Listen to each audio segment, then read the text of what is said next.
California, Monday, November 9th.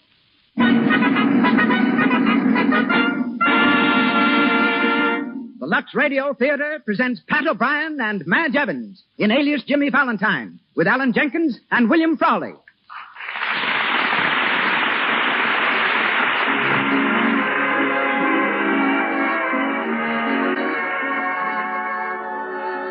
Lux presents Hollywood. Our stars, Pat O'Brien, Madge Evans, Alan Jenkins, and William Frawley.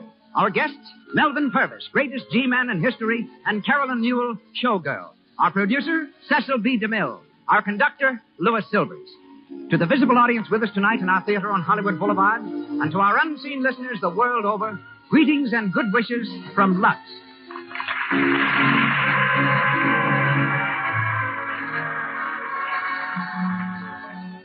And now, a brief word to the ladies. Suppose you had spent millions of dollars just for clothes. Wouldn't it be logical for you to spare nothing to safeguard so huge an investment?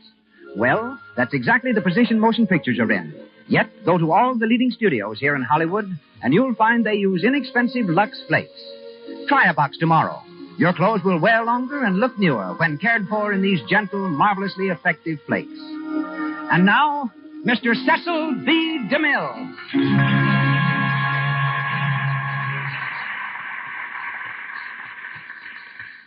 Greetings from Hollywood, ladies and gentlemen. Tonight's play came out of the darkest chapter in the life of O. Henry. Under his real name, William Sidney Porter, O. Henry served a term in the Ohio State Penitentiary. While there, he met Jimmy Connors, a safecracker, who told the author the history of his life, which O. Henry wrote into a short story, and from this, Paul Armstrong fashioned our play, Alias Jimmy Valentine. Tonight's Jimmy Valentine, Pat O'Brien, made his debut on the stage as an angel in a Christmas pageant. A rather disastrous beginning because his wings kept falling off. Years later, Pat landed on Broadway and came to Hollywood as Hildy Johnson, the star reporter of The Front Page. Pat has remained a headliner ever since and is seen next in The Great O'Malley. Madge Evans made her screen debut at the age of 3.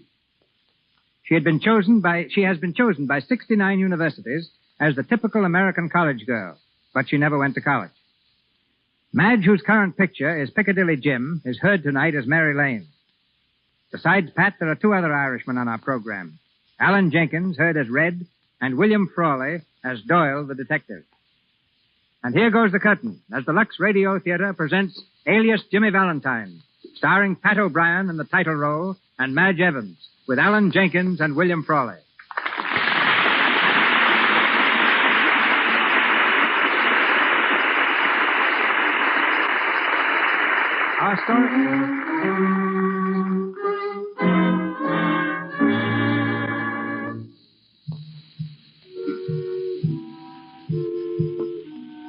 Our story begins behind the grim, forbidding walls of Sing Sing Prison, Ossining, New York. In the gray light of early morning, an endless line of men plods steadily through an endless corridor.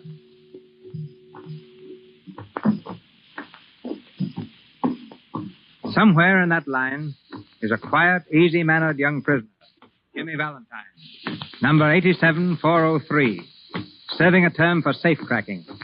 As the men near the entrance to the jute mill, the guards keep careful watch.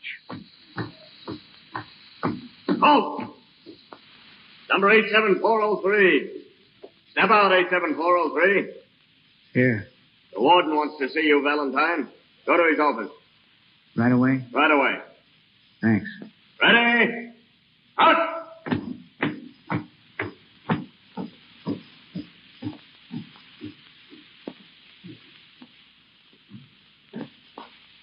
Oh, come in, Valentine. Yes, sir.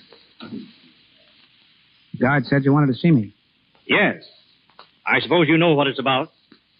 The pardon? It came through last night. You'll be leaving tomorrow.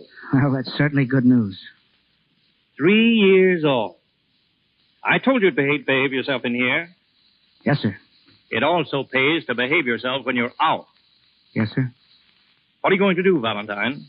Get a job, I hope. A steady one? If I can. Good. I'm not going to give you the usual talk, Valentine. I don't think you need it. You're smart enough to know your way around, and nothing I can say is going to make much difference.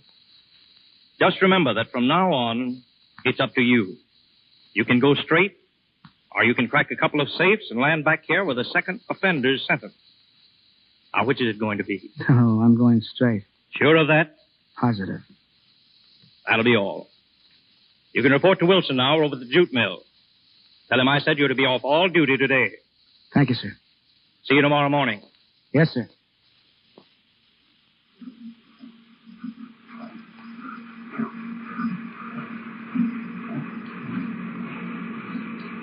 Hello, Valentine. Gordon sent to report to you I'm off duty today. Oh, you're going to leave us, eh? Tomorrow morning. Well, take your last look at the jute mill. Oh, thanks. I've seen enough of it right now. I just wanted you to remember what it's like so you won't be itching to get back. Don't worry. I'll be hearing this noise in my sleep for the next 10 years. I'm going to get a job in a nice quiet office where they even put silences on the pencil shop in it. Well, lots of luck.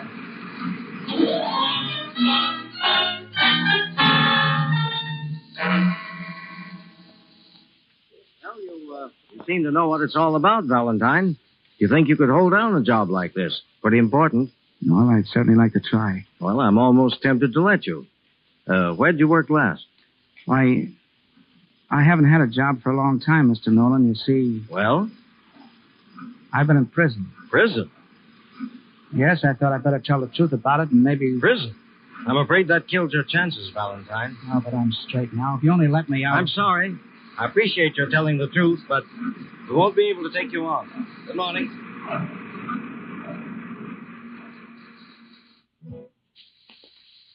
Had to come back today, Mr. Sharp. I thought it was all set. Well, it was. But I've been doing a little investigating, Valentine. You're not the man for the job. Oh, I get it. Why didn't you tell me you'd served time? Would it have made any difference? Well, I don't know. I'm sorry, Valentine. All right. Thanks, anyway.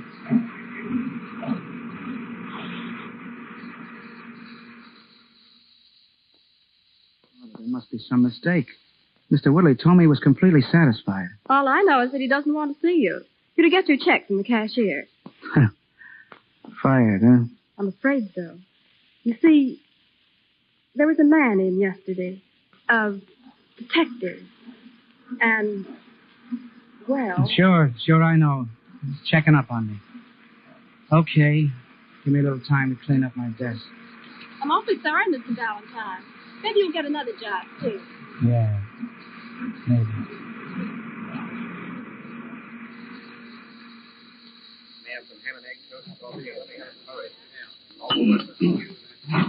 Was it black coffee you wanted, mister? That's right. Anything else? There's toast on the breakfast. No, don't bother. Yes, sir? Hello, Valentine. Huh? Well, if it isn't Mr. Doyle. How's the detective business, Doyle? Fine. You mind if I sit down? Suit yourself. Thanks. I saw you come in here, Valentine, and thought I'd come over and pass the time of day. Yeah, well, that's nice of you. What time is it? Oh, still a smart guy, huh? I guess being in the big house ain't changed you any. Who sprung you? I beg your pardon? You know what I'm talking about. Who got you out of stir? Oh, the governor. He pardoned me. When? About a month ago. That's great. Yeah, you don't seem very pleased, Doyle. Why should I be? I had enough trouble putting you up there. Sure you did, on framed evidence. What do you mean, framed evidence? Just what I said. I didn't pull that bank job in Danville, and you know it, but you bribed a couple of double-crossing stool pigeons to swear they saw me in Danville the night the bank was cracked. You weren't smart enough to get me on your own, Doyle. You had to frame me. Why, you cheap little crook.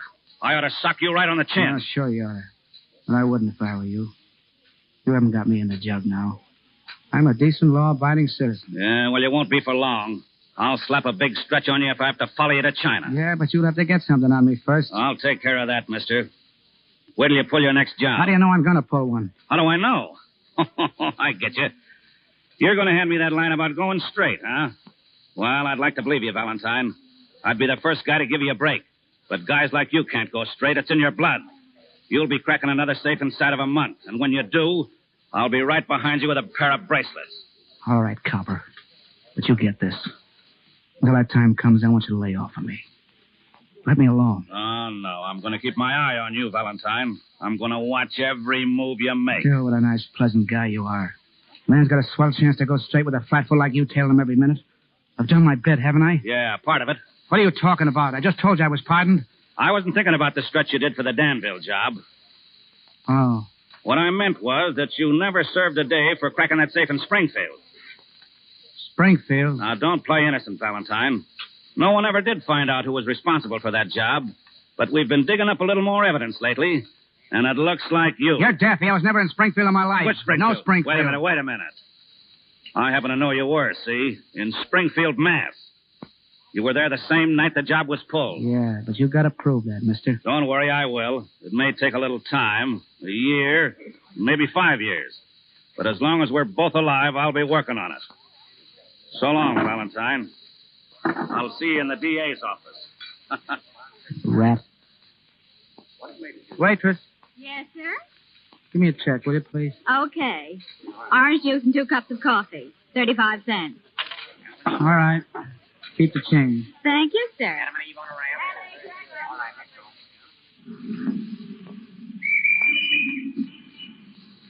Hey, Jimmy. Jimmy. How are you, fella? Red. Better than ever. Gee, it's good to see you, Jimmy. Oh, and that goes double for you, kid. You're looking swell. No fooling. Well, I feel all right. I didn't think you were going to come, Red. I've been waiting inside all morning. Yeah, the train was 2 hours late. I just got in about 15 minutes ago. Then I seen Flatfoot Doyle sitting with you, so I stayed out here. Well, come on, we can't talk here. We'll go up to my place. Sure.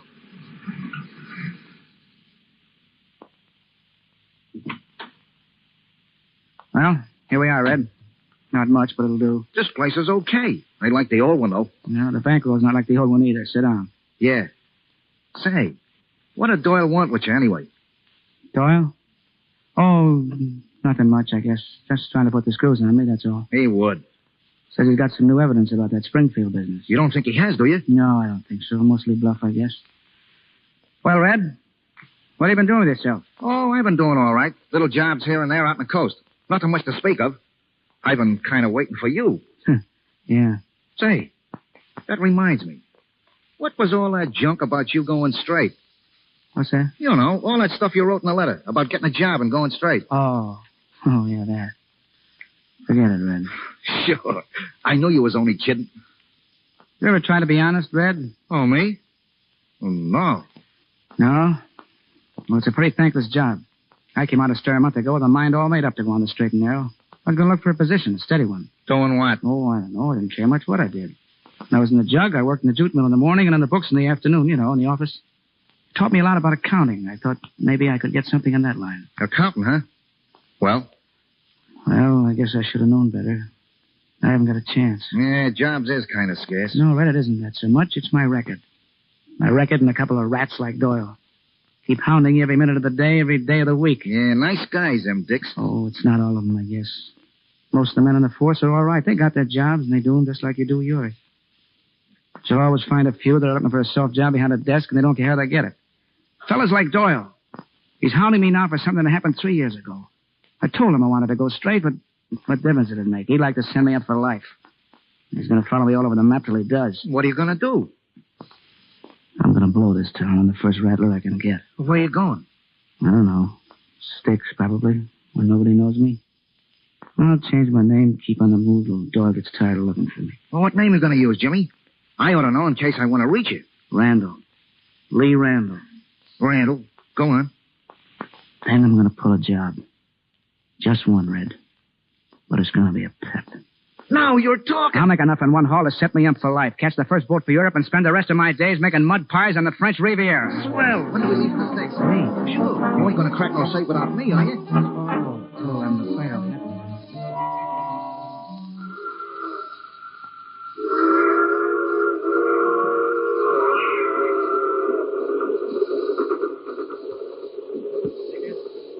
All tickets, please.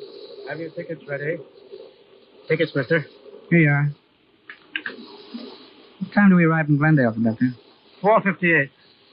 Thank you. Tickets, please. Where's your ticket, lady? My ticket?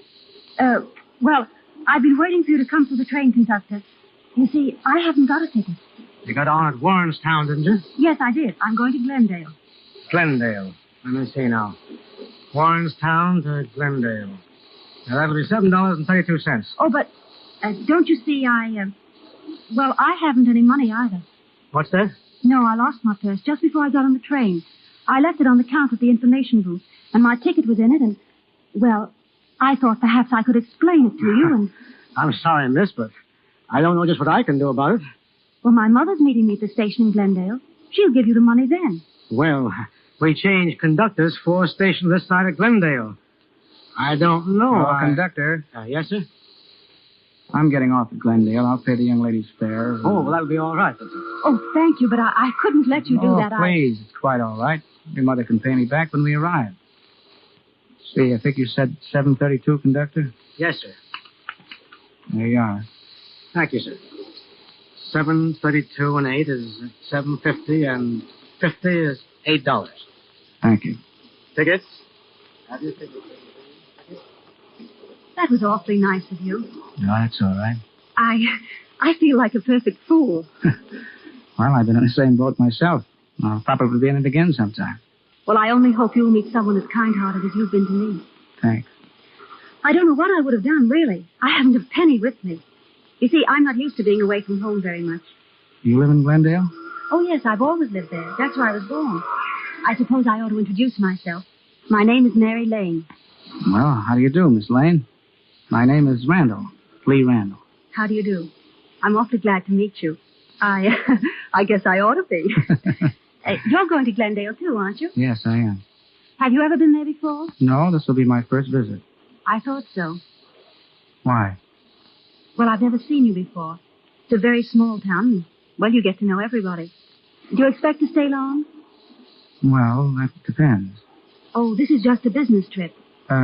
Yes, in a way. You see, I have no business. I am just sort of looking around. You want to invest in something? No, not exactly. I'm going to look for a job. Well, why go to Glendale? Well, I don't know. I just thought I might have more of a chance in a small town. Oh, I see what you mean. What sort of work do you do, Mr. Randall? Well, I'm an accountant. An accountant? Where did you work last? Last? Yes. Well, I worked for the state. Yes, state. Oh, a government job. No, yes, you might call it that.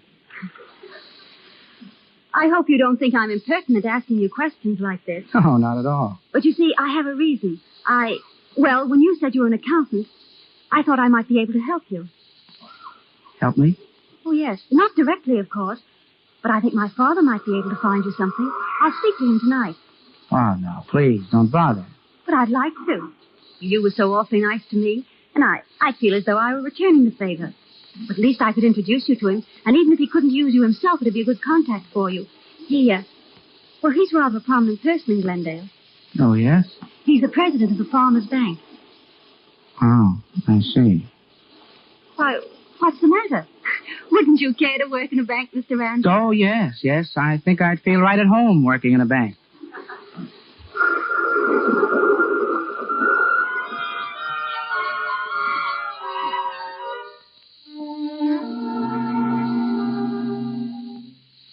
Sit down, Mr. Randall.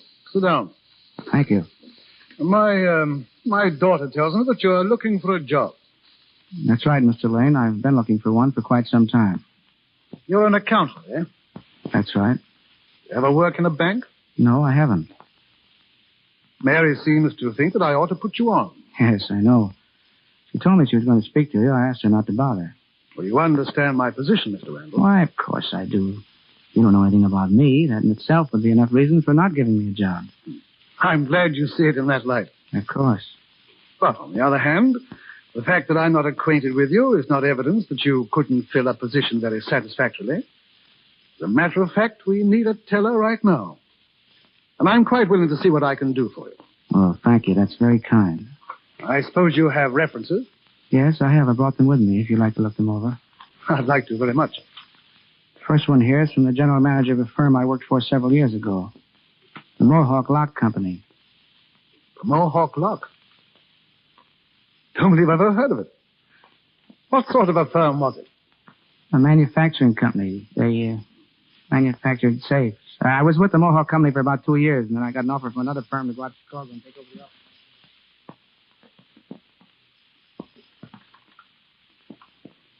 Hello? Long distance? You told me I was connected with New York, but... Oh, I am. Thank you. Hello? Hello, Red? This is Jimmy. Yeah. Yeah, I'm up in Glendale, Red. Glendale. And listen, Red, I landed a job. Where do you hear? I'm a teller in a bank. Bank. B-A-N-K. Bank.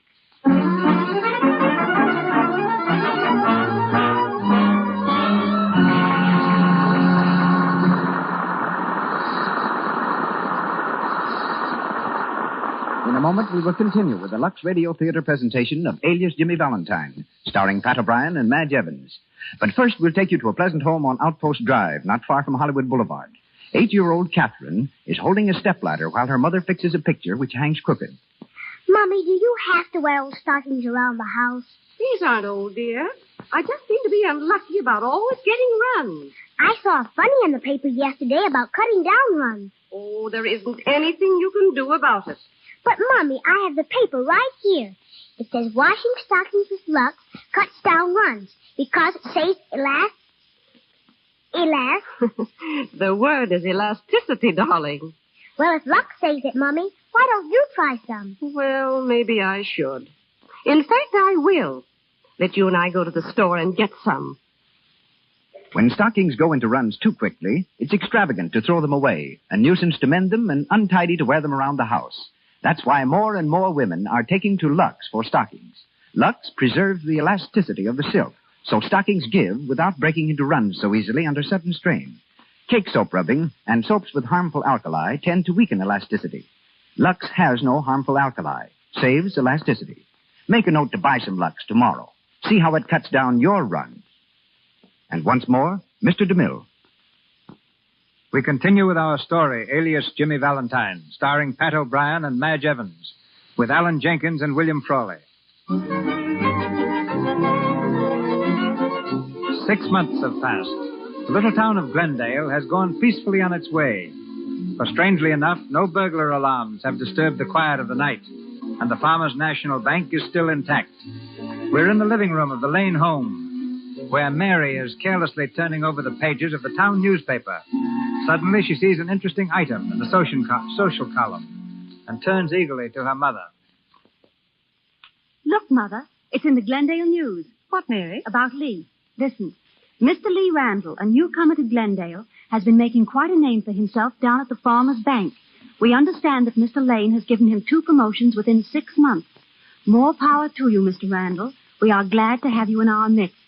Isn't it marvelous, Mother? Well, I should say so. I wonder if Lee's seen it yet. I'll save it and show it to him when he comes. You like Mr. Randall, don't you, Mary? Why, yes. Everybody does. Well, everybody isn't in love with him. Mother. Oh, you needn't be so shocked. You are in love with him, aren't you? Well, yes, a little bit. I knew you were. Does he care for you, Mary? I think so. He hasn't said very much, but he manages to give that impression. Yes. Well, if I must lose you, I can't think of anyone I'd rather lose you to. Oh, Mother, you're sweet. Mother! Yes, Kitty? Bobby's making noises in the dark. I am not. He's frightening me, Mother. Bobby, you stop that. I'll be up there in a minute if you don't. Archie, that's a big kiss. Oh, those children. I'll take it, Mother. Hello? Hello, Lee? Yes. How are you? What? Why, what's the matter? Oh, I see. Tomorrow night? All right. I'll wait for you to call. Goodbye. What's the matter, dear? Oh, he can't come over tonight. He has to stay home and entertain. Entertain? Yes. An old friend of his just arrived in town. I think Lee said he was from New York.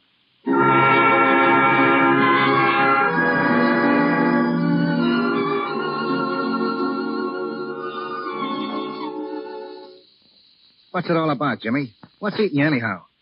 I don't know myself, Red. Don't give me that. There's something wrong.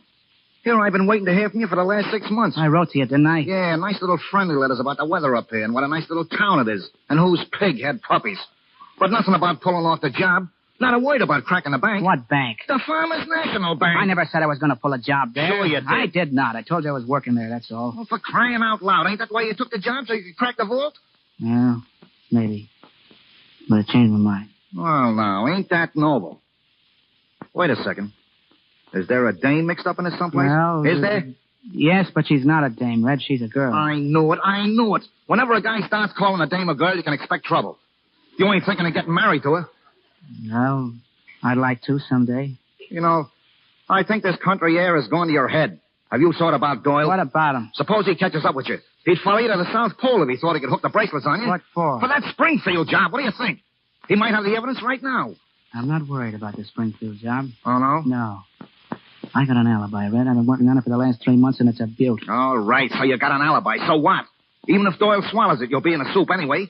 You mean you'll tell everyone about my record? Sure. And I guess that'd be kind of a surprise to that dame. I mean, that girl of yours. Well, it's a chance I'll have to take, Red. There's one thing I'm sure of. I'm staying here, and I'm staying straight. And what about those mud pies on the French Riviera? That's out, huh? Yeah, Red. That's out. To me, it's very discouraging, Jimmy. Here you are, the best cracksman in the business, the only guy in the world who can open a safe without using tools and nitro. And you're throwing away your whole future for a skirt. I'm not throwing it away, Red. I'm making it. I don't suppose there's nothing I can say to. To change my mind? No. Oh, I got my chance now, Red. I'm not going to muff it. Well, I guess that's that. I feel kind of bad, Jimmy. I mean, well, we've been pals for a long time. Oh, well, gee, kid, can't we still be pals? Yeah, a banker and a crook. That'll make a swell combination. Well, wouldn't have to be a crook, Red. What? You could go straight, too. Nothing doing. I ain't going to slave my life away in no regular job. 8 hours a day for chicken feed? Oh, no. Oh, you got the wrong idea, Red. You think a regular job is dull, uninteresting. Well, it isn't. It's a big kick in it. Not for me, there wouldn't be. Of course there would. I used to think exactly the same as you do, but look at me now. Yeah, look at you now. A softy. Well, all right. But I'm happy. Red, I'm happier than I've ever been in my life. Why don't you take a whirl at it, kid? I can get you a job up here. In Glendale? Sure, be right near each other. What do you say? I don't know, Jimmy. There ain't nothing I can do anyhow. If I sign something you can do, will you take it? Well... Will you, yes or no? All right. Swell. But get this. I ain't doing it because I want to go straight, see? I'm doing it because you're asking me. All right, then be tough. You said it. Now, what do I do? Well, if a fella's made up his mind to go straight, there's only one thing to do. Expose him to temptation right off the bat. And if he pulls through, he's all right. Okay, spill it. What's the job? Red, I'm going to make you a night watchman in the Farmers National Bank.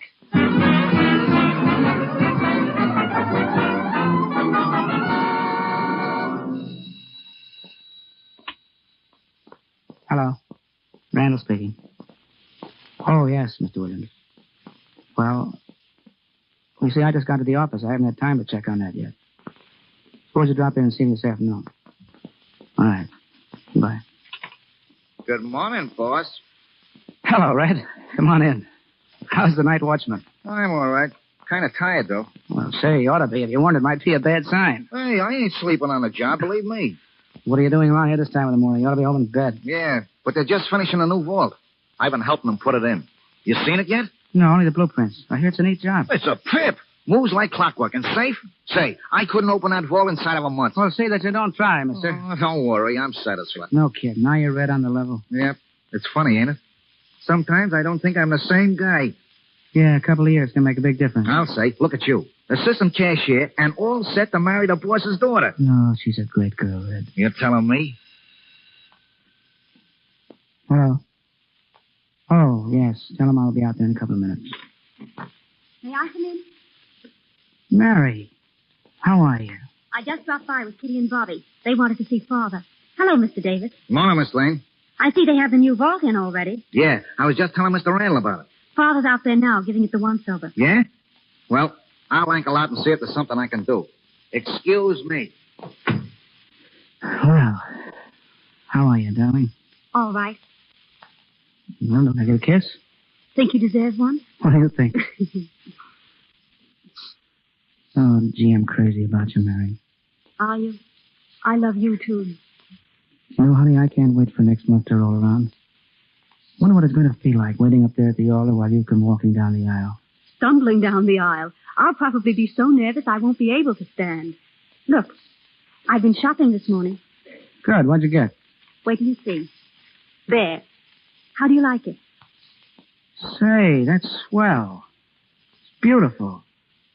What is it? It's material for curtains. I thought it was the bridal veil. It has so, Bobby. It has not. It has so. I tell you, it has not. Kitty, Bobby, what's the matter? She says the new vault has a radio in it. A radio? Yes, it has, Mary. It has a round thing with numbers. She means a dial on the outside. Isn't that a radio? Isn't it, Mr. Randall? Well, no, Kitty. I'm afraid it isn't, but I'll have one put in if you like it. There you are, Smarty. Bobby, behave yourself.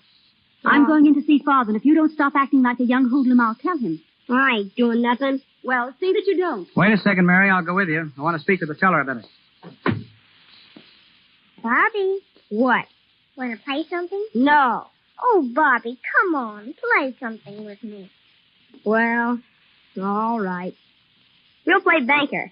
I'll be Father and you be somebody that wants to borrow money. No, I don't want to play that. Let's play elephant. You can be the elephant. No. I'm going to be a banker. Now, sit down, madam. Why? Don't ask questions. Sit down. All right. I understand you wish a loan, madam. Uh-huh. Well, I thought so. Now, how much? How much can I get? No. You say a whole lot at first. $50,000. That's a great deal of money, madam. Well, that's the most I could think of. Don't talk that way. You'll be put out for saying things like that. I suppose you've got some kind of security, madam. Well, I don't know. Sure you have. You got a farm, haven't you? Oh, yes, I got a farm. Well, how large a farm? A big one. Well, that's good. Now, what grows on this farm? Potatoes. Anything else? Potatoes and vegetables. That's silly. Potatoes are vegetables, too. They are not. They are, too. I'm going to ask Mr. Randall. Mr. Randall. Go ahead and ask him. You'll see. Mr. Randall. Oh, Mr. Randall. Oh, I told him I'd see him this afternoon, Smith. You better let me take care of it. Yes, Mr. Randall. That'll be all, Smith. Yes, sir. Mr. Randall. Go ahead and ask him. Ask him. Say, now, what's going on here? Another argument? Bobby says potatoes are vegetables. Sure they are. Are they, Mr. Randall? Well, now, Kitty, that's a question that requires a lot of thought. Hey, boss. Yes, Fred? I gotta speak to you right away. Get rid of them kids. All right. Now, listen, you youngsters. Run out and play, will you? Sure. Come on, Kitty. I'll show you the new ball. I'm Mr. Randall. All right, Red, what's the excitement? Come into the office quick. I gotta speak to you. Well, what's the matter? Plenty. Doyle's here. What? Doyle, that copper. He's here. Where? In Mr. Lane's office. I seen him go in. Holy. He's after you, Jimmy. Sure as shooting. It's about the Springfield job. He said he was digging up new evidence. He must have found it. Come on, Jimmy. Let's get out of Wait here. a minute. Does he know you? I don't think so. All right, then sit tight. I'll handle Doyle. What do you mean? Just keep quiet and let me do the talking. I'm going to alibi that guy till he's dizzy. Alibi? Now, listen, you get this. I'm not Jimmy Valentine, Red. I never heard of him. I've been straight all my life, and I can prove it. What are you talking about? Come here. Let's see, where is that thing? Oh, yes, here we are. Here. See this book? Yeah? Scrapbook full of newspaper clippings. Every clipping is about Lee Randall. Lee Randall? That's you. Sure, it was also my cousin. You had a cousin by that name? That's right. He lived in San Francisco. Went to Alaska a couple of years ago, never came back. This was his book of newspaper clippings. Here, read this one. San Francisco News, January 12th, 1929. Lee Randall, principal speaker at Club Banquet. Take another look at that date line, Red. January 12th. Mean anything to you? No. No? Well, the Springfield job was pulled on January the 11th. I get it. Oh, wait a minute. You could have grabbed a plane, couldn't you? No, I checked on that, too. They didn't have 24-hour service in 1929. That sounds good. But listen, Jimmy, Doyle knows you. He ain't going to let you walk out under his nose just because you got some newspaper clippings. No, I got more than clippings. Got a picture. Here. Look at this. Group picture, the banquet. The date on it. And my face right in the front row. Holy gee, it is you. I don't get this, Jimmy. Cinch. Had a photographer do a double negative job for me. Took out one of the other faces and put mine in its place. Red, I've been waiting for this day.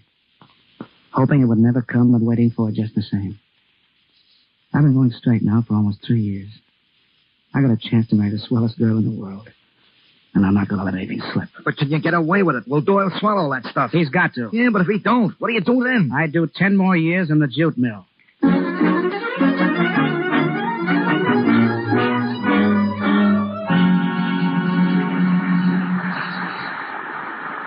We pause for station identification. This is the Columbia Broadcasting System.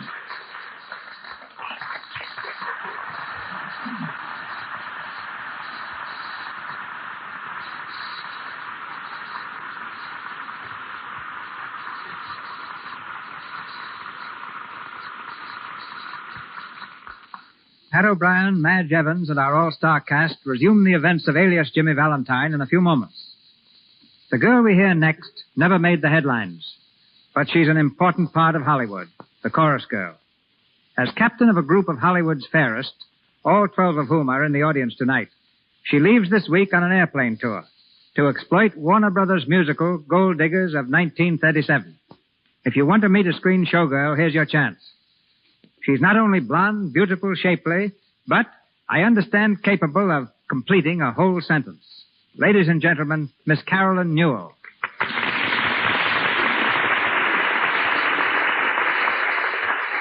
Oh, hello, Mr. DeMille. Gee, you're cute. Well, you're not so bad. We're on the air, Miss Newell.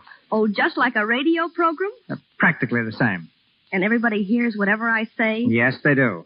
Oh, goody. Hello, Jack. Hello, Mortimer. Just a minute. Mr. Jacoby. Just hello, a minute. Hello. Don't say anything until I ask you a question. Then talk straight into this. This is a microphone, Miss Newell, see? Microphone. But of course, an apparatus for converting audio energy into electrical energy. Anybody knows that. Upon my word. Microphone, it comes from the Greek word micros, meaning small. Oh, you know a little Greek. Not anymore. I haven't seen him in years. Oh, Nicholas. Miss Newell, you're quite an enigma. Oh, and I like you, too. What I'm struggling to determine is how you got into pictures.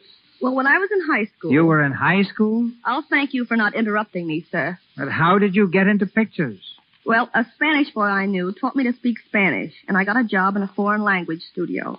After that, I was with Jean Harlow's stand-in at Metro, and then I went to Warner Brothers. Mm-hmm. Are all showgirls like you, are they? Mr. DeMille, you say the nicest things. Oh, well. What are your latest pictures? Stage Struck, Cain and Mabel, and now Gold Diggers. Do you smoke or drink? Thanks, but hadn't we better wait till we're through? What's the showgirl's idea of marriage? Well, it's like this. If a man came along with plenty of money, I think most of us would like to get married, providing we fell in love. That's important, too. But personally, if a man without money wanted to marry, I don't think it would be fair to either of us. You see, showgirls are really too independent. I'm afraid that the pilot of that plane is going to find himself in a spin with all you gold diggers aboard. Do you like the idea of flying? Swell. The only trouble is that with 12 of us in one plane, there won't be much room left for clothes. But we know how to get around that. How?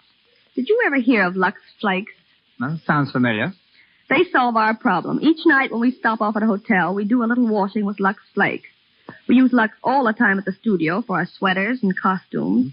And we use it on our trip, not only for convenience, but because we want to look our best always. You ought to try it sometime. I will. It sounds like lots of fun. Yes, indeed, Mr. DeMille. This has been lots of fun. If I haven't given the audience a very concrete idea of what a Hollywood showgirl is really like, maybe it's because we're actually no different than other girls. No smarter and, well, I guess no dumber. Just trying to make good and waiting for the right man. Thanks loads and good night. Good night, Miss Newell.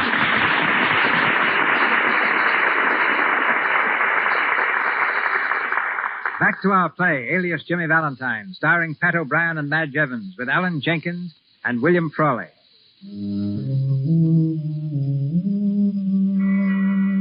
It's just a few minutes since Jimmy learned that Doyle was in the bank looking for him. Alone in his office, Jimmy is pacing the floor nervously. The door opens, and Mary enters hurriedly. Lee. Yes, Mary? Lee, I just came from Father's office. There's a man there, a detective. He's been asking Father a lot of questions about you. About me? Well? He said you're not Lee Randall. He said your name is Jimmy Valentine. Valentine? Lee, what's wrong? What's it all about? I'm frightened. Oh, now take it easy, Mary. Everything will be all right. But he's going to arrest you. He said so. I sneaked out of the office to warn you. Lee, I tell you, Mr. Doyle, this is ridiculous. Maybe it is, and maybe it ain't. Lee. Yes, Mr. Lane? This man has just been asking me some questions about you. He's a detective. Oh, yes? Says his name is Doyle, and... That's all right, Mr. Lane. You don't need an introduction to me. Do you, Valentine? Valentine? My name is Randall. Oh, come on. I wasn't born yesterday. I know your face like I know my own. Mr. Doyle, you're making a mistake. No, I ain't. He's Jimmy Valentine, wanted in the state of Massachusetts for cracking a safe in Springfield. I got all the evidence I need. Maybe you have, but you've got the wrong man. Of course you have. This is preposterous. Now listen to me, all of you. I came all the way up here to put the bracelets on this bird, and I'm going to do it, see? Now, do you come peacefully, Valentine, or do I have to use force? Oh, I wouldn't try that if I were you. You've evidently mistaken me for someone else. Oh, I told you to can that stuff. Why should I? I think I'm entitled to a chance to prove to you that I'm really Lee Randall. Never mind that. How about proving you're not Jimmy Valentine? He doesn't have to. That's right, Mr. Lane.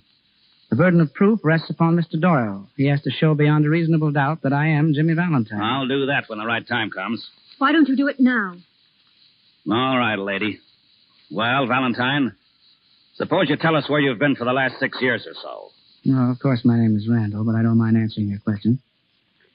I came to Glendale 3 years ago. Before that, I spent the rest of my life in San Francisco. You weren't doing a stretch about 3.5 years ago? Of course not. And I suppose you weren't in Springfield either on the night of January 11th, 1929. I've answered that question. I was in San Francisco. All right.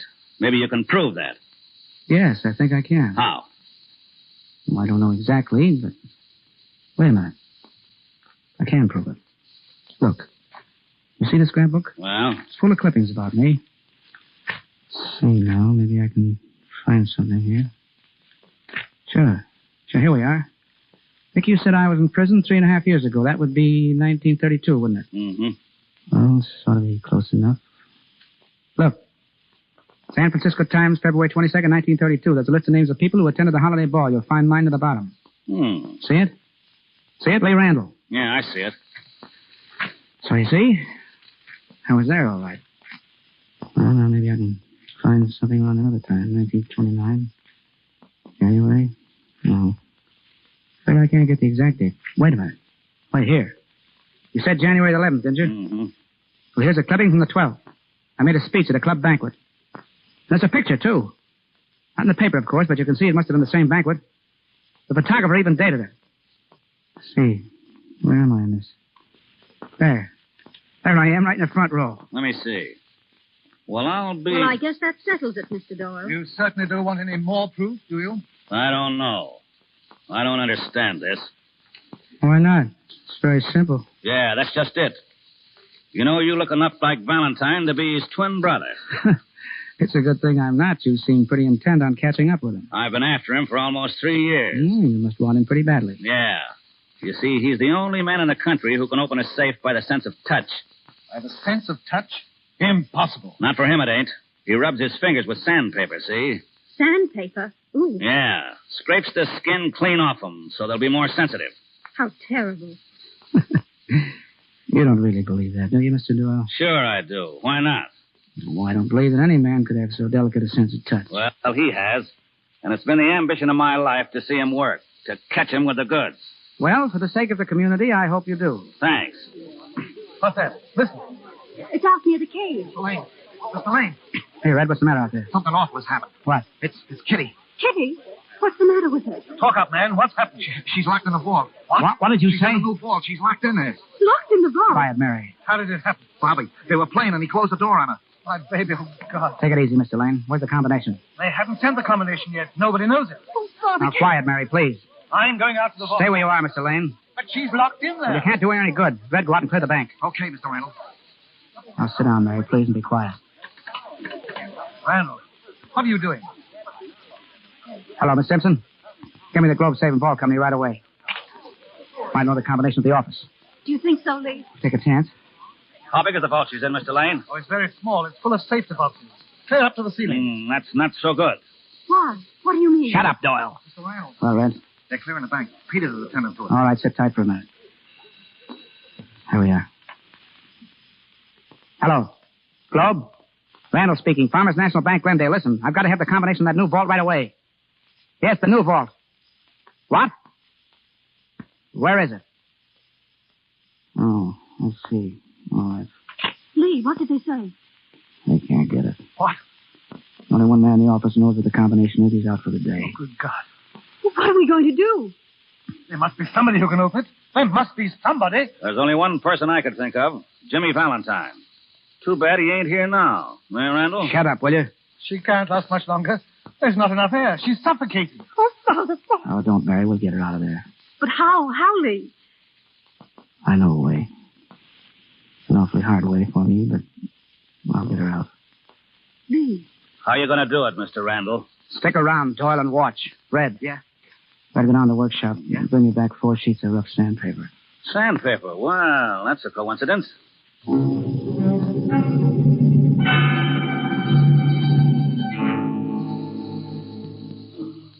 Mary, you must be quiet.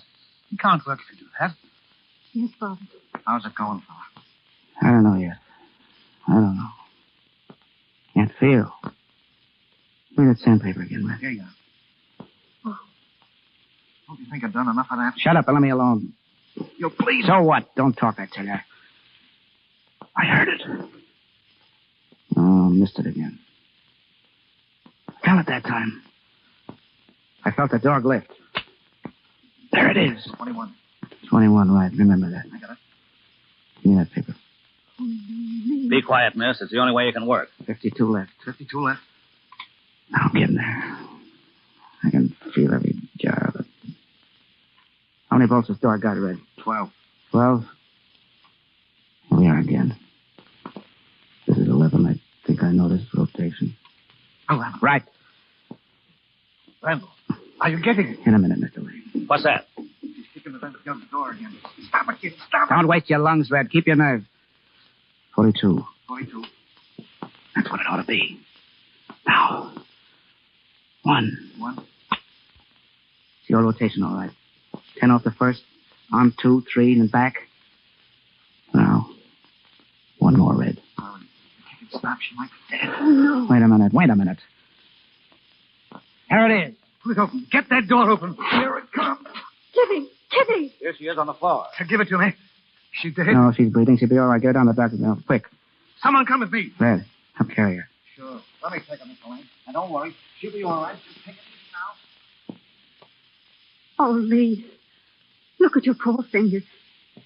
Huh? Oh. Oh, yeah. Oh, they're all right. That was a neat job opening that safe. Yeah, wasn't it? Guess you win after all, Doyle. I'm ready to go with you. Go where? Massachusetts. Oh, no. I ain't going to Massachusetts. I ain't going any place in particular, and neither are you. She needs you more than the state of Massachusetts. What do you mean? I mean that you were right, see? I made a big mistake a few minutes ago. I thought you were Jimmy Valentine. Ain't that a riot? Well, I guess I'll run along. I don't suppose we'll ever meet again, Mr. Randall, so I'll say goodbye for good. But wait a minute. Just to retain your respect, Jimmy, don't think I fell for that double negative photograph. So long. Well, He's gone. yes. He knows who I am, Mary. So do you. Yes, darling. Your name is Lee Randall. Alias Jimmy Valentine. Lee Randall. And we're going to be married next month. You mean that? Oh, you know I do. Gee, that's funny. I told Red once I was going to crack one more safe. I guess that was it.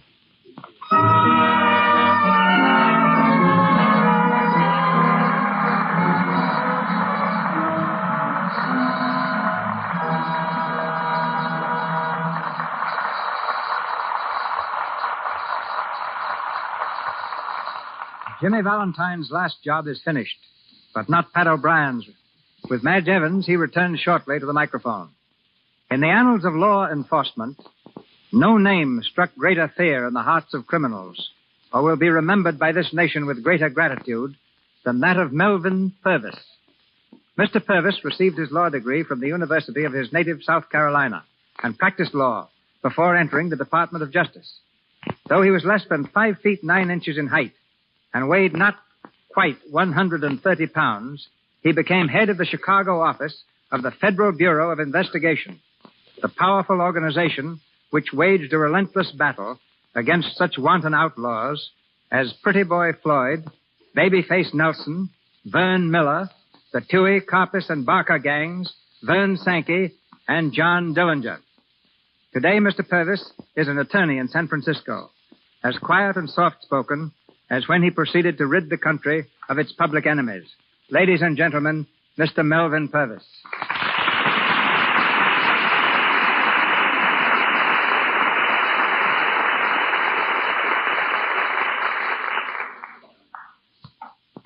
Thank you, Mr. DeMille.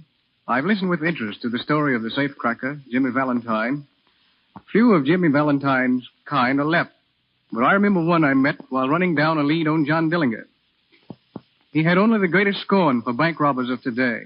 Their greed for large hauls, their quickness on the trigger, and their wanton murders of innocent people thoroughly disgusted him. Is it true that during the past several months, crime has been at a fortunate ebb?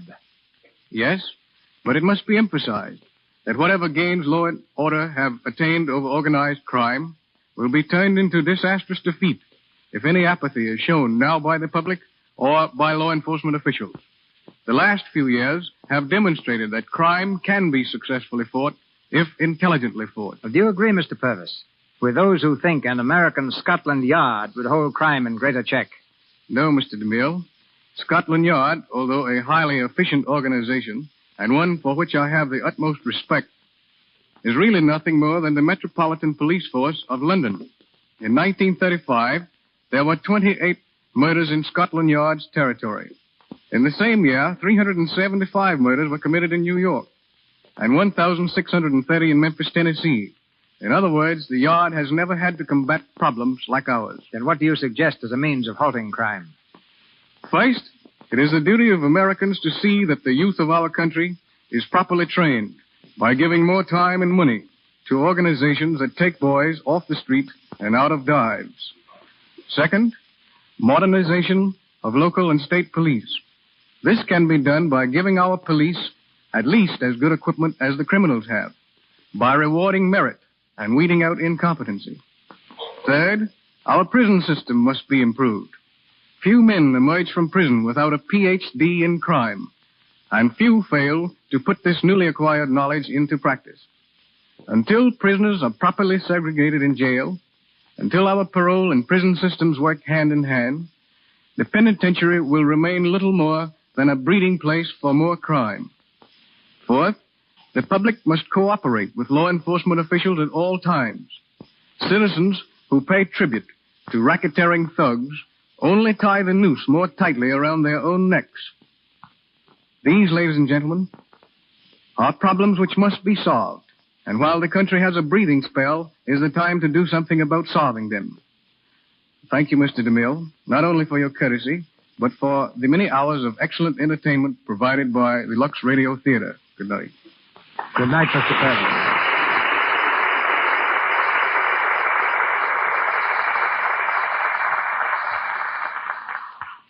And now, let's get our Irish up and bring Pat O'Brien back to the microphone with Madge Evans.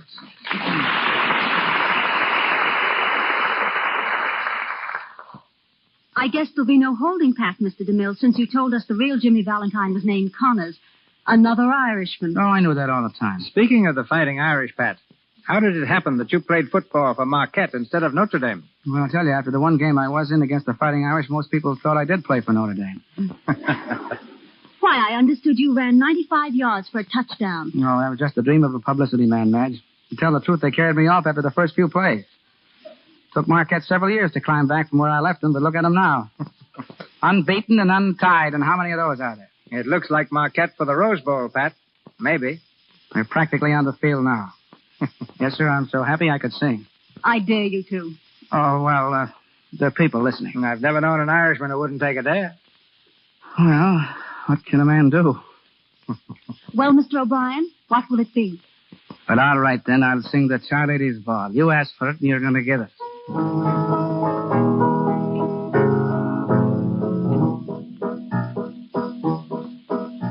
the Charlady's Ball, people said one and all, you're the belle of the ball, Mrs. Mulligan. We'd 1 steps and 2 steps, and the devil knows what new steps. We swore that we'd never be dull again, be that we had wine, porter, and Jameson. We'd cocktails and cocoa and all.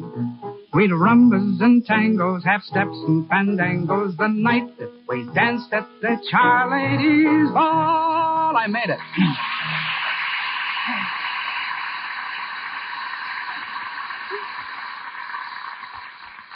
Well, I hope you learned your lesson. Never dare an Irishman. It was lovely, Pat. But before someone dares me to sing, I want to congratulate Lux for making Monday night my favorite evening at the radio, and to say good night. Good night, Madge. Thank you, Mr. DeMille. And listen, if you ever have any consideration for your audience, never let an actor sing again. Good night, Mr. DeMille. Good night, me bye. Thank you, Miss Evans and Mr. O'Brien. Ladies and gentlemen, this is your announcer, Melville Ruick. Next week's program will be announced shortly by Mr. DeMille. Mr. O'Brien, Miss Newell, and Mr. Jenkins appeared through courtesy of Warner Brothers. Miss Evans, Metro-Goldwyn-Mayer. Mr. DeMille and Mr. Frawley, Paramount. And Mr. Silvers, 20th Century Fox, where he directed music for the new film, Lloyds of London. 4.5-year-old Joan Field, who plays the part of Kitty, appeared through courtesy of B.P. Schulberg, her discoverer. And now, Mr. DeMille. I look forward to next Monday night as a highlight in the history of the Lux Radio Theater. The event will be the presentation of Noel Coward's delightful romance, Conversation Piece, a musical and dramatic play which takes place in France and England during the Napoleonic era. Our stars, Miss Lily Pons of the Metropolitan Opera and Mr. Adolphe Manjou.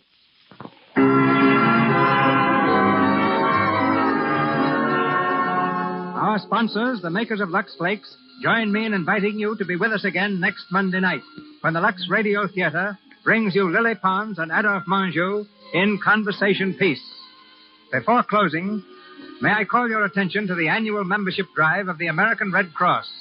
Had it not been for this great Legion of Mercy, 131,000 families throughout the United States would be facing a tragic future today.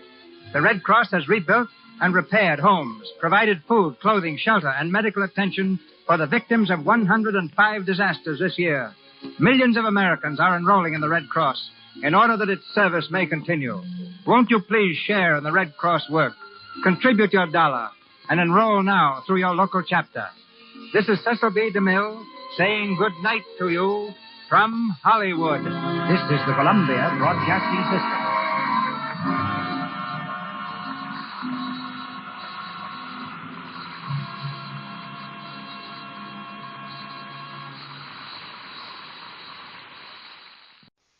Hollywood, California, Monday, September 14th.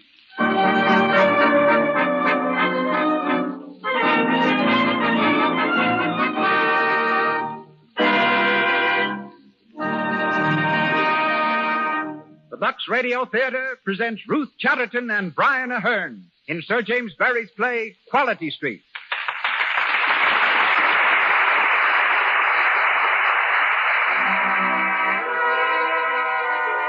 Lux presents Hollywood with Ruth Chatterton, Brian Ahern, Kathleen Lockhart, Mervyn Leroy, and Harold S. Bouquet. Our producer, Cecil B. DeMille. Our musical director, Louis Silvers. This hour in Hollywood comes to you with greetings from the makers of Lux Toilet Soap. Our welcome also goes to the distinguished audience gathered here in our theater on Hollywood Boulevard, which includes the following Boston dramatic critics who have just returned from Santa Cruz, where the picture Maid of Salem, starring Claudette Colbert, is being filmed. Marjorie Adams, Peggy Doyle, Helen Eager, Prunella Hall, Eleanor Hughes, and Don Messenger. And a hearty welcome also to our old friend, Al Jolson. We hope our program brings you as much pleasure as your presence brings to us.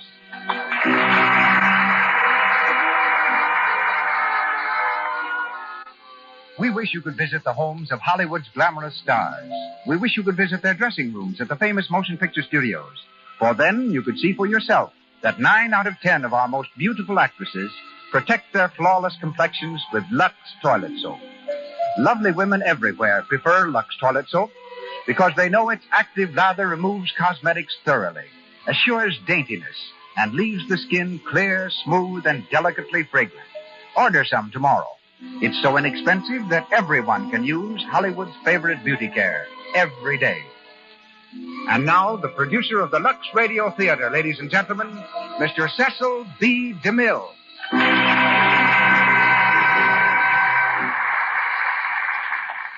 Greetings from Hollywood, ladies and gentlemen.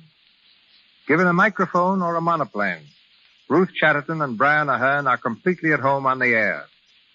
Miss Chatterton has the distinction of being the first actress to make a solo flight across the United States, and Mr. Ahern has just obtained his pilot's license. Sir James Barrie, who wrote tonight's play, Quality Street, also dabbled in aviation. Recalling Peter Pan, you will remember that his character, Wendy, had a great deal of flying to do. To stop children who loved the story from trying to follow Wendy's example, Sir James wrote a warning to them that before they could fly, it would be necessary to sprinkle them with Peter Pan's magic dust. But to rise in the world, tonight's stars needed no magic dust. Brian Ahern was acting on the English stage when he was only 5, while Ruth Chatterton, at 13, gave a song recital in Carnegie Hall. For her first job in stock, Ruth earned $10 a week, 6 of which went to the landlady. Soon after, Henry Miller spoke to Ruth on the telephone and gave her the lead in his new play without even having seen her. She was only 17 then and totally unknown. But at the end of her opening performance, she won an ovation that lasted 10 minutes. Brian Ahern, at the age of 10, went to London and lived all alone, just so he could study acting. After leaving college, he rose to immediate success in England and Australia, while his performances in this country, in the Barretts of Wimpole Street and Romeo and Juliet, will long be remembered. We hear him tonight in the role of a young physician, Valentine Brown. The part of Phoebe Throstle will be played by Miss Chatterton, and that of Susan, her spinster sister, by Kathleen Lockhart. And now, the lights overhead in the Lux Radio Theater fade to pinpoint, then go out. Footlights flash on, and the curtain rises on Sir James Barrie's famous play, Quality Street, a gentle love story of the early 19th century, when ladies were incredibly prim and gentlemen endowed with a chivalry little known to our present generation. Quality Street stars Ruth Chatterton and Brian Ahern with Kathleen Lockhart.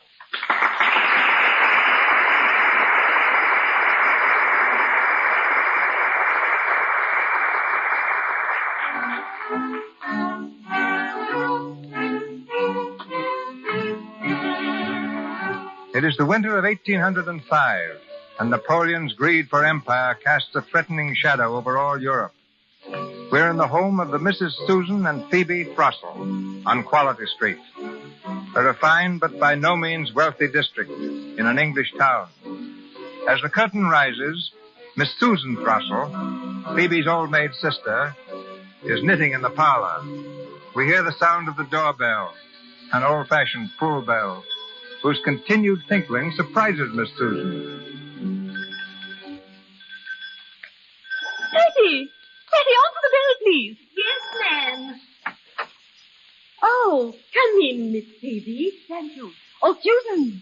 Susan, I'm so excited. I should think so. I thought you were going to pull that bell out by the roots. What's happened? Patty, will you please take my bonnet and fur tippet into the bedroom? Yes, please. What is it, Phoebe? Just a minute. I didn't want Patty to overhear. Susan, I have met a certain individual. Not Mr. V.B. Yes. My dear, you're trembling. No. Oh, no. Oh, yes, you put your hand to your heart. Did I? Has he proposed? Oh, Susan. Then what? I think it is too holy to speak of. Even to your sister? Susan, I was visiting an unhappy woman whose husband has fallen in the war against Napoleon. When I came out of her cottage, he was passing. Yes, Phoebe. He offered me his escort. At first he was very silent. We know why. Please not to say that I know why. Suddenly he stopped and swung his cane. You know how gallantly he swings his cane. Yes, indeed. He said, I have something I am wishful to tell you, Miss Phoebe. Perhaps you can guess what it is. Go on, go on. To say I could guess, sister, would have been unladylike. I said, please not to tell me in the public thoroughfare, to which he instantly replied that I shall call and tell you this afternoon. Phoebe! Susan, to think that it all happened in a single year. The village doctor. Such a genteel competency as he can offer. Such a desirable establishment. Oh, I had no thought of that, dear. What a romantic name. Mr. Valentine Brown. Do you remember when he first called? At the tea table, he humorously passed the cake basket with nothing in it at all. Oh, he was very amusing from the very first. I'm thankful that I have a sense of humor, too. I'm exceedingly funny at times, am I not, Susan? Yes, indeed. You know, he is absolutely fearless. Susan, he has smoked a pipe in this very room. Oh, smoking is indeed a dreadful habit. But there is something so dashing about it. Ah, and now I shall have to live alone. Oh, no. I cannot bear to leave this room. My lovely blue and white room. It is my husband. Susan, you must make my house your home. You see, You see, I have something distressing to tell you. What? You alarm me. You know Mr. Brown advised us how to invest half of our money. I know it gives us 8%. So why it should do so, I cannot understand. But very obliging, I'm sure. Susan, all that money is lost. Lost? Something burst, dear. A bubble, I believe they called it. And then the officers of the company absconded. But Mr. Brown... Oh, I haven't told him yet. He might think it was his fault. How much have we left? Only £60 a year. So you see, you must live with us. Oh, but Mr. Brown... If he is not proud to have my Susan live with us, I shall say at once, Mr. Brown, the door. Dear Phoebe. That knock. He never rings. He knocks. So dashing. So imperious. Susan, I think he kissed me once. You think? I know he did. He was squiring me home from the concert. It was raining, and my face was wet. He said that was why he did it. Because your face was wet? It doesn't seem a sufficient excuse now. Oh, Phoebe, before he had offered marriage? I fear it was most unladylike. Oh, good afternoon, Mr. Brown. Good afternoon, Patty. Ah, Miss Susan. How do you do, ma'am? And Miss Phoebe? Miss Phoebe of the pretty ringlets? How are you? Always so dashing. May I sit on this chair, Miss Phoebe? I know Miss Susan likes me to break her chairs. Indeed, sir, I do not. Maybe how strange that he should think so. The remark was humorous, was it not? How you see through me, Miss Phoebe. Ah. So, I am dashing, eh, Miss Phoebe? A little, I think. Well, I've something to tell you today, which I really think is rather dashing. Oh, dear. I say, Miss Susan, you're not going before you know what it is. Oh, I know, Mr. Brown. Susan! Well, I don't know. I can guess. Oh, please, Phoebe, you explain. Oh, so you both know. And I flattered myself 'twas such a secret. Am I to understand that you had foreseen it all, Miss Phoebe? Nay, sir, you must not ask that. Anyhow, it was you who first put it into my head. Oh, I hope not. Your demure eyes flashed every time the war was mentioned. The war? The war? Mr. Brown, what is it you have to tell us? But I have enlisted, Miss Phoebe. Did you surmise it was something else? You are going to the war? Mr. Brown, is this a jest? Not at all. I've chafed for months. I want to see whether I have any courage. I think you have done bravely, Mr. Brown. I leave tomorrow for the barracks in London. So this is goodbye. I shall pray that you may be preserved in battle, Mr. Brown. And will you write to me when occasion offers? If you wish it. With all the stirring news of Quality Street. It seems stirring to us. It must have been merely laughable to you who came here from a great city. You delicious Miss Phoebe. When I first came here, I felt sorry that one so sweet and young should live so grey a life. I wondered whether I could put any little pleasures into it. Oh, you mean the picnics we had together, chaperoned by Miss Susan? Oh, that was only how it began.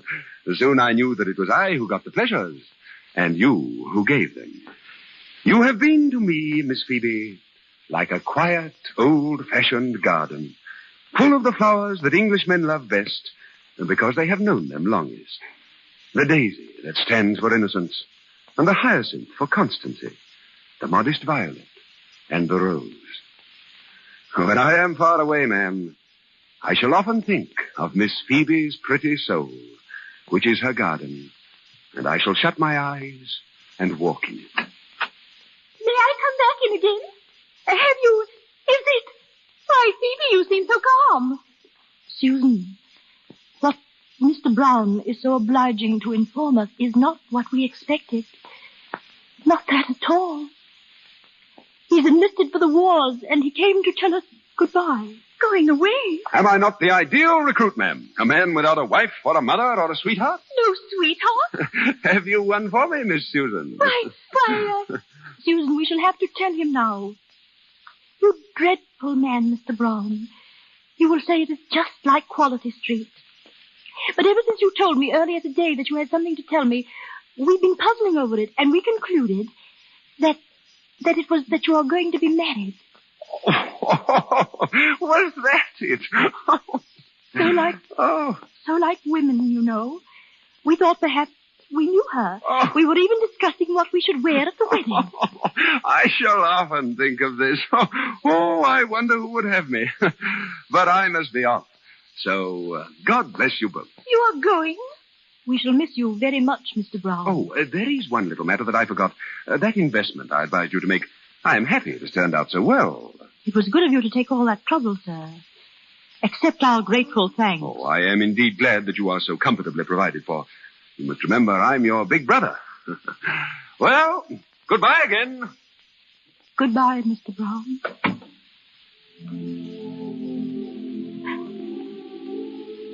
A misunderstanding.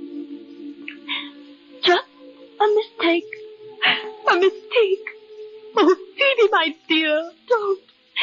Don't, Susan, don't. He is a fiend in human form. Nay, don't say that, Ada. He is a brave gentleman. The money. Why did you not tell him? So that he might propose marriage to me out of pity. Oh, but Phoebe, how are we to live with half our money gone? We could keep a little school for genteel children. Only, of course, I would do most of the teaching. You, a schoolmistress? Oh, Phoebe of the ringlets. Why, everyone would laugh. I should hide the ringlets away in an old maid's cap, and people will soon forget them. And I shall try to look staid and to grow old quickly. It will not be so hard as you think, dear. Oh, there are other gentlemen who were attracted to you, Phoebe, and you turned them away. I did not want them. No, they'll come again, and others too. No, never speak of that to me anymore. I let him kiss me. You could not prevent it. Yes, I could. I know I could now. I wanted him to do it. Oh, never speak to me of others after that.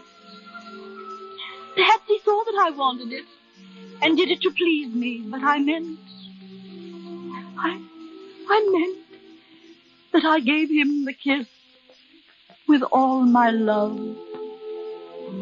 Sister, I could bear all the rest, but I've been unladylike.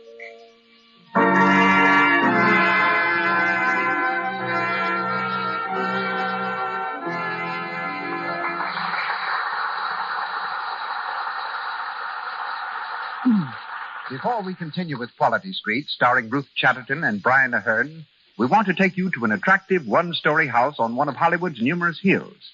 A man and his wife and their pretty daughter live there. We'll say their name is Brown.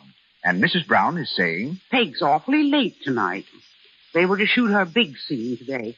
You know, sometimes I think she works too hard at this moving picture business. There she is, I guess. Now, don't scold her. Peg, you're late. Have a good day. Oh, Mother, don't ask me. We had to shoot that telephone scene 22 times. Seemed to me I was running up and down stairs all day long. Maybe you don't think that's work. Of course it is, but it's worth it. Now, calm yourself and let's have some dinner. Oh, I can't. Davy's coming for me at 8, and I can't pass up the Coconut Grove with him. Oh, dear, he'll expect me to be full of pep, and I'm so tired I could flop. I'll never make it. But Peg did make it. She took a warm, fragrant Lux toilet soap bath, just as screen stars do when they're worn out from too much work. A Lux toilet soap beauty bath makes you feel refreshed, alive. And, most important, its active lather sinks deep into your pores and frees them of impurities that may remain to choke them. When you use Lux toilet soap, you're sure you're dainty, certain your skin is sweet. Peg's found out that daintiness pays dividends in popularity. She knows that's why Davy says to her as they glide past at the Coconut Grove, Gee, Peggy, you are a peach. Let's stay until the music stops, Honest, I could dance forever when I'm dancing with you. Be sure you protect daintiness the Lux toilet soap way. Keep skin clear, smooth, dainty with this soap the screen stars use. Start today. And once again, Mr. DeMille. We continue with Quality Street, starring Ruth Chatterton as Phoebe Throssell and Brian Ahern as Valentine Brown.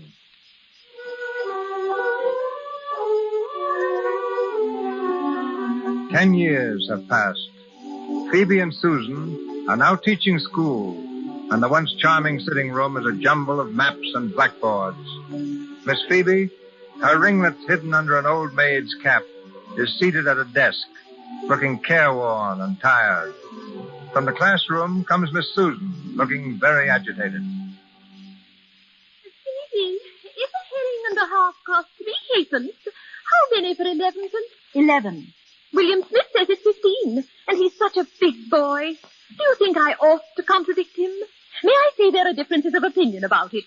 Oh, no one can really be sure, Phoebe. It's 11. I once worked it out with real herrings. Oh, Susan, Isabella's father insists on her acquiring algebra. What is algebra exactly? Is it those 3-cornered things?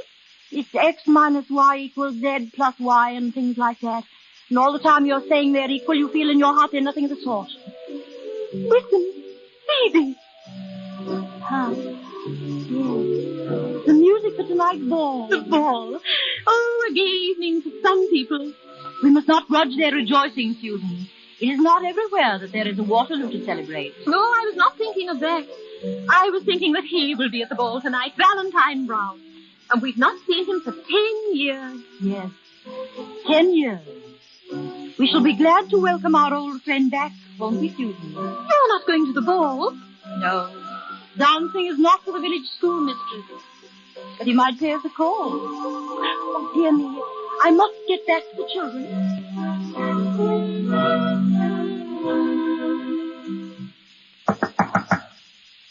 Good afternoon, Patty. Oh, sir, good afternoon. Come in, sir. Who is it, Patty? She's Captain Brown, Miss Susan. Captain Brown. Captain Brown reports himself at home again. Oh, you call this home? When the other men talked of their homes, Miss Susan, I thought of this room. Well, what's this? Maps, desks, blackboards. Why, it looks like a schoolroom. It is. Ah, well. Hi-ho, it is still the same dear room. Miss Susan, I rejoice to find no change in you. And Miss Phoebe? Miss Phoebe of the ringlets? I hope there be as little change in her. Phoebe of the ringlets, oh. Oh, Captain Brown, you need not expect to see her. She is not here. I vow it spoils all my homecoming. Susan, that dreadful Smith boy. Oh, Captain Brown. Miss Phoebe? Is it you, Miss Phoebe? Yes, I have changed very much. I have not worn well, Captain. We are both older, Miss Phoebe. Phoebe, dear, the cloth. I think you can dismiss them, dear. The back way, Phoebe. The back way, Susan, and keep them quiet. Yes, dear. Teaching school is sometimes a trial, Captain Brown. The children are very dear. Oh, ma'am. If only you had invested all your money as you laid out part by my advice. What a monstrous pity you did not. We never thought of it. You look so tired. I have the headache today. You did not use to have the headache. Curse those dear children. Nay, do not distress yourself about me. Tell me of yourself. We are so proud of the way in which you won your commission. Will you leave the army now? Yes, and I have some intention of setting up a surgery and pursuing again the old life in Quality Street. I came here in such high spirits, Miss Phoebe. The change in me depresses you. I was in hopes that you and Miss Susan would be going to the ball. I had brought cards for you to make sure. But now you see that my dancing days are done. Miss Phoebe, what a dull, grey world it is. Phoebe, I sent them off and asked Patty to make some tea. You will have some tea, Captain Brown. Oh, thank you, Miss Susan, but I think not. There's some other time, perhaps. Oh, yes, of course. You've just returned. There must be many duties to perform. Oh, but just wait a few days. And then the dashing Mr. Brown will drop in as of old. And behold Miss Susan on her knees once more, putting tucks into my little friend, the Ottoman. And Miss Phoebe... Miss Phoebe... Phoebe of the ringlets. I have no ringlets now, Captain Brown. You keep school now, ma'am. There are more important things than ringlets to be considered. You will come again soon, Captain. Oh, I shall regard it as a privilege, Miss Susan. Good day. Good day, Captain. Good day, Miss Phoebe. Good day, sir. I wish you very happy at the ball. Thank you, Miss Phoebe. Phoebe. Susan. He thought me old. My dear. He thought I was old because I'm weary. He looked so pityingly at me. How dare he look so pityingly at me? Because I've had to work so hard. Is it a crime when a woman works? Because I've tried to be courageous. Have I been courageous, Susan? Heaven knows you have. But it has given me the headache. It has tired my eyes. Alas, Miss Phoebe, all your charm has gone. For you had the headache and your eyes are tired. My eyes are tired because for 10 years they've seen nothing but maps and death. 10 years ago I went to bed a young girl, and I woke with this spinster's cap on my head. Oh, it isn't fair. This is not me, Susan. This is some other person. Oh, I want to be myself. Phoebe, Phoebe, you who've always been so patient. Oh, no. No, not always. If you only knew how I've rebelled at times, you'd turn from me in horror. Susan, I have a picture of myself as I used to be. I sometimes look at it. I sometimes kiss it and say, poor girl, they've all forgotten you, but I remember. I cannot recall it. I keep it locked away in my room. My room. Oh, Susan, it's there that the Phoebe you think so patient has the hardest fight with herself. I've heard her singing as if she thought she was still a girl. I've heard her weeping. Perhaps it was only I who was weeping. But she seemed to cry to me, let me out of this prison. Give me back the years you have taken from me. Oh, where are my pretty curls, she cried. Where is my youth? My youth, Phoebe. I'm going to my room, Susan. I shall show you the picture of Phoebe. The Phoebe who used to be.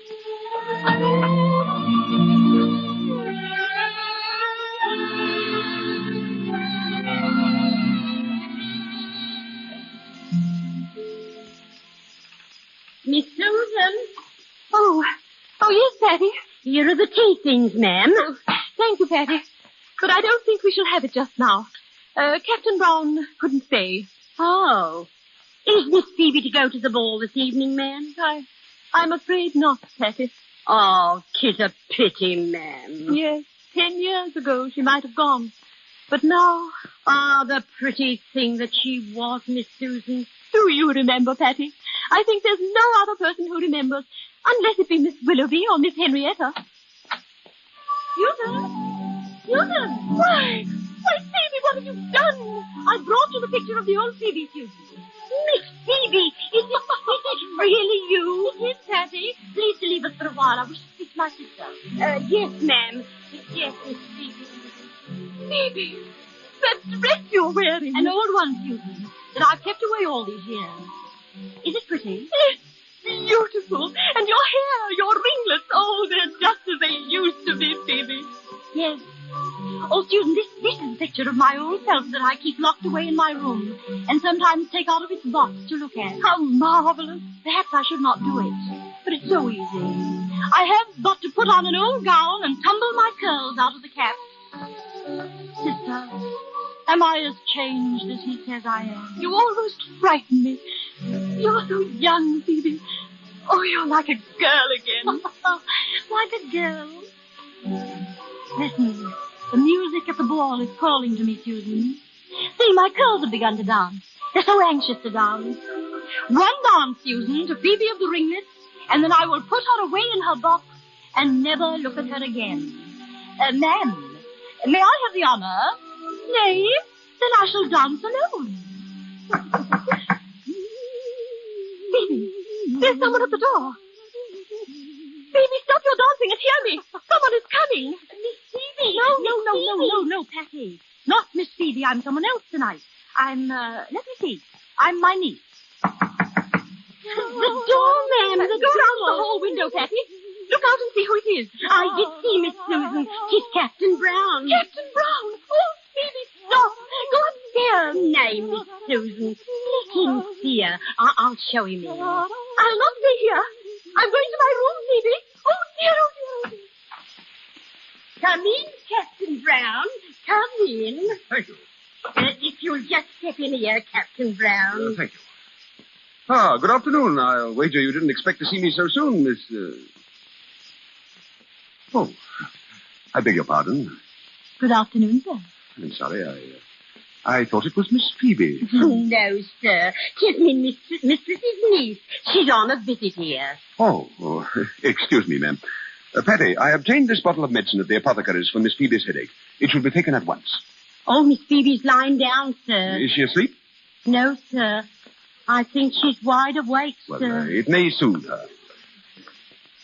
Patty, take it to Aunt Phoebe at once. Yes, miss. Yes, ma'am.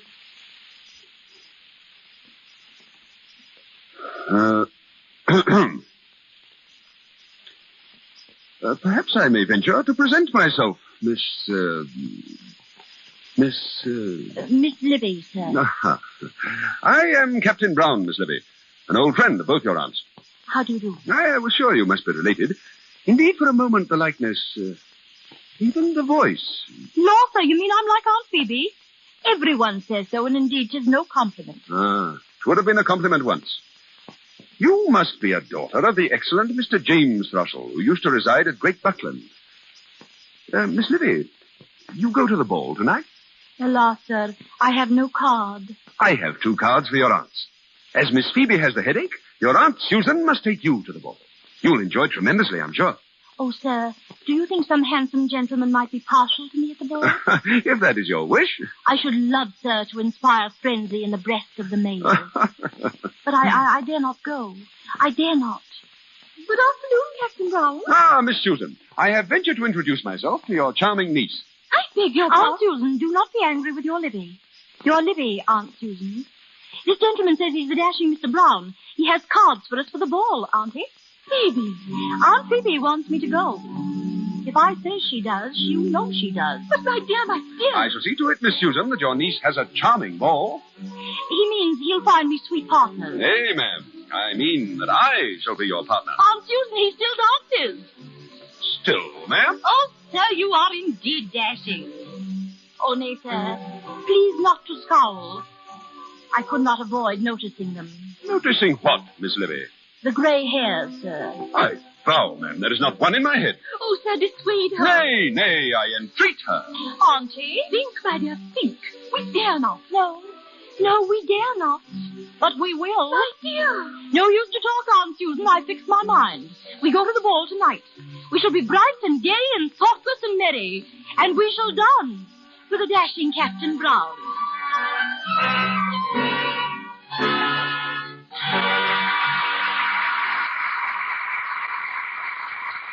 We pause for station identification. This is the Columbia Broadcasting System.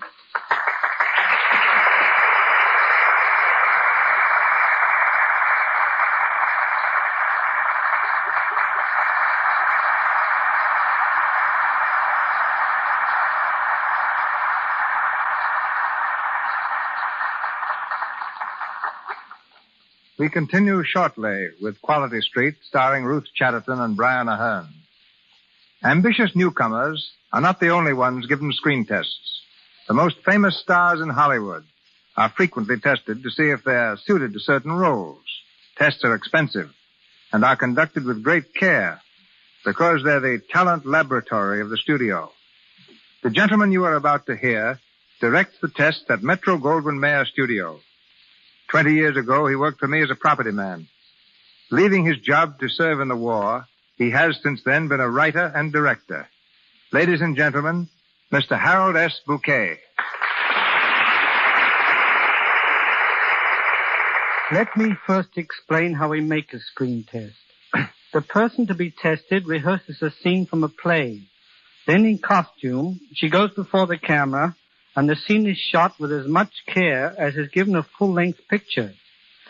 In testing a newcomer, we watch especially for these points. Does she photograph well? Can she act? And has she a screen personality? By that I mean, does she have the ability to convey to the audience what she's thinking as well as what she says? In casting a new production, we test established actors to choose the ones best fitted to balance the cast.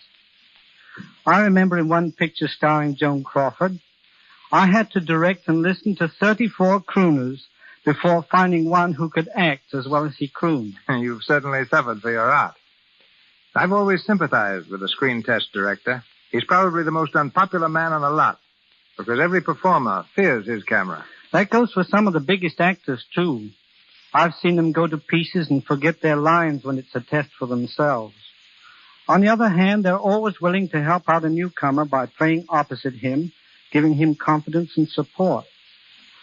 Perhaps you've been told you're the image of Miss Greta Garbo or Mr. Robert Taylor. That won't help you pass the screen test.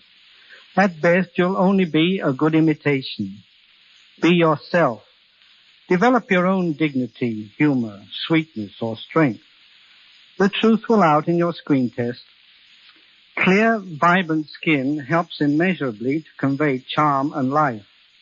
A good way to achieve vibrant skin is by using soap and water. And of course, the soap used so much here in Hollywood is Lux toilet soap. Now, perhaps you can tell the girls listening to this program how to make their own screen test without a camera. Surely. Just check the following points. Have you an honest, natural smile? Do you keep your appearance attractive with lovely skin, clear, sparkling eyes, even, regular teeth? Is your voice pleasing?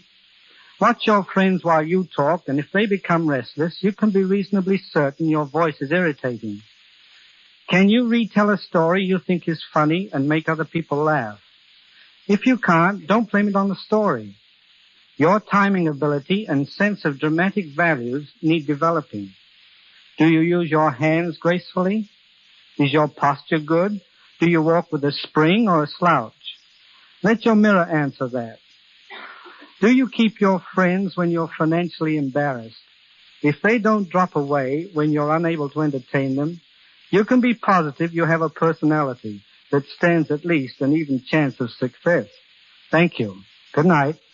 Good night, Harold.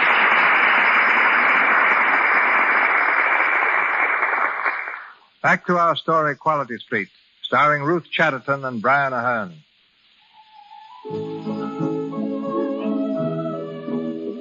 We're at the ball, where Miss Phoebe, disguised as her non-existent niece, Miss Livy, is trying to recapture her lost youth and attract the dashing Captain Brown. On a balcony overlooking the garden, Miss Susan is talking to Miss Willoughby and Miss Henrietta, the oldest and most maidenly ladies the town has to offer. Your niece, Miss Livy, seems to be enjoying herself, Susan. Yes, Miss Willoughby. She loves to dance. The young men are quite infatuated about her. Do you think so, Miss Henrietta? Ensign Blaze and Lieutenant Spicer have claimed her every dance, when the gallant Captain Brown has not. It is remarkable, Susan, how greatly your niece favors her Aunt Phoebe. Oh, yes, yes. Is it not strange, Miss Willoughby? We've often commented on that fact. And how is dear Phoebe, Susan? We have not seen her for nearly a week. Oh, she's poorly, Miss Henrietta. Very poorly. Oh, how sad. Miss Livy is your brother James' child, I believe you said, Susan. Yes, brother James' child. Strange. I cannot remember that your estimable brother ever had a daughter. I thought all the three were sons. Oh, no. 3 sons and a daughter. Surely you remember my speaking of little Livy, Miss Henrietta? No, Susan, I do not. The music has stopped. Your niece is coming this way.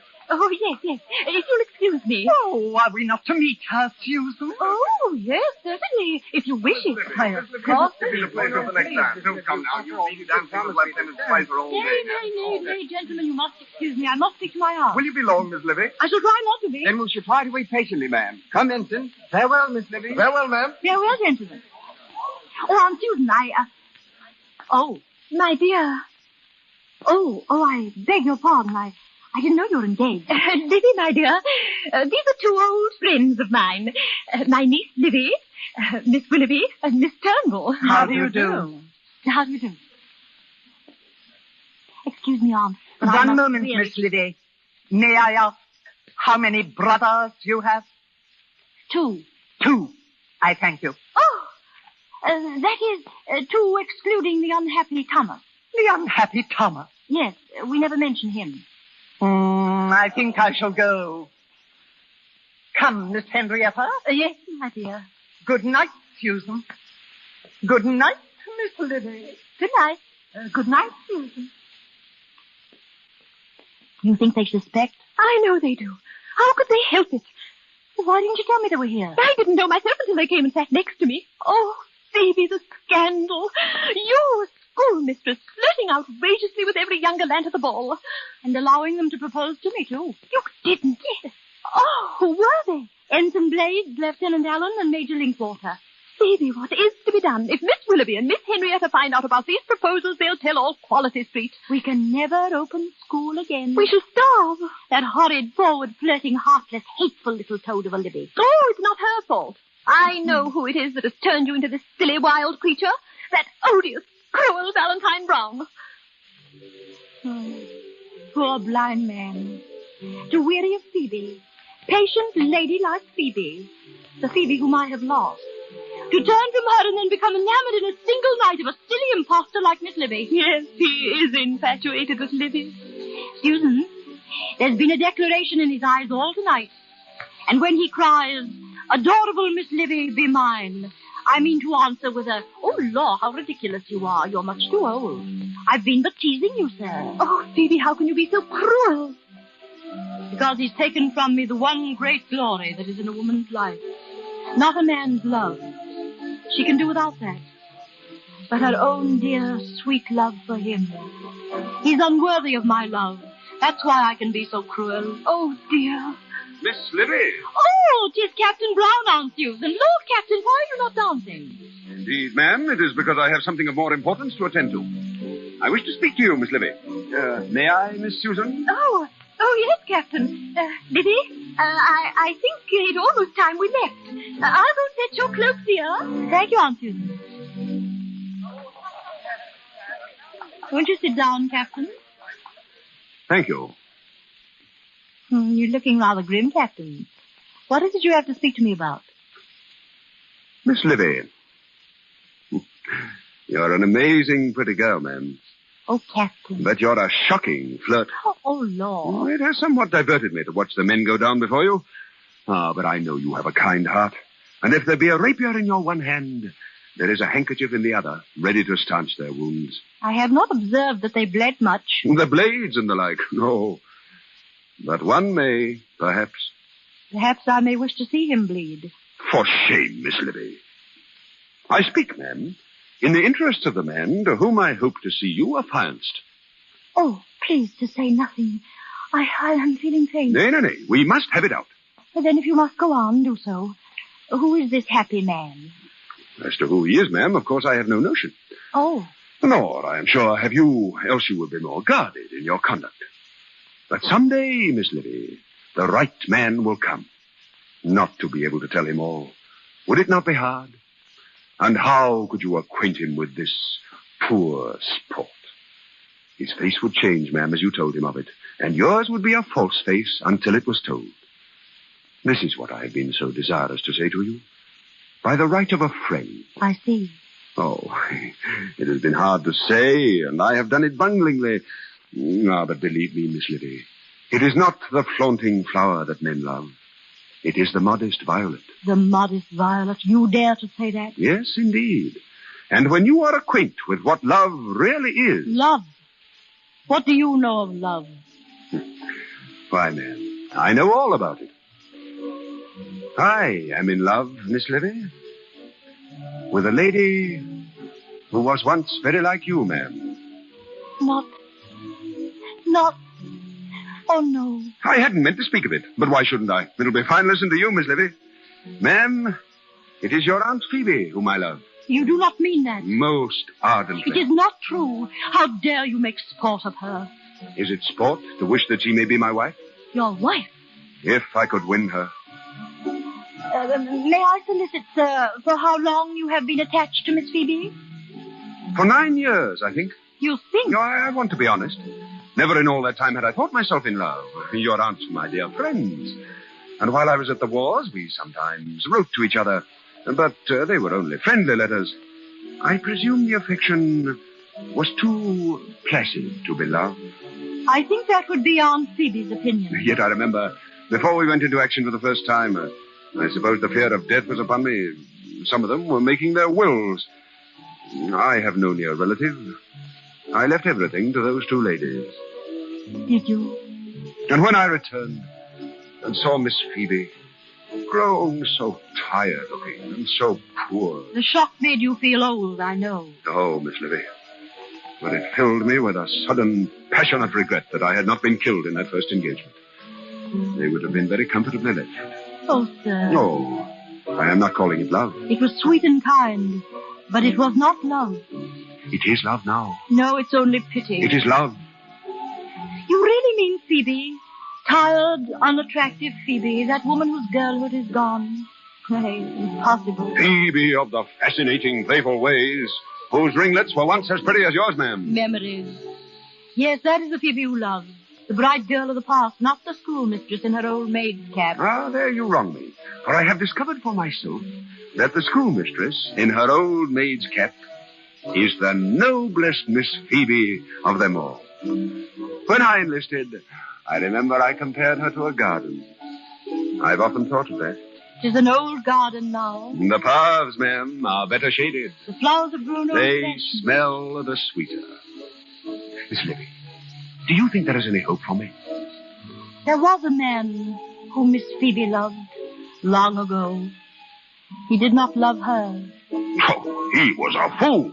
He kissed her once.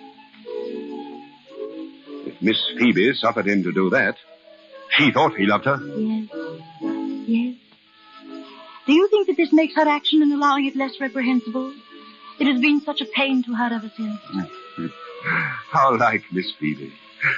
But that man was a knave. No, he was a good man.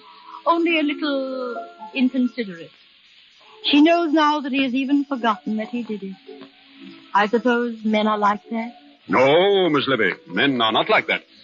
I am a very average man, but I thank God I am not like that. It was you. Did Miss Phoebe say that? Yes. Then it is true. It was raining, and her face was wet. You said you did it because her face was wet. I had quite forgotten. But she remembers. And how often do you think the shameful memory has made her face wet since? The face you loved, Captain Brown. You were the first to give it pain. The tired eyes. How much less tired they might be if they'd never known you. You who are torturing me with every word. What have you done to Miss Phoebe? Do you think you can ever bring back the bloom to that faded garden? I vow I shall do my best. I shall go to her. Miss Phoebe, I will say. Oh, ma'am, so reverently. Miss Phoebe, my beautiful, most estimable of women, let me take care of you forevermore. Beautiful. Oh, no, Miss Phoebe. Ah, ma'am, you may laugh at a rough soldier so much enamored, but 'tis true. Marry me, Miss Phoebe, I will say, and I will take you back through those years of hardship that have made your sweet eyes too patient. Instead of growing older, you shall grow younger. We will travel back together and pick up the many little joys and pleasures that you had to pass by when you trod that thorny path alone. Can't be. Can't be. Nay, Miss Phoebe has loved me. 'Tis you yourself have said it. I did not mean to tell you. She will be my wife, yes. Never. You are severe, Miss Livy. Ah, but it is because you are partial to her, and I am happy of that. I partial to her? I'm laughing at both of you. Miss Phoebe, Lord, that old thing. Silence. I hate her and despise her. If you knew what she is. I know what you are. That paragon who has never been guilty of the slightest deviation from the strictest propriety. Never. That garden. Miss Livy, for shame. Your garden has been destroyed, sir. The woods have entered it, and all the flowers are choked. You false woman, what do you mean? I'll tell you. What faith you have in her? As in my God. Speak. I cannot tell you. No, you cannot. It is too horrible. You are too horrible, is not that it? Here is your cloak, dear. The carriage is waiting to take us home. Answer me, Miss Livy. Is it not that you are too horrible? Yes, that is it. Livy? Horrible? Explain yourself, Captain Brown. Ma'am, I leave the telling of it to her, if she dare. And I devoutly hope that those are the last words I shall ever address to this lady. Ma'am, your servant. My love, my dear, what terrible thing has he said to you? Not terrible, glorious. Susan, 'tis Phoebe he loves. 'Tis me, not Livy. He loves me. He loves me. Me, Phoebe.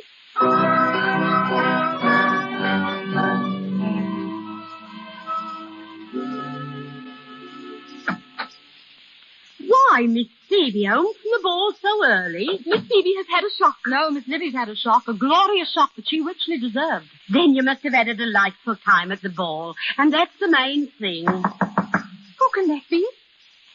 She's an imperious knock. A military knock. There's a dashing knock. Maybe it's Captain Brown. Oh, he mustn't see me. Patty, don't answer the door till I'm out of sight. Susan, tell him Miss Livy's been taken suddenly ill.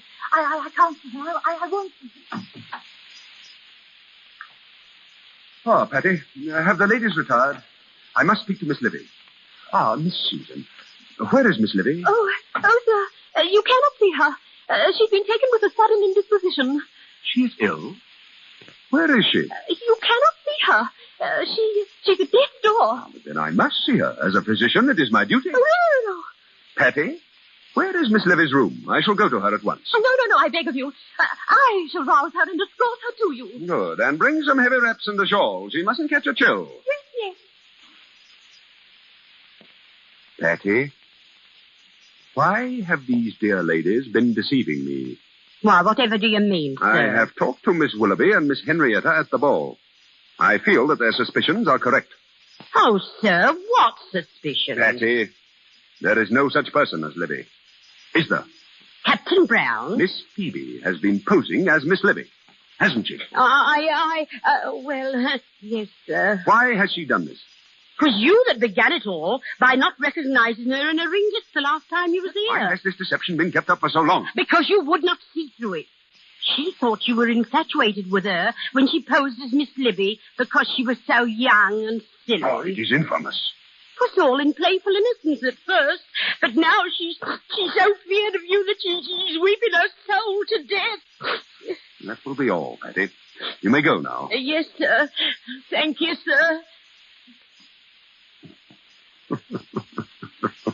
Captain Brown. Oh, yes, Miss Susan. I am happy to inform you, sir, that Livy finds herself much improved. It is a joy to me to hear it. She's coming in to see you. No, I shall be happy to see the poor invalid. Come in, Livy, dear. Yes, Aunt. No, your servant, Miss Livy. How do you do? Allow me to help you to the couch, Miss Livy. No, I can walk alone. How do you think she's looking, Captain Brown? A little drawn. But I believe she will recover. Thank heaven. May I say, Miss Livy, it surprises me that you should be said to be like your Aunt Phoebe. Well, of course, you have the ringlets, but Miss Phoebe is decidedly shorter and more thick-set. No, I'm not. I said Miss Phoebe. Oh, yes. Well, Miss Susan, I think I could cure your niece if she is put unreservedly into my hands. I'm sure you could. Ah, then you are my patient, Miss Livy. It was but a passing indisposition. I'm almost quite recovered. Oh, nay, you still require attention. But I believe that your home is the best place for you. Would that I could go. You are going. Yes, soon. Indeed, I have a delightful surprise for you, Miss Livy. You are going tonight. Tonight? Not merely tonight, but now. As it happens, my carriage is standing idle at your door, and I am to take you in it to your home. Sir, I decline to go. Oh, what a stubborn patient you are. Miss Susan, can't you persuade her? Indeed, Captain, I cannot. Oh, well, then I must speak to Miss Phoebe. Oh, dear. Where is she? I cannot tell. You don't know. Very strange. She is your aunt, is she not? Oh, sir, You are her niece. Yes, her niece. And yet you don't know where she is. I cannot tell. Then perhaps, ma'am, I can help you. You, sir? Miss Phoebe, dear creature, is here in this room with us now. She calls herself Miss Livy. But we know it's just in sport. And more to her own confusion than mine. Phoebe, he knows. Captain Brown, I will explain everything to your satisfaction. No need for explanations. Miss Livy is no more. Good riddance to that charming little flirt. And now, Phoebe Trottle. Will you be Phoebe Brown? You know everything. And that I am not a garden? I know everything, ma'am. Except that. Then the dictates of my heart enjoin me to accept your too flattering offer. Miss Phoebe, it is not raining, but your face is wet. I wish always to kiss you when your face is wet. Also, kiss Susan also.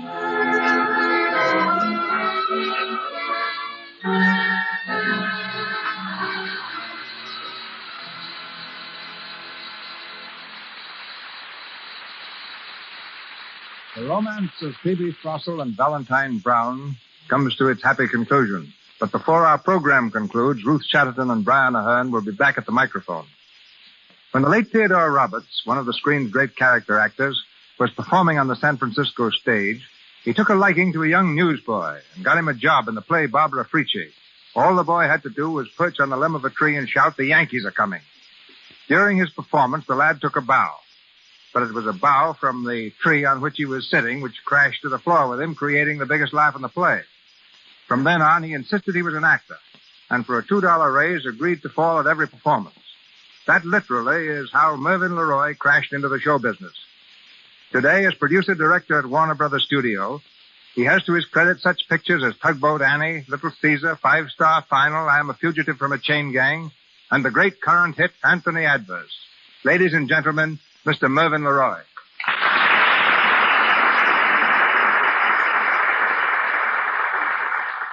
Thank you, C.B. My first job in pictures was in the wardrobe department for $12.50 a week. I thought I was getting into the movies, and I found myself in the cloak and suit business, so I quit. Then you managed to catch my brother William DeMille in a weak moment and convinced him you were a great cameraman. I remember the first picture you shot under his direction was all out of focus, which gave it a soft, attractive quality never seen before, and we decided you were a genius. But I was smart, so I quit being a genius and got myself a job as an actor for you, Mr. DeMille. Mervyn played the role for me in Triumph. The scene was in a canning factory. And among other things canned during the picture was Mervyn LeRoy.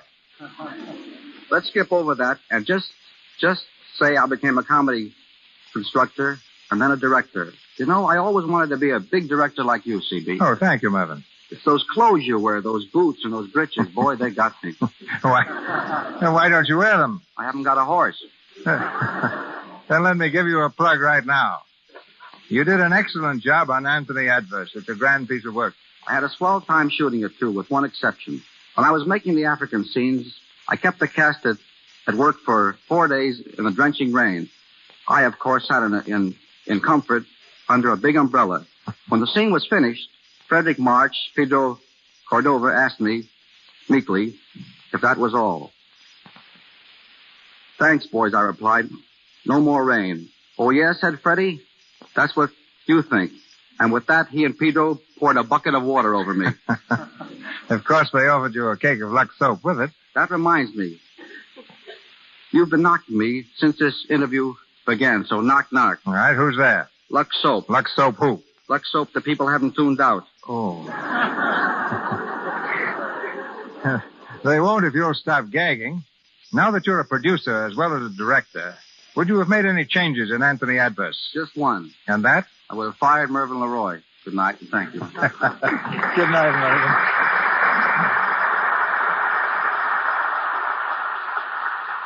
Last week, the National Air Races were held in Los Angeles. Tonight's leading lady sponsored one of the features, the Ruth Chatterton Air Derby for sportsman pilots. Brian Ahern planned to compete, but his motion picture contract forbids flying, and he found himself grounded on Quality Street. However, it's a one-way street that leads our stars right back to the microphone. Ladies and gentlemen, Ruth Chatterton and Brian Ahern.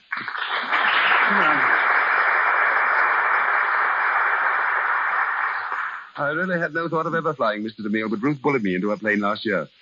And I decided to take lessons until I knew how to fly around the field and land the plane, just to prove to her there was nothing in it. While Brian was up in the air, a bug bit him. He's had the flying fever ever since. It's a bad case, too. But long before Miss Chatterton or I came to Hollywood, ladies and gentlemen, Mr. DeMille was flying his own plane. And nearly 20 years ago, he started the first air passenger service in the United States. It operated between Los Angeles, San Francisco, and San Diego. Right now, my interests are in the other extreme. I have a diving apparatus. I'm doing a little exploring at the bottom of the ocean. Do you ever dive, Ruth? Only in planes, Mr. DeMille. Oh, well, come down and see me sometime. Gladly would make the date soon, because, you see, I think I'm leaving Hollywood this fall for a season on the New York stage. Ron is, too. Well, success to you both. Are you flying back? Of course, I always fly, weather permitting. I know nothing more invigorating. It's almost as invigorating to put my ship down and step into a shower with Lux toilet soap. Lux has flown with me all over the country. I'm never without a parachute or Lux. You can depend on either to save your skin. I'm particularly glad to have had you and Brian in a DeMille production before you left. I tried to get him before, but he was afraid of Hollywood. Well, Hollywood no longer terrifies me, but I still can't understand the autograph hunters. They ask me for my signature, but usually they haven't the slightest idea whether I'm King Solomon or Mickey Mouse. So, Mr. DeMille, thanks for a grand show. Good night. Good night, Mr. DeMille. Good night, pilot. Happy landing. Thank you, Miss Chatterton and Mr. Ahern. Ladies and gentlemen, this is your announcer, Melville Ruick. In a moment, Mr. DeMille returns with word of next week's program. Mr. Ahern appeared on this program through courtesy of Samuel Goldwyn Productions. He is now co-starring with Merle Oberon in the Samuel Goldwyn picture Covenant with Death. Mr. Leroy appeared through courtesy of Warner Brothers Studio, where he has just produced and directed Three Men on a Horse. Mr. DeMille through courtesy of Paramount, Mr. Bouquet, Metro-Goldwyn-Mayer, and Mr. Silvers, 20th Century Fox, whose new picture Ramona was musically arranged by Mr. Silvers. And now, Mr. DeMille. As a novel, as a play, as a motion picture, Trilby ranks as one of the classics of literature and drama. Next Monday night, we bring you this story of the little French singer and the hypnotist Svengali. Our stars, Miss Grace Moore and Mr. Peter Lorre. This musical and dramatic event will mark the opening of the fall season of the Lux Radio Theater. With Miss Moore in the title role and Mr. Lorre as Svengali, I can assure you a performance worthy of the occasion. Our sponsors, the makers of Lux Toilet Soap, join me in inviting you to be with us next Monday night in the Lux Radio Theater presentation of Trilby, starring Grace Moore and Peter Lorre.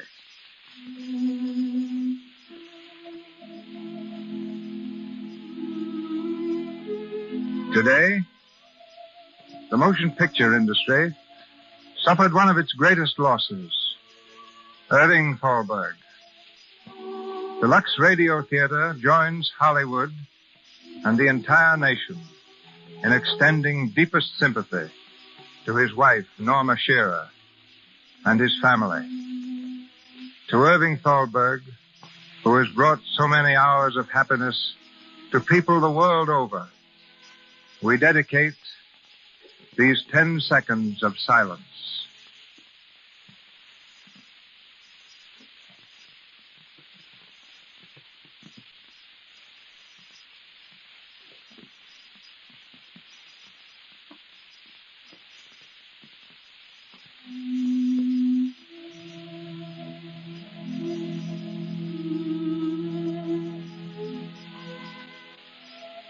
This is Cecil B. DeMille saying good night to you from Hollywood.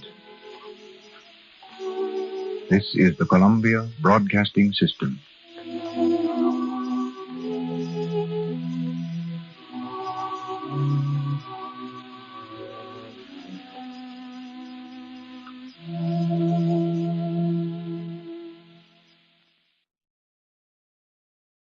Hollywood, California, Monday, October 26th.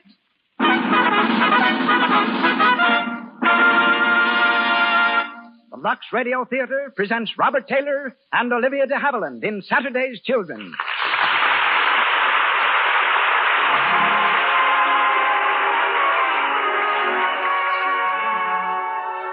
Lux presents Hollywood. Our stars, Robert Taylor, Olivia de Havilland, Mona Berry, and Frederick Perry. Our guests, William Koenig, General Manager of Universal Studios, and Frank Richardson, Paramount Wardrobe Director. Our producer, Cecil B. DeMille. Our conductor, Louis Silvers. To our unseen listeners and to those who crowd our theater to the doors tonight, greetings from Lux, with a special word of welcome to the many distinguished Hollywood personalities whom I see among our audience.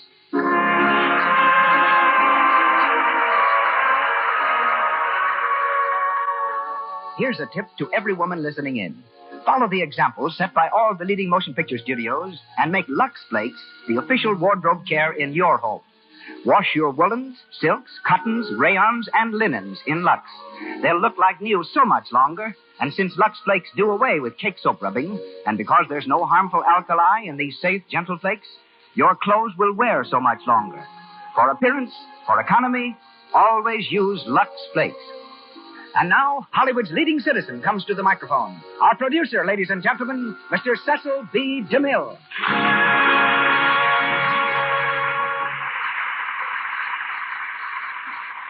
Greetings from Hollywood, ladies and gentlemen. Every few years, a new personality comes to the screen, defying all its traditions of long, arduous apprenticeship, breaking every law of averages, and skyrocketing overnight to stardom. Valentino and Gable did it. So did Hepburn and Harlow. While today's favorites, Robert Taylor and Olivia de Havilland, are tonight's stars.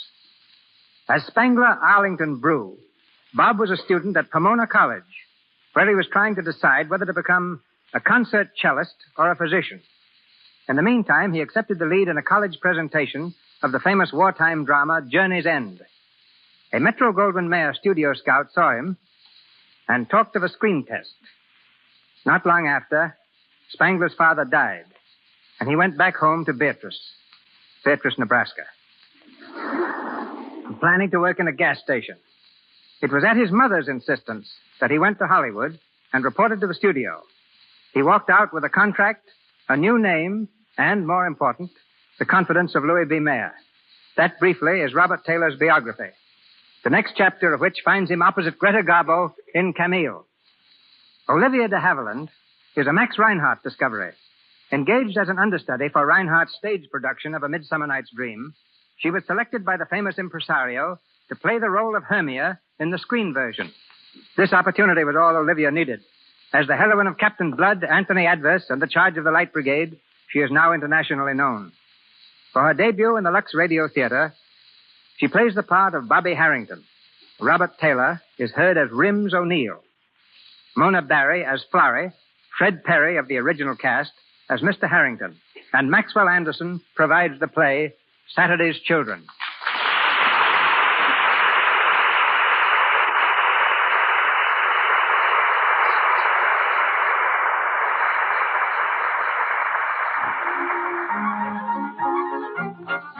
The title of our play comes from an old proverb, which says, Saturday's child works hard for a living. New York City. The offices of the Mengel Importing Company. Franz Mengel, president. In one of the outer rooms, a buzzer is sounding, and Bobby Harrington, Mengel's attractive young secretary, answers his call. Yes, Mr. Mengel? I've got a cable to send. Bring your notebook. Yes, sir. Sit down, Bobby. Just heard from Buenos Aires. They've got to have immediate word as to the man we're sending down and when he's leaving. It's a great opportunity, whoever gets it. That's just the trouble, my dear. I can't make up my mind between Keith, Warner, and O'Neill. You know all three men. Who's your choice? Oh, Rims O'Neill. Rims O'Neill. Strange name, strange fellow. Excellent man. Well, have him here in 15 minutes. You mean you're going to send him? On my recommendation? Well, why not? It was a toss-up. You settled it. Oh. Well, what's the matter, Bobby? Well, nothing. I'm sure he's the best man, Mr. Mengel. But how long will he be in South America? 2 years, and if he makes good, perhaps indefinitely. Indefinitely? Yes. Now take this cable, will you, Bobby? Sending Rims O'Neill, assistant manager, Buenos Aires office. Wait a minute. Bobby? Yes? We'll all be working a little late tonight. I thought perhaps you'd let me drive you home. Well, I'd love to, but I've promised to meet someone. And spoiled my whole day. Lunch tomorrow? Splendid. Ah, that's better. You know, Bobby, you're really one of the... Oh, yes. Yes, of course, the cable. Very well. Unless you hear the contrary, O'Neill will leave New York August 24th. Regarding Santa's orders, be sure to give me your full...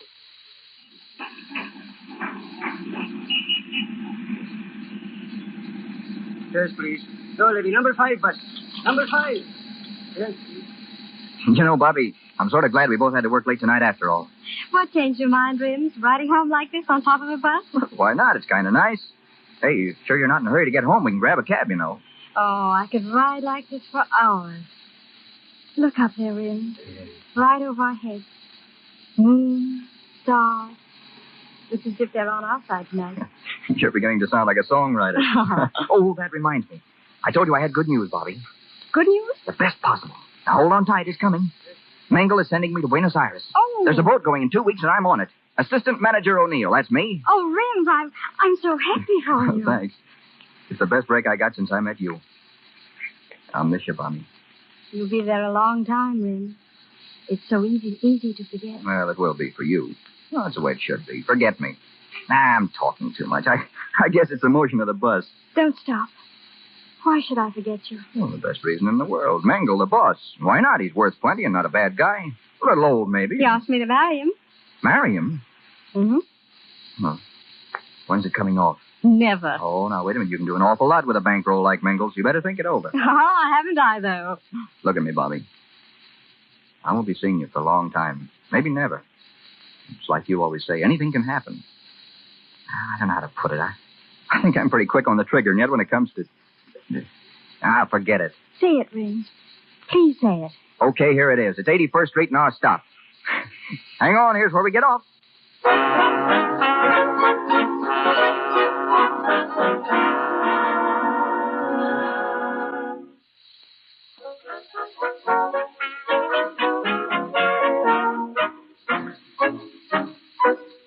The selection you just heard was Oh My But, Goodness. Father, you don't For the last understand. time, Florrie, The program comes to you don't as a worry regular about Wednesday night feature that. That girl over can this take care of herself. when we bring you the Better dance than you tunes can. of the most Yeah, popular maybe Rims O'Neill will bring her home on a bus like he did last night. So very But we want you romantic. to write in, telling us which nothing. band you prefer Oh, and stop why. worrying. Next week, She'll be home the soon. football And season turn off with that songs radio. from the All country right. over and- After all, Father, she's my sister. Some member of the family's got to take an interest in her. At times you're very droll, my dear. Florrie, I'm terribly fond of you. You're such an interesting girl. So little sincerity, so much curiosity. By the way, where is your husband? Oh, Willie's home. Minding the baby? Yeah. I thought so. Poor Willie. Sometimes, Father, I don't know what to make of you. You say I'm insincere. Well, if that's the truth, why am I so against Bobby going with her boss? I don't know, but there's a catch somewhere. Of course there is. Mr. Mingle's too old. All he thinks of is business. He's never home. Oh, sit still, Father. I'll answer. Hello. Oh, yes, Rims. No, she isn't. Well, we're expecting her any minute. Oh, I don't know about that. You see, she's just coming home to dress. She's got a date tonight. Florrie. Shh, Father. Oh, that's a shame. Of course, she'll be glad to see you, Rims, but she won't have much time. Yes, I'll tell her just as soon as she comes in. What? Oh, you'll call back in half an hour. Okay. Well, if I don't see you, lots of luck in Buenos Aires. You are going, aren't you? Splendid. Yes, well, goodbye. Florrie, why did you tell that young fellow Bobby was going out? You know she isn't. Hello, everybody. Bobby, dear. Oh, hello, Bobby. Didn't hear you come in. I haven't seen you for ages. One kiss is plenty, my sweet. How's the baby? Oh, fine. Dinner? Hours ago. Bobby, Yes, Florrie, with Mr. Mangle. He talked to me for hours and I didn't hear a word he said. Bobby, the least you could do would be to... Will you say it over again? He won't mind. And if he does, he can always fire me. Someone just phoned you, my dear. Your sister took the message. Oh, yes. Rims O'Neill. Rims? What did he say? I don't know what he said, but Florrie said plenty. Oh, first he wanted to know if you were going to be in this evening. Well, that was an easy one to answer. But you're not. You're going to a dance. With Rims? Bobby, you're so terribly innocent. I told Rims someone was taking you to a dance. Florrie, you couldn't. Now, don't get hysterical. Why, tell him you're going to be at home sitting on the edge of a chair waiting for him to call. But that's not so, Florrie. Yes, well, now run along, Father. There's something I want to say to Bobby. Again? Oh, very well. Let me know when you're ready. I'll drive you over to your place. Listen, Florrie, what right did you have telling Rims Now, that? take a tip from your big sister and remember this. If you want a man to get interested in you, just let him see you going right out the front door with somebody else. Now, leave everything to me, Bobby, and before you know it, Rims O'Neill will be proposing. You're rather tiresome tonight, Florrie. Even so, I'm not through. Now, run along inside and put that new black velvet on. You were going to a dance. When Rims calls again, well, tell him to meet you someplace. Nice, quiet place. Tell him you've got a date with Fred, but you'll try and break it.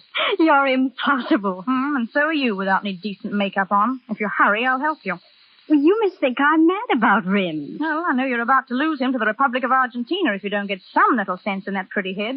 Well, I do like him, Florrie, but I also like the butcher, the man who sells the papers on the corner, and on rare occasions I even like you. All right, forget it. Don't do it. Because if you did, he might ask you to marry him. He might stay in New York, and oh, dear. It'd be such a bother to turn him down. There's an evil genius about you, Florrie. Oh, I'm beginning to weaken. It's hateful and dishonest, and I'll never forgive myself whatever happens. Well, do as I say, and only one thing can happen.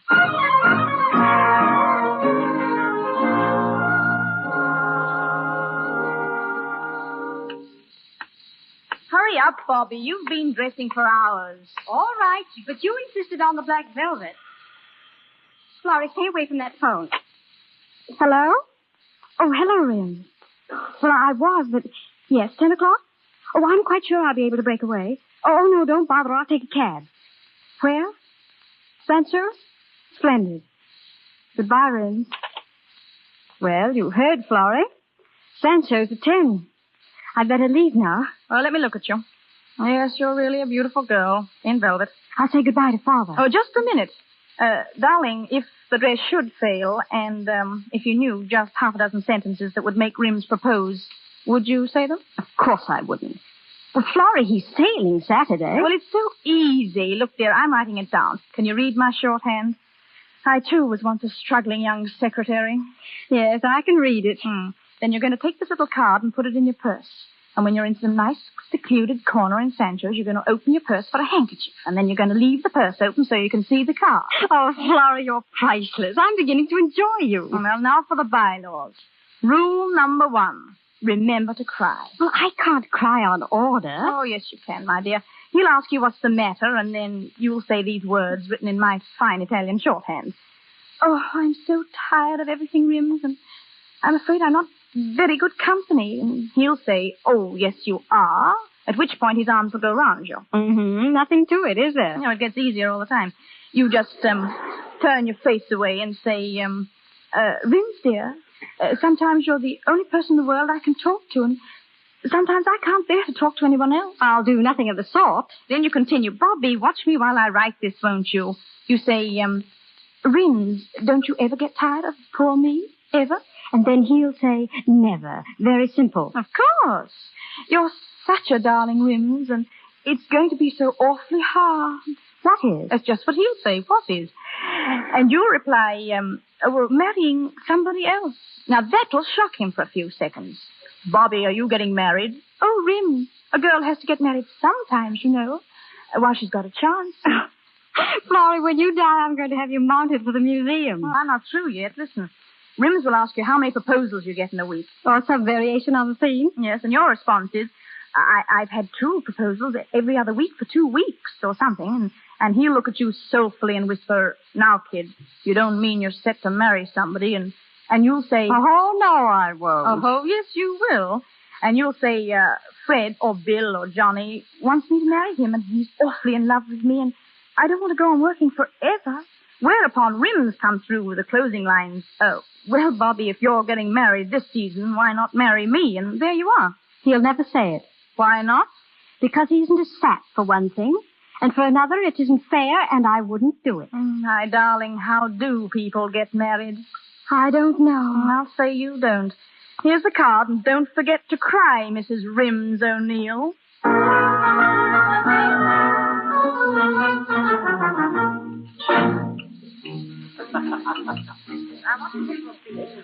This way, senor.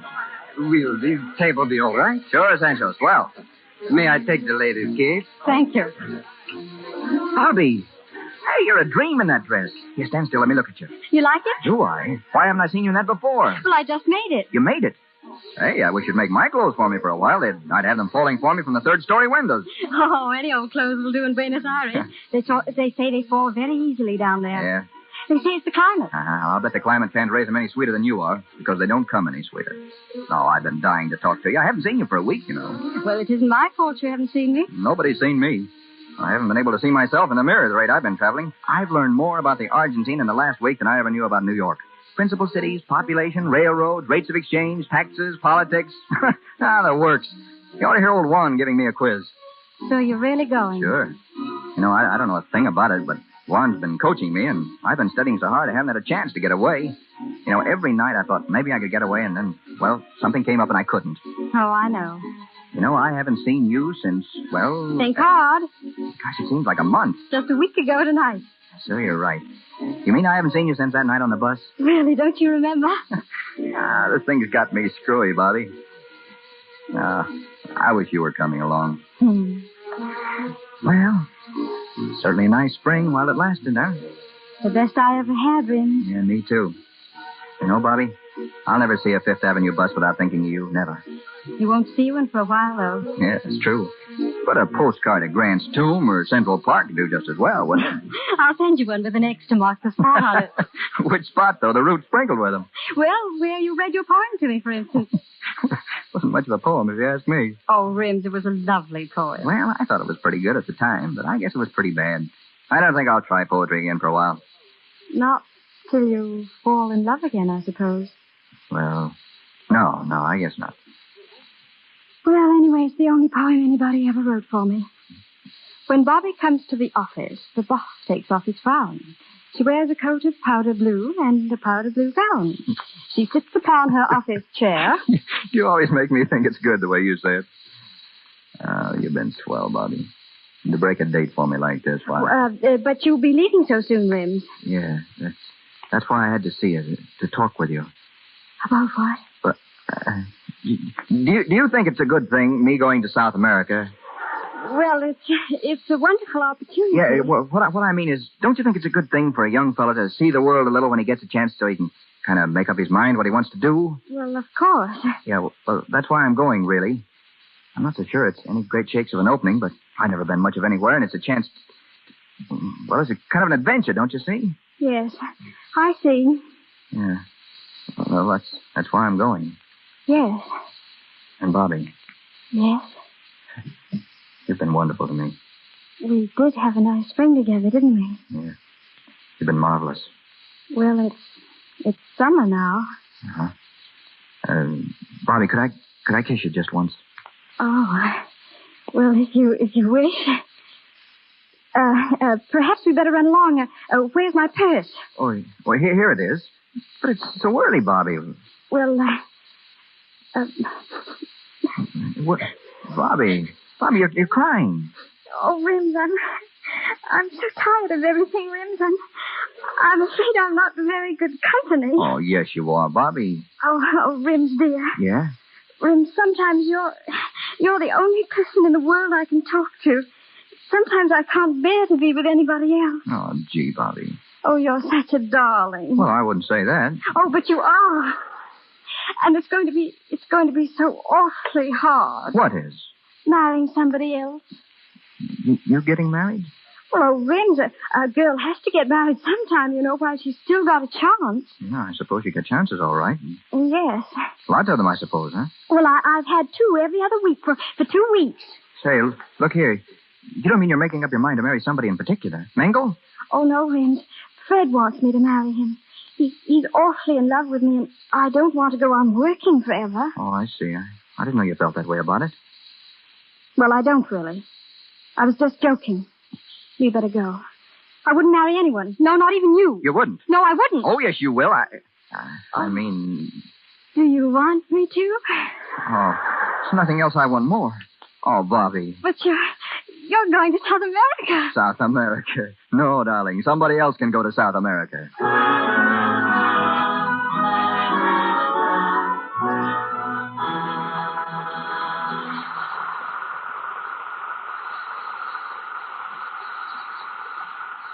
In a minute, we'll go on with the story of Saturday's children. But first, let's look in on a bridge party in Pasadena given for Helen's birthday. A big cake with candles is being brought in. Jane and Alita are watching from the doorway. Say, Alita, do you suppose those candles are meant to fool us? Helen's 36 or she's a day. Meow. She's only 29. Oh, she must be older. No, she's not. What made you think she was? Well, her face doesn't look so old, but I always judge by hands. And Helen's hands look as if she's at least 35. Well, they're dishpan hands. You know, it's a shame Helen doesn't use Lux. It would keep her hands soft and young-looking. Well, let's both tell her to switch to Lux. Don't let anybody you know get old-looking hands from washing dishes. They needn't if they use Lux for dishes. Tell them it's a regular beauty treatment right in the dishpan.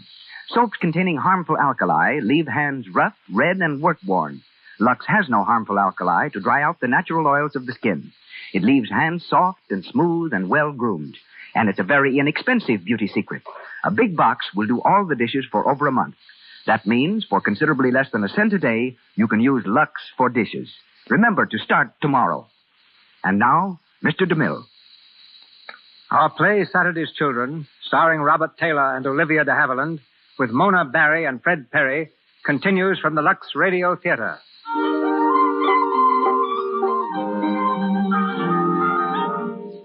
"4 months have passed since Bobby put Florrie's scheme to its test, made Rims forget all thoughts of South America, and led the willing groom to the altar. We find the couple in their little apartment in mid-Manhattan. Supper is over, and while Bobby washes the dishes, Rims searches for a cigarette. Hey, Bobby, see my cigarettes around? Poor Rims. You are helpless, darling. There they are. Oh, thanks. Hey, there's only one left. Well, this morning you said you'd bring home a carton. Forget? No, I didn't forget. Only I was running so low in cash. But you got paid today. Well, it's all right, honey. Don't bother. Rims, I don't understand. You never seem to have any money. The truth is I made a couple of football bets. Well, I lost. Oh, Rims. Rims, we've got to stick to our budget or we'll never come out even. I went over everything this afternoon. Here it is, Rims, the treasurer's report, and you've got to read it. You see, we get $260 a month. Here, let me see that thing a minute. 60 for rent, 35 groceries, 45 on the furniture, 20 my allowance, 14 insurance, and light, gas, ice. Leaving exactly $66 a month. 66? Hey, darling, you're marvelous. Well, I didn't say we could save that much. We've got to have clothes and pay the dentist. But if we don't use some kind of system, it's just going to keep on disappearing. Rims, I'm going to keep note of every cent I spend. Now, if you do the same, well, we can go over it every night and... Yeah, it looks like a lot of swell eatings ahead of us. Oh, please, Rims. Now, wait a minute. You mean you want me to make a count for every penny I spend? Well, must you look at it that way? Well, that's what it amounts to, isn't it? Well, I guess that's that. I'll finish the dishes. Oh, wait a minute. Let me look at those figures. Oh, I thought something was wrong. Oh, it doesn't matter. When you say we get $260 a month, it matters. Well, Rims, I spent all afternoon checking things a dozen different ways. Yeah, but you're still wrong. I get $40 a week. That makes about $170 a month. Oh, what a fool. Where did you get $260? Well, Rims, I must be crazy. I put down 60 a week. 60? Well, you told me Mr. Mingle had spoken about a raise. Sure, he spoke about it all right. Well, I kept on thinking about the new salary. I figured everything on 60 a week. Yeah, some difference. Now, there's just no use, Bobby. Every month we take in $170 and spend $183. Oh, Rims, I wish I hadn't quit my job. Well, we both couldn't work in the same office after we got married. Well, other people do. It wouldn't have mattered. Nothing doing. You'd say I wasn't man enough to support my wife, and they'd be right.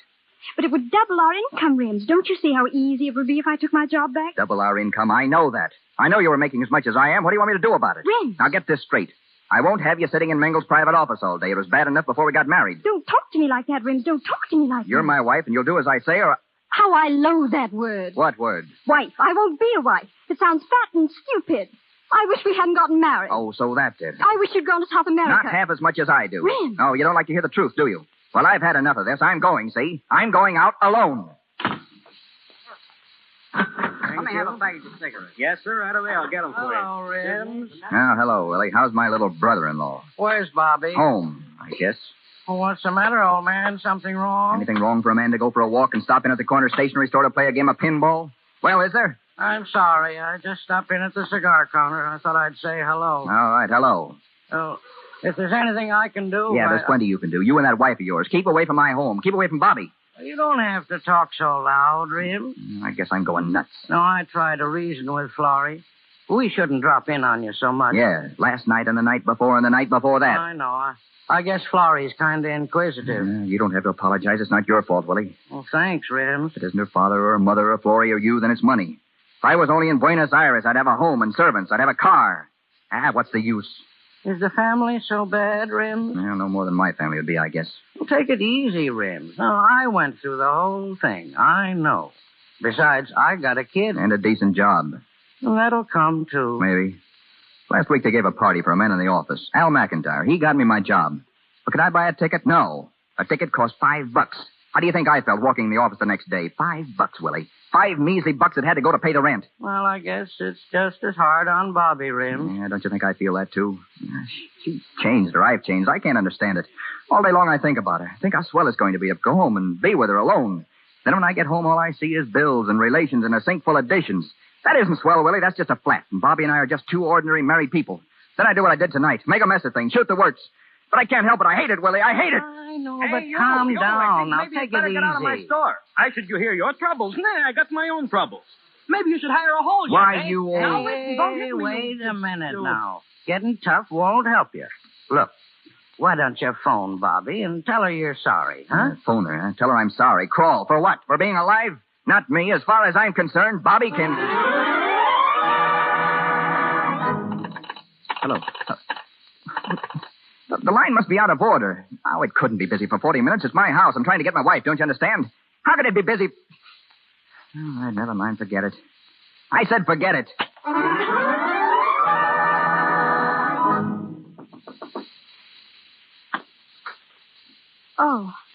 Oh, come in, Florrie. Well, why the long face? Rims and I. Another battle. I thought perhaps it was he coming home. Oh, who won this time? Well, I'm afraid we both lost. Don't smile, Florrie. It's not funny. You child, it is funny. You're just going through a period of adjustment. Willie and I are nearing the end of our period of adjustment. Willie still struggles faintly. Well, if that's marriage, Florrie, I don't want to be married. This bickering, it just about kills me to quarrel with Rims. Oh, Florrie, I don't know what to do. He's the one you wanted. Now he's yours, so why worry about it? But it can't go on like this. He'll leave me or I'll leave him. Then there's only one answer left. I wish I thought there was. One answer left. There is. A child. But if we can't get along now... Well, it'll make you so much more important, don't you see? Oh, I don't want to be important. Not to Rims? Only to Rims. And as long as Rims has only you, well, he's really free. But just you tie him down with a family and he'll stay. Willie used to have all the answers, but not anymore. Not since the baby. But to keep a man that way, it's terrible. Oh, it's been going on for a long, long time, my dear, and it works. He'll be humble and happy. It's another scheme, like the questions you wrote down on a piece of paper. It worked out, didn't it? Yes, only I wish I'd never done it. Well, it was the only way you could get Rims to marry you, and you know it. Now, I tell you, the only way you can hold him is Don't get up. It's just the old man. Door's open. I came in. Oh, hello, Dad. Where's Mother? Too tired. Went to bed. Well, Grandpa, aren't you going to sit down? Yes, and leave off that grandpa stuff. Why, you precious old dear. Shame of being Grandpa. Wait till you're a grandma and see how it feels. Well, Bobby, I must run along. Not so soon, Florrie. Oh, yes, I really must. Well, good night, Bobby, and don't forget. Good night. Bobby, there's something wrong. I saw it last night when I was here and the night before. What is it? Then it's as plain as all that. Well? It's Rims. It's us, Dad.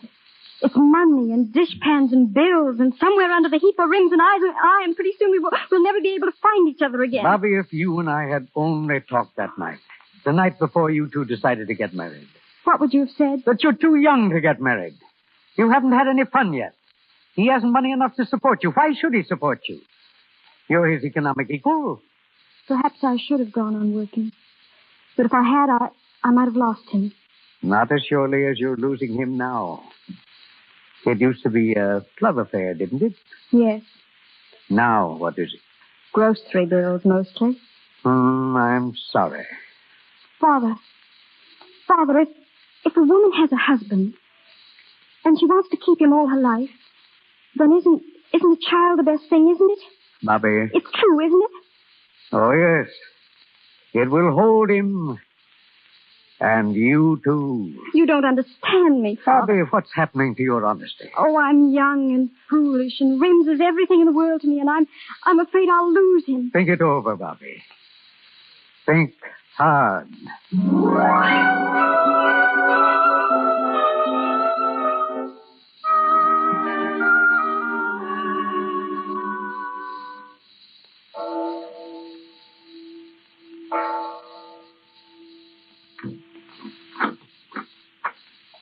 Bobby. Hello, Rims. You should have gone to bed. It's pretty late. I've had a chance to do a lot of thinking, Rims. Here alone in the dark. Bobby, please, I tried to get you on the telephone to say how rotten I felt about what had happened. They said the line was busy. I guess that's pretty hard to believe, isn't it? The line was busy, Reams. I was speaking with Mr. Mangle. Mangle? Yes, he offered me my old job back. Yeah, well, no wife of mine is going to work. I know you said that before. But I've been thinking about what he told me and what Florrie told me. Oh, so she was here again. Well, I'm glad I kept walking. And what Dad told me. Bobby, hadn't we better turn in? Tomorrow, maybe... It's got to be now, Rims. Oh, okay. I'm being honest with you, Rims. More honest than I've been since we were married. I tricked you once. I almost tricked you a second time. Tricked me? Yes, I tricked you into marrying me. Think back, Rims. It's all so obvious. And I almost tricked you into being with me forever, whether you wanted to or not. Thank heaven that is not my conscience, too. Listen, Bobby, I don't know just what you're talking about, but I do know this. I've been thinking tonight, too. A man gives up a lot when he gets married. As long as he's single, he owns the earth. But when he's married, his time's not his own. His money's not his own. He's got to keep on working, whether he wants to or not. And there's the devil to pay if he spends an extra dime. Whenever I got tired of my job, I used to quit. If I didn't like one town, I tried another. Now I can't. Why not? Because I got a wife and a family. Am I a family? I won't be a wife. I won't be a family. It's me, Rims, me. All right, be yourself. Yes, you gave up a lot, and I gave up a lot to cook your meals, keep this house, and wash your dishes. And every time I get $1 for myself, I have to ask for it. It's degrading. It's your home. It's not mine. It's all yours. You earn the money, so it's all yours. That's right. Rub it in. I don't earn enough. Well, you don't. And I know what I can do. Well, you won't work for Mengel. I won't have it. I gave up a lot to keep this place going, and it's going to be the way I want it from now on. That's all I wanted to hear, Rims. I'm going. Bobby. Take care of it. It's all yours. And the dishes are still not washed. The hot water's in the right-hand tap. I'm running along, Rims, and I'm not coming back. All right, but if you work for Mengel, I quit. I don't care where you go, Rims. It's a free country. Goodbye. Bobby, don't go. Bobby.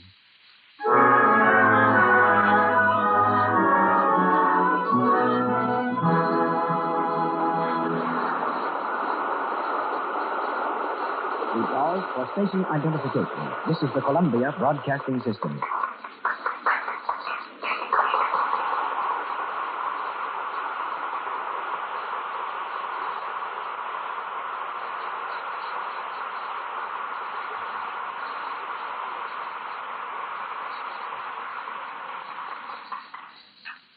Saturday's Children, starring Robert Taylor and Olivia de Havilland, continues shortly. The population of Hollywood is only 165,000. Yet there is more clothing here than any place, except the garment center of New York. The reason is that every studio must keep a tremendous wardrobe on hand. Dressmakers, tailors, jewelers, beaders, leatherworkers, and shoemakers are constantly filling new studio orders. The results of their labors reveal the history of the world in dress.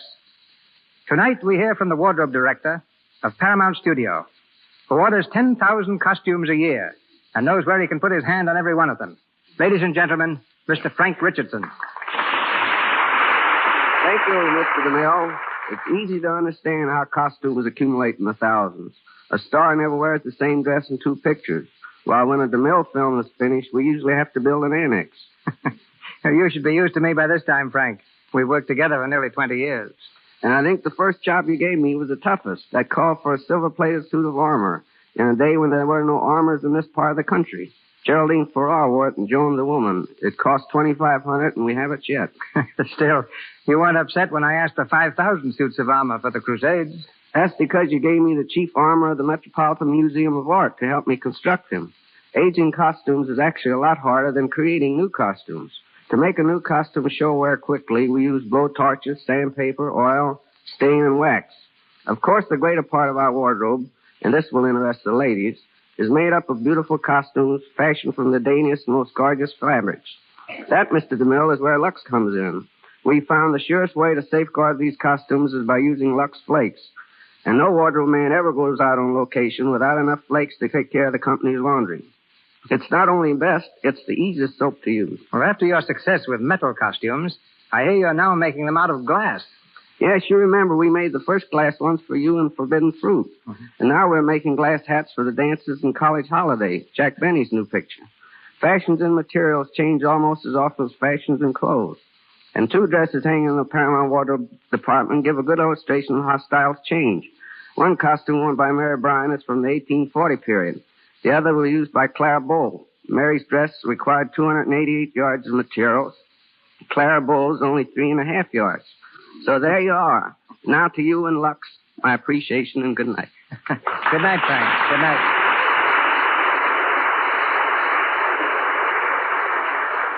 Robert Taylor as Rims O'Neill and Olivia de Havilland as Bobby Harrington continue now in the Lux Radio Theater presentation of Saturday's Children.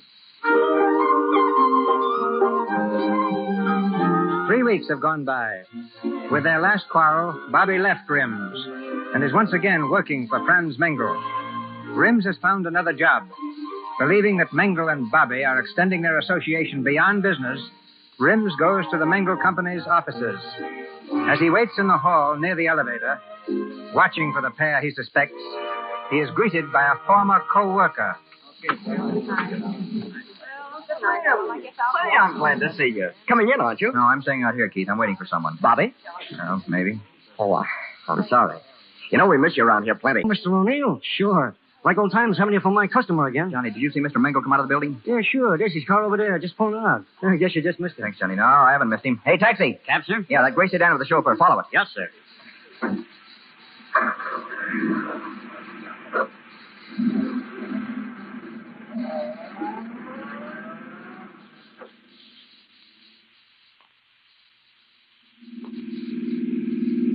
So here's where you live now, eh, Bobby?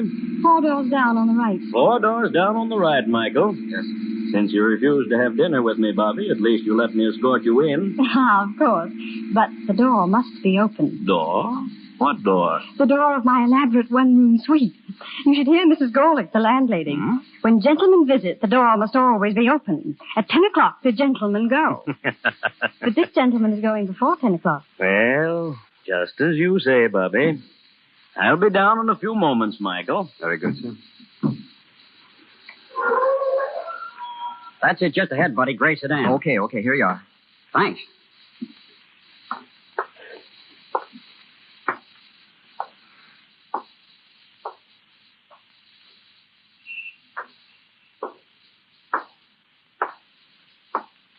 Well, Rims. Picketing the boarding house? Oh, hello, Mr. Harrington. Bobby didn't tell me she'd been in touch with you. Are you coming up? No, I haven't been near Bobby for 3 weeks. I just followed her here. That's Mengel's car over there. He's upstairs. Rims, when are you going to learn that Mengel means nothing to Bobby? Nothing more than a good friend. No, I've seen what I came to see, Mr. Harrington. Guess I'll be going. If you just wait a second more, you'll see that car drive away. What do you mean? I mean that Mengel brought my daughter home and is leaving. There he goes now. Rims, did you ever think you may be underestimating Bobby? You think I am? Well, maybe I'm underestimating you. Suppose you figured I was enjoying myself.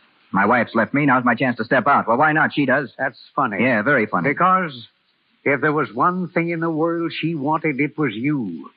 I know. Listen, Mr. Harrington, I called her up. She said she can't see me. Then I tried to forget her, but it wasn't any use. I don't want anything else in the world except Bobby, and she's gone. She doesn't need me. She's having a good time. Yes? Yeah, last night I hung around the office, same as tonight. I had to see her. And what happens? She comes out with Mengel. They went to dinner. I saw them, then came back here, chauffeur and all. He went away pretty soon. I don't know what's the matter with me. I used to have a little sense about girls, I mean. Now I act like a stupid dummy. You don't know what it's like. Oh, don't I, though? You're lucky, Rims. You don't know how lucky you young fellas are. When a man's young, he makes love. When he's middle-aged, he makes money, or tries to. And when he's old, well, he makes his soul. I never could make anyone to speak of. And I know it's about time I made my soul. But I'd rather be young and make love to a girl who was in love with me. There's nothing like it. Well, if she were in love with him, she wouldn't have gone away. You went away too, Rims. Maybe she left you because she was in love with you. Maybe. Where are you going? Oh, I don't know. I'll be back, I guess. I thought I had this thing all figured out. I'll have to begin all over again. I'm going up to see Bobby now. Join me a little later. I want to speak to her first. You were too proud to see me, Mr. Harrington. You speak of pride. Rims. Good night. Ah, you poor fool.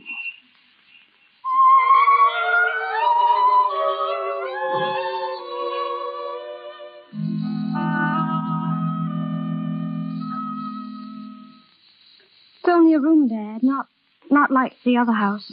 But it's not too bad. Of course not. I lived in a lot of these places before I was married, and they haven't changed the carpet on the stairs of any one of them. Well, it's a good place to be alone in. That's what I wanted. Well, almost 10 o'clock. Well, Bobby, your old room at home is waiting for you anytime you're ready. Oh, I can't go back, Dad. I'll be right where I started, all over again. At least you could close your door there. The landlady insists I keep this open. She's still doubts I'm your father. Yes, upstairs, where the door's open. Thank you. Dad, did you hear? Rims. It sounded like Rims. Hello, Bobby. Hello, Rims. Well, my boy, I'd like you to meet a nice girl. My daughter, Mr. O'Neill, a working girl. But she has class. Well, now, if you'll excuse me, Dad. Good night. Good night, Father. I guess you wondered how I found you. No. He didn't tell me. I followed you here. You and Mingle. Oh. Is that why you're here now? No. Then what is it? Oh, I don't know, Bobby. I guess it doesn't matter. That's just what does matter. Yeah? You might at least sit down. Thanks. I hear you have a new job. Yes. How's it going? Okay. Jobs are all pretty much alike. Yeah, sure they are. What business is it? Automatic mooring winches. Oh, yes. Are many of them used? What? These, automatic... Oh, yes, sure, you'd be surprised. Same salary. Really? Yeah. Oh, that's wonderful.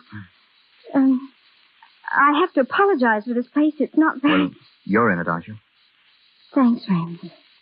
Bobby. Yes? I came here all set to say something, but I can't seem to find the words. What is it, Raymond? Well, I came to ask if you hadn't had enough of all this. Maybe you'd come back home now. No, Raymond. What are you going to do? I don't know. Only I'm on my own now, and I'm going to use my own judgment. Such as it is. Exactly. You use yours such as it is, and you haven't any guardian. I'm sorry. You don't care about me anymore. Yes, I do. You still won't try again? No, Raymond. What we wanted was a love affair, wasn't it? Just to be together and let the rest go hang. What we got was a house and bills and arguments. You know what I think a love affair is? It's when the whole world is trying to keep two people apart and they insist on being together. That about lets me out, doesn't it? Does it? Oh, but what's your time, miss? Gentlemen callers mean open doors, and I mean business. Another thing, it's 2 minutes after 10, and I've got to lock the front door. I forgot to tell you, Ring. Thank you, Mrs. Gorlick. Mr. O'Neill was just going. Yes, I know. The gentlemen are always get the door. Well, I guess that's that. Good night. When do I see you? Whenever you like. How do I see you? By appointment? Well, I'm not very busy. If we never had been married and I was just a girl you wanted to see sometime, how would you manage it? Well, I could call you up tomorrow and take you for a bus ride, I suppose, and then dinner at Child's. That'd be pretty nice, wouldn't it? I'd like it. Why don't you? Well, I don't want to go bus riding. Oh, Bobby, won't you come back? We could... You never really wanted to get married, did you?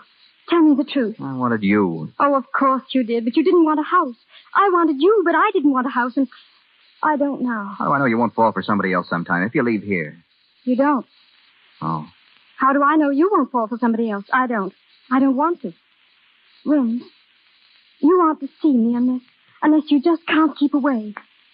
You used to know me so well you didn't like me. You used to know where I was and what I was doing all the time, and it was all wrong, and we won't have any more of it. All right. So, now we're really free. I said all right. I don't give a hoop about that. Well, what do you give a hoop about? How about you, darling? Can't you see it? Don't you see I can't get along without you? I can't stand being away from you all the time. I keep waking up at night thinking of you. So do I. Bobby, the house is standing there, waiting for us. No, I'm sorry. It'll just have to wait. I got you into it in the first place, and you didn't like it. And now we're out of it. But listen, that isn't a bad little house as houses go. Any house is bad enough. You have a house and you get bills and dishpans and quarrels. Is that all you got? Just about. Well, I don't know what you want. Oh, I don't either. I only know what I don't want. All right, I get it. Rims. Oh, never even said goodbye.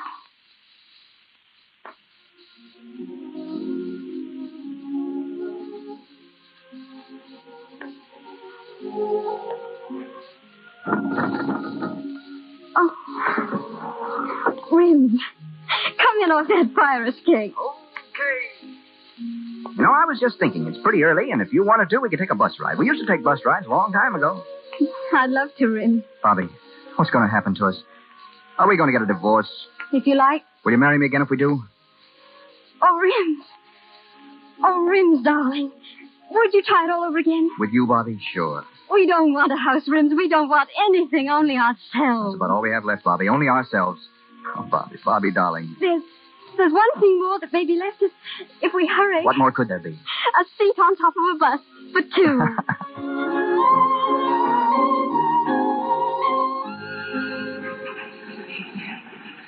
Step lively, please. I'd like to know when we get to Riverside Drive. Yes, lady, I'll tell you when we get there. Thanks. Sort of like old times, Bobby, isn't it? Oh, Rims, darling, what happened to us? We've learned so much, Bobby. They'll never happen again. Rims? Yes. Rims, our house, it's only 2 blocks more. Bobby, let's go back, huh? Bills and dishes and all? Yeah. Oh, I love them, Rims. We'll never leave it again. I asked you this once before, Bobby. I've never meant it so much since. Yes, Rims? Do you mind if I kiss you? Oh, no, Rims. Put your arms around me and don't ever take them away as long as we live. No, darling, not as long as we live. Conductor! Conductor! Yes, lady? They're actually kissing each other. It's a disgrace. Stop it at once. Oh, let them alone, lady. Wait till they've been married for a few months. They don't know what it's all about.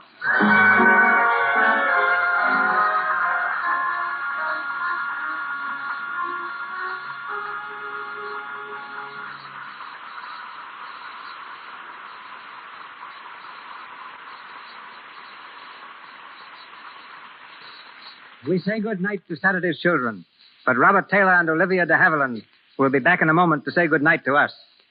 Writers, like painters, often live for their art, but have trouble making a living at it. Prior to 1913, motion pictures were all visual narrative, constructed by actors, cameramen, and directors. Stories and dramatic situations were alien to them, and writers wrote only for print or stage. Today, writers are among the highest paid of studio personnel. William Koenig is an expert on their wares. Beginning as an usher, he became a stage director, manager of leading theaters throughout the country, and for the last 15 years has been responsible for many policies vitally affecting the motion picture business. Today, he is general manager of Universal Pictures. Ladies and gentlemen, Mr. William Koenig.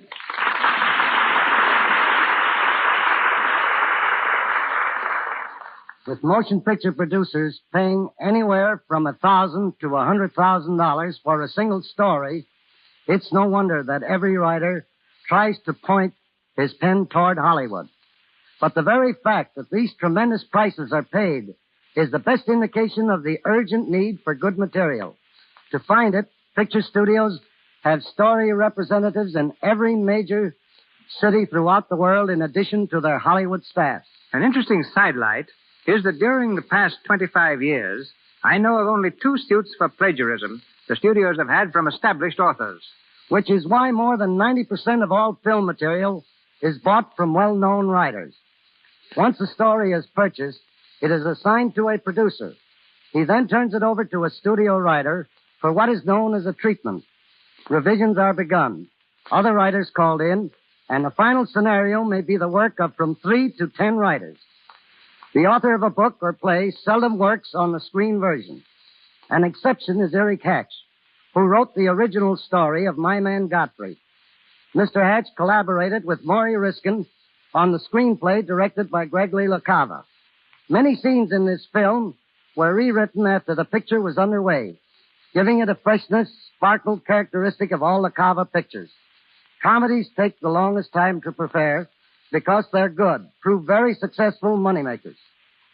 A screenwriter must put as much action into 70 minutes of film as you would see in a stage play lasting 2.5 hours. In radio, the time element is still more pressing, and the great job being done by Mr. DeMille and the Lux Radio Theater has won the respect of all Hollywood.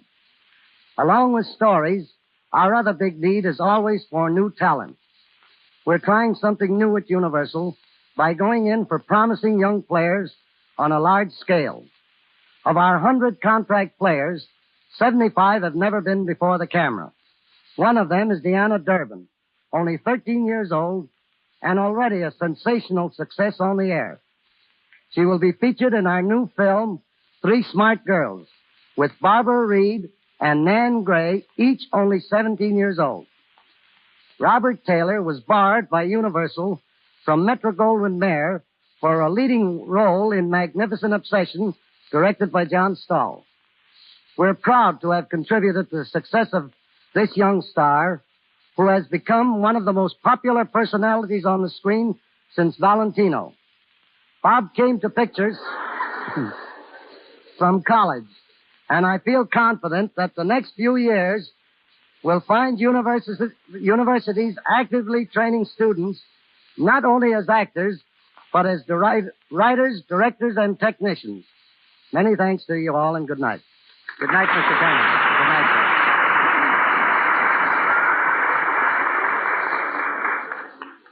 Over 30,000 people paid admissions this summer when Robert Taylor made a personal appearance in the Cotton Bowl at Dallas, Texas. So our audience tonight must reach a staggering figure, with the admirers of Olivia de Havilland swelling the total. Once again, they step before the curtain. Bob Taylor, Olivia de Havilland.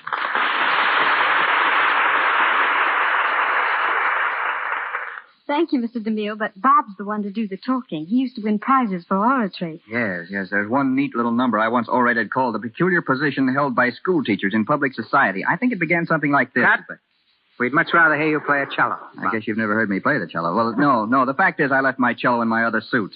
Well, then tell us how it feels to be a big romantic hero. What is this? Looks like a conspiracy to embarrass Taylor. Oh, not at all, Bob. Not at all.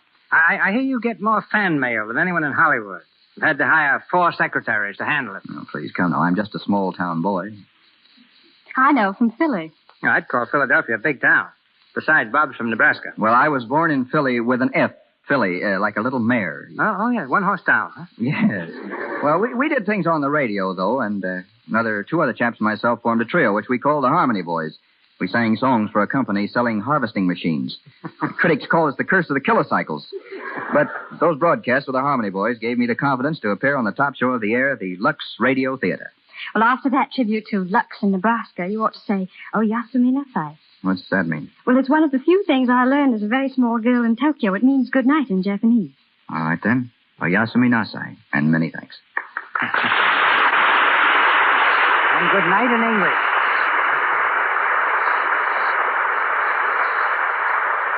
Thank you, Mr. Haviland and Mr. Taylor. Ladies and gentlemen, this is your announcer, Melville Ruick. Mr. DeMille tells us of next week's program shortly. Our cast tonight included Mona Barry as Florrie, Frederick Perry as Mr. Harrington, Chester Clute as Willie, Leora Thatcher as Mrs. Gorlick, Lou Merrill as Mr. Mingle, Frank Nelson as Keith, and Ross Forrester, Robert Payton, and John Lake.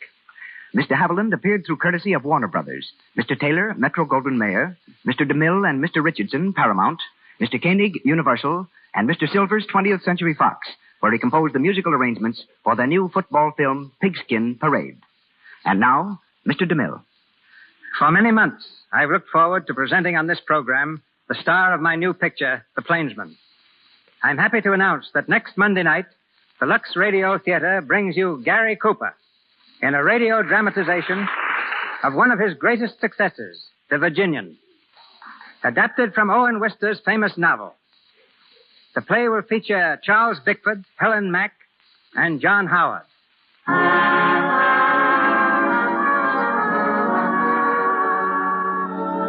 Our sponsors, the makers of Lux Flakes, join me in inviting you to be with us again next Monday night when the Lux Radio Theater presents The Virginian with Gary Cooper and an all-star cast.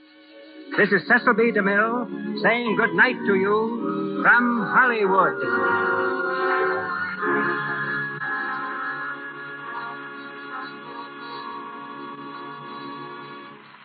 This is the Columbia Broadcasting System.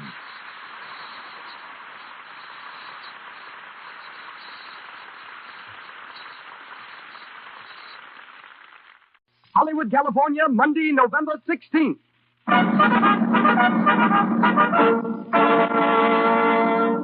The Lux Radio Theater presents Lily Pons and Adolphe Manjou in Conversation Piece with Marjorie Gateson and George Saunders.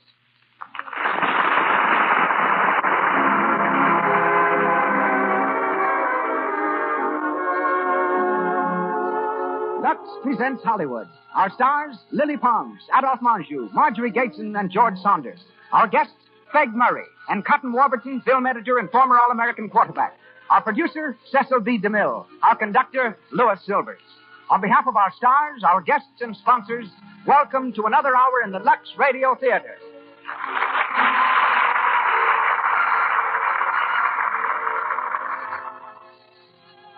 There is no better, easier way of keeping your complexion soft, smooth, and clear than through the daily use of Lux toilet soap. It's not surprising, then, that 9 out of 10 of the screen's loveliest stars protect their complexions with Lux toilet soap. What is surprising is that a large cake of this pure white soap costs only a few cents, so little that every girl can use Hollywood's favorite beauty care every day. Remember to buy a supply tomorrow. Thank you. And now, our producer. Ladies and gentlemen, Mr. Cecil B. DeMille.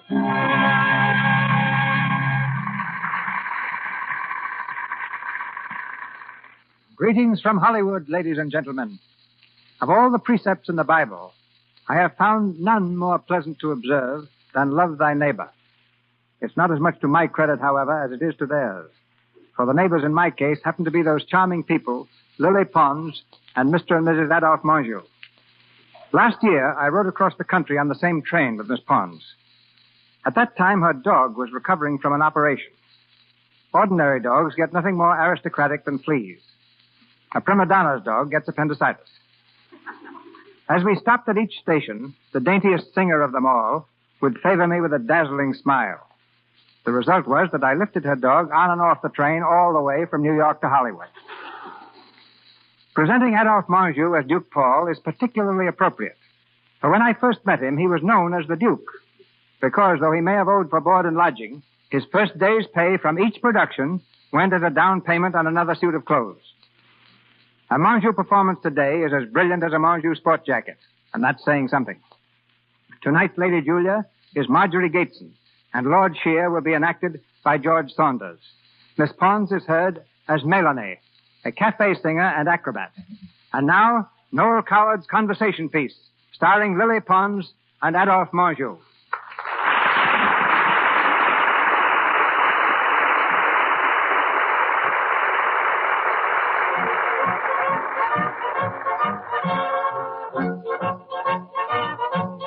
Our play begins in Paris during the year 1809. We're in a small, shabby cafe called Le Petit Girondin. The hour is late, but the cafe is filled with a drinking, boisterous crowd. At a tiny window, seeking relief from the tobacco-laden air, stands the perfect gentleman of the time, Duke Paul, conspicuous in that crowd for his elegant attire and obvious refinement. He has just been joined by Melanie, exquisitely fresh and untouched. Melanie, too, is quite unlike the others. Monsieur, you have come too early. I cannot leave until I sing again. I am impatient to start our new life, mademoiselle. Do you have to juggle your wine barrels, too? No more tricks. Just one song and I will be finished here for the night. Finished here for good, Melanie. Yes, for good. But you seem gloomy about it. No, but I'm in a daze. I'm so afraid I am dreaming. It is really true, all this? Or will I just wake up? Oh, it's quite true. One more turn and you are done with cabarets, finished with tricks, wine barrels, and squalor. But anyone would be in a daze with all this smoke in here. The window is open. Shall we live out together? Then we can breathe and see the stars. Well, let's breathe by all means. Oh, bright it is tonight. You have enough room? Well, it's a tight squeeze. Yes, but cozy. Come now, back to business. You realize that when you sing your last note tonight, Melanie of the cabarets will be no more. Yes. And you will leave here with me as Melanie de Tramont. Who has never been in a cabaret in her life. Exactly. Who was a sweet, fair-haired little girl in an old grey chateau with a wild garden. Yes, excellent, mademoiselle. And whose parents died in the Revolution when she was very young. I will remember, monsieur. You will live for the time being with that nice old lady we called upon. She believes that you are my guardian? Yes. And that I am the doctor of your dear old friend, the Marquis de Tramont? Yes, she suspects nothing. I'm so glad. It is very flattering to be taken for a Marquis' daughter. You must see that you learn to act like one. You must be very careful of your speech, your manners, your whole attitude. I will teach you, and I promise to be as patient as I can. I'm sorry to be so much trouble. It is a question of business, not trouble. As you are now, almost any man would admire you extravagantly. But no rich man would believe that you were the daughter of a marquis and marry you. And if no rich man married you, you could never pay me a rich commission. Why are you laughing? Because here we are, stargazing, while you dictate a new life for us, and all year week ago we had never seen each other. We are not stargazing. We are talking business. Now, but still, the night is all blue, and here I am, a singing acrobat, unknown and penniless, squeezed in a dusty window with you, a great duke. Equally penniless and middle-aged. Oh, no, not middle-aged. Well, getting on, then. A little bit, so nice to me. Look here, mademoiselle, you are talking nonsense. I'm sorry. You are not in the least sorry. Oh, monsieur. If you were, your eyes wouldn't shine like bonfires. My eyes? Put them out. Yes, monsieur. Ah, that's better. And no more sentiment, please. Our new life is a sensible business partnership, strictly. Yes, I know. That is agreed. Even a great duke must eat. And the revolutionaries left me nothing but those few pictures I told you about, which they somehow overlooked. So you are my only possible business asset. You always come back to business. But naturally. We will live on in Paris, as I say, on the little I have saved. I will be very frugal. Then, when we are ready, perhaps something will turn up. Enough money to take us to England and a rich and doting husband for you. I see. England is where we will catch him. Melanie, come here. I'm sorry. They are calling me. I have to squeeze back now and think. All right. Your last song, mademoiselle. I choose it carefully. A fitting swan song? No, not a swan song. It is a promise. Listen to it, please. Because it is about someone rather like me who promised that she will not betray you and destroy your plans, but who will follow her secret heart, no matter what charges pay, until she finds love. I'll follow my secret heart, my moon.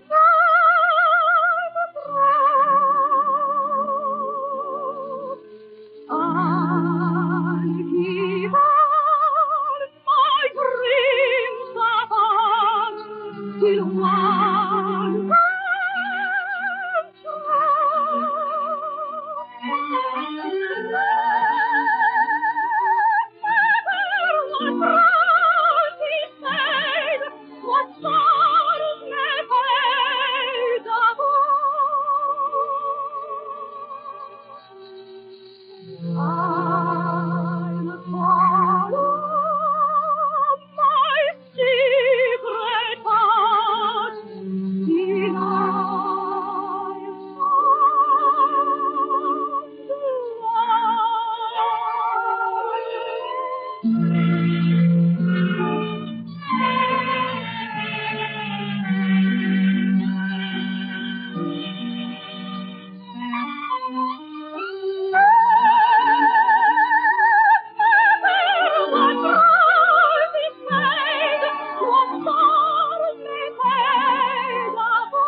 comes Melanie, where are you? Come here. I don't know.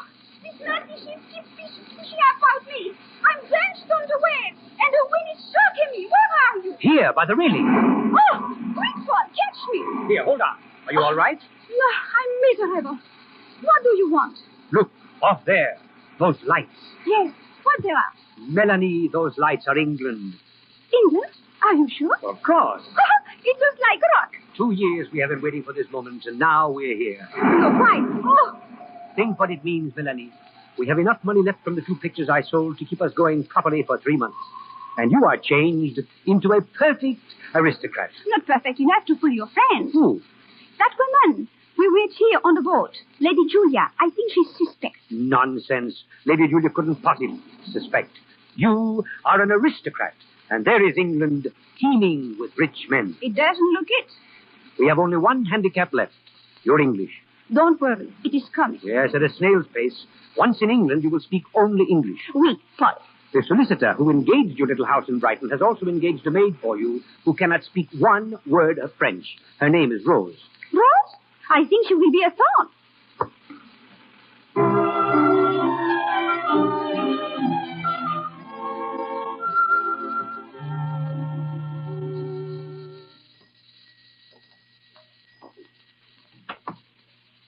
Good morning, Monsieur le Duc. Good morning, Rose. You're bright and early, sir. I told you I would be today to go over Mademoiselle's bills for the month. I have them all ready for you on Mademoiselle's desk. Thank you. And how is Mademoiselle's English this morning? I don't know, sir, but my French is improving by leaps and bounds. I see. There seems to be a lot of veal on this butcher's bill. I keep telling Mademoiselle that it's unreliable. It's not its integrity I question, but its cost. What is this bill here? Oh, that, humbug, sir. Huh? They're sort of big bullseyes. Bullseyes? Ooh, not real ones, sir. They're sweets, candies. You tuck one in your cheek and it keeps you going for hours. Mademoiselle's very partial to them. Good morning, Melanie. Oh, mon Dieu, personne ne m'a dit. English, Melanie, English. Oh, I did not know you were here. But the girl now, Rose. Thank you, sir. Melanie, what on earth's that lump on your cheek? Humbug. They are delicious. Paul, are you mad again? You have been speaking French to Rose and eating too much veal. Please, I'm sorry. Veal is unreliable and expensive. You are eating too many sweets, and unless you learn English quickly, we shall have to go away, just as we came, without money, without position, without anything. Please, do not be angry with me this morning. It is my birthday. Again? Well, I feel like my birthday. How can I make you realize that life is serious? Look at these bills. We've been in Brighton a month. Yes, and nothing has happened at all. Alors, what will you have me do? Have no food? Have no clothes? Go out into the street in rags and say, marry me to every man I see, or comme vous êtes fâcheux ce matin. English? Zut. You must. Listen, I will be sensible, even in English. I will try to be sensible, but you must not ask me to be serious. This adventure must begin funny. That's because today you feel particularly happy without reason, just as yesterday you felt miserable without reason. You are a creature entirely without balance. I was an acrobat once. Kindly remember that you spent your lisping, carefree childhood in the walled garden of an old grey chateau feeding swans. What is this? Never mind. You have never even seen an acrobat, let alone been one. Now then, business, Melanie. What did Lord Shear say to you last night? Not very much, but he was very ardent. He's coming here this morning. This morning? I wrote him a little note from you. I will receive him, and when I have talked to him for a little, he will propose marriage. When he does, you will accept him. When may I love somebody, please? Love has nothing to do with our agreement. I see. What's the matter? It doesn't feel like my birthday anymore. Please, Melanie, no sentiment. And what if I fell in love? Fell in love? Yes. What if I fell in love? But why all this talk of love? I tell you it has nothing to do with our agreement. But what if I could not help it, in spite of your agreement? Then we could have to go away and start all over again. Now, please stop talking nonsense. It is not nonsense. You are so sure that everything in life can be arranged just so, like arithmetic. But why not? Emotion is so very untidy. That is how you feel. Exactly. Very well. I will see our young lord here, but I have not forgotten my promise, Pop. Promise? That last night at the cafe, to follow my secret heart.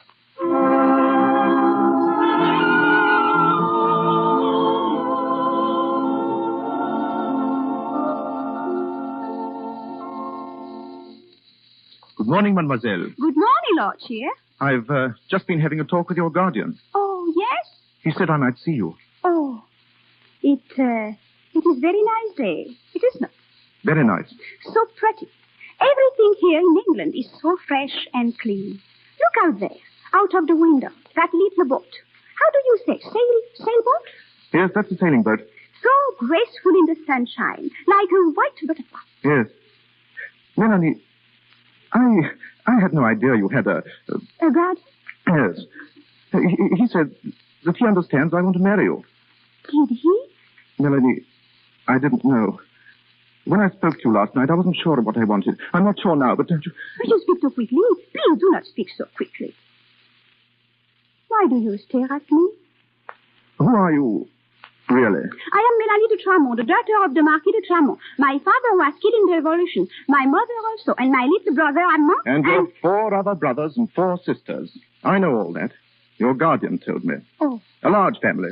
Very large. You love them? Yes, they are very nice. And your guardian, you love him? Yes. I see. The father. Who are you, really? Oh, go away. Who are you? I don't know. Oh, please. I love you, Melanie. No. It's true. It feels strange, as though I weren't quite awake. And yet at the same time, more awake than I've ever been before. You see, I'm not very old, not very experienced yet, and, well, it's the first time. Oh, this is very uneasy. Why? Didn't you expect it? No, like this. You wanted me to love you, didn't you? Both you and your guardian? No. You see, I'm not quite so young as all that, not quite a fool. My eyes are wide open. Oh, there's a lot I don't understand. A trick, some sort of trick. I feel it with all my instincts, but I don't care. I feel more than that.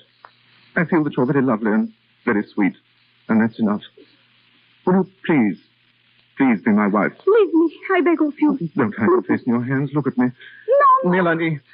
Go away, please, go away.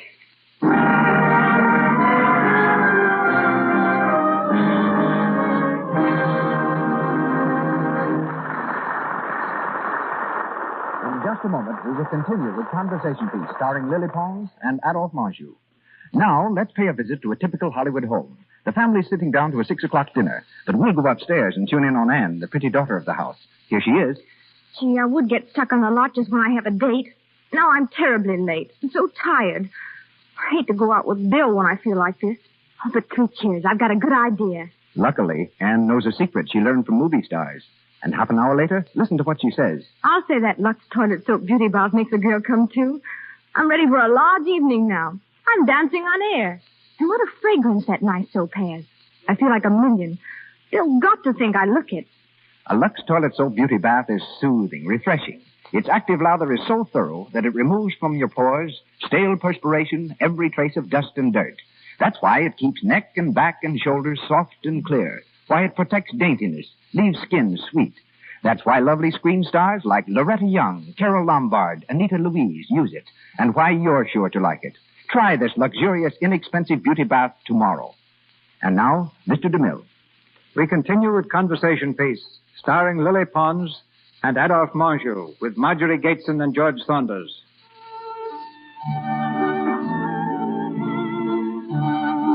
It's several days later. In the little house in Brighton, Melanie waits eagerly for Paul to pay his daily visit. At the sound of a footstep, she turns quickly. But it's only Charles, the servant. Mademoiselle. Yes, Charles?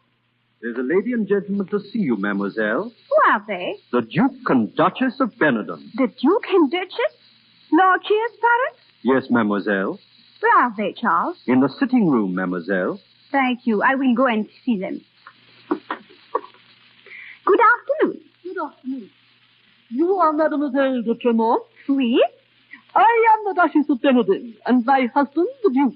Monsieur? How do you do? Please forgive us for calling on you so unexpectedly. But I believe you are acquainted with my son, Lord Shah. One moment, my love. Don't rush matters. If you please, Frederick. Yes, my love.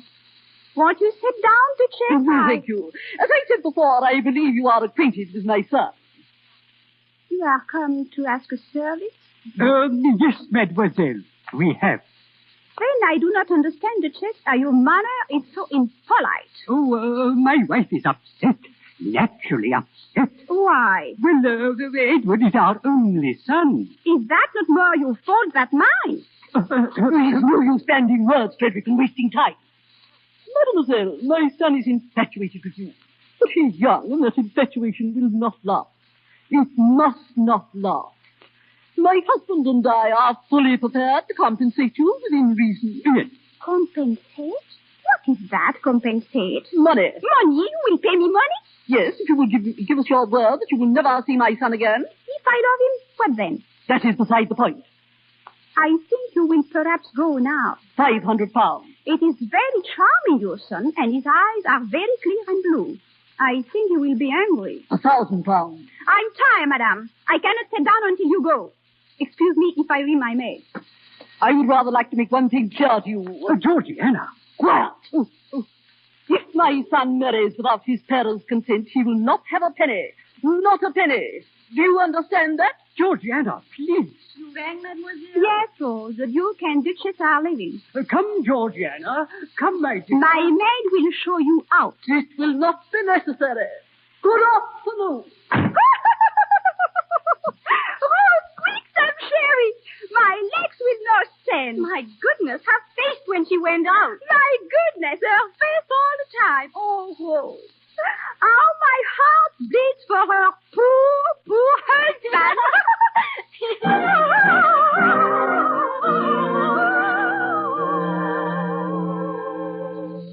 I beg pardon, mademoiselle. There's a lady to see you. What? Another one? Lady Julia Chartres. She said she met you on the boat coming over. Oh, that one? I do not wish to see her. Tell her I'm far, far away. Yes, mademoiselle. Good afternoon. Oh, please forgive me, but it was so drafty in the hall. Oh, yes. That will be all, Charles. Yes, mademoiselle. Will you sit down? Thank you. I fear that Monsieur le Duc is not here. Yes, I know. It was you I wished to see. I've recently come to Brighton, and I've been so wanting to see you again. I'm very happy, madame. I have so much to talk to you about. Your guardian and I spent a great deal of our childhood together in France, you know. That is very nice. It was such a pleasant surprise to see him again on the boat. I had thought he was dead. No, he's alive. Yes. I knew your father many years ago, the Marquis de Tramont. Yes? Oh, a most witty and delightful man. Yes, he was very nice. I don't remember that he had any children. Oh, yes, two. One boy and one girl. I was the girl. Oh? Where did you live when you were a child? A great wild chateau near Bordeaux. It's all very distant in my mind. The Chateau de Tramont, no doubt. Yes. There was a small water and swan. I spent all my early years lisping there. Oh? Well, you haven't got a lisp now. No, I lost it in the Revolution. You remember very little about your early life. It is so far away. So very far away from the truth. Madame! Oh, my dear child, don't be absurd. The whole story is idiotic. You've been very badly rehearsed. Paul should be ashamed of himself. I do not understand what you speak, madame. Nonsense. And I do not understand why you come here. I came to find out what you were like. To see what sort of plaything Paul had picked out for himself. Plaything? I am not plaything. Oh, come. You can hardly expect me to believe that. How dare you speak those words to me? Oh, there's no necessity for you to lose your temper, my dear. How dare you? Leave here at once. At once. Do you hear? Paul! What in the world? Oh, Julia, I didn't know you were coming. Tell her to go away at once. Tell her, Paul. Melanie, be careful. No, enough of being careful. Enough of this English busybody. I congratulate you, Paul. She's a fine spirit. My dear Julia, what has happened? I have been insulted. Insulted? Yes. First, by the very charming mother of Lord Shear. And now, by this snooping camel. Melanie, Lady Julia is a very old friend. But she has no right to come here and call me you plaything. What? Yes, you plaything to my face. I will not stand for you taking that tone. You want me to marry Lord Shear, do you? Very well. But after, you will have no penny, not one, and I shall be forced to do tricks again. Melanie de Tramont in the cabaret? That will be charming. And a lot of good it will do you. This is idiotic. It is, and I will not stand anymore. Not for you, not for the love of heaven. I'm going back to France tomorrow. If I have swim there.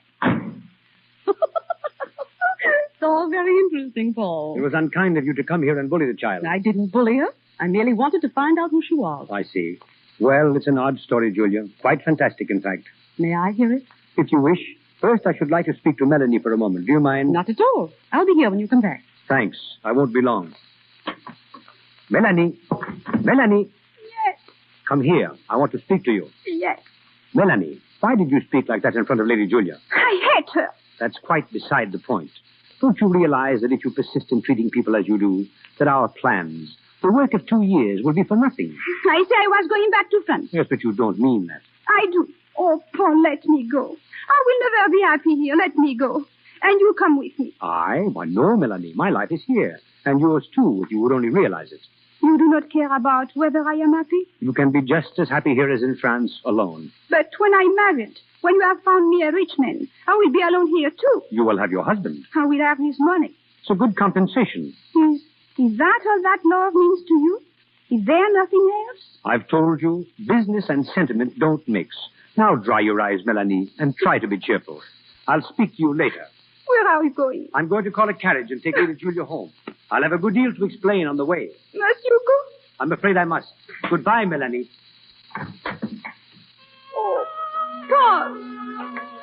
Paul!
Up there.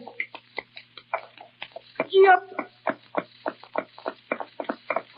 There you have it, Julia. You see, Melanie is nothing to me. She is my plan, my trick to be played upon the world, my livelihood. Paul, have you gone mad? No. I have merely transformed myself from an effete aristocrat into an unscrupulous adventurer. That sounds faintly theatrical. The murder of my wife and child was theatrical enough. The deaths of my whole family on the guillotine were equally theatrical. My life, from then onwards, as a fugitive, was an endless succession of serio-comic stage effects. I was a baker's assistant, a lawyer's clerk, a tutor. 2 years ago, I found Melanie singing in a cafe. She seemed to me to be better material than my sniveling pupils. And 5 months ago, I managed to sell 2 pictures from the old house. With that money, I brought her here. Why?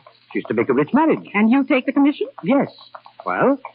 Well, I think it's a good joke in very bad taste.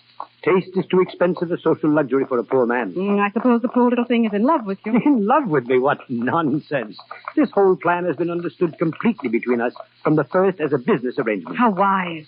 Will you help me? Well, I'll try. I knew you would. Bring her to my house. When? This evening. This evening? If she'll come. I think she might if I ask her to.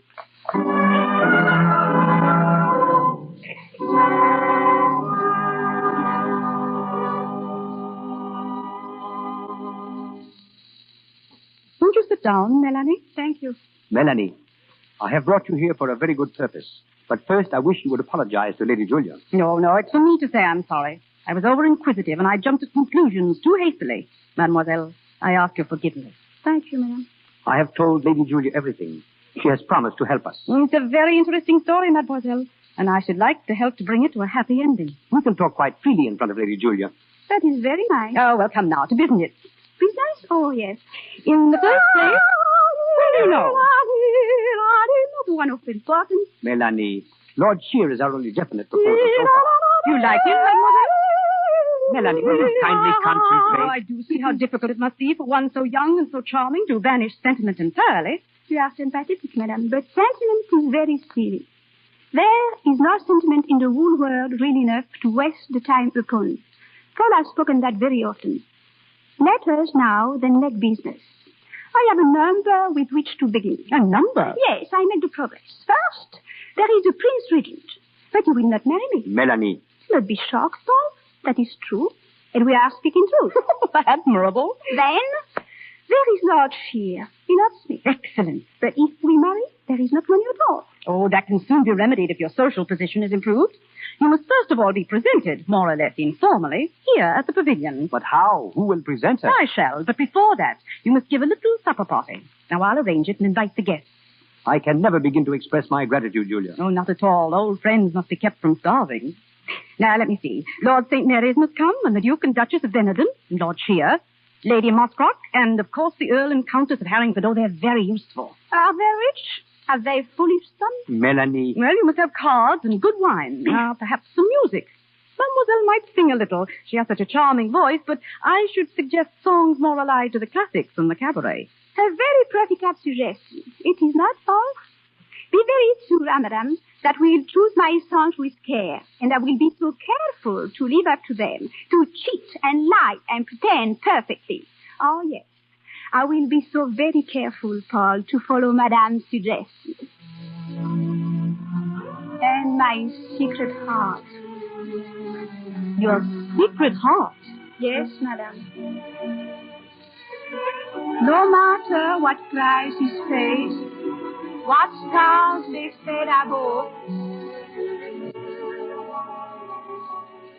I'll follow my secret heart.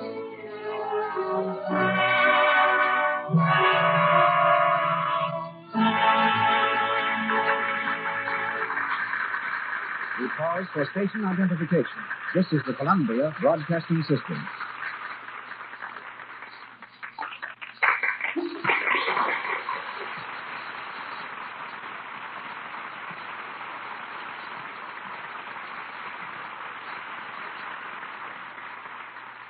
Conversation piece starring Lily Pons as Melanie and Adolphe Monjou as Duke Paul continues shortly from the Lux Radio Theater.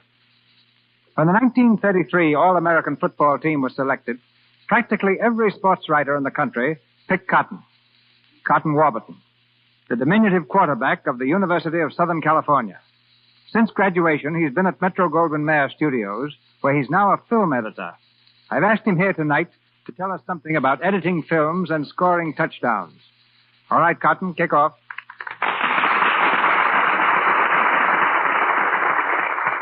Thank you, Mr. DeMille. First, I'd better explain what a film editor does. It's very seldom, ladies and gentlemen, that a picture is filmed in the same continuity as you see it on the screen. The middle part may be taken first. The first part may go before the camera last.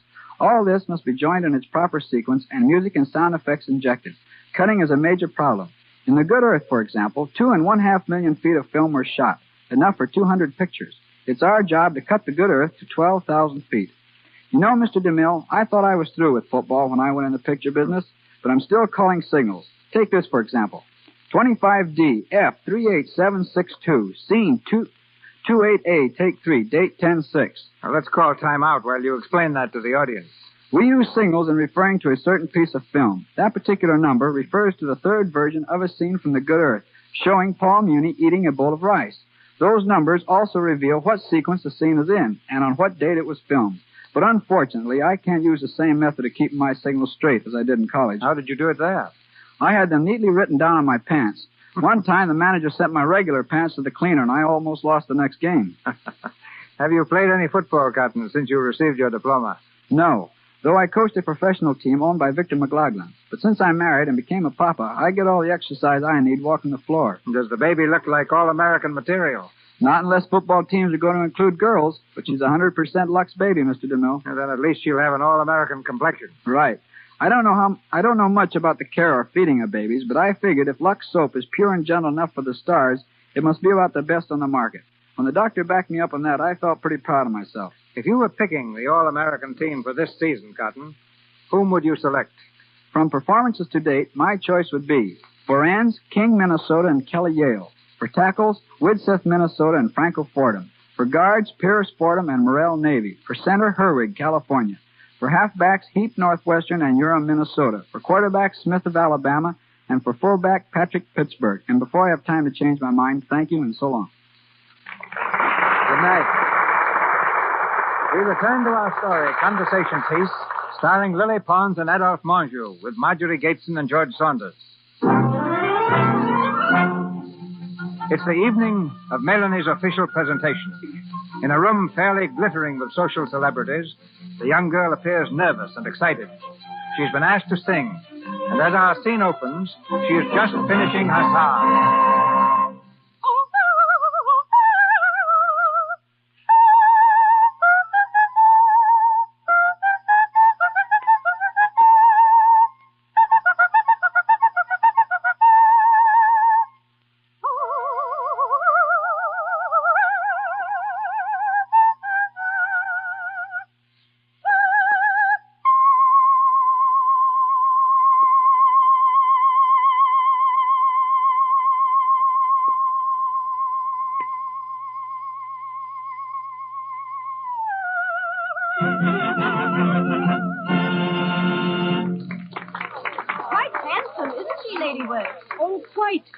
Disturbing. She doesn't seem to fit in, if you know what I mean. Yes, her background is a bit, shady, don't you think, Lady Harrington? I wish we could find out more about her. Well, I'm going to ask.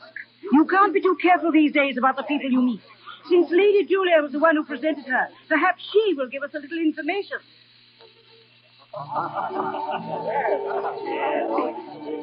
Melanie, you were wonderful. Thank you, Lady Julia. Come with me now. I want you to meet Lady Worth and Lady Harrington. Please, no more.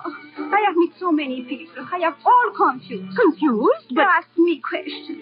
All of them ask me questions. I'm so tired then. If anyone asks me another question, I shall scream. Melanie, control yourself. I can't. Melanie, what's the matter? She can't meet any more guests. But she must. Then you tell her. I've other things to do. I'm tired, Paul. Let me go. Let me meet. Some other time. Sometime will happen if you don't. But nonsense. Everyone is captivated by you. You're a success. On the surface, yes. But underneath, they suspect me and they hate me. I can't feel it. Be quiet. Ah, Paul. May we have the pleasure of meeting your very charming ward? But of course. Lady Harrington and Lady Worth, my ward, Melanie de Tramont. Charles. So pleased, my dear. Thank you. De Tremont. The Marquis, I presume. Yes, he was my guardian's friend. Oh, of course, of course. It's so stupid of me, Paul. Not at all. You sing beautifully, my dear. Wherever did you study? Why? In France? Under what teacher? Why, I don't. A private teacher, Lady Worth. Unknown, but very efficient. He must have been. Paul, may I see you? Certainly. Excuse me, please. Of course. I'll be back directly. Oh. Perhaps I had best to go too. Oh, no, please. We have so much to ask you, mademoiselle. Yes, about the revolution. Yes, I would rather not talk about it, if you don't mind. Then we shall talk about something else. Please, I would rather not talk about anything. My dear, are you ill? Yes, I'm very ill. Strange. Lady Bromley said you were ill just before, when she asked you something about your life. What do you mean by that? We mean, my dear, that you seem to be particularly averse to discussing your past. Lady Harrington, it's true. Yes, it is true. All of you have been snooping so hard to find out something about me. You wish to tell all your friends and make jokes. Well, I will explain to you. Listen, I am the daughter of a mandarin in China. He was my first father. My second father was a Turk in Prague. He lived in Spain. I live in Italy. My mother was a slave. My brothers and sister were slaves. No, they were little pigs trying with their big noses to find out things like you, madame, and you. Oh, I never heard of it. I am Gerda Snipe. I am the daughter of a witch who was burnt at the stake. Take these tales to your friend, but take these quickly, because if you don't go away and leave me alone, I will smash your painted face and pull you dead hair by the roots. Oh, I think we have heard enough. I'm only sorry the rest of the company didn't hear it also. They will soon enough. Tell them all, and then get out. All of you, get out, get out!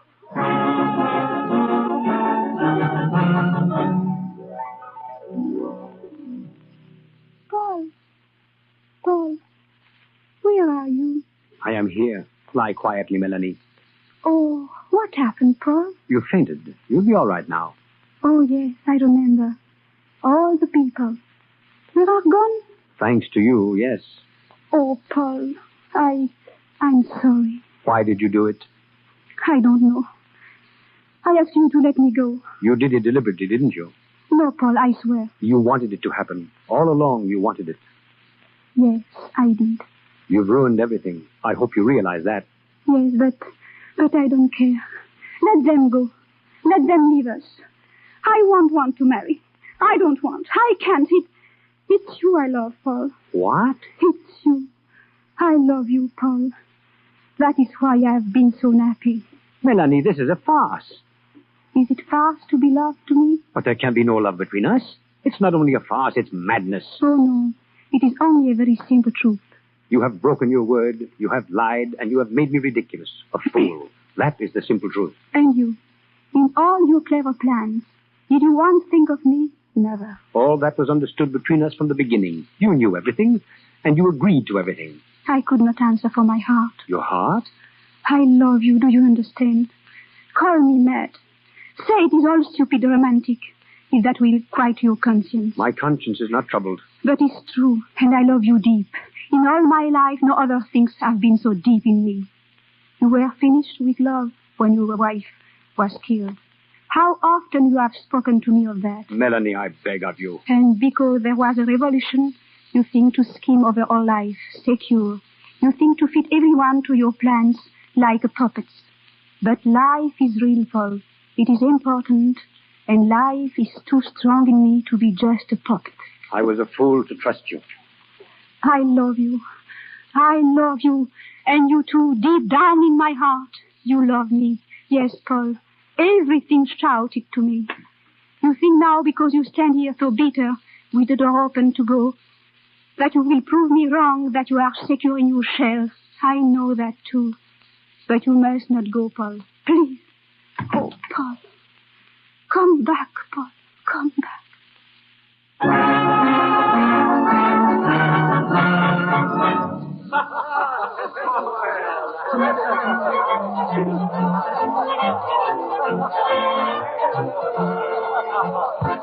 Ladies and gentlemen, it is my pleasure to announce to you the return to le petit Girondin of Mademoiselle Mélanie. Mademoiselle Mélanie returns with her bewitching voice for your delight and her acrobatic tricks on her elusive wine barrels for your amazement. Tonight, she will first delight you with a little song. She will amaze you later. I present Mademoiselle Mélanie.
Melanie. Melanie. What are you here in France? Thank God you're all right. To be with you I came, that's all. We can't talk here. Come with me, quick. Oh, Melanie. Here is a little window in the shadow. This one. It will squeeze us to look out, but we will be less conspicuous. All right. How did you know where to find me, Lord here? I asked Lady Julia and Rose for everything they knew. I had to find you if only to see that you were all right. They told you everything? Yes, between them. I made them. So do you understand now? Yes, I understand. Then, why are you here? I love you. But I know. But I had to tell you, Melanie. there is only room for one true love in my heart. My secret heart. I understand. I see you. The stars are thick tonight. You're not looking at them. I see them in your eyes. They are flooded with stars. I'm sorry. No, do not be ashamed of these tears. They are fine and manly, see. I keep them. Oh, thank you, my dear, for being so sweet to me. Melanie, you don't know how I've longed to kiss you. I hope I'm not intruding. Mon Dieu, Paul. You here too? Yes, I was worrying about you. This is an unexpected pleasure, Lord Shear. And how do you do? Worrying? I see now there was no need. But when I went back to your house and found you gone... You went back? The day after. I did not know Lord Shear was with you, and naturally I felt a responsibility. However, it was plain when I interrupted you just now that you have returned to reason. Yes, Paul. Lord Shear, I congratulate you. Oh, but... Yes, Paul. It's so pretty to see youth in love. Please. People are looking. I have a brandy at the table. If you'll please excuse me, I'll wait there. Shall we lean out of the window, Paul? With pleasure. It's still dusty, I see. Yes, Paul. You are going to marry. Yes, Paul. I'm very glad. Yes, Paul. You're in love? Yes, Paul. So am I. Yes, Paul. What is the matter with you? Can you say nothing else but yes, Paul? There is nothing else to say. When are you going to be married? Soon, very soon. What about money? That will no matter. Never does. Have you anything to reproach me with? No. Well, then, there is really nothing else except this. One other thing. What is this? Bugs, your favorite candies. Oh, Paul, please open them. And other things. It's all true what you said, Melanie. I do love you. There, they're open. And if you want an bug now? Yes, please. I love you desperately, with all my heart. And I know now that I can never prove you wrong. Ouch! What is it? My muscles. They are not used to acrobatics. So, Melanie, you are going to marry Lord Shear after all. Certainly not. I'm going to marry you, my darling. Melanie. Wait. Business now. I must go this moment and amaze the clientele with some tricks. Quick, another humbug. Never mind. Business can wait. What was that in your song? No matter what price is paid, what stars may fade above, I, the Father, my secret heart,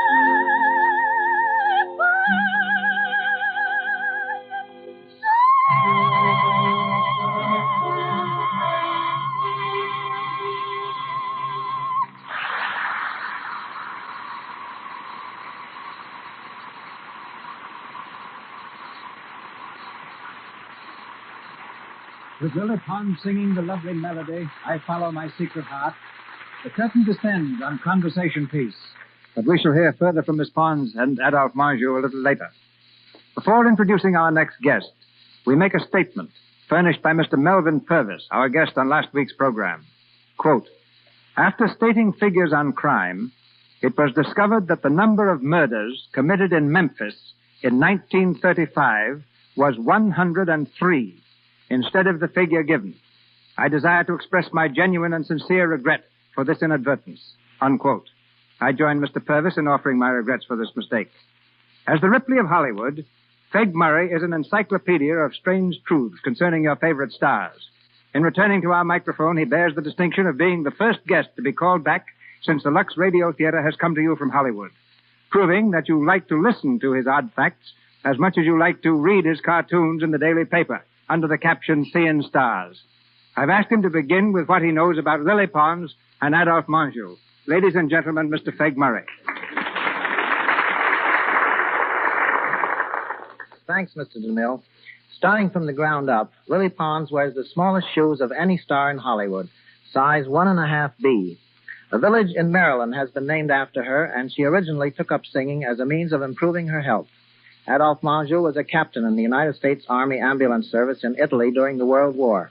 Hollywood told him he was through when the talkies came along, so he made pictures in French, Italian, and Spanish, and was so successful that Hollywood did nip-ups trying to get him back. His parrot likewise speaks French, Italian, and English. And now, Mr. DeMille, I understand you have an item for me concerning the Plainsman. Yes. Since I began making the Plainsman, 39 different people have written me, each claiming to own Lucretia Borgia, Buffalo Bill's famous rifle. And now what can you tell us about football and Hollywood? Well, Paul Robeson and Jim Thorpe, the Indian, were both All-American players. Barton McLean once ran back a kickoff 105 yards to score a touchdown for Wesleyan. Johnny McBrown of Alabama caught the 58-yard pass that beat Washington 10 years ago in the Rose Bowl. Gene Raymond blushes when you mention football. Once in a prep school game, Gene ran the length of the field for a touchdown, only to discover he had galloped in the wrong direction. Dolores Del Rio should also be mentioned here. She's never seen a football game. Dolores, who is Gary Cooper's aunt by marriage, doesn't know what she's missed, just like those girls who may never have used Lux toilet soap. I think the strangest fact I could find in Hollywood would be a movie star who doesn't use Lux soap. And here's another fact people may not know. That wonderful aroma in Lux soap comes from 34 different ingredients gathered from the far corners of the earth. Now suppose I turn you loose with whatever facts you care to give us. Swell. In Lloyd's of London, Freddie Bartholomew eats roast beef that costs $1,502.10. They must have ordered it from a nightclub. The meat itself cost only $2.10. The $1,500 was the cost of time lost in getting that roast beef to steam properly for the cameras. Shirley Temple has a life insurance policy which is void if she takes up arms in defense of her country or meets death by accident while intoxicated. Lionel Stander, who appeared in 28 Broadway flops in 8 years, has one green eye and one brown eye. And speaking of variety, there's a tree on Elisa Landy's estate which bears oranges, lemons, grapefruit, and kumquats, all from the same root. Fred Astaire has spent more than 200 hours dancing on air. In each dance, he's in the air 1 second out of every 5. And there's a card on file in a Hollywood studio which turned Fred down with the following notation at the bottom. Astaire also dances. Any more inside information? Just one more fact, and this is strictly from the inside. Warner Baxter's appendix is on his left side instead of his right. Good night. Good night. If the statement of Dr. Samuel Johnson is true, That a Frenchman must always be talking, tonight's stars must have felt at home in a play whose title is Conversation Piece. Miss Pons was born in southern France, while Mr. Monjou, a native of Pittsburgh, is the son of a Frenchman. They now resume the conversation. Mademoiselle Pons, Monsieur Monjou. Don't forget that you're partly French yourself, Mr. DeMille. Yeah, but I'm not the boulevardier you are, Monsieur Monjou. Thank you. Why don't you foreigners talk English like me? I know. I've only a little accent. I wasn't always such a fine speaker of English. It's very hard to learn. So many words. You spell them almost alike, but you pronounce them so much different. I once made up a poem about it. You like to recite, Mr. We'd be Maria? delighted, Miss Pons. Very well. I recite. If L-A-U-G-H spells laugh and B-O-U-G-H spells bow, surely C-A-U-G-H is calf and C-O-U-G-H is cow. If bread is made of substance known as dough, was the steak I have for dinner turf or toe? I still am quite unable, as I got up from the table, to be sure if I was truck or through or throw. Beautiful. Beautiful. If your dog gets sick again, I suggest you see Mr. Monjou. He knows all about dogs. So, Yes, I raised them, Miss Pons, just as a hobby. Cairns and Ciliums. where do you learn about growing dogs? Well, I used to work on a farm. I learned quite a bit about livestock before I got into pictures. Excellent training. The foreman told me the other day that the cows have gone so high-hat they refuse to be washed down unless the farmhands use Lux toilet soap. Who can blame them? All beautiful ladies use Lux soap. But why did you want to be a farmer? Well, I wanted some nice secluded place in the country with plenty of sunshine and fresh air where I could cultivate a mustache and get into pictures. But now, Miss Pons, before the people are sure Dr. Johnson was right about the French, let us say good night. Good night, everyone. I hope you like our play. Good night, mademoiselle. Good night. Miss Pons, Mr. Monjou, our thanks. Ladies and gentlemen, this is your announcer, Melville Ruick. Mr. DeMille returns shortly with news of next week's show. Mr. Monjou's next picture is titled One in a Million. Miss Pons appeared through courtesy of RKO Studios, where she just completed That Girl from Paris. Mr. DeMille through courtesy of Paramount, Mr. Warburton Metro-Goldwyn-Mayer, and Mr. Louis Silvers, 20th Century Fox, where he was in charge of music for the new picture Lloyd's of London. And here's Mr. DeMille. The story of Louis Pasteur recently provided the screen with one of the finest and most dramatic films ever made. Its success, however, was largely due to the magnificent performance of Paul Muni in the title role. Next week in the Lux Radio Theater, Paul Muni recreates the character of the great French chemist and humanitarian once again. Our sponsors, the makers of Lux Toilet Soap, join me in inviting you to be with us again next Monday night when the Lux Radio Theater presents Paul Muni in the story of Louis Pasteur, assisted by an all-star cast. This is Cecil B. DeMille saying good night to you from Hollywood.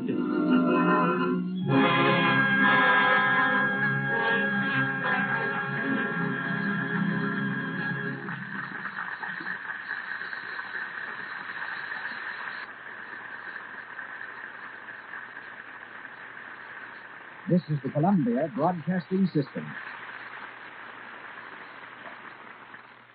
Hollywood, California, Monday, November 30th.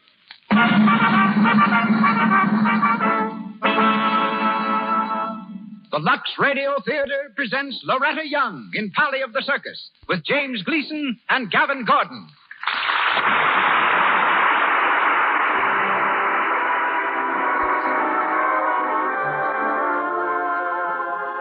Lux presents Hollywood. Our stars, Loretta Young, James Gleason, and Gavin Gordon.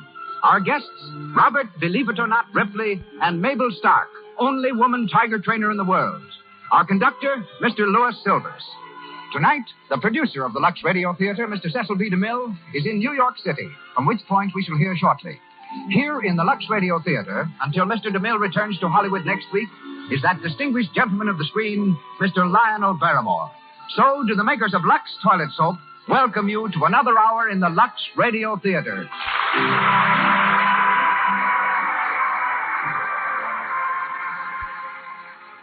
And now, a note for Mother. When it's a matter of baby's delicate skin, you have to be sure the soap you use is really mild, non-irritating. You know Lux Toilet Soap is safe because it's carefully made from the finest and purest ingredients. Laboratory tests have proved this. That's why thousands of mothers find it ideal. That's why we say, use Lux Toilet Soap for baby's bath. We leave Hollywood now for a moment, switch to New York, and start the show with word from Mr. Cecil B. DeMille. This week, my greetings come to you from New York, ladies and gentlemen. Tonight, the many millions in our audience become many millions and one. As for the first time, I join the Lux Radio Theater's legion of listeners. Next Monday night, as usual, I'll be back on our stage in Hollywood. While I've been spending the last several days rushing from Dallas to New Orleans to New York, previewing my new picture, The Plainsman, the show you and I are about to hear has been prepared by one who is certainly on speaking terms with our microphone, Lionel Barrymore. To one so familiar and so beloved, the mention of his name is the most glowing introduction I could give. He comes to us now from Hollywood. Ladies and gentlemen, Mr. Lionel Barrymore.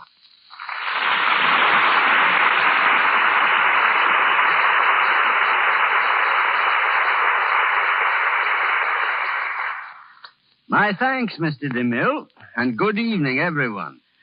First of all, I want to clear up any impression that I'm taking Mr. DeMille's place tonight. That, as you and I both know, is something no one could do. I'm here, anyway, highly flattered and slightly uneasy, hoping to keep things in order until Mr. DeMille resumes the reins next week. I'm very uneasy. Tonight is the second time Loretta Young plays the part of Polly. The Polly whose part she played the first time was her own sister, Polly Young. Loretta was then 13 and anxious to resume a career on the screen which she'd begun and terminated at the age of 4. Well, one day when Loretta was alone, pondering what she might do to swell the family income, a director telephoned. He left a message telling Polly to report at once to the studio. But Polly was out of town.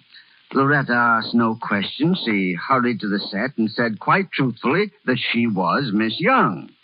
She played the part, won a contract, and from that day to this, her career has been one of uninterrupted and deserved success.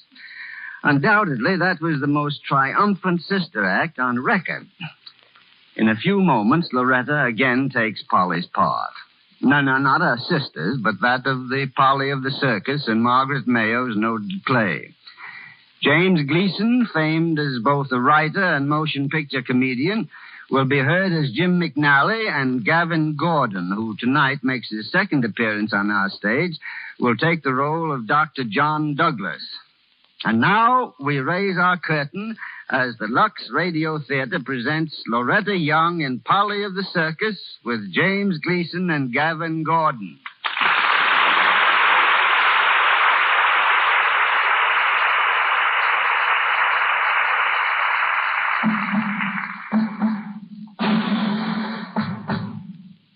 The circus has come to town.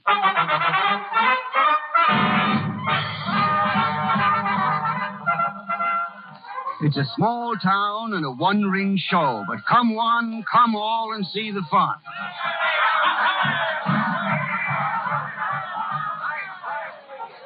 The evening performance is in full swing, and Polly, equestrienne extraordinary, is in the dressing tent waiting for her turn. Just outside, near the performer's entrance to the ring, 2 of Polly's friends are watching the show. They are Jim McNally, the boss canvas man, and Toby, an old clown.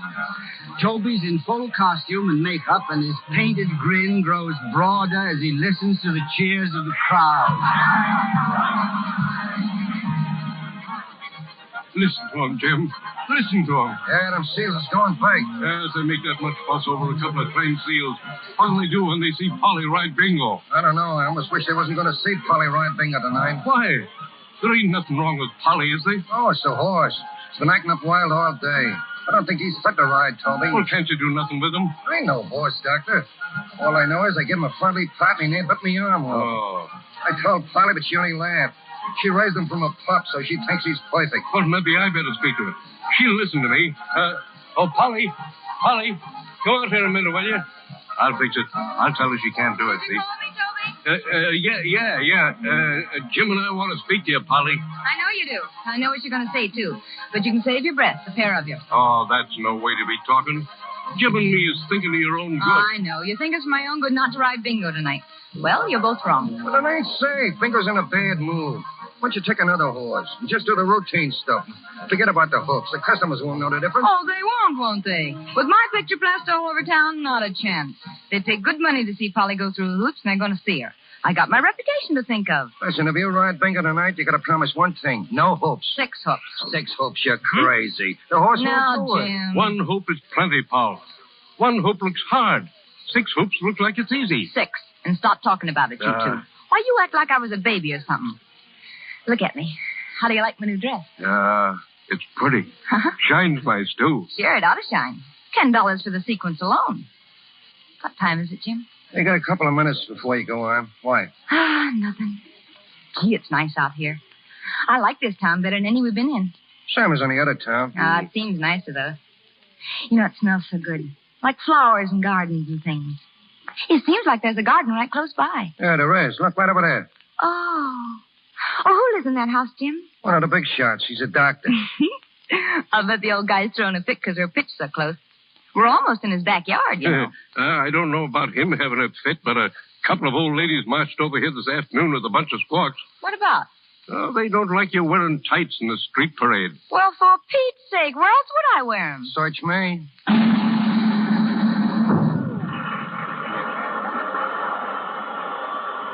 Gee, I better get going. That's the human cannonball finishing up. Not going to change your mind, Polly? Still going to ride that horse? Sure. Come on in and watch.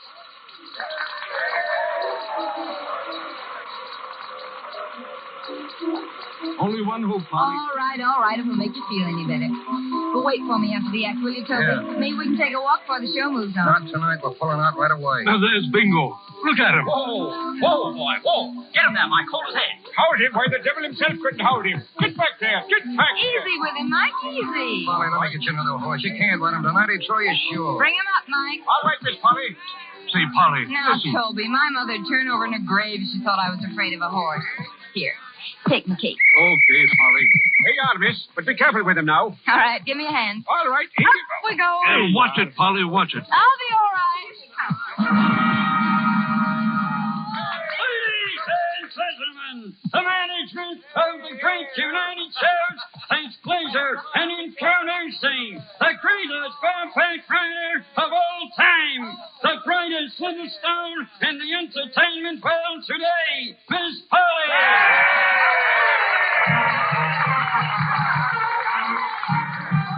Miss Polly will attempt the most difficult equestrian feat ever performed in any ring without the aid of any mechanical safety device whatsoever.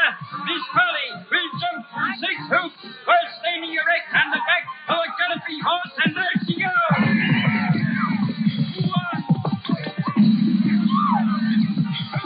She's going to do it anyway. She nearly missed. She can't do it. He's going too fast. It's too fast. Stop the horse. Stop it, horse. Oh, she's killed. Polly, are you all right, Polly? Who's carrying her outside? Get a doctor. Somebody get a doctor quick. Ladies and gentlemen, there's no cause for alarm. Please resume your seats and the show will go on.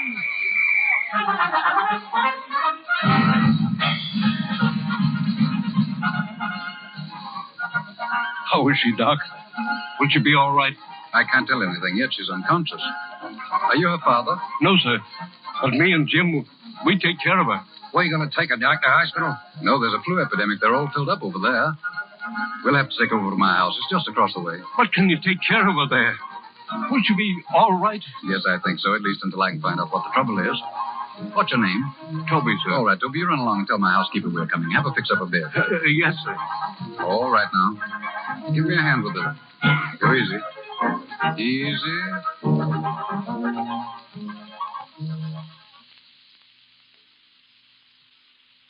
Mandy, Yes, Miss Jones. sit here for a while, will you, Mandy? Yes, sir. If she wakes up, let me know right away. Oh, is she gonna stay here? Well, she'll have to for some time, probably. I'd better go and speak to those men. Call me if you need me. Yes, sir. Well, Doc, what's the word? Is she okay, Doc? She will be. She came to for a moment, but I gave her a shot of morphine to ease the pain. There ain't anything serious, is there? Well, she has a nasty cut on her head, and her ankle looks pretty bad. I'm afraid it's broken. How long will it take to patch her up? Can't tell. You can't hurry a broken ankle. That takes time. But, Doc, we ain't got any time. We're moving to another town in a couple of minutes. Well, she can't be moved now. She'll have to stay here. Here? Yes. Ordinarily, I'd take her to the hospital, but I've already explained why I can't do that. Well, Polly ain't no charity case. We can pay our way. Take it easy, Toby. He don't mean that, Doc. He's just upset. You see, we want to do the right thing, that's all. Of course. You'll treat her right, won't you, Doc? You know, she ain't used to strangers. I'll do everything I can to keep her happy. When she wakes up and finds out we left her here, she might be homesick, Doc. Hey, look, Doc, you tell her we stayed as long as we could. Tell her we'll send her some money, and Bark will keep her job open, sure. I'll tell her. There they go, Jim. It's time. Yeah. You understand, don't you, Doc? We wouldn't be doing this if there was any other way, but the show's got to go on. Of course. Oh, come on, Toby. Let's get going. So long, Doc, and thanks.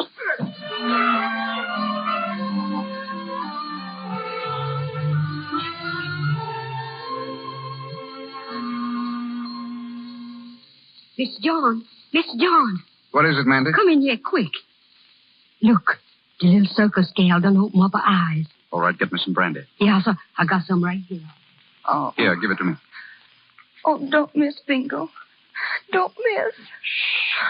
Here. Oh. Drink this. No. Come on, drink. Everything's all right now. Oh. There. Who are you? My name's Douglas. John Douglas. I'm a brand new friend of yours. Oh, gee, I feel funny. What is this place, anyhow? What am I doing here? This ain't my tent. This is my tent. Well, what am I doing here? You better tell me, because... Hush now, child, hush. No, I won't hush.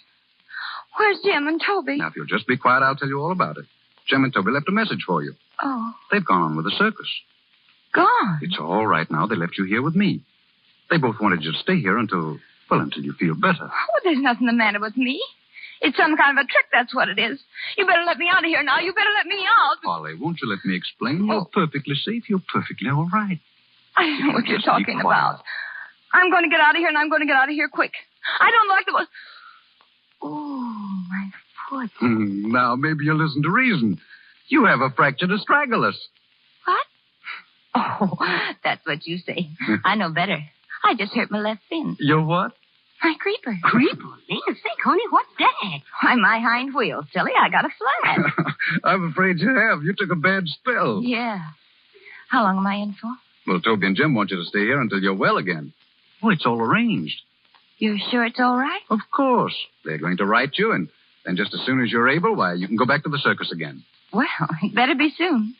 Because without me, that show will be on the bum. Oh, they'll get along. Without me? Mm-hmm. Say, did you ever see that show? I saw it tonight. You practically fell in my lap. Well, then you ought to know I'm the best thing in it. Well, I'm the double 40 racket. I beg your pardon? What for? I didn't understand what you said just now. Oh, I said I'm the double 40 racket. The works. Oh, yes, of course, the works. Yeah, but look at me now. Oh, you mustn't worry too much about being here. We'll do our best until you're quite ready to be the double 40 racket all over again. Well, I guess you mean all right, but I can't help feeling terrible. I got a whole show depending on me. Did you ever have to knock off work? He sure did. But did he holler? He thought the whole town was going to die just because he is sick. Mandy, I think I'd like some coffee. Yes, sir. I'll fix it right away. What did he mean? Everybody going to die? Well, you see, I look after people. Oh. What's your line? I'm a doctor. Didn't you know that? Holy jumping Jiminy, a doc. Well, what's wrong with that? Oh, nothing. I was just thinking about my luck. I fall off a horse and land in a medicine show. I'm afraid you're talking too much. Oh, no, not me. I'm a great talker. Say, how long you been showing in this town? Oh, a couple of years. Couple of years? Say, you must be good. What kind of a spiel you got? The usual thing. Make the dose as pleasant as possible. Help people forget their troubles. Something like my business, huh? Is it? Yeah. Only, of course, we draw bigger crowds. Yeah, I imagine you do. Patients haven't been exactly flocking to me up to now, but I'm getting there. Well, let me give you a little piece of advice. No matter how bad the medicine business is, don't go in for no riding act. No, I'll try not to, but why? Well, because if your horse is okay, then the ground's bad. If the ground's okay, then the horse is wrong. There's always something. You can depend on that. Don't ever go in for nothing that depends on something else. Thanks, I'll remember that. But right now, I think you'd better try and get some sleep. Why? We've got a lot to do tomorrow. What? Well, an X-ray first, and then we'll have to set that ankle. Oh. Are you going to do it? Why, yes, unless you'd rather have someone else. Oh, no. I just wanted to make sure.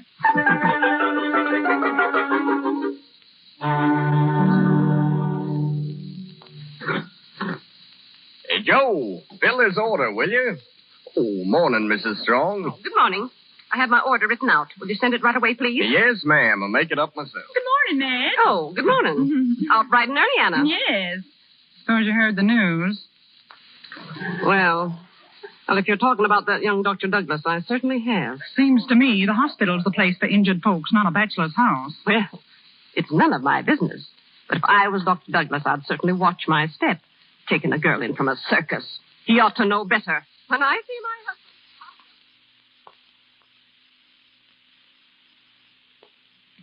Can I get a quick shave? Down, boys, down.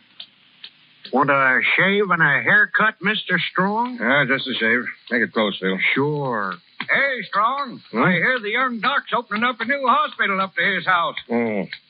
Yeah, it's a mighty pretty patient, too, from what I understand. I always wanted to be a doctor.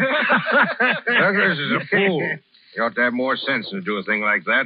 Say, you think you'll lose out on being president of the hospital board? Well, I don't know. He's the man for the job. The only one we have. I'm going to have a talk with him this afternoon and pound a little horse sense into him. Hurry up, will you, Phil? Oh, sure.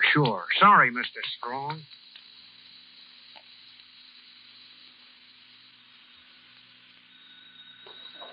Oh, well, come in, Mr. Strong. Come in. Thanks. Is the doctor at home? He sure is. This way, Mr. Strong. Thank you. He out of the living room here with Miss Polly. Dr. Douglas, Mr. Strong is here. Oh, come in, Mr. Strong. Yes, good afternoon. Glad to see you. This is Miss Polly Sanders. Mr. Strong. How do you do? I'm pleased to meet you. We've just finished with the X-ray. I'm carrying upstairs in easy stages. You ready to go now? Yeah, I think so. Well, we'll take it nice and slow. Douglas, if you've got a moment, I'll be I'd right like with to... you. Oh, Mandy. Yeah, sir? Is everything all right? Yes, sir. Come on, Miss Polly. Put your arm around my shoulder. How's that? That's it. Douglas, I'd like Make to... yourself at home, Strong. I'll be down in just a couple of minutes. Now, wait a minute. Before you go any further with this, I want to tell you that I'm here at the request of the hospital board. The board? Yes. We don't feel, Douglas, that you're in a position to, To what? Well, speaking frankly, I suggest to send this young woman back to her people at once. I'll drive her over to the next town myself. Are you crazy? She's in no condition to travel. Well, she can't stay here. What are you talking about? I think you understand. Why, he means It's that... all right. Well, it's not all right. He can't talk like that about me. I didn't ask to be brought here, did I? I didn't even know about it. But I'll get out. I'll get out right now. Be quiet. I won't. Strong. I want you to listen to me. It's my business to see that sick people are cared for. The hospital's filled, every bed. This happens to be the only solution. Now, do you understand? This girl is going to stay here. I'm speaking for your own good, Douglas. You can't expect to do things like this without making enemies. All right, then I'll make them, but the girl stays. Come on, Polly. All right.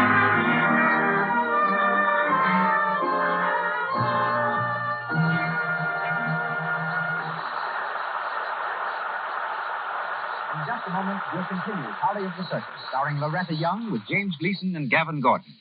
But now, let's step over to the Universal Studios. It's after 6. The last girl has just been interviewed for a new part by the casting director, and his secretary answers his impatient ring. Yes, sir? Say, what's the big idea sending that girl in to see me? Have I got time to waste?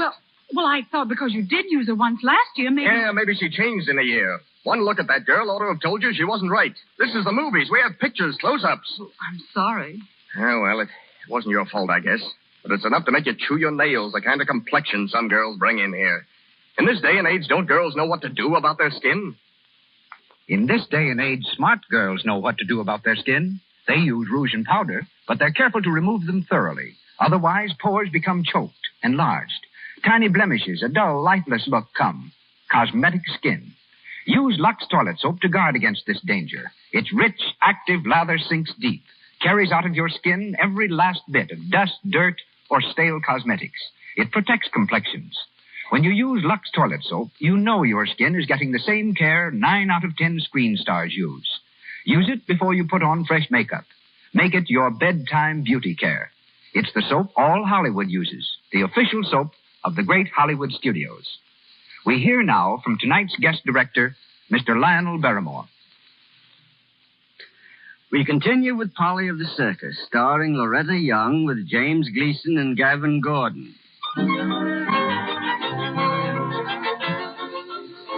6 weeks have passed since John Douglas befriended Polly, and the little circus rider is still a member of his household. During that time, Polly's seen a new world, a world of comfort and ease. But they've not been happy days for John.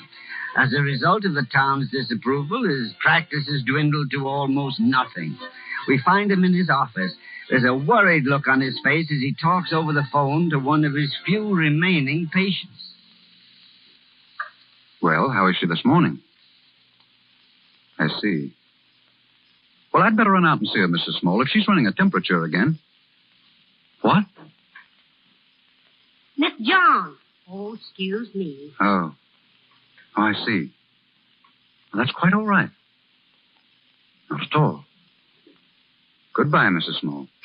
Is that Miss Small's little girl sick again? Yes. Well, you better have some breakfast before you go out there. I'm not going out there. Mrs. Small's called in Dr. Withers. Dr. Withers? Why, he ain't no better than a... Now, what'd she go call him for? Is there any mail, Mandy? Yes, I done brung it in. Here it is. Dr. Withers. I ain't never heard tell us such foolishness. Everybody calling Dr. Withers. Person say he done discovered a whole bunch of new cures for the misery. Well, I sure ain't never heard of him curing nobody or nothing. Mandy. Yes, sir? Where's Miss Polly? She's sitting out there in the garden. What's the matter, Mr. John? You got bad news in that letter? I'm afraid so. Don't bother about breakfast for me, Mandy. Yes, sir. Yes, as you say. Polly. Oh, hello. I thought you were gone. Say, weren't you supposed to take out the Marshall boys' tonsils today? Yes, but they decided to let him keep them. Oh. Polly, I've got some news for you. News? Mm-hmm. Oh, I know. It's about those x-rays you took yesterday. Is it... am I all right? Don't be frightened. You took a beautiful picture. That ankle's better than it ever was. Oh, yes, it feels fine. Well, you don't look very happy about it. What's the matter? Don't you want to get well? Oh, sure. I mean, of course I do. Well, what's the matter? You look worried. Oh, it's nothing, I guess. Polly, has anybody been talking to you? What do you mean, anybody? Anybody like Old Strong, for instance? Oh, yes, he was here yesterday. Yes? Mm-hmm. Well, what did he say? Well, he said he supposed I'd be leaving now that I was well again. And that's what I've been thinking about. How soon do you think I ought to go? Do you want to go, Polly? Well, that's what I was thinking about when you came. I was trying to figure things out. Well? Well, I was using my head, the way you taught me to, and that's such hard work using your head when all you ever used before was your feet. Mm-hmm. Well, what was the result? Well, Mr. John, did you ever have to make a decision that would change your whole life? Every day I'm making one right now. What? Go on. Well, it's about the circus. Oh, I wish Toby or Jim would write. It's been so long since their last letter. You know, if I could just have a good long talk with Toby, I'd know what to do. Oh, he's terribly smart for a clown. You mean you do whatever Toby advised? Yes, I would. If he told me to go back to the circus this very day, I'd pack up right now and take the next train. Polly. I got a letter just before It may help you to decide. A letter? Uh-huh, it's from Jim. Show's over in Brockport. Oh, does he want me to meet them there? No, he's coming over here to see you this afternoon. And there are some things in the letter that I thought you ought to know about before he gets here. What? It's about Toby. Oh, Toby. What's he done now? Don't tell me Barker fired him. No, Polly. Toby's dead. Oh, no. Died last week. Pneumonia. Jim says everything was all right. They had a good doctor, and he wasn't a bit sorry to go, except that he just didn't get to see you again. Oh, but I should have been there. I should have been there. He was always so good to me, and then when he needed me most, I let him down. Why didn't they send for me? He didn't ask for you because he knew you couldn't get there in time, and what's more, he didn't really want you to come. Toby didn't want me. Oh, I don't believe that. You don't understand. Toby didn't want you to come back there. It's all here in Jim's letter. He said he hoped you'd forget you'd ever known a circus. He said he wanted you to be a lady. Toby always said I was a lady. Well, he meant that he wanted you to do some other things besides riding. He thought you were fitted for something better than circus life. Oh. He said, no more parades. Oh. Did Toby say that? I have the letter here. You can read it later. But I wanted to talk to you about it first. Is everything clear now? Mm-hmm. Will you give up the circus? I think I gave it up long ago. Oh, I'm glad. Are you? Mm-hmm. Oh, you don't know what that means to me. I couldn't bear to think of going back now that you and poor old Toby both say the same thing. Oh, I could cry. I feel I feel fine. Well, then it's settled. You're not going back? No. But it's going to be kind of hard, isn't it? You see, I have no job or no home. Well, you have this one. Oh, I shouldn't have said that. Yes, you should. I wanted you to. This will always be your home, Polly. Always? If you'll stay. Not because of what Toby said, but because you really want me here yourself? Because I want you here myself. Polly, Oh, then I'm going to stay just as long as you'll have me. I'll keep house for you. I'll never go away as long as I live. Are you sure, Polly? So sure that you'll tell Jim about it when he comes? Of course I'll tell Jim. He'll understand. Polly? What? Has Jim ever said anything to you about... About what?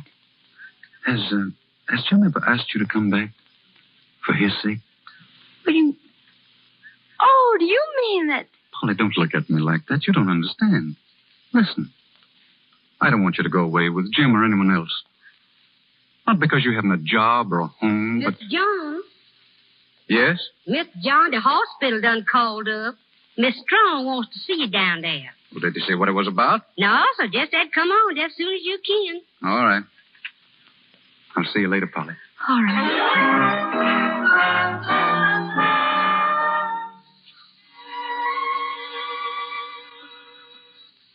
Jim. How are you, Polly? Oh, I've never been so glad to see anyone in my whole life. Stand up back there. Let me have a look at you. There. You know, you're different. You're all grown up. Never mind about me, Jim. I want to hear about Toby, huh? Yeah, pal, but not now. I only got a few minutes. Where's the doc? He's out in the call. He told me you were showing over in Brockport. Yeah, we couldn't get no nearer to here. Town council or something pulled wires and we couldn't get an appointment. Oh, you must be mistaken, Jim. Why, nobody do a thing like that. Well, they did just the same. I don't know who. I know. Must have been that Mr. Strong. Whatever he says goes around here. You know, Jim, I don't think he likes me. Well, he can't hurt you, Polly. You're through with this place. Listen, Barker said I was to tell you this. He's fed up with all the bum riders he's got, and he wants you back. You can write your own ticket. Oh, Jim. I knew you'd be bowled over. I had it all figured out. You know, Toby had an idea you were through with the circus, but I know better. Jim. I know circus blood. Jim, I got something to tell you. You don't have to tell me nothing. I know. I told Barker I'd bring you back with me. Get your things now. We'll make the next train. Jim, wait a minute. What's the matter? Well... You want to come back, don't you? Jim, I don't want to hurt you, but I can't come. You mean I won't let you? Hurt, I can't do that. Oh, no, I don't mean that. I don't want to. Polly. Oh, Jim, I couldn't come back. I just couldn't. When I lie in my room at night and everything's so peaceful and still, I can't help remembering how it used to be at the circus. The cold, dark trains and the awful noise and that dirt. And all the mob in the tent and the ring. With me going round and round on bingo and jumping through hoops until I got so dizzy I could hardly see. I can't go back, Jim. I just couldn't. Yeah. Yeah, I guess I pulled a wrong one, Polly. I didn't know you'd come to feel like that. You're not disappointed in me? No. It just seems funny to have it turn out like this. I guess I never figured on you leaving us and not needing me no more. Don't talk like that, Jim. Everything always turns out all right in the end. Maybe, but when you say you're not coming back, it seems like I can't see nothing ahead of me except a lot of long, dusty roads and nobody on them. Oh, if I could only make you understand, Jim. Miss Polly, Mr. Strong's here.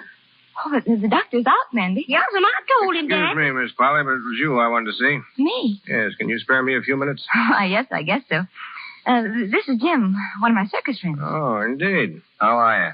Well, I'm very glad to see you, young man. You've come at a very fortunate time. Very fortunate. The Doctor and I had a talk this morning. We were discussing Miss Polly's future. Oh, yeah? Yes, I admit I was quite surprised. He tells me that Miss Polly refuses to return with you. Oh, Mr. Strong, I just explained to Jim and he understands. Well, perhaps he does, but do you? If Polly wants to stay here, she can. You ain't got nothing to do with it. Oh, but I have. You see, I represent a large portion of the townspeople, and they have certain ideas. Well, All right, spill it. Yes, I knew I could talk to you, frankly. You see, the general opinion here seems to be that the young lady would be happier if she returned to her own environment. We don't think she realizes how grave the situation is. What do you mean? Well, I'll put it to you in plain words. Unless you return to your former work, or at least leave this town, Dr. Douglas will suffer. Oh, I see. You mean that just because you don't like me, you'll take it out on him, huh? I mean that your presence here is detrimental to the doctor's interests. But I haven't done anything, and neither has he. What'll you do to him? Why, nothing. But he may find it necessary to move to some other town. Oh, but you can't do that. Why, he loves this place. I'm sorry. I thought you'd be glad to know. I thought you'd be glad to help him. Well, I do want to help him, but I don't understand. Does he know how the people feel? You see, I was talking to him early this morning, and he said he wanted me to stay. Well, you put him in a very difficult position. Man can't ask a woman to leave his house. Nobody has to ask Polly to leave. She don't have to stay any place Wait a where minute, she's not Jim. wanted. Wait. Does the doctor know you're telling me this, Mr. Strong? Did he ask you to tell me? No. He refused to tell you himself. And then if I stay... If you stay, his practice will fall off to nothing. You'll lose out on the hospital appointment. It'll be your fault. Oh, he never told me that. Well? Well, I guess I've been pretty dumb. If I'd known he was getting into trouble on my account, well, he won't get in any more trouble. Does that mean you'll leave? Oh, sure, I'll leave. Couldn't do anything else now, but you've got to promise me something. He'd feel kind of bad if he thought I went on his account, so I want to tell him that I went away because I got homesick for the circus. Tell him I had to go because I love the circus more than anything. Will you tell him that? I'll tell him. When are you going to leave? Tonight, I guess. I'll go up and get my things together. Yes. Well, I'll run along. You're doing a fine thing, Miss Polly. Splendid thing. Well, good afternoon. Polly. Yes, Jim. You don't want to do this, do you? Oh, if it'll help him. Polly, you and Doc, you like him? Yes. A lot, huh? Yes, Jim. Yeah, I kind of thought so. Oh, Jim, you go along, will you? Sure. Want me to wait at the station for you? No, I'll see you at the show. A ticket to Brockport, please. Round trip? One way. $2.75. Polly. Oh, Polly. You've come down. What are you doing down here? Why, Amanda told me you'd gone. Well, I'm sorry. You see, you didn't come home for such a long time. I wanted to say goodbye to you, but Goodbye? Yeah. Polly, what's the matter with you? Why, nothing. Well, I'm just acting natural the first time in weeks. I didn't know what I was talking about before, but I can't stay here. I'm going back for the show. But you can't. Oh, but I've got to. Well, there's something wrong here. No, there isn't. Jim came today, and But only this morning, you said you wanted to stay here. You meant it, Polly. That was before I saw Jim. You see, I didn't know how I felt until he began talking about the old days and how Barker had been keeping my job open, and well, you know, it sort of got me, so back I go. You don't know what you're doing. Oh, yes, I do. I don't think I'm ungrateful. But don't ask me to stay either, please. I go crazy. You see, I've had enough. I want to get back where I belong. You belong with me. No, I'm sorry. Wait, I've got to talk to you. No, there's nothing for us to talk about. Can't you see it's all over? Can't you see how much I want to go? I want to get back in the ring again. I want to see the lights and hear the music and the cheers. I want to hear the rumble of the wagons and the cars at night. I want to live and die like circus folks live and die. There's nothing else that matters to me. Nothing. Goodbye, John. Polly, wait, Goodbye.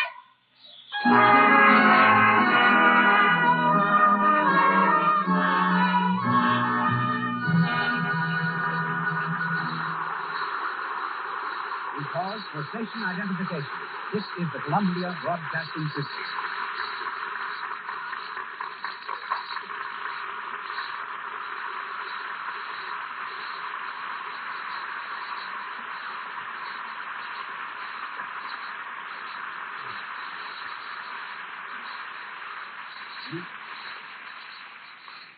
In a few moments, Loretta Young and our whole star cast resume the story of Polly of the Circus. But right now, I'd like you to meet a real Polly of the Circus. Oh, only her name isn't Polly. It's Mabel. Mabel Stark of the L.G. Bond Circus. And Mabel is the only woman in history to break, train, and perform with tigers. Mabel isn't satisfied to get into the ring with just one tiger. She's got to have 16.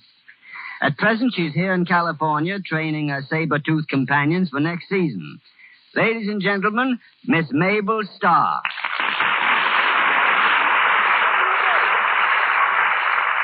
That's all very nice, Mr. Barrymore. But I'm warning you right now. My act is tigers and not radio. Well, I admit it takes a lot of courage to face a full-grown microphone barehanded. But don't worry about this one, Mabel. You just hold your ground and browbeat it like I do. All the same, I'd sooner wrestle a tiger. Well, Mabel, just what quirk of fortune turns a gentle little lady like you into a tiger trainer? Were you unlucky in love? Go on, Mr. Barrymore. But a man had something to do with it. He dared me to get into a cage with a tiger. So I bought a tiger, and I've been working with him ever since. That's 21 years ago. And how does one work with a tiger? Courage, patience is all you need. Tigers are like a bunch of kids. They like to pick a scrap.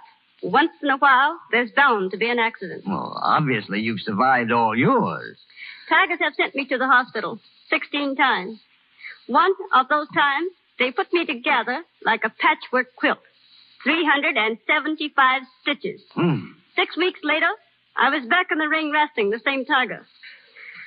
That mussed me up.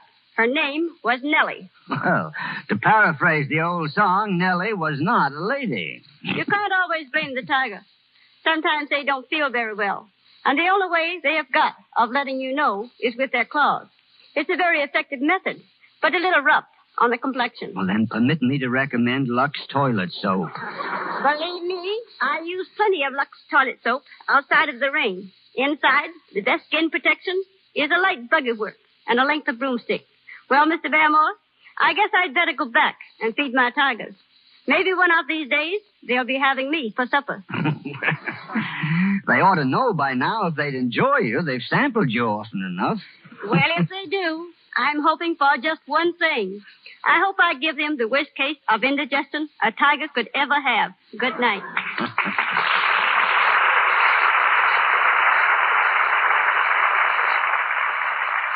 The show goes on. Polly of the Circus, starring Loretta Young with James Gleason and Gavin Gordon.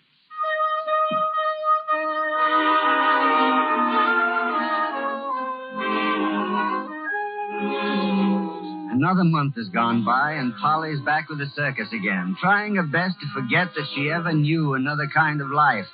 It's early evening, several hours before the show begins. Outside the big tent, Barker, the ringmaster's talking to Jim.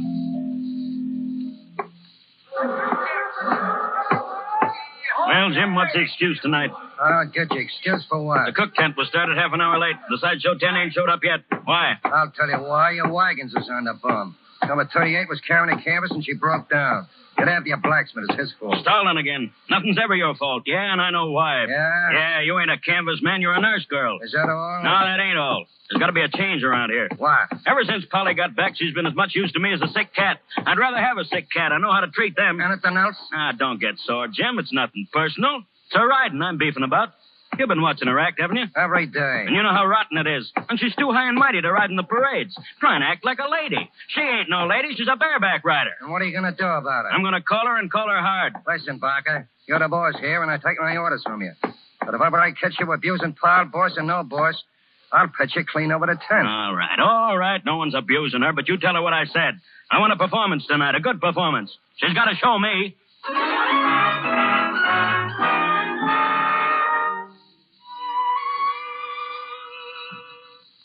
Jim.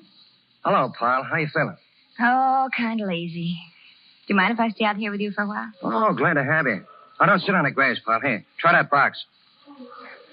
What are you looking at? The sky. Gonna have a nice moon tonight. Same moon as always. Got a headache? Mm-mm. I thought you looked a little tired or something. No, I'm okay, Jim. Anything you want? Drink of water, soda pop, a hot dog? No, thanks, Jim. What's the matter, pal? Can't you tell me? Tell you what? What's bothering you? Maybe I could help you if you'd let me. Why have you been cutting parades? If it's because you feel sick, all you got to do is tell me. I can fix it up with Barker. I'm not sick. And I just don't like parades anymore. Well, you used to be crazy about riding through the streets and waving at the kids. Well, I can change my mind if I want to, can't I? Oh, stop asking me so many questions. I'll ask Jim. as many as I want, and you'll answer them. I've been keeping my mouth shut long enough. Now, come clean, pal. Are you homesick for that other place? Oh, what's the use? Yes, I am. I thought I was it. I was a fool to let you come back. You don't belong to us anymore. Don't say that, Jim. Don't make me feel like I'm not wanted here, too. You know better to say that. What's more, I don't think you was in the way there, either. I've been thinking things over. There's something funny about this whole business. You should have gone straight to the dock and had it out with him. I couldn't do that. You heard what Mr. Strong said, and he was right. I knew all the time those people didn't like me. I just didn't belong there, Jim. Paul, remember what I asked you that day about liking the doc? Well? Still do, don't you? Yeah. Did he ever let on that he cared for you in the same way? No. Oh, once I thought maybe that... Oh, well, it's all over now. But no matter what, you was happy just to be there with him. Yes. I was happy just to be there with him. Paul, you ought to go back. You ought to go back and have a talk with him. No, never. Then let me write to him and tell him why you left. Jim, if you ever dare... But maybe there's been some mistake. There wasn't any mistake. Now listen, Jim. If you write to him, I'll run away. I'll run away and you'll never find me again. I'll kill myself. Oh, don't talk like that. I wouldn't do anything you didn't want. I'd give my life to help you, Paul, only I don't seem to know how. Jim, I'm sorry. I couldn't do without you, you know it. But only on nights like this, dear, I just can't help thinking about him. You know, wondering where he is and what he's doing. I wonder, Jim, if he remembers me.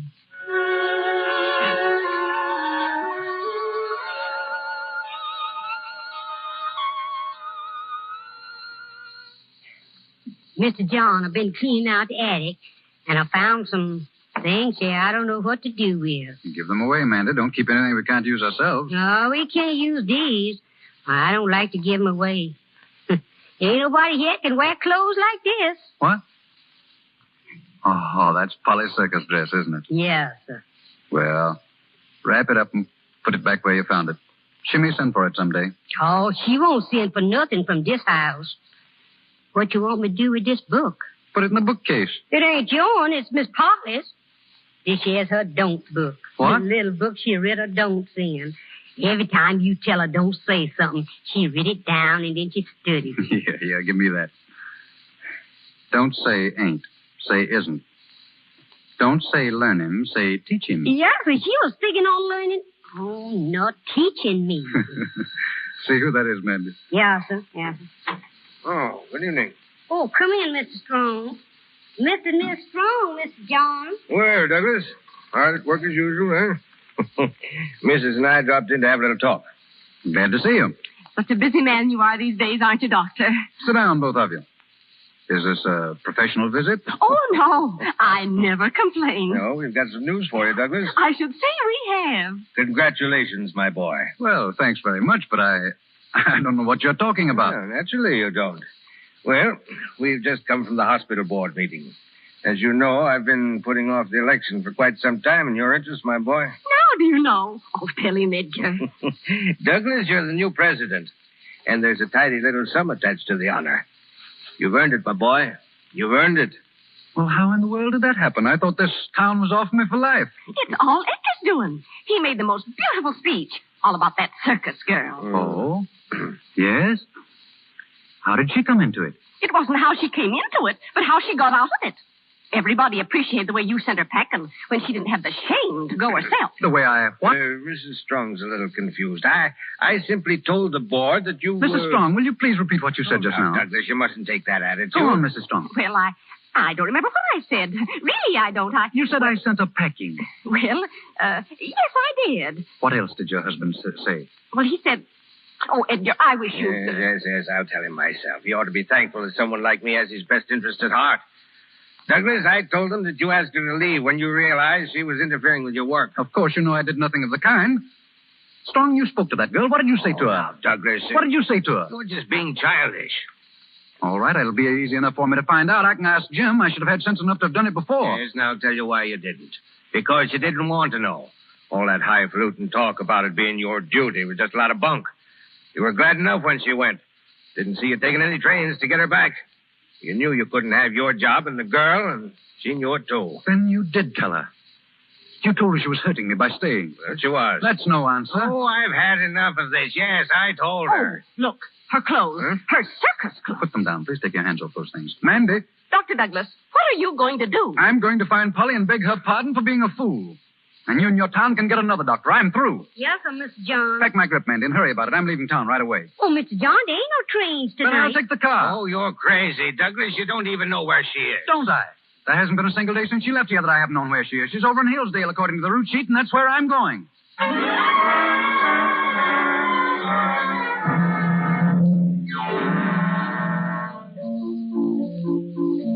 Please, Mr. Barker. Well, what's the matter with you now? I want to ask you to let me off tonight. What, again? Listen, I had a talk with Jim yesterday about you. He said that Oh, you... I know, but just this once, please. Just tonight. With all them people inside that's paid their good money to see you, next. Oh, Mr. Barker, I don't feel as if I could go on. I'm nervous. All right, tomorrow. I'll give you a great show tomorrow. If you asked me, I don't think you could give me a great show at any time. Barker, you don't mean that. What's the matter with my act? What's the matter with it? Don't you know? Well, maybe I haven't thought much about it lately. I'll say you haven't. You've been good for nothing ever since you had that spell of being a fine lady. And what good did that do you? Nothing. First thing you know, you'll be out of luck all around. Oh. Yeah, you don't think I'm going to head my bill with a dead one, do you? Well, I'm not a dead one, and you know it. Why, I'm the best writer since my mother's time. Stop talking about your mother. She'd be ashamed to own you. She wouldn't. I can write as good as I ever did. Well, you got to show me. All right, I will show you. But not tonight. Oh, not tonight. Please, let me off. No. Well, I tell you, I can't ride tonight. You've got no right to ask me. I feel like something awful was going to happen.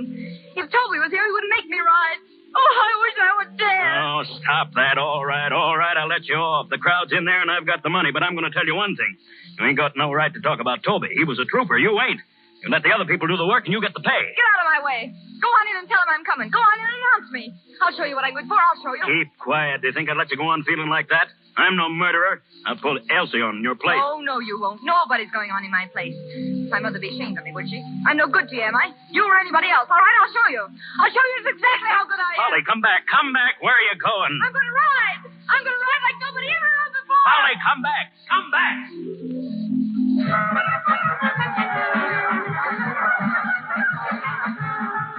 Yeah, so this is the place right here.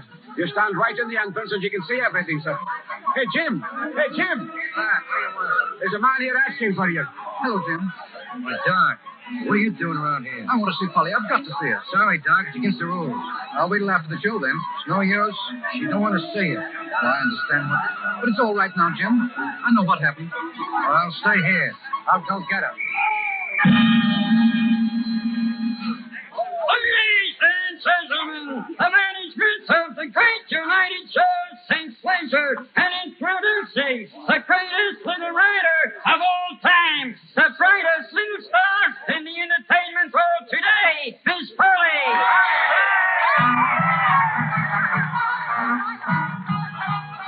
Miss Polly will attempt to jump through 6 hoops and the wonder horse Barbarian. Barbarian? Why, she's crazy. What did you say? I say she's crazy. She ain't supposed to ride him. Why, he ain't been trained to do her act. He can't do the hoops. Doc, I couldn't get her. I was too late. She's in the ring already. She's going to ride Barbarian. Stop her, Jim. Can't you stop her? This man says the horse hasn't been trained. I can't stop her now. Come on in, quick. Hey, look, she done it. Stand back, Doc. Don't let her see it. Hey, why she miss it? Barker, hold that horse. Go on and stop her. Don't let her do it again. It's suicide. Polly. I got it. She did it. Look at her. She's going to fall. Grab her. Polly, are you all right? What happened?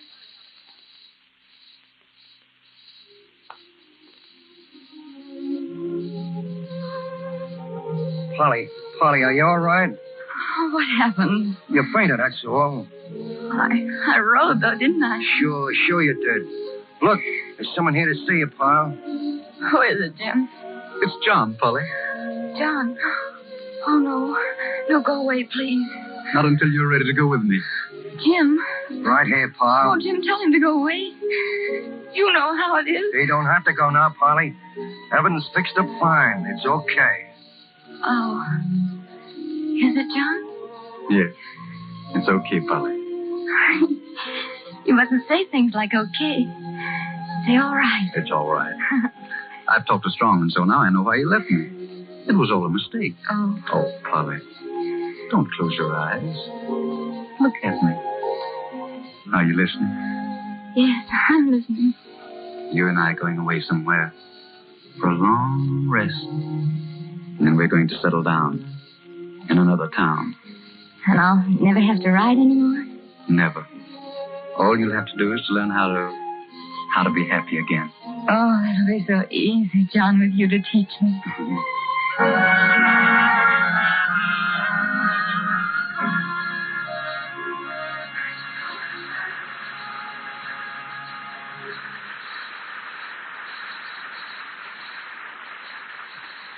The curtain falls on Polly of the Circus, but tonight's star comes out again a little later. Now, a man who spent the last 20 years searching the far corners of the earth for the strangest truths under the sun arrived here this afternoon by airplane. What he's been able to learn about Hollywood in this short time, I really don't know, but I've asked him here to tell us. Ladies and gentlemen, the world's most famous fact finder, believe it or not, Robert Ripley. Greetings, everybody. And thank you, Mr. Barrymore. Well, I'm glad you agree I'm Barrymore. I wouldn't have been at all surprised if you proved I was Mickey Mouse. Did you enjoy your trip? Oh, immensely. I broadcast on the Atlantic coast last night, and here I am on the Pacific coast this afternoon. But if I wanted to keep in key with Hollywood, I wouldn't have come by plane at all. I would have come on horseback. Believe it or not, Hollywood is a one-horse town. It began with a horse. In 1870, a man named Wilcox bought all the land, which is now Hollywood, to use as a pasture for his horses. At that time, the most noted racehorse was named the Hollywood. Wilcox admired her so much that he named this pasture, where we are now, after this horse. And believe it or not, a horse was responsible for the first motion picture ever made. Leland Stanford, then governor, wanted to prove to a friend that a trotting horse could have all four legs off the ground at the same time. They settled the argument by setting up 24 cameras and taking 24 different pictures as a horse raced by, and then combined them into the first motion picture ever made. And the first regular picture made in California was filmed by two brothers named Horsley, while the first movie made in Hollywood was a horse opera, a type of film now known as a Western. Well, that's very interesting. But suppose you get out of the saddle, Mr. Ripley, and tell us what you have to say about soap. All right. You know, one time, soap was so expensive in California that the old 49ers found it cheaper to send their laundry all the way to China, even though it took 6 months to get a shirt back. I see. And now it only takes half as long. Well, to get down to a serious note, and I know I'm supposed to say something about Lux, I have a Lux fact that is really amazing. If the cakes of Lux toilet soap manufactured in a single year were put end to end, they would make a necklace that would frame the whole United States. It would stretch from the Atlantic along the Canadian border to the Pacific, then down the coast to the Mexican border, then across the continent again to the Atlantic, then up the Atlantic to the starting point at the junction of Maine and Canada. And there'd be a huge amount of soap left over. And that's an awful lot of soap, believe it or not. Well, thank you, Mr. Barrymore, and good night. Thank you, Mr. Ripley. Thank you.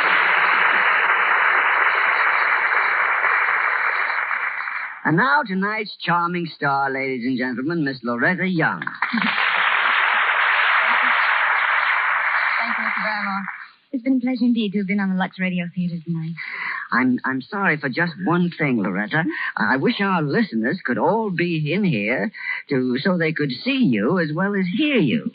If I'm not getting too personal, just what do you use to keep a complexion like yours? Well, Mr. Barrymore, that's something I'm going to let you figure out for yourself. It isn't by any chance a little three-letter word beginning with L and ending with X and with U in the middle of it. Well, you can take my word for it. I like nothing better than being in the middle of Lux. My thanks to everyone who helped us make this such an enjoyable evening. Good night. Good night, Miss Young. Thank you, Miss Young and Mr. Barrymore. Ladies and gentlemen, this is your announcer, Melville Ruick. In a moment, we take you back to New York, where Cecil B. DeMille is waiting to tell us about next week's program. Miss Young appeared through courtesy of 20th Century Fox Studios. Mr. Barrymore met for Golden Mayer, where he is making Captains Courageous with Spencer Tracy and Freddie Bartholomew. Mr. Gleason, RKO. Mr. Ripley through courtesy of the Baker's Broadcast. Mr. DeMille, Paramount. And Mr. Silvers, 20th Century Fox, where he was in charge of music for the new film, Lloyds of London. And now, here's Mr. DeMille speaking to you from New York.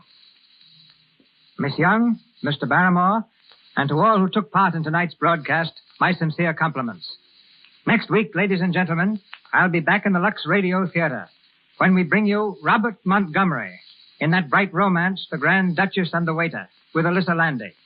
I hope it will be a production up to the standard set tonight under Mr. Barrymore's supervision.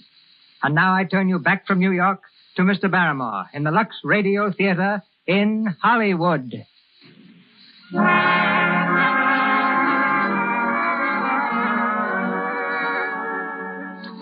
Thank you from Hollywood, Mr. DeMille. Ladies and gentlemen, this is Lionel Barrymore inviting you on behalf of our sponsors, the makers of Lux Toilet Soap, to join me in listening to the Lux Radio Theater next Monday night when Cecil B. DeMille produces The Grand Duchess and the Waiter, starring Robert Montgomery with Alyssa Landy. My thanks to you all as the Lux Radio Theater bids you good night from Hollywood. This is the Columbia Broadcasting System.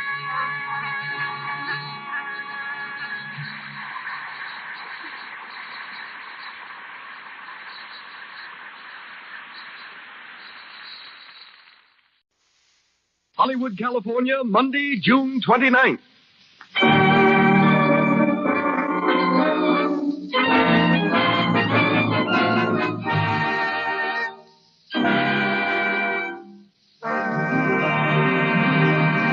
The Lux Radio Theater presents Jeanette MacDonald in Irene, a play with music.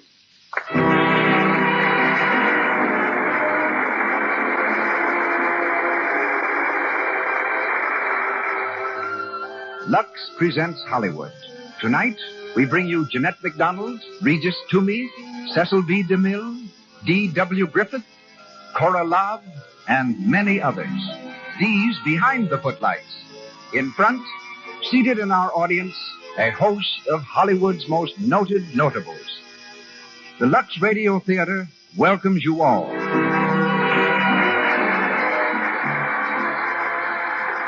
This entertainment is presented by the makers of Lux Flakes. These marvelously sheer flakes are used in Mr. DeMille's own studio, Paramount, and in other great Hollywood studios because they keep fabrics and colors new-looking longer. And now our director. It has been truly said, this man has put the star in starting more famous screen performers than any other film executive. Ladies and gentlemen, Mr. Cecil B. DeMille.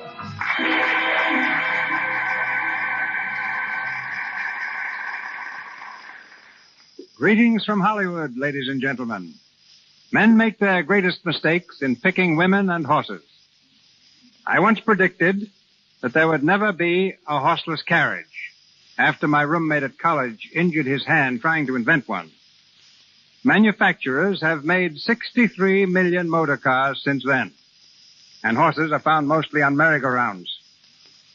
I also misjudged Jeanette MacDonald early in her career. You would never suspect now that she was once just a Philadelphian with a purpose.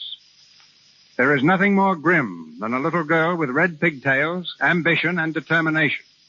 And Jeanette had all four of them. When I first heard her, she'd been singing in Broadway revues. She sent me a telegram asking for the leading role in Madame Satan. I didn't know much about her, but was convinced she was not the one I wanted for the part. She sent me more and more telegrams, telling me the best thing I could do was to put her on the screen. I still refused. But others were smarter than I. And she has risen steadily, justifying their faith and my stupidity. Every man is entitled to 3 mistakes in his life. And that was one of mine. But I didn't lose her, for along comes Lux, and boy gets girl.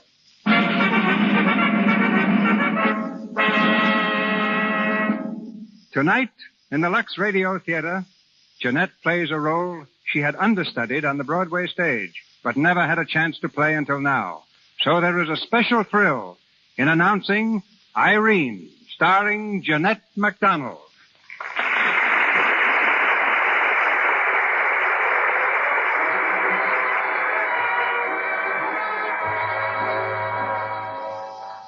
And now, for the first act of Irene, starring Jeanette MacDonald as Irene O'Dare, red-haired, blue-eyed, and Irish, who earns her livelihood behind the upholstery counter of a large New York department store. We're in the store now. On the main floor, cash goes singing by overhead, and bargain hunters are pushing through the doors, surging toward the crowded elevators. Elevator, please. On the second floor, madam. Is the porch furniture on this floor? No, sir. On the 6th floor, west wing. Which floor? Going up, please. This way, please. No crowding. Going up. Stand back to the door, please. Mr. Sweeney, are you ready to see Miss O'Dare? Miss O'Dare? Oh, that girl from the upholstery department, the one we had the complaint about?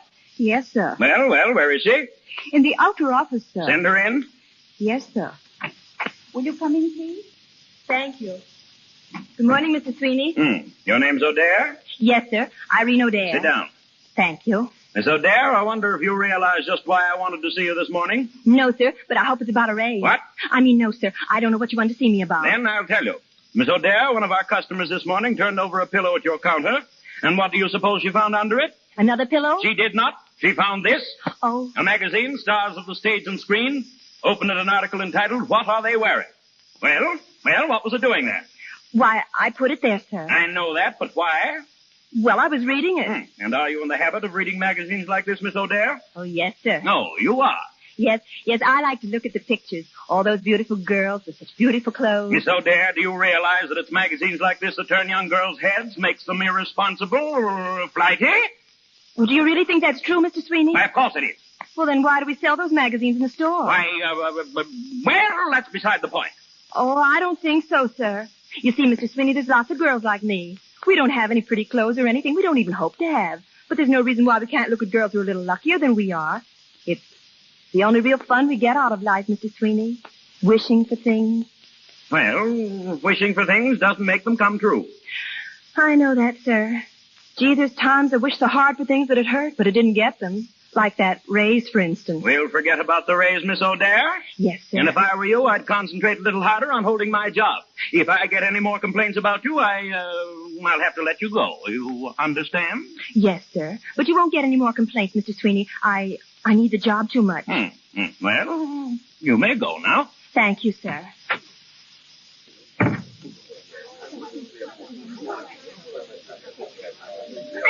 come here a minute. Oh, hello, Jane. What are you doing at the linen counter? Transferred this morning. Say, did you see the notice on the bulletin board downstairs? There's going to be another show this year. Sales Girls Review? Uh-huh. You going to try it again? I'd like to see anyone keep me away. Oh, gee, you were swell last year, Irene. Honest, if I had a voice like yours, I'd chuck this store job and get on the radio or something. Yes? And while I was looking around for a chance my mother could take in washing, I suppose. Geez, there's old Lady Hector. So long, Jane. See you at lunch. Bye. Did you call me Miss Hector? You know very well I did. Did you sell some veranda cushions to Mrs. Henry Marshall? Well, yes, I think so, for her Long Island house. Well, she has a complaint. They're too small. Why don't you send them back? She can't. She has a big weekend party starting tomorrow, and she's giving a garden party this afternoon. She wants to explain what's wrong to somebody in the department. You'll have to go, Miss O'Dare. Me? Oh, boy, I'd love to. But remember this. Mrs. Marshall is one of our best and wealthiest customers. Please act accordingly. Oh, I will, Miss Hector. I'll be a real lady.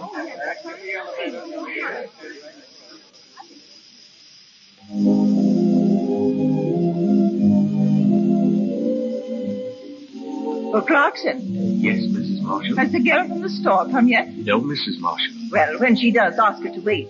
I want to speak to her. Yes, Mrs. Marshall. Hello, Mother. Oh, Donald, are you so terribly late? Sorry, Mother. I was delayed at the office. The party's almost over.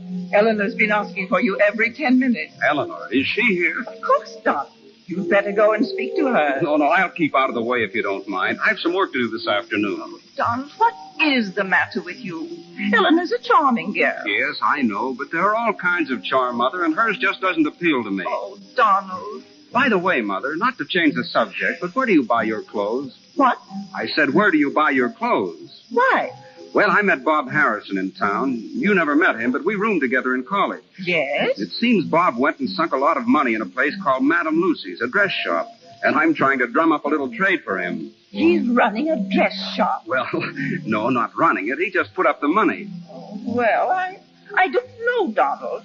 I wouldn't like to change my dressmaker, unless I were sure of what I was going to get. All right, Mother, forget it. It was just an idea. Oh, there you are. Oh, hello, Eleanor. What do you mean by hiding out on us? We're all waiting for you. I'm sorry, Eleanor, but I was busy. Well, you aren't busy now. Come on and join the party. I'm afraid I can't. I've still got a lot of work to do. Oh, work.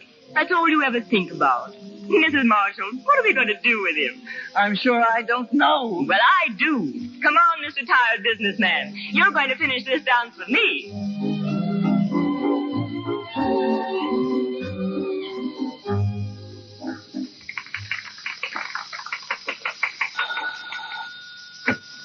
Yes, miss? My name is Miss O'Dare. I'm from Barron Brothers. Oh, yes. You're here about the seat cushions. Come in, please. Thank you. If you'll wait for a moment, I'll see if I can find Mrs. Marshall. Of course. Thank you. Well, hello. Hello. What are you doing down here? You remember me, don't you? Yes, I remember you. Well, I remember you very well. You see what an impression you made on me that night in Philadelphia? How long ago was that? 2 years. 2 years. And I recognized you right away. Where in the world did you go? And I looked for you the next day and you'd completely disappeared. I had a good reason. What? Oh, never mind. What was your name? Same as it is now. What is it?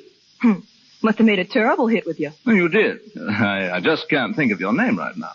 Well, I don't remember yours either, so we're square. You're just the same little girl, though. So tell me, what are you doing here in this place? I'm in the decorating business. I decorate everything but myself. I work in the store that made these cushions. Oh, that's right. You worked in a store in Philadelphia, too, didn't you? Yes. Well, now you know you really shouldn't. You're much too pretty to be working at anything. Thanks. But I have to eat once in a while. So you don't even remember my name, eh? Nope. Well, I'll tell you. It's Larry. Larry Bradley. Oh, is it? Now, what's yours? I haven't got any. Come on, sit down here. Hey, let go. What do you take me for? Don't be unreasonable. Sit down. No, let me alone. Don't be afraid. Well, I'm not afraid. I just want you to let go of me, that's all. Not even a little kiss? Hey, did you hear what I said? Let go of me now. Or I'll stop. Come on, Stop Larry, it now. Oh. Hello, Donald. What's the matter here? Nothing much. Oh, yes, there is. I came here from the store to see about the cushions, and this fellow tried to get fresh with me. It's lucky for him he didn't get something he wouldn't forget. As you see, Donald, she's a regular little spitfire. If I were you, Larry, I'd clear out.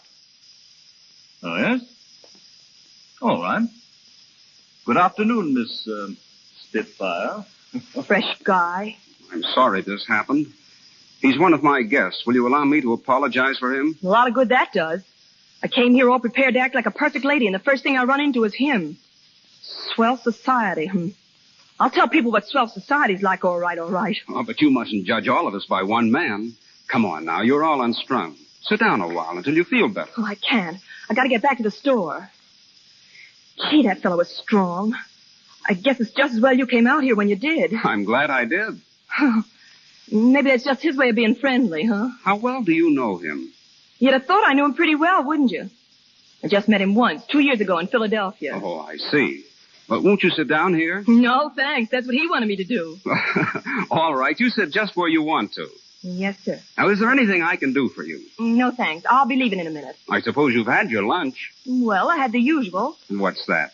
Bar of chocolate and a glass of milk. I got it in the station. Well, that's not very much, is it? Oh, I'm used to it now. Oh, I haven't had a thing since breakfast. I wonder if you'd join me in something. Gee, thanks. But, well, Not dressed very nice. You know. Don't worry about that.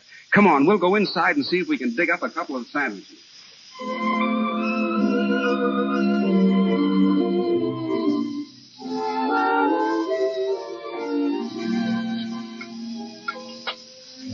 Feel better? Oh, yes.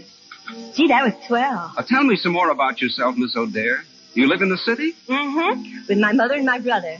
We live just off 9th Avenue. Oh, you have no father? No, sir.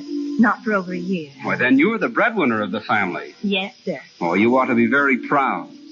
There's a real pleasure in working, isn't there? Oh, yes. I wouldn't miss a day. They take it out on Saturday night. Well, maybe you won't always work in the store. You never can tell what will happen. You mean to make it fired? Oh, no, but maybe you'll get married someday. Married? Gee, I'd have to find someone who could take care of my mother and brother. I can't desert them now. What chance have I got to meet a man like that? Not a chance in the world. The men we meet can just about support themselves. Am I talking too much? No, not at all. Mother says I got the gift of gab and never know when to stop. Oh, but I like to listen to you. It's interesting. Well, you're interesting, too, even if you don't talk as much as I do. We girls don't meet many men like you. We don't get a chance. I know girls are lots of fun. Pretty, beautiful. But they never meet the right kind of men at all because they haven't got any decent clothes to wear. Clothes make an awful difference in a girl, and just because we haven't got them, don't think we don't know about them. We can't help seeing what the other girls have in the shop windows and evening papers. Gee, I talk careless. We all talk that way, but you wouldn't know us when we put on airs. Honest, we can talk and act like real ladies. You can? Yeah, it's not as difficult as it sounds. We take off the swell customers who come to the store. Listen to this. Oh, Mrs. Thomas, how do you do? My dear, I so enjoyed your lovely garden party. It was divine, and you looked stunning. Well, au revoir. You can't tell the difference now, can you? Except for the clothes, of course. Yes, I imagine clothes do make a lot of difference. A lot? Oh, it's terrible how much difference they make. I had a dress once, a blue one. It cost $85. Yes? Oh, I didn't buy it. One of our customers gave it to me. But you should have seen me in it. Gee, I was real Park Avenue in that dress. And where is it now? It's gone. Just faded away, and oh, the care I took of it. Mother'll tell you it's the only thing I ever put on a hanger. But I'm never going to forget it. Oh, I wonder how you'd look in a dress that cost $200 or $300. $200 or $300? Well, is there anything higher than Park Avenue? I don't think so. But, Miss O'Dare, I've got an idea. You like beautiful clothes, don't you? Sure, who doesn't? Well, how would you like a chance to own some? Wear them in society. Say, what is it? The chance you've been looking for. A chance to better yourself. I don't get your game at all. You seem like a regular fella. Gee, I hope you're not going along like this and then all of a sudden spring something. Oh, don't worry about me. It's what you've told me, Miss O'Dare. That's what I'm interested in. A friend of mine told me something which gives me a chance to help both of you. Why, the opportunity you've prayed for is right here. Is it? Yes, this friend of mine told me of a dressmaker in New York, a Madame Lucy, who makes the smartest clothes in town, but she hasn't been discovered yet. The women don't know she's here. Why, I'll bet she'd be as anxious to have you for a customer as you would be to go to her. Now, what do you think of that? Well, I don't know. What would I have to do? I'll do it, but what? Just be a lady, that's all. Like you pretend at the store. I'll pass you off as a young heiress or something. And that'll make the women buy dresses from this Madame Lucy, huh? Of course. They'll flock to her. Yeah, but this young heiress business, they'll catch on. Everybody knows all the young heiresses. Oh, that's right. But wait. Now, you haven't any special talent, have you? I mean, you don't dance or play the trombone. Well, I can sing a little. Sing, that's it. You'll be Irene O'Dare, the famous Irish songbird. Just come over for an American tour. Oh, but... Come on. I want to hear you. You want to hear me sing? Yes, I'll play for you. What do you know? Oh, wait a minute now. I'm so excited I can't sing. Well, you talked a lot about your $85 blue dress. Oh, yes. You must have loved that. Loved it? Oh, gee. You can never know how much. I once had a gown, it was almost new. Oh, the daintiest thing, it was sweet and blue, with little forget-me-not lace here and there. When I had it on, I walked on the air, and it wore, and it wore, and it wore, till it went, and it wasn't no more. In my sweet little Irish blue gown, When I first wandered down into town, I was more proud and shy as I felt every eye. But in every shop window, I glimpsed passing by. Then in manner of fashion I frowned, and the world seemed to smile all around. Yet when I wore it, I'll always adore it. My sweet little Alice knows.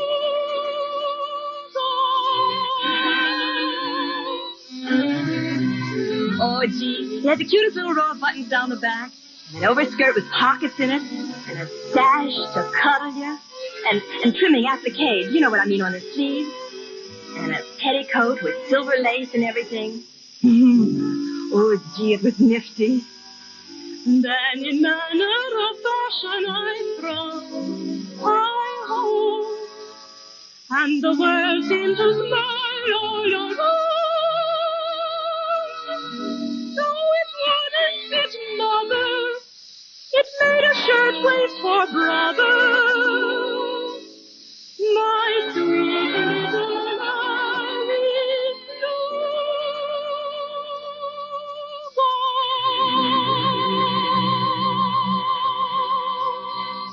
That was lovely. Miss O'Dare, you're marvelous. Oh, do you think so? I'll tell you what you do. Tomorrow you give up your job at Barron Brothers. I'll take you to Madame Lucy's the day after. Oh, dear. In 2 days, she'll transform you. Oh, wait till you see. Frocks and gowns, hats and slippers, everything. She'll make you a little princess, a Cinderella. Oh, I've always wanted to be a Cinderella. Oh, but wait, what about my mother?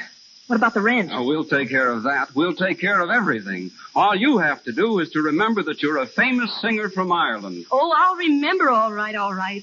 Irene O'Dare, the Irish songbird, from Barron Brothers Upholstery Department.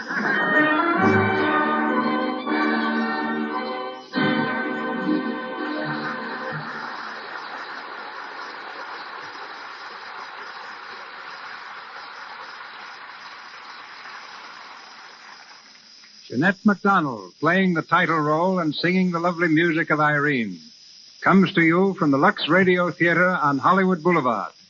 The role of Donald Marshall is being played by Regis Toomey. Our play continues in just a moment.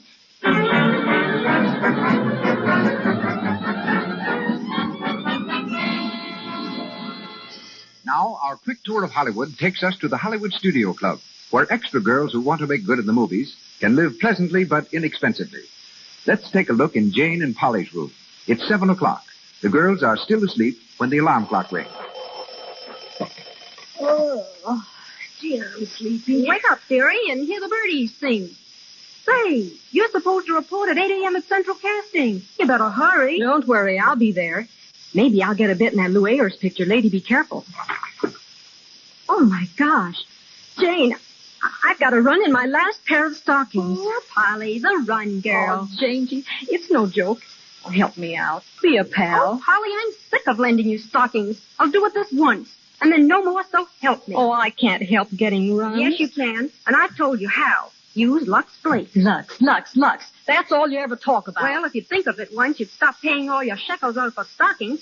Lux saves the elasticity, darling. Honest, it keeps you from getting so many ridiculous, sloppy runs. Jane is right. Lux Flakes do cut down on stocking runs. And that's swell news for any girl, no matter whether she lives in Hollywood or Omaha, Philadelphia, or anywhere. Just dip your stockings in a bowl of Lux Suds each night. This protects their elasticity, their give, so they don't keep breaking under strain. Lux Flakes often double stocking wear. Why don't you try Lux tonight? And now we turn you over to Cecil B. DeMille.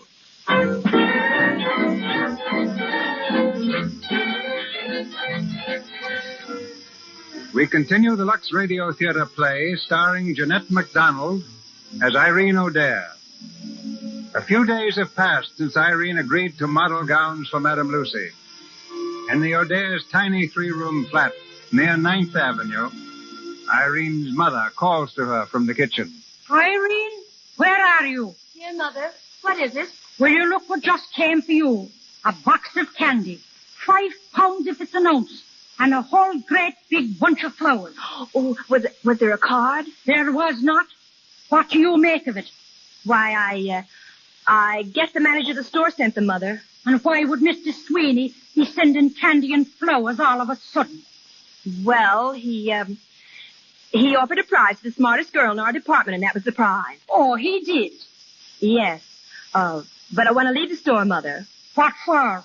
For being the smartest girl in your department? No, but it just proves to me there isn't any chance for a girl at the store. Oh, sure. I've heard that 1,000 times. Well, you want me to have a chance, don't you, Mother? A chance for what? To improve myself. I don't know what you're talking about at all. Well, you see, I can go to work for a dressmaker or a milliner or something like that. No, siree, young lady. That's what the girl on the floor below did. She was a model for clothes and hats. It was her ruin. She got used to fine feathers and wanted to be a fine bird. Well, from all I hear, that's what she turned out to be, a bird. All right, Mother, you know best. Of course I know best. And let it be the end of it, my dear.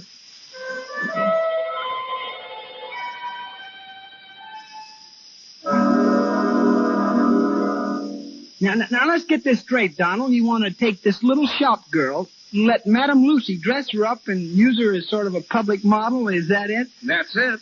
Only you see, Bob, no one will know she's a shop girl. As far as they're concerned, she's a famous singer. Well, it sounds all right to me. All right. It's marvelous. I tell you, Bob, she'll be a sensation. Is she pretty? Gorgeous. Good figure? Beautiful. You seem quite taken with her. Hey, are you sure you're doing all this for me or Miss O'Dare? Well, it's a little of both, I guess. Oh, she's a grand girl.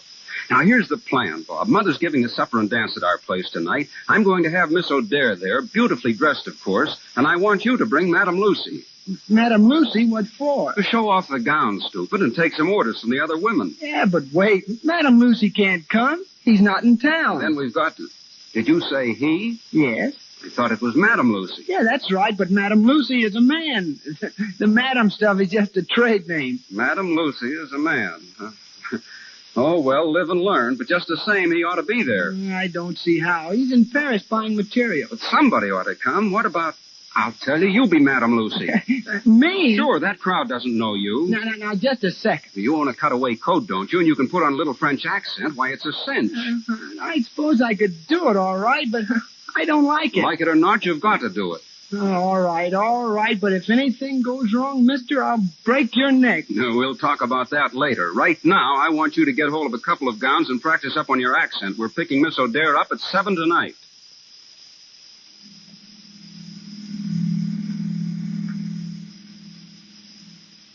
Well, Irene, this is your big night. How do you feel? Scared. Awfully scared. You're no worse off than I am. Listen, Donald, how does it sound? Madame, the gown, it is exquisite. Notice the line of the hips. Shut up, will you? It sounds all right. Yeah? Yeah, well, what do you think, Miss O'Dare? I don't know, I'm sure. Hey, do you think I'll get away with it? Do you think I will? Of course you will. You look beautiful, Irene. Really? Oh, it's a beautiful dress. But, gee, if my mother ever saw me now, she'd probably lick the tar out of me. Are you going to tell her? Oh, sure, sometime. But there's no use telling her now. I mean, after all, if I don't make good as the Irish songbird, it'll all be over soon anyway. Well, don't worry. You'll make good. Well, we'll know more about that a little later.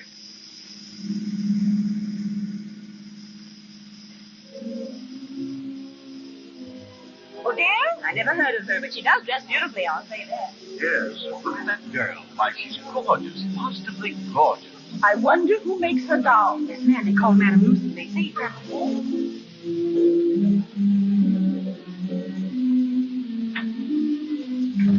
Irene, you're magnificent. You've got everyone talking about you. Oh, gee. I guess I did get away with it then, didn't I? You were swell. I have 15 orders for Madame Lucy right now and more on the wing. Have you? Then suppose you get out there and make sure of them. Oh, all right. I guess I can take a hint. See you later, folks. Well, Having a good time? Oh, grand. And it's all due to you. I don't know how to thank you, Mr. Marshall. My friends call me Donald. All right, Donald. And I don't want any thanks. I'm having just as good a time as you are. Oh, but you can't be. Well, you're used to all this. I'm not used to girls like you. Well, what do you mean? I mean that you're just yourself. No airs, sort of fresh and unspoiled. Well, I'm having the time of my life just being with you, talking to you, looking at you. It's funny, isn't it? What's funny about it? Oh, I don't know. It's just funny, that's all. Hello. Oh, Eleanor, come in. Not intruding, am I? Of course not. Have you met Miss O'Dare? Yes, I've had the pleasure. Thank you. Why aren't you dancing, Donald? Why, well, I've been pretty busy, Eleanor. Yes, so I've noticed. And I'm sure Miss Adair will excuse you just for a moment. Oh, yes, of course. By the way, just what O'Dare is that? I beg your pardon? Well, I've met several O'Dares. What, branch of the family do you, we're the O'Dares. Oh, the O'Dares. Very interesting. It must be an old family. Oh, you bet. I mean, yes, very, very old. Well, come along, Donald. I'm dying to dance.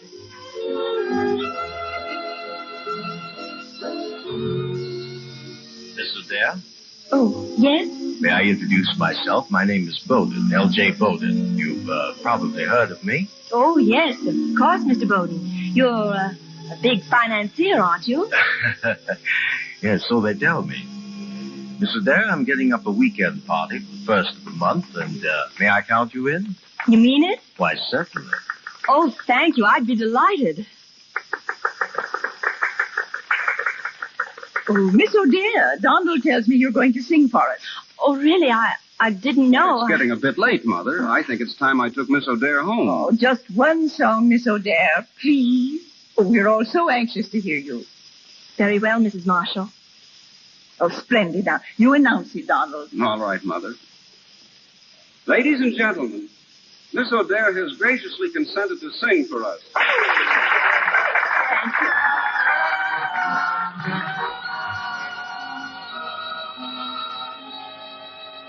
This meeting, completing my daydream, has made all the world seem a garden fair. With sunshine and laughter around me, all nature beats welcome everywhere. A butterfly came to a bird. The flowers she loved frightened her too soon.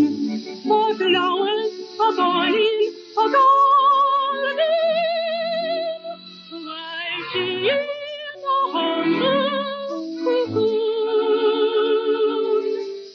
To be worthy, just a little while in the sunny night of your gentle smile. All you ask for, and it was for, I would give yet my life and all away.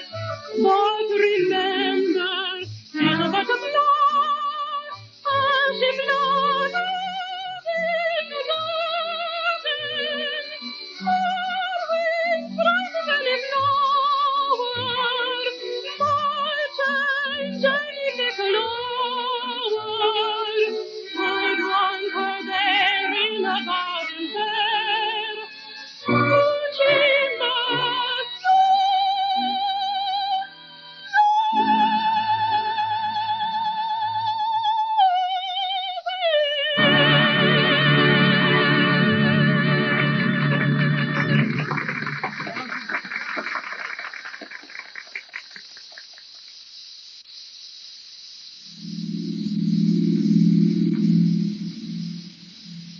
Well, Oh, what a grand night it was, Donald. have a good time? Oh, marvelous. It's just like I always dreamed it would be.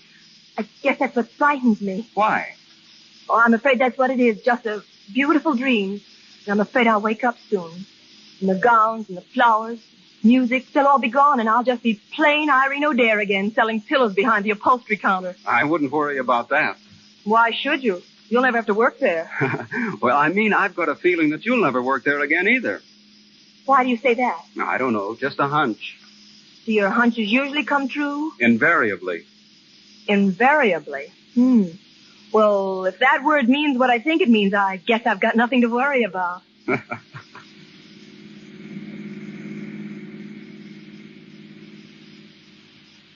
Irene, sit down. I want to have a little talk with you. Yes, Mother? I suppose you're going out again tonight? Why, yes, I am. I thought you would be. Well, now listen here, young lady. I want an explanation of this. For the last 2 weeks, every night in the week, you've been gallivanting off to nowhere dressed up like bank holiday. Where are you getting the dresses? Who's paying for them? I told you, Mother, I'm a sort of a model. A sort of a model? What kind of language is that? Either you are a model or you ain't a model. Now, which is it? I am a model. And is it night work you're doing that you have to go out all the time? I don't like it, Irene. It's too mysterious for me. Everything was all right when you worked at the store. You mean everything was all wrong? We had to have more money, didn't we? Someone had to pay the bills. Aren't you glad my work is easier, Mother? I am, but I'd like to know what it is. Everything I'm doing for you and Johnny. And you can trust me, Mother. You know you can trust me. I hope so, Irene. For your own sake, I hope so.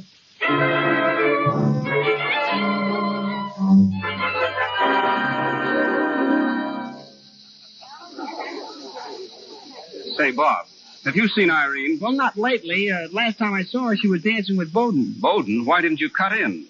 Who, me? You forget yourself, my man. I'm Madame Lucy around here. I can't dance. Hey, what's the matter with Bowden anyway? Oh, nothing much. Afraid she'll fall for his money? No, of course not. She's not that type. Well, what's the matter? Or are you just a little bit jealous? Jealous? You're crazy. Yeah?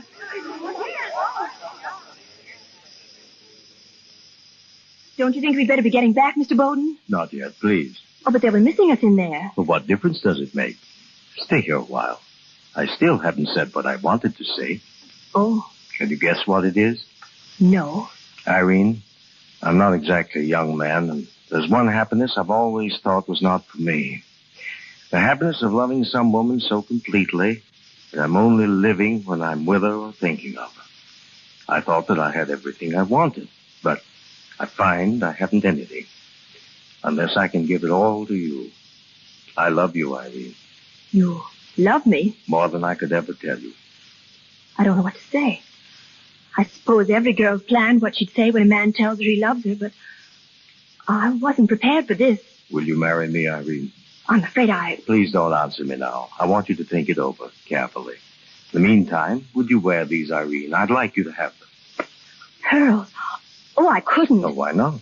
Oh, because I think I know what my answer will be. But you weren't going to answer now.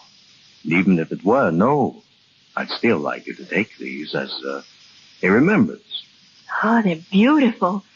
But I can't accept them. Will you at least put them on? Just for tonight. Oh, may I do just that? I want you to.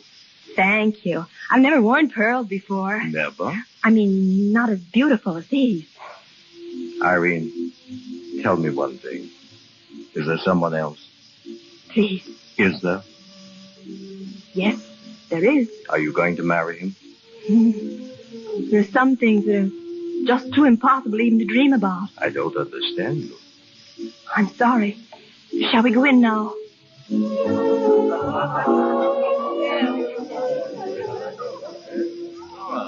Well, good evening, Eleanor. Oh, hello, Larry. I didn't think you were coming. With all these beautiful girls around, why wouldn't I come? Well, Sam, maybe you can help me, Eleanor. There's a girl here I'm sure I've seen somewhere. Let's see if I can find her. Oh, yes, there she is, in the white dress. Yes, and the new string of pearls. What do you mean? Brand new. Just got them out in the balcony. Ah, romance in the air. Oh, she's very popular with the men, especially Donald. Well, that ought to make you happy. Oh, really? It's funny I can't place her. Tell me, what's her name? O'Dare. Irene O'Dare. Irene O'Dare. Irene O. Oh, So that's who she is. I thought I recognized her. Do you know her? Know her? I guess I do.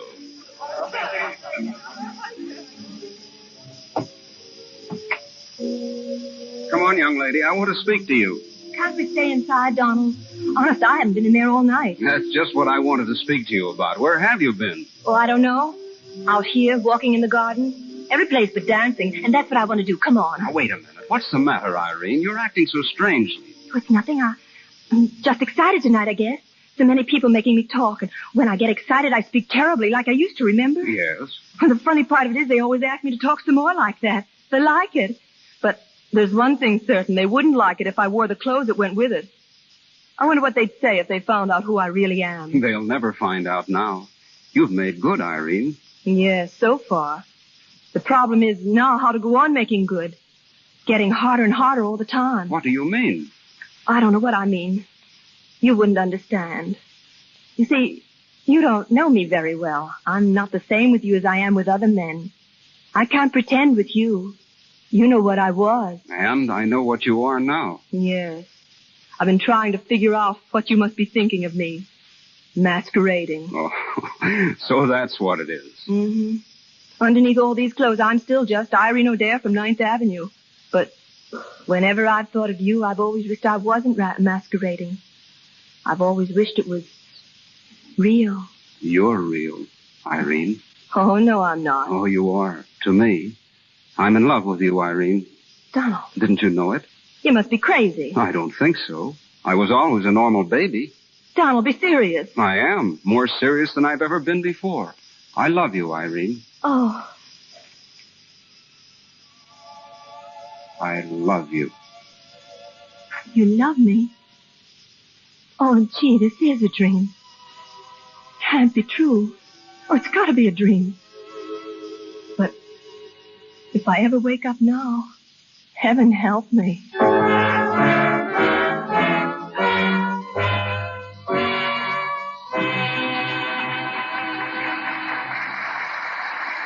We pause for station identification. This is the Columbia Broadcasting System.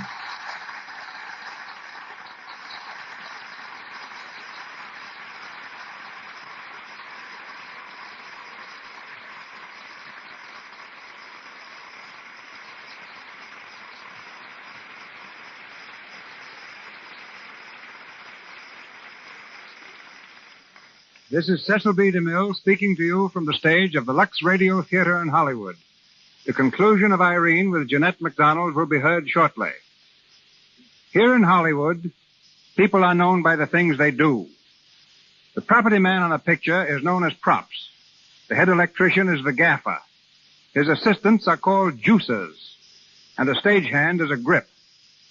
Perhaps you'll understand then why it was that I never knew the real name of a woman who worked on my pictures for 10 years. She's been in charge of as many as 2,000 players at once, yet she was known to me only as Wardrobe. She's wardrobe mistress of Warner Brothers Studio now. But not until I asked her to be our guest in the Lux Radio Theater did I know that her name was Mrs. Cora Lobb.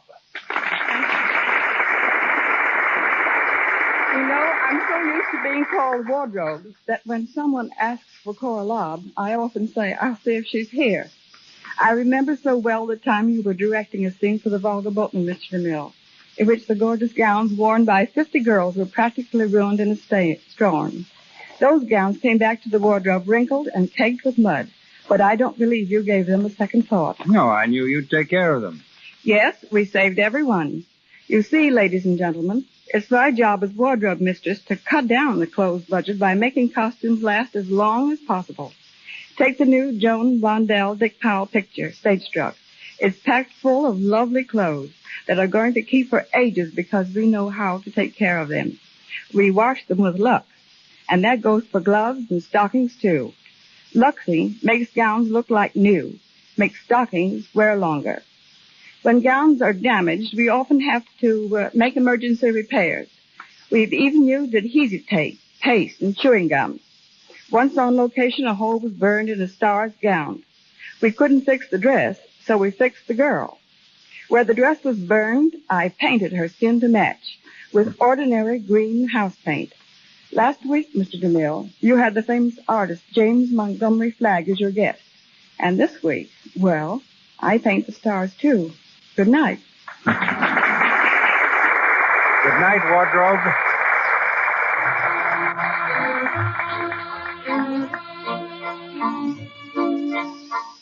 We continue the Lux Radio Theater presentation of Irene, starring Jeanette MacDonald. Irene and Donald are still on the balcony. Only a few minutes have passed, but Irene has suddenly realized that her dream is over. She turns from Donald and stands wistfully gazing over the moonlit garden. Irene, look at me. Is anything wrong? No, nothing's wrong. A moment ago, you were all smiles, and now... What's happened, Irene? Donald, dear, I'm afraid I woke up. What are you talking about? I don't know. Oh, Donald, take me home. Irene. I want to go home, please. Now, wait. I want to know what...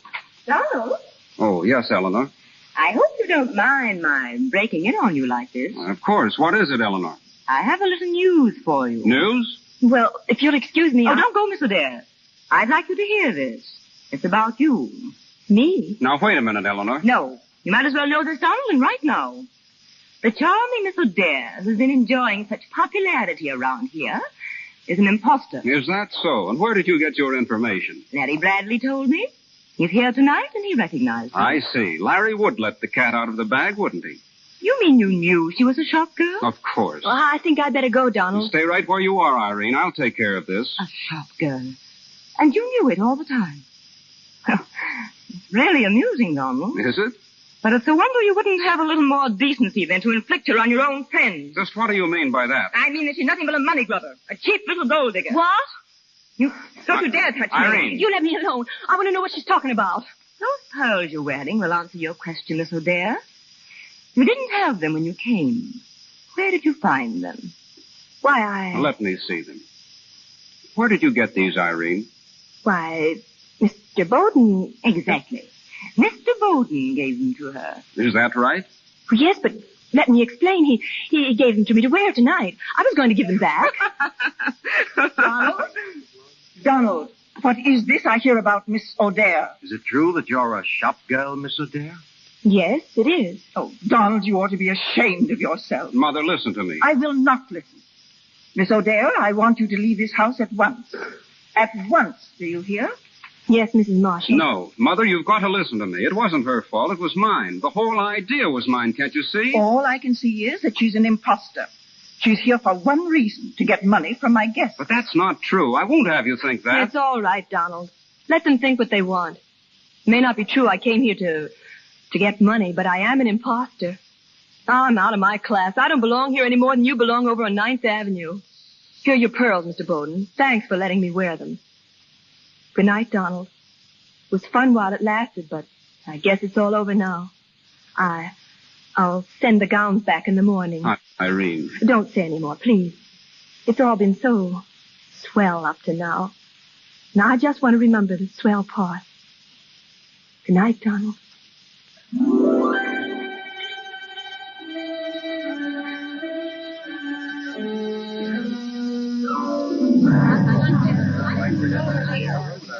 Cash, Miss Will. Cash, please.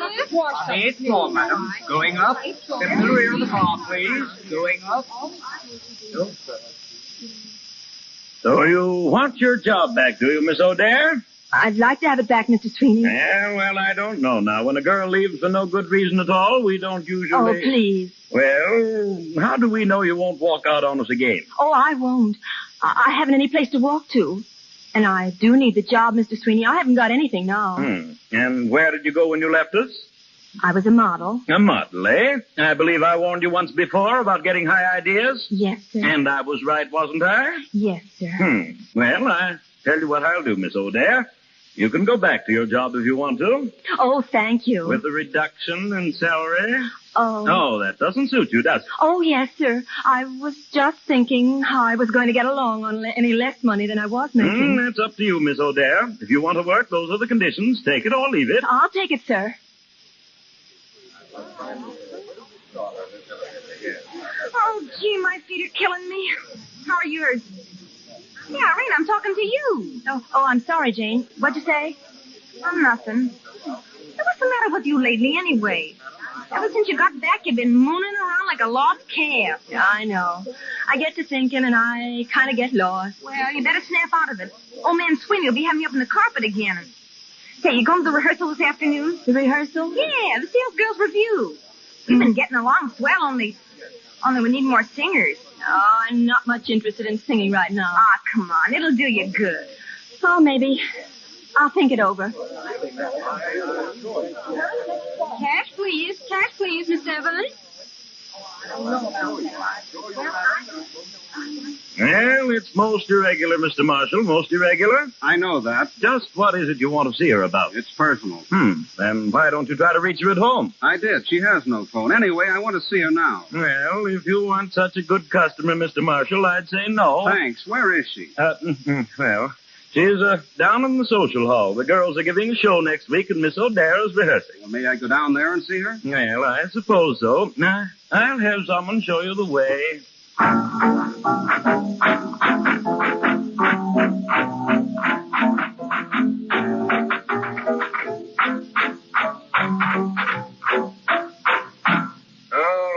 You better sit down and rest a while now. Where's Miss O'Dare? Here I am. Oh, this is but for your song.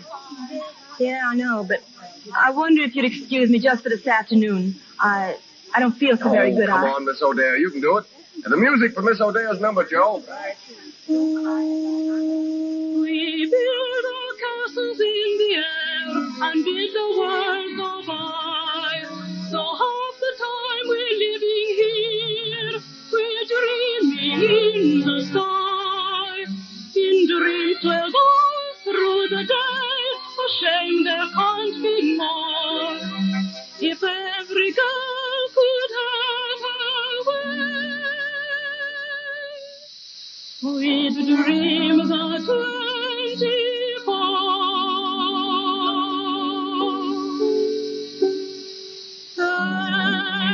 There's a castle in a dream where we place our hopes and all our fancies, where the light of romance and sweetheart from the wooing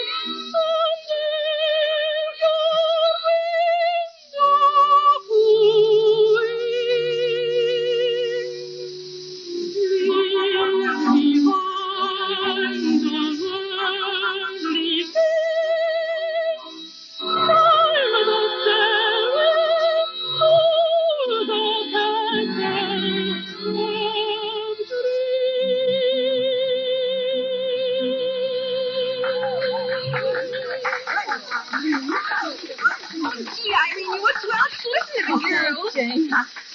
Excuse me, will you? Hey, wait a minute. Are you crying? No, of course not. Well, it certainly looks like it. Don't be silly. Hello, Irene. Oh, I heard you sing. It was beautiful. thanks, Jane, would you mind? Me? No, I don't mind. See you closing time, Irene. Well, Irene, you didn't say you were glad to see me. I suppose you've come back to ask about the dresses. I know I didn't send them back yet, but I will. I was going to get some boxes from the store tonight. I didn't come about the dresses. I came to see you. Oh. Why did you run away that night, Irene? I wanted to speak to you. Well, I thought we said about everything there was to say. I didn't. I didn't even get started. You should have heard me after you left. Did you have an argument? Oh, a swell one. Gosh, I hope I didn't get you into any trouble. No, I guess I got you into some, though. Oh, that's all right. Well... Irene, come here. Look at me. What for? That night on the balcony, remember what I said to you? Sure. I remember. But I didn't take it seriously. You were just being nice to me. No, I wasn't. I meant it, Irene. I still mean it. I love you, Irene. Oh, would you mind saying that over again? No, I'll remember it, but don't tell me any more. I'm afraid to hear the last part of anything that has such a beautiful beginning. Irene, will you marry me? Marry you? When? Tomorrow. I'll be busy tomorrow. Tonight, then. Tonight. Well, darling. Oh, Donald. Oh, Donald, the store closes at 5.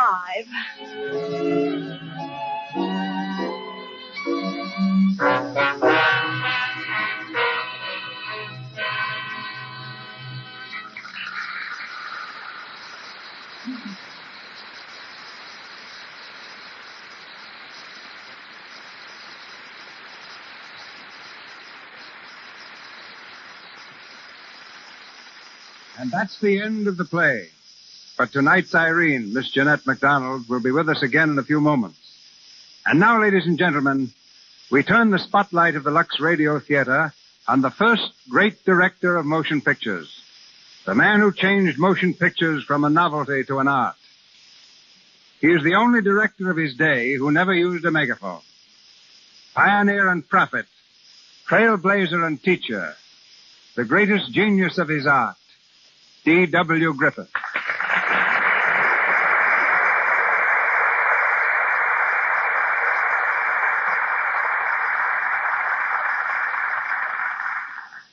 Say, DeMille, CB, you know that is awfully generous.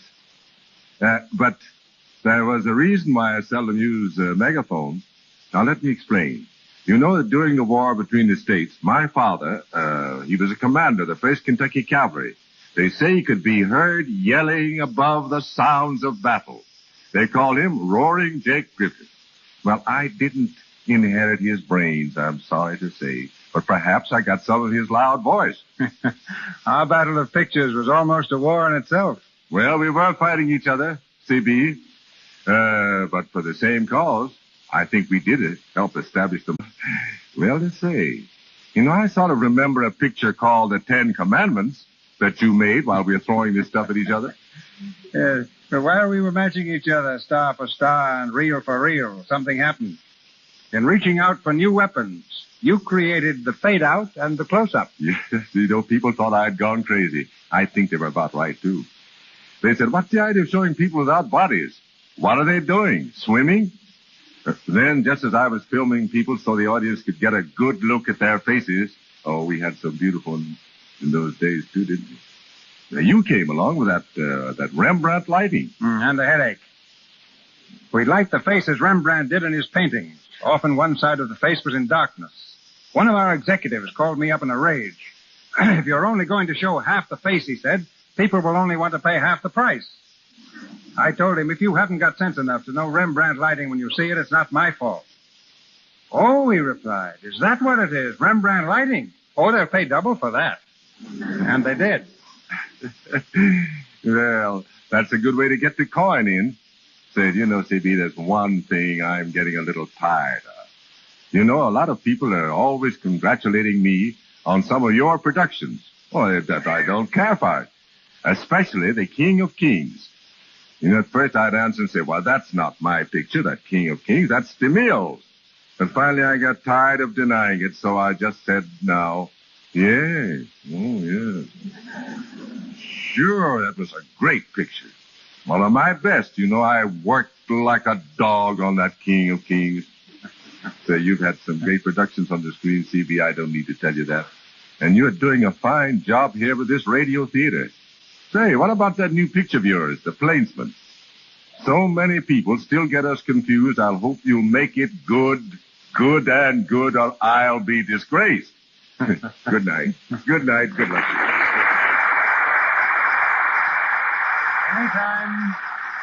Anytime they credit me with one of your pictures, D.W., I'm satisfied.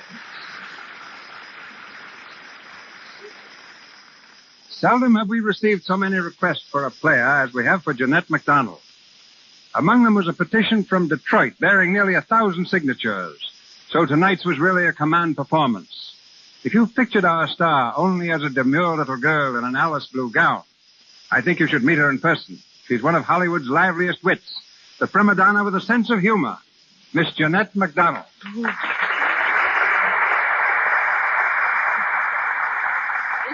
This is a little embarrassing, Mr. DeMille.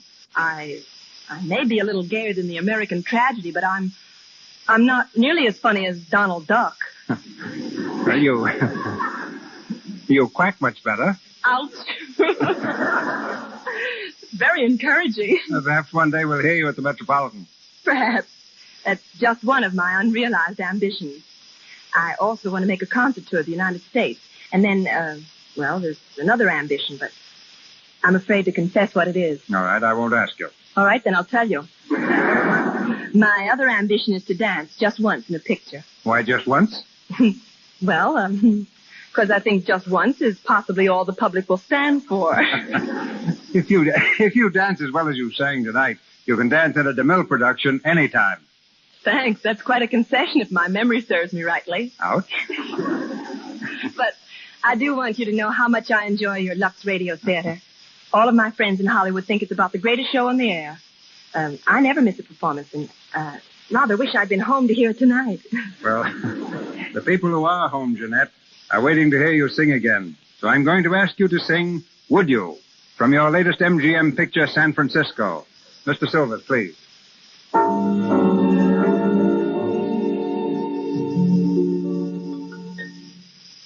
He holds her in his arms. Would you? He tells her of her charms. Would you? They met as you and they were only friends. But before the story ends, he'll kiss her with a song. Would you? If the girl were right, would you? And would you dare to say, next to the same as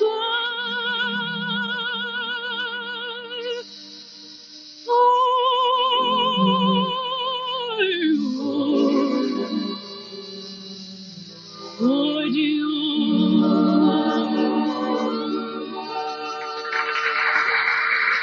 Thank you, Miss McDonald. This is your announcer, Melville Ruick.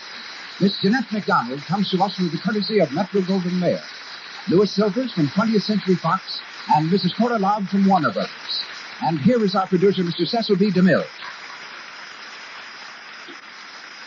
Next week, the Lux Radio Theater presents Lionel Barrymore, the first stage actor to enter motion pictures.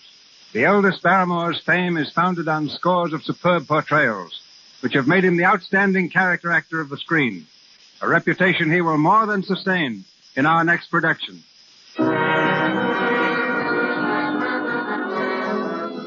Our sponsors, the makers of Lux Flakes, join me in inviting you to listen to another great performance by Lionel Barrymore in the Lux Radio Theater next Monday night. This is Cecil B. DeMille saying good night to you from Hollywood. Heard on tonight's program were selections from IRENE and Would You from the motion picture San Francisco. This is the Columbia Broadcasting System.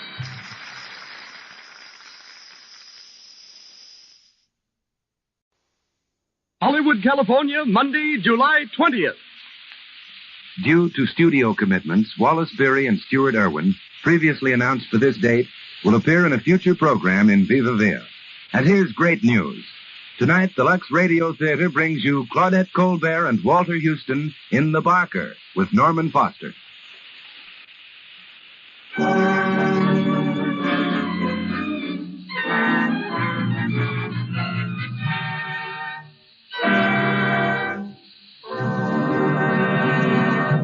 The Lux Radio Theater presents Claudette Colbert and Walter Houston in The Barker with Norman Foster.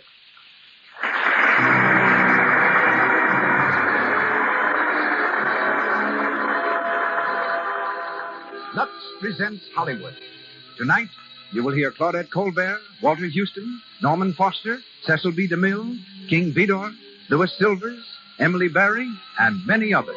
Brought to you by the makers of Lux Flakes, direct from our theater on Hollywood Boulevard. Our head usher just reports that once again it's standing room only. And there's a ripple of excitement in the audience, for the crowds have just spotted such famous personalities in their midst as Ralph Morgan, Florine McKinney, and Miss Ruth Waterbury of Photoplay magazine, and two of America's most famous radio conductors, Victor Young and Raymond Page. A hearty welcome to you all.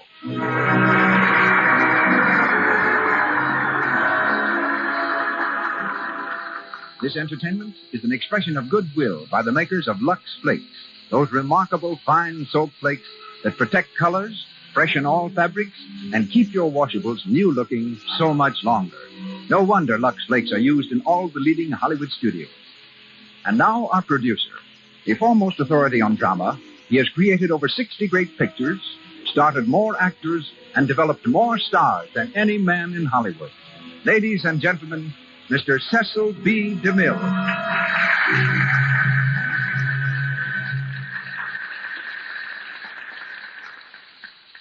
Greetings from Hollywood, ladies and gentlemen. Tonight, the Lux Radio Theater is the scene of a reunion, as Claudette Colbert, Walter Houston, and Norman Foster repeat on the air the play that started them toward Hollywood and world fame. The play is The Barker, and for 10 months, they kept Broadway audiences enthralled with its drama of life under the tattered canvas of a tent show. Throughout that time, Claudette played the role of a snake charmer. And yet, when I was directing Cleopatra, she was terrified that she'd have to touch a real snake.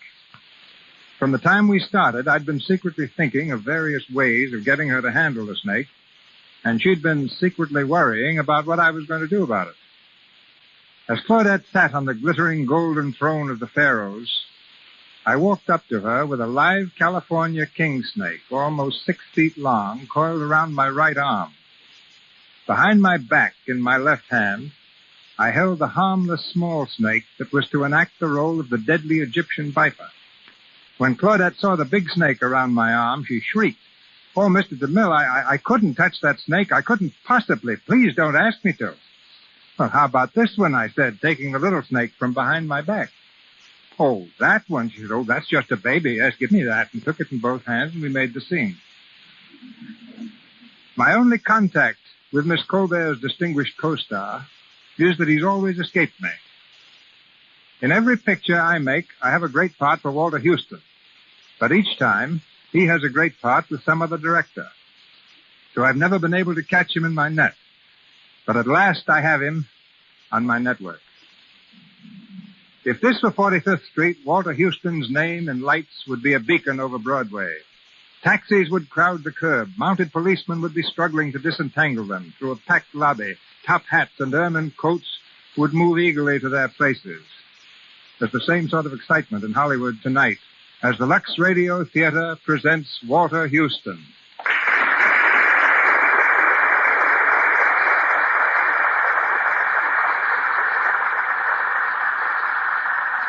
Claudette Colbert.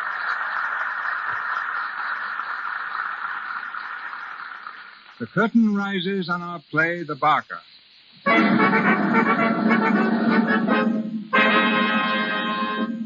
Claudette Colbert plays the role of Lou, the snake charmer. Walter Houston will be heard as Nifty Miller, the Barker, and the part of Chris, Nifty's son, is played by Norman Foster.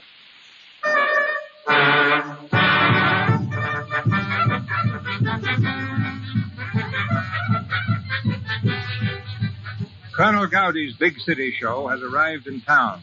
The midway is crowded with pleasure seekers. Many of them stop before the sideshow where Nifty the Barker is coaxing away their dimes with good-natured ballyhoo.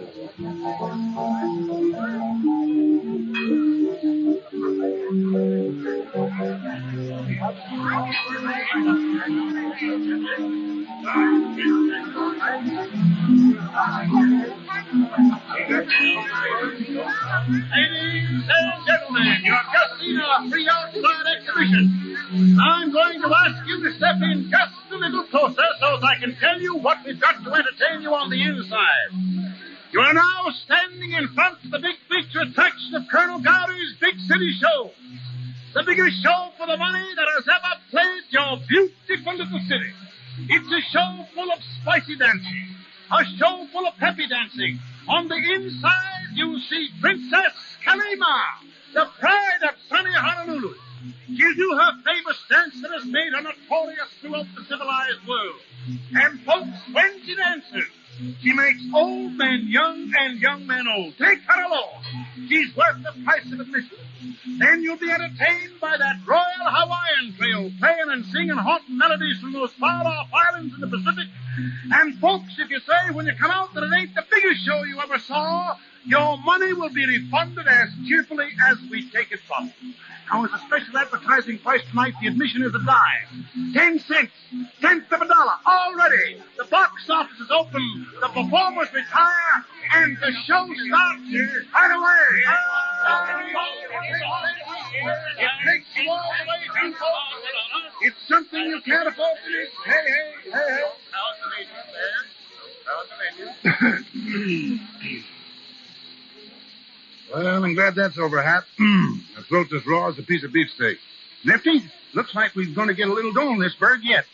We done 53 flats. That's 18 berries more than last night. Well, it's time we hit a red one. Any more rain, the colonel will have to turn this outfit of his into a boat show. I'll be darned if I ever seen such a bum break in the weather since I've been trooping. I'm going over to the office wagon to deposit the money. All right, hurry back, Hap. Okay. Hey, Nifty, come here a minute. All right, Carrie, you can come out. There ain't no one around. Well, what do you want? I just want to talk to you. Gets lonesome back there in the dressing tent. Well, put on your best clothes tonight. After the show down here, we're going to go downtown to a dance. All right, Nifty. How much do you love me? What, are you going to start that again? Well, a girl likes to be told. You know, Nifty, there ain't nobody in the world for me but you. You got me spoiled for any other guy. Honest. Now, listen, I told you why I can't marry you just yet. You don't seem to remember that I got a kid to put through law college. It's going to cost plenty of money. I'm going to see that kid gets all the things I miss. Gee, he's a wonder, too. He's got brains, and living on a farm has made him a husky little devil. Say, you know, why, you ain't even listening. What's the matter, Carrie? I get sick always hearing about him. Now, that ain't no way to talk. I ain't going to stay with this carnival racket always, and... Well, when I come to settle down, there's time enough to talk about getting married. Give me a kiss, Nifty. What, out here on the Midway? Well, there ain't no one round. You little son of a gun. Oh, Nifty. I don't know what makes me so crazy about you. Yeah, you're all right, kid. I'll hand it to you. Now, beat it. Here comes the colonel. Well, Nifty, how much did we do this fine evening? 53 smackers even, Colonel. Not bad, not bad. You beat the athletic show $8, and you're just a few dollars behind the Palace of Illusion. Oh, hello, Hap. Hello, Colonel. How's Carrie, Nifty? Fine as silk. She and me are dropping in to dance to Town Hall after a while. That's right. I like to see my troopers mixing up with the town folk. Creates good feeling. You and Lou taking it in? Well, no. Lou and I had a little tiff this evening, and for the present, she doesn't care for my company. The way you two scrap, you'd think he was married. Yeah? Hello, Lou. We were just talking about you. Yeah, well, save it till my back's turned. Then if you tell Carrie to stop by my room when she comes down to the hotel, will you? I want to see her. Lou, won't you reconsider your hastiness in refusing Not a chance. And don't you come hunting around me after what you've done. Well, Nifty, as I always say, gals are like streetcars. You miss one and there'll be another along in a minute. Yeah, they don't come along like me. Oh, you're nothing to stop the traffic. Nifty, I think I'll drop in and listen to the music a while. You know, music hath charms to soothe the savage beast. I'll go with you, Colonel. Then, when you decide to come off your high horse, drop around to the office wagon to see me, Lou. Oh, get out of here, you old piker. Hey, take it easy, Lou. That's the ball. Oh, dry up. You got a peeve, huh? How's Snake Charming? Rotten. Tell me that big diamondback rattler died on you yesterday. Sure, he starved himself to death. I told Gowdy if he was going to have me belly every 5 minutes, he couldn't expect to keep his snakes alive. Yeah. Hey, will you look what's coming? Huh? That kid, look at it. Say, a genuine hayseed. I bet he never saw a tent show in his life. Hey, can you tell me if Mr. Chris Miller is the manager of this show? What do you want him about? Well, I'd rather tell it to him if it's all the same to you. You would, would you? Well, wait here and I'll see what I can do for you. Suppose you can keep him entertained while I'm gone, Lou? Yeah, I'll try. Well, big boy, live here in town? Me? Oh, no, I come from near Niles, Michigan. Niles? Hey, what you doing so far from the big city? Oh, just sort of looking over the country. Have a good look. It won't cost you nothing. Oh, Reckon you're one of them actresses, ain't you? How'd you guess it, handsome? Oh, I can tell by the way you're all painted up. Well, what's the matter? Don't you like it? Sure, it makes you look awful fresh and pretty. Boy, you work fast. What's your name? Chris Miller, same's my dad. What? What? You don't mean Nifty Miller's your old man? Yeah, what's so funny about that? Well, who'd have ever thought Nifty had a kid as big as you? Where you been keeping yourself? I've been going to school, but I come to see if Paul won't let me travel with your show. Welcome to our city. Boy, wait till Carrie hears about you being here. Who's she? Karen? She's the hula dancer. Yeah, Princess Kalima. Friend of your daddy's. Oh, a very special friend, you might say. Oh. Hey, Nifty! Old home week. Look who's here. Well, I'll be... Hello, Pa. Why didn't you tell us you was a proud father, Nifty? Yeah, he's some looker, too. You better watch him close. Go on, beat it, Lou. Okay. See you later, Chris. So you're Nifty's young'un. I'm Hap Spissel. Pleased to meet you. Hap, go inside and don't say nothing to the colonel. Don't say nothing about the boy, see? Hey, your daddy talks like he's ashamed of you, but he ain't. You just ought to hear him blowing you up to the skies around here. Go on. Sure. Well, Pa. Well, what did you do? Run off from Ella and your grandpa? Well, they knew I was leaving. School's let out for the summer. Oh, Pa, I got so restless on the farm. Yeah, and you thought you'd come to me, huh? Well, you're my dad, ain't you? Yeah, I thought you'd kind of be glad to see me. Well, you kept writing you wished you could see me. Well, I am glad to see you, Chris, but, well, I didn't expect... Well, I'll come and see you next winter, same as I did last year. Well, that's a mighty long time to wait, seems to me. You know, since Mom died, you're the only close blood kin I got. And, well, we ought to sort of get acquainted. Well, you sure have grown up since I last seen you. Let's see, you're 19 now, ain't you? Going on 20, big for my age at that. Well, it don't hardly seem possible. Oh, Paul, I want to do the things you do. Travel around and all. You know, I was sort of hoping you'd see your way clear to take me. Well, now listen, now you get that out of your head right now. What do you suppose I've been spending money to keep you in school for? End up by messing around with carnivals? No, sirree. We're going to amount to something. You're going to amount to something, Chris. You got to. Hey, listen. You ain't forgetting you're going to be a lawyer, are you? Well, no, I'm going to be a lawyer, only don't you think I got to know something about life? Now, listen, you can learn all you need to know about life out of school books. Now, where do you suppose I'd be if I'd minded my old gentleman and got me an education? I'd probably be a bank president or a lawyer myself. I tell you, Chris, as I've wrote you in letters many a time, a guy in this day and age without the proper schooling ain't got a Chinaman's chance. Education will get you money and a good name and swell friends to pal around with. I ain't had none of them because I was pig-headed. Whoa. All right, now I know what I'm talking about. Oh, I only want to travel with you while it's vacation. I'll go back to school in the fall. I'll be a lawyer like you want me to. You won't be sorry. Honest, you won't. Well, I'll tell you what, Chris. If the colonel says so... You will? Now, wait a minute. Wait till I finish. I'll take you on. If you don't behave yourself and mind me, then you'll be shipped back to the farm right off. Gee, Paul. Hey, what's my job going to be? Well, anything you're told. I learn fast. You'll see. Yeah, and there's lots of things you ain't going to learn, if I can help it. Nifty, did you catch my number? Carrie, come here.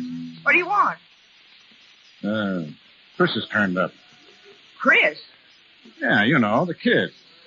Is this your kid? That's what I said.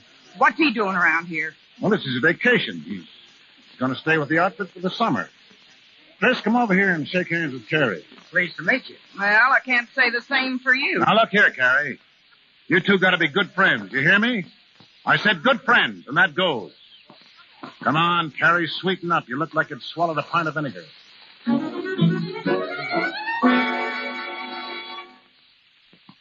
What's it all about, Nifty? For the last 10 days, you've been treating me like I was the dirt under your feet.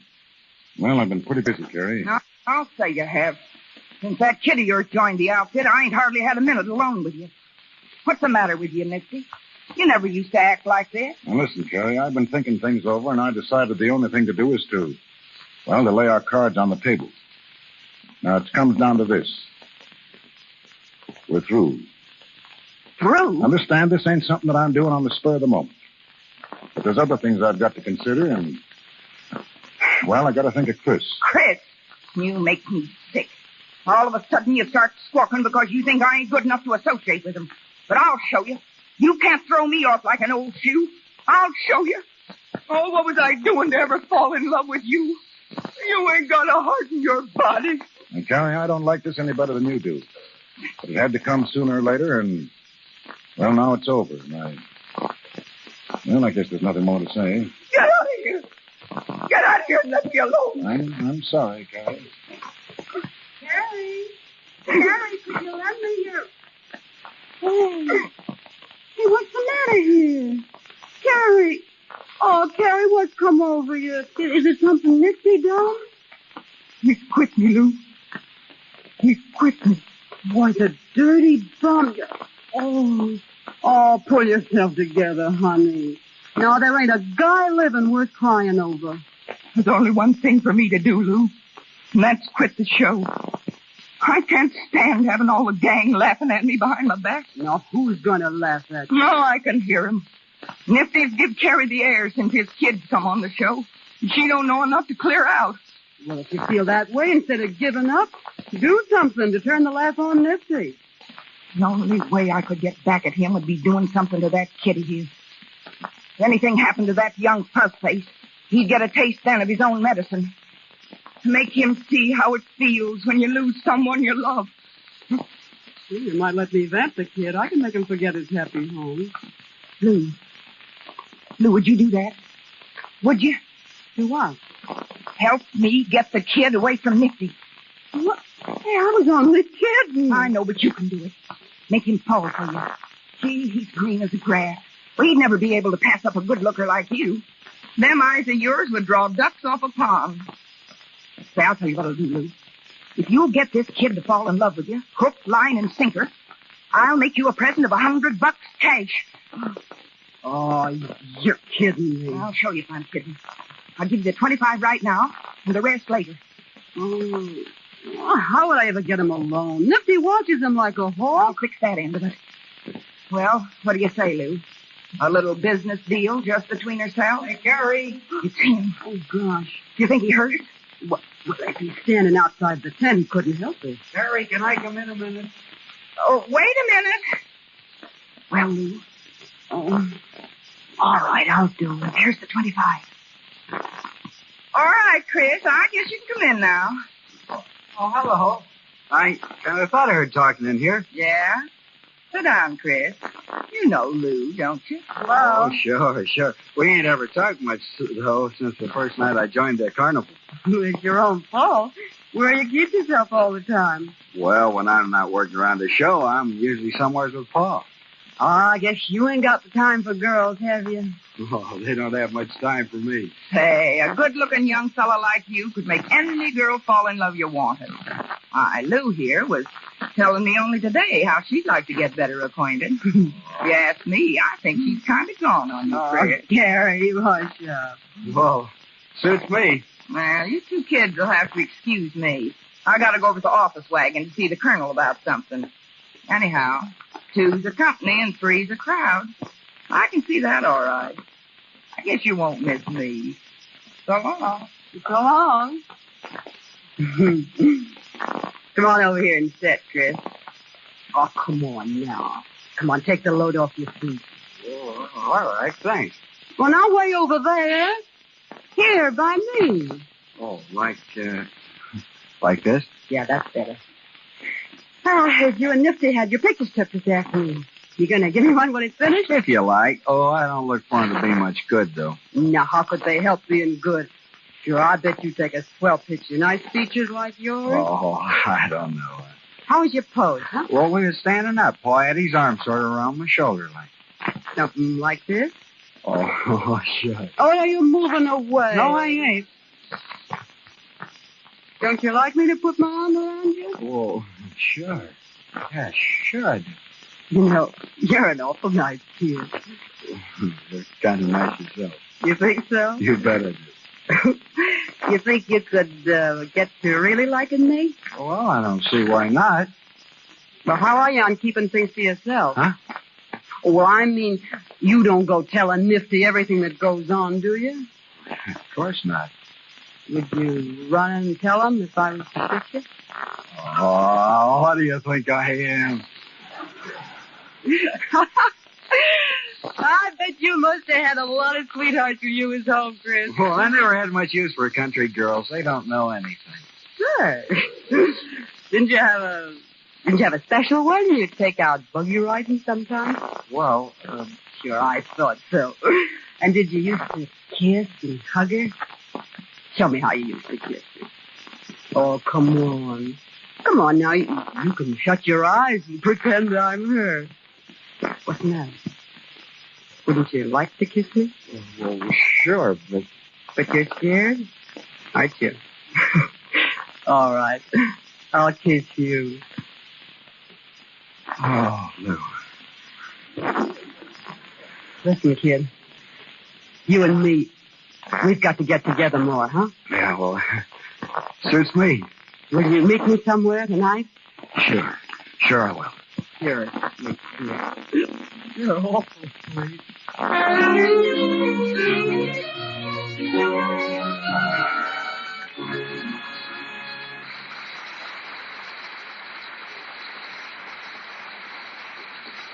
The second act of The Barker will follow in just a moment. Tonight, we take you inside a Hollywood movie studio. The lights are on, and they're all set to shoot a scene. Listen, here's the director. All right, let's get going. Let's get going. Time's money. Where's that extra that's going to climb on the chair when the mouse runs across the floor? It's me. Here I am. Okay, now here's what you do, sister. It's a mouse, see? You don't like mice. You hate them. So you take a flying leap and land on the chair, see? Okay. Here I go. Cut. Oh, dear, I'm sorry. Oh, holy smoke. Can't you girls get up on a chair without getting a run in your stocking? Oh, get down. We'll try somebody else. We haven't the time to fiddle around wasting time with you. Oh, gosh, that's 2 runs in 3 days. And that night, when the extra got home... So he wouldn't let me do the scene just because of that old run. Gosh, I'm just sick. Why, Peggy, it's your own fault, I tell you, when you rub your stockings with cake soap the way you do. Use your head and try Lux Flakes. You know they're mild, and with Lux, there's no rubbing necessary.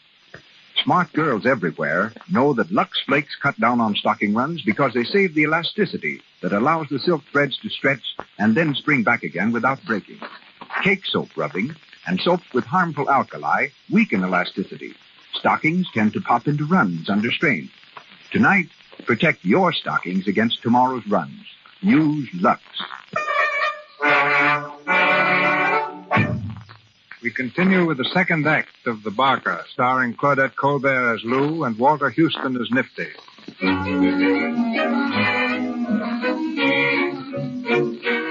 A week has passed since Lou agreed to Carrie's scheme.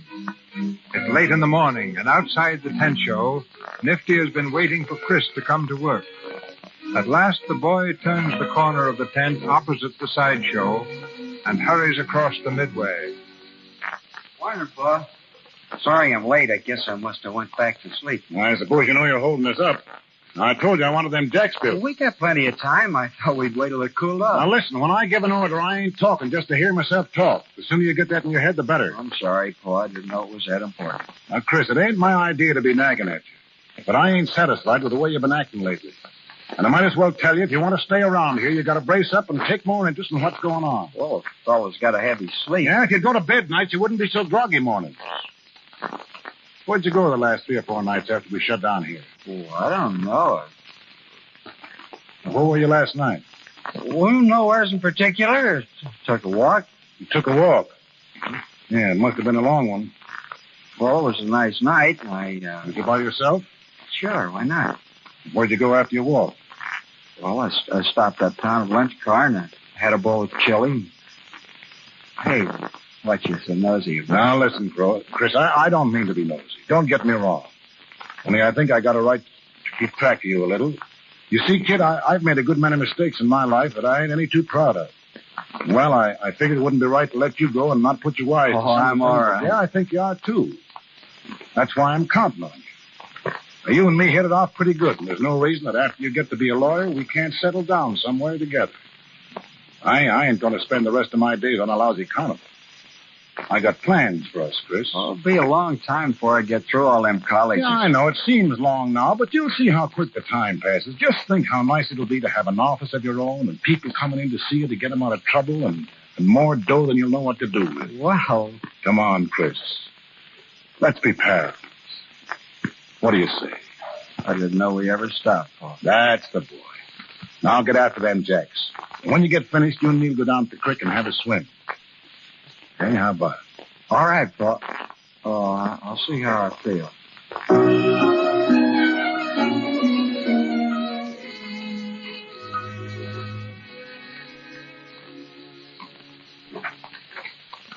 Well, Colonel, what's on your mind? Considerable, and of an unpleasant character.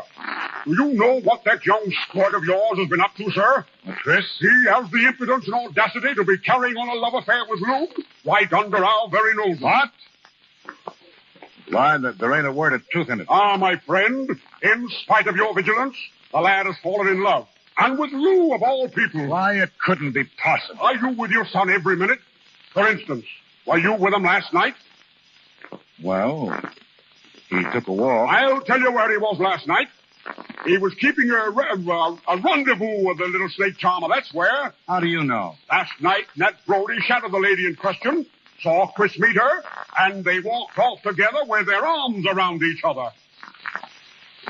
Well, what do you think I ought to do, Colonel? Do? There's but one thing to do. We must put an end to such flagrant disregard of the conventions. I expect you to give your son a severe reprimand. And I shall dismiss Lou from my employ at once. That's letting her off too easy. She ought to be horsewhipped. Wait till I get hold of her. I'll make her pay for this. Now, Nifty, we can't blame it all on Lou.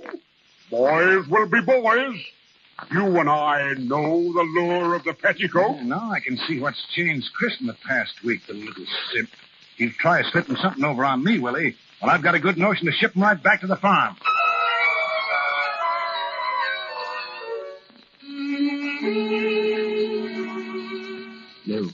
Lou, where'd you come from? I was waiting outside the tent with Carrie. I thought you'd never be in here alone. If I'd known you was there, there'd been no hole in me. Come here. Gee, Lou, it's a long time since we've been together. Oh, it was only last night, foolish. It seems like a year. Will you meet me again tonight? The same place? You bet. Paul gave me fits for being out so late last night, but I stalled him. I said I was taking a walk. He didn't swallow that. Sure. He's got no reason to doubt me. No one's seen us together except Carrie. Oh, Lou, I hate it. The way we got to hide around behind folks' backs. Why, you'd think we were crooks or something. Oh, no. You know what Nifty'd do if he knew. He's got no claim to be like that. It's not fair. I'd like to tell him and everyone else how crazy in love with you I am. I'm so happy when I think about you. It's about all I can do to keep it to myself. I know. I know. It's just the way I feel. We'll have to tell him, Lou. We can't go on like this any longer. And if Pa don't see it our way, we'll clear out. Go away by ourselves. I even been asking about trains. There's one out at 4 o'clock. Lou, you love me, don't you? Well, don't you, Lou? Oh, you know I do. Oh, then I don't care about anything. You're wonderful. You're the only one in the world I give a hang about. Hey, Lou. Lou, what you crying for? Oh, Chris. Hey, what's going on here? Looks like the big scene from Camille. Oh, I don't know, Carrie. Lou started crying all of a sudden. Well, you two better break that clinch. Somebody's liable to walk in any minute. What's the matter, sweetheart?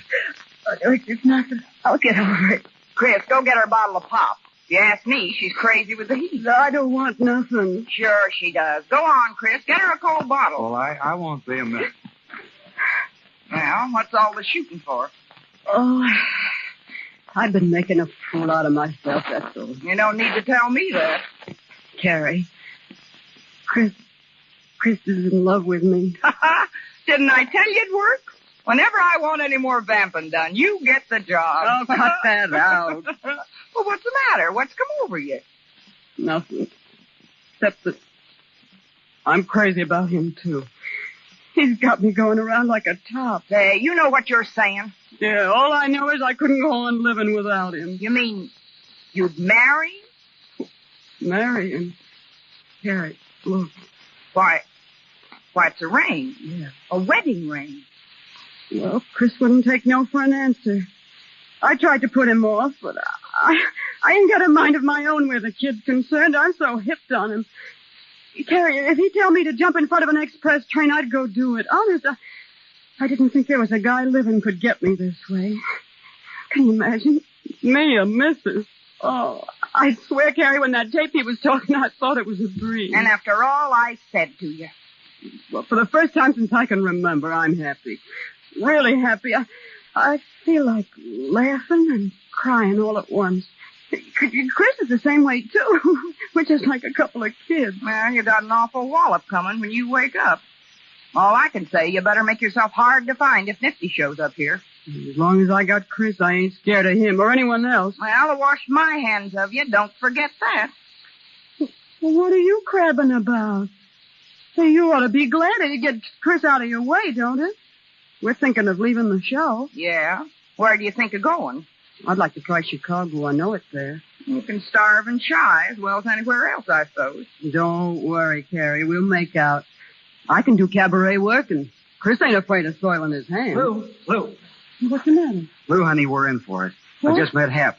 Doc Rice was down around the courthouse this morning. He got wind about us being married. He blabbed it all over the lot. Oh, Nifty. Does Nifty know? He's looking for us. Hap's trying to head him away from here till he calms down. Now we've got to go. Carrie, will you help us? Well, what can I do? We've got to have money to get away. We ain't got a red cent to our names. When you got married, did you charge it? Oh.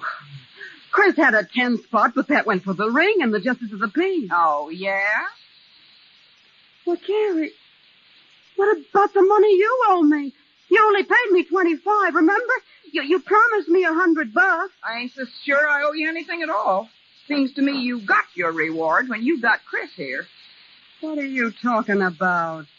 You told me right in this tent you'd give me the other 75 after I got Chris to fall for me. Now you know you did. So you got any idea what you're saying? Oh, you needn't worry. Chris knows all about it. He knows? I don't believe it. Oh, ask him. It's true, Carrie. I heard the whole story. Well, I've never heard the beef. I've seen too many marriages go on the rocks through lies. Chris knows the worst about me. Now it's up to me to show him I've got a good side, too. You think I'm going to get you... You're going to get 75 out of me after blabbing your mouth like that? Are you trying to welsh? If you remember right, I said I'd pay you if you kept your mouth shut. I'm not paying any squealer. Oh, so that's your game, huh? Crawfishing. Well, let me tell you something, you dirty welsher. You come across with that money or I'll make you wish you had. What do you think you can do? Do? I'll show you. I'll tell Nifty, that's what I'll do. Don't make me laugh. You'll be lucky if you don't bring your neck. Oh, you... Oh, so I'm a squealer, am I? Well, wait till I get through. What do you think Nifty'll do to you when he hears how you plan to get Chris away from him, huh? Just you wait. Fred, move. What is it, Hap? Nifty's coming down the midway. He's looking high and low for you. I can't head him off no longer. Well, if Nifty's on the lot, I guess I'll move along. This ain't my funeral. Go to it, kid.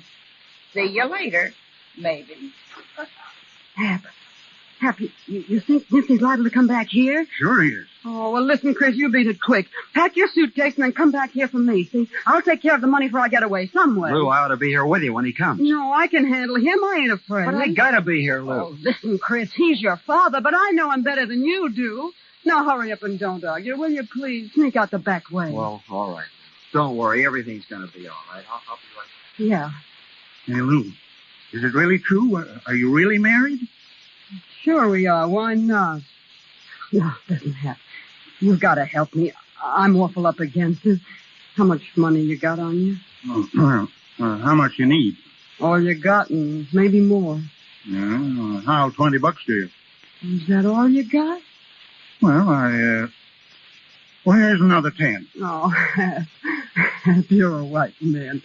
You'll never know how much we need this. I wouldn't have had to borrow it if someone hadn't welched on me. Don't you go saying nothing to Nifty about me giving it to you. Say, am I a fool? Oh. Hello, Nifty. Beat it, Hap. I want to speak to Lou. Yes, I was just leaving. Well, Nifty? It's all I can do to keep from shoving my fist right down your throat. Oh, listen, Nifty, come down to earth and talk sense, will you? You might as well look things square in the face. Now, understand, I don't expect a kiss from you for what I done. But also, I ain't going to stand for no strong-arm stuff. I married Chris because I love him and he loves me. Yeah, and we're hooked up as tight as if we'd had a strip carpet wedding in a 6-story church. Now, you can threaten, swear to your lungs, give up, but you can't change that. Well, you knew how I felt about Chris, what store I put by him, what plans I had for him, how I'd saved up to get him educated, but what did you care? You come along and flirt, in a few days you wreck him for life. And me along with him. Wreck him? I don't know about that. After a while with you, I wouldn't give a thin dime for him. Oh, is that so? He's just a kid. He don't know how to look out for himself. Then what'd you leave him come on the show for? A carnival ain't just exactly my idea of a kindergarten. If you'd cared about him, you'd have kept him on the farm. Yeah, it's your fault his running away with me. Running away? Where do you think you're going? We ain't particular, so we don't stay here. Chris, don't go. How will you stop him? You can't lock him up in the closet like he was a 2-year-old. Oh, Lou, don't take Chris away from me. Don't you see you'll ruin him? He ain't just an ordinary carnival bum. He's got a future, and with the right education, he can be a big lawyer. I heard him say he didn't think he wanted to be a lawyer, even if he went to all them colleges. You can't just make anyone into a lawyer. He ain't had enough experience to know what he wants, but I know. I can make him amount to something. Lou, what do you take to give him up? Oh. I thought it was about time for you to pull that Well, you're always broke. I'll give you enough to put you on easy street. You can find plenty of other guys to marry you. Didn't I tell you before I love him? But you're loving him's all the more reason for letting him go. You're taking him away can't come to no good. Why, it won't be but a short time till you're tired of him and threw him over for someone else. Then where'll he be? No, you're all wrong, Nifty. I've been around long enough to appreciate the real thing when I find it. Chris and me are going to make a go of it. How can you? He ain't your kind. He's only a green country kid that don't know what it's all about. And when he wakes up, he'll never forgive you for tricking him into marrying you. I didn't trick him. Why, if you think I'm taking your boy away under false pretenses, I'll give you a chance to talk to him by yourself. He's leaving of his own free will. You see if you can make him change his mind. Where is he now? He's up to the room, packing up. You leave us alone? Sure. I ain't afraid. Here he is now. All right, go ahead. Run me down to him and see what good it does you. Well, Lou.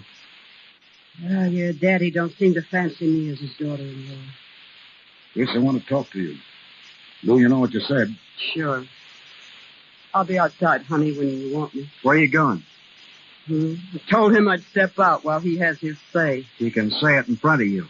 That seems he'd rather not. I expect he's afraid of hurting my feelings. Well, you stay here, or I won't either. What is it, Pa? Well, what you got to say to us? Nothing. Nothing at all. Go on, go away with her. Don't ever let me see you again. She's got you, she can keep you. You ain't worth saving. Well, that's the way you feel about it. Go outside. Honey, I'll be out in a minute. All right, love. Goodbye, Pa. All right, Nifty. And here's something you don't know. Carrie got me to do it. Carrie? Yeah, Carrie. I wouldn't have squealed on her if she hadn't Welsh. She hired me to vamp him to get back at you for ditching her. Yeah. Now, as far as Chris is concerned, don't think he's going to be a bum like you. I'll do more for him than you ever did. That's all I got to say. Carrie. Carrie! Yeah, Nifty? All right. Come in here. What do you want, Nifty? There's one question I want you to answer, and if you lie to me, as God is my witness, I'll kill you. Did you get that little devil to take him away from me? You wouldn't take her word for it, would you? Did you? Answer me. No. You're lying, and you know you are. Nifty! Huh? Nifty, you're joking. Yeah, you don't like it, do you? Get out of front of that. You'll double-cross me, will you? You'll never do it again. You double-cross me, will you? Nifty! He tried to kill me. He tried to. Come on, Carrie. You're all right. Give me a hand with her, Colonel. Take it over to the office wagon. I'll be there in a minute. Come on, Carrie. He tried to kill me. Go on with that, Carrie. I'll take care of Nifty. You're a fine one, I must say. Oh, you don't know what she's done. You don't know anything about it. No matter what she's done, you've got no right to do a thing like this.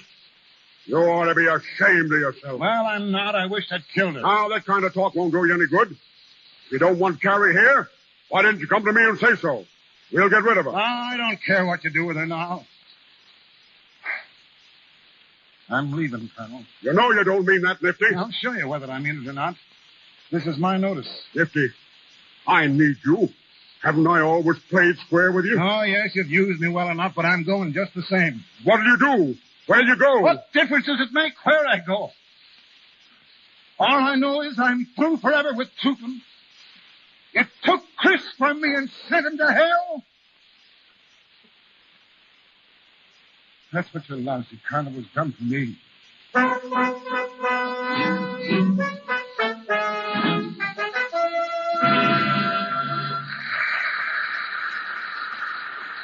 Pause for station identification.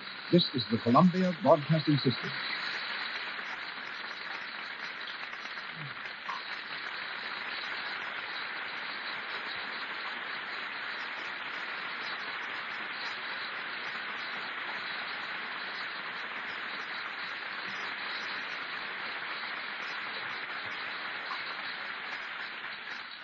We shall continue shortly with the Lux Radio Theater production of The Barker, starring Claudette Colbert and Walter Houston. There have been no new script girls in Hollywood for about 12 years. That will give you an idea of how difficult the job is, because a job easier to learn would have had thousands of recruits in that time. The best-known script girl in Hollywood is, oddly enough, my own. On the set, I call her Amelia, but I'm obliged to be formal tonight and present her as Miss Emily Barry.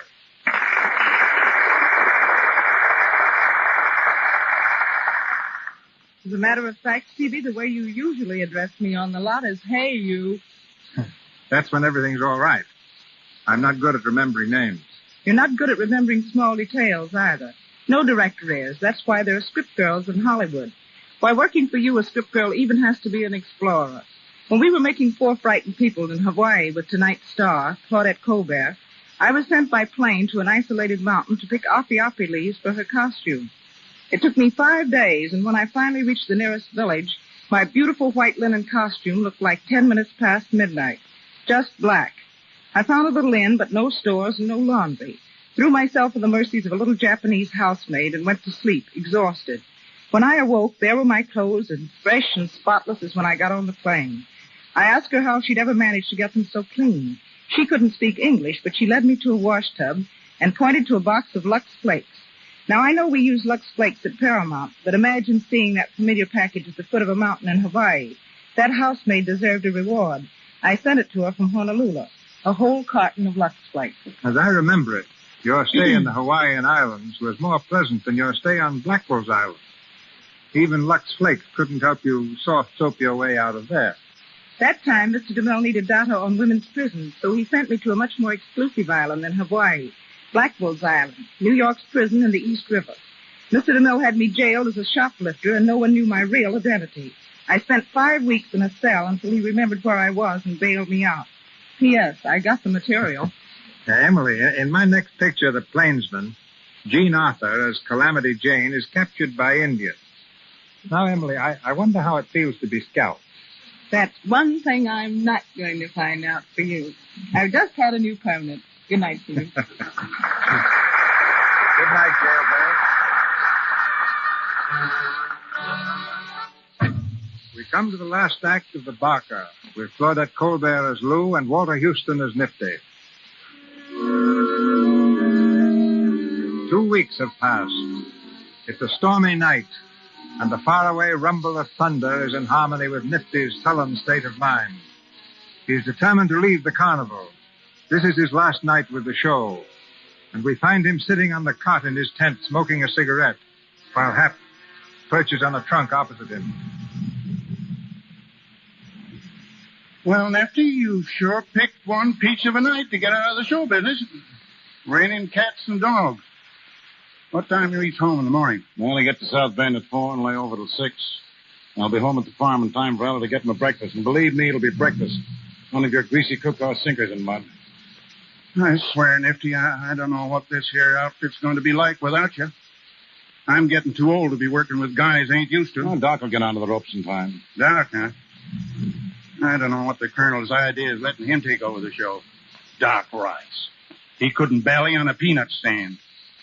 And that new dancer he's got, Cleo, ain't worth a cuss. Have to carry.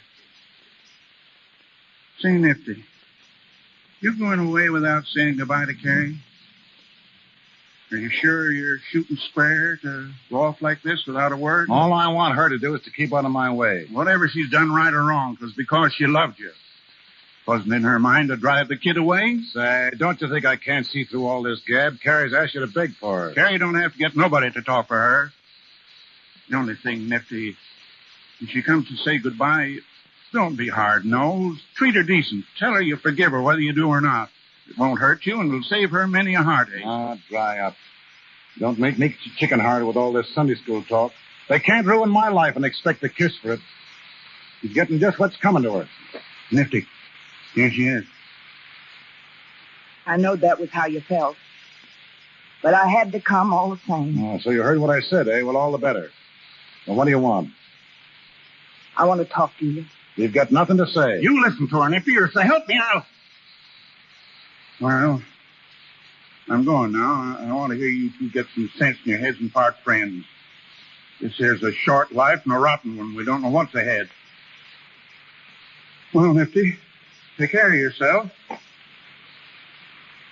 Now, what you got to say to me? Understand. First of all, I ain't here with any idea of getting you to make it up with me. There's just something I want to explain, and now I'm here. I don't know how to go about it, hardly. Ought to have written you a letter, I guess. I wouldn't have read it. I didn't think you would. That's why I come. Nifty, I got a bottle of carbolic acid from the drugstore today. A bottle that's going to be empty this time tomorrow. What are you trying to do, throw a scare into me? I ain't grandstanding. I'm telling you what I'm going to do so you'll see I ain't such a bad sport at that. I can see how much I harmed you by sicking Lou on Chris. And when I heard you was leaving the outfit through what I done, I made up my mind I wasn't going to have you believe I was getting off scot-free. Now, how's your drinking poison going to bring Chris back or help? You're crazy. I may be, but I see things pretty clear for a crazy person. It ain't as if I was somebody who had something to live for. I'm a nobody. Tired out and broke. I'd like to think you could forgive me, Nifty, but that ain't going to change my mind none. You see, I ain't doing this so much for you as for myself. The others will think I done it because you left me, but I don't care what they think if you understand that that ain't the real reason. Hey, Nifty! Nifty, what do you think? It stopped raining, and it's clearing off. It stopped raining, do you hear? And there's the prettiest moon coming up you ever seen, big as a washtub. That's too late. It won't do no good if it does turn clear. Colonel sent the band boys out to Valley. The whole Midway will be humming with people in an hour. You see if it ain't. It ain't going to be such a bad break for you last night at that. Oh, Nifty. Listen. There goes the old hobby horses. Listen. Say, Nifty, did you know we're opening up? You got your spiel ready, Doc? No, it's like a book. It's a cinch. I'll go out along and light up the stringers on the front, Nifty. And get the Hawaiians, and while you're at it, take them wet top Williams off the platforms and ticket box. Okay, Nifty. Carrie, what you doing over here? Listen, Doc, you got all you can do. Tend to your own business. All right. Oh, go on, get out. Sure. Wait a minute, Doc. What's eating on you, Carrie? Nothing. Well, if I'm going to open up tonight, I got to be getting back to the doll rack. I'll say goodbye. So long, Nifty. Want to shake hands? I guess we can do without that. Oh. All right. So long. Carrie, come here. Nifty. How'd you like to go on tonight and place the new dancer? Go on tonight. Now, you heard me. Do your dance for the last time. Nifty. That was just an idea of mine. Well, what do you say? Well, I got to work the doll rack. All right, I can fix that up with the colonel. Well? You think I got time to get ready? You don't stand there all night talking about it. Nifty! They're starting to come in on the lot. Any time we start at the valley? All right, Doc, get out there and give them all you got. Leave it to me. Everything's ready, Nifty. Well, wait, we'll have to wait just a minute on Carrie. Who? You heard me, Carrie. Carrie? Yeah, you think I've gone crazy, don't you? Well, I ain't. Tonight I'm going to be with the Hicks and watch you do your stuff, so you better all give me a good show. Go on now, start the ballyhoo, and remember, I'll be watching you.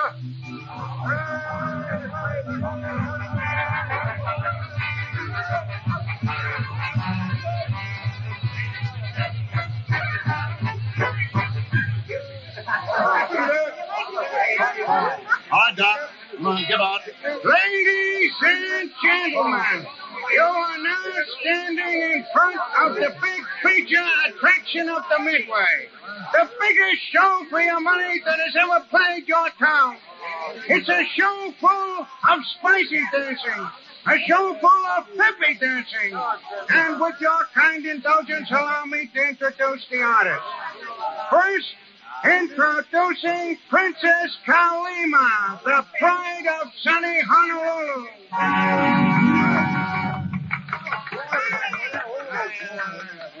Well, as I said before, she's the pride of sunny Honolulu. And believe me, she's good. She can dance along with the best of them. He's dying on his feet, Nifty. Next, we have the Hawaiian Three. A bunch of boys that'll please you and tease you with their haunting melodies. If you don't like them, then you don't know what's good music.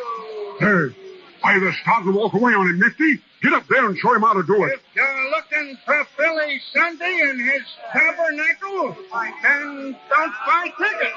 Nifty. Okay, all right, I'll handle it. Just a minute, folks. Wow, Don't go away. Nifty, Now, a folks, real trooper. just a minute. As Shakespeare said, you ain't seen nothing yet. Now, don't go away. There she is. Princess Kalima, the pride of sunny Honolulu. And when she dances, folks, she makes old men throw away their canes and cripples lose their crutches. She shakes a mean bale of alfalfa. Now, don't misconstrue me when I refer to the young ladies' dance, because this show is clean, moral, up-to-date, educational, and instructive. And there's a special advertising price tonight just to prove to you the great value of this performance. I'm not going to charge the customary price of 25 cents, but a dime, 10 cents. It takes you all the way through. It's something you can't afford to miss, folks. So step right up already. The performers retire, and the show starts right away. A dime, 10 cents. It takes you all the way through, folks. Nifty, my congratulations. You certainly saved the day. I can do it, Colonel, as soon as I get the hang of it a little better. Doc, you'll never get onto it. You just ain't got the knack. You ain't got a selling personality. When you ballet, you've got to tell the world. I'm afraid Nifty's right, Doc. That's what I call a raw deal. Nifty, you were superb. If you'll reconsider your going away, I'll make you partner. I'll give you a quarter interest in this outfit. Well, I don't want to see the show go on the rocks. Good. I'll go over to the office wagon and make out a contract. No hurry about that. I got to think it over. Well, I'll just have one made out in case, Nifty. You're too old a dog to learn new tricks. I'll be waiting over there for you. Nifty, Well, Carrie, what do you want? I was just wondering, since you're going to stay on and all. Yeah, who says I'm going to stay off? Well, if you do stay on, I was wondering if you couldn't see your way clear to letting me come back on the job. Yeah, you don't want much, do you? The first thing I know, you'll be wanting to... Well, you can finish out the night, but I ain't making no promises. Oh, boy. Yeah, and I'll tell you people one thing. If I do stay on here, there's going to be more work done around here. You're all so lazy, you ain't worth a chaw of tobacco. Get inside there, Carrie, and do your stuff. Well, did you hear what I said? I'm the boss of this outfit. Go on, get in there. Oh, Nifty, them's the first kind words you said to me in a month.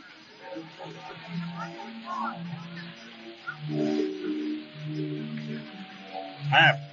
Huh? Listen to this. What is it?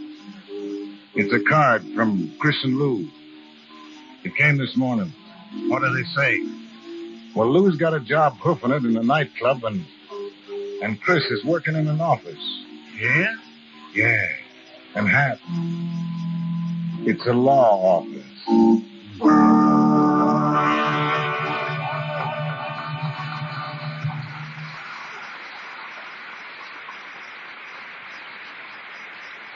Play is ended. Walter Houston is through barking, but he'll be back to talk to us in a moment. And we'll also hear from Claudette Colbert, whose reputation as a charmer isn't limited to snakes alone. For his distinguished direction of motion pictures, the gentleman we shall hear next has received a collection of awards that girdle the earth. France, Italy, Russia, Belgium, nations east and west have contributed to it. One of the first winners of the Motion Picture Academy Award for Direction. He is the first to be honored by the League of Nations for his work in motion pictures. His spectacular production, The Big Parade, is one of the outstanding pictures of all times. A Texan by birth, his current picture is The Texas Ranger. Ladies and gentlemen, Mr. King Vidor.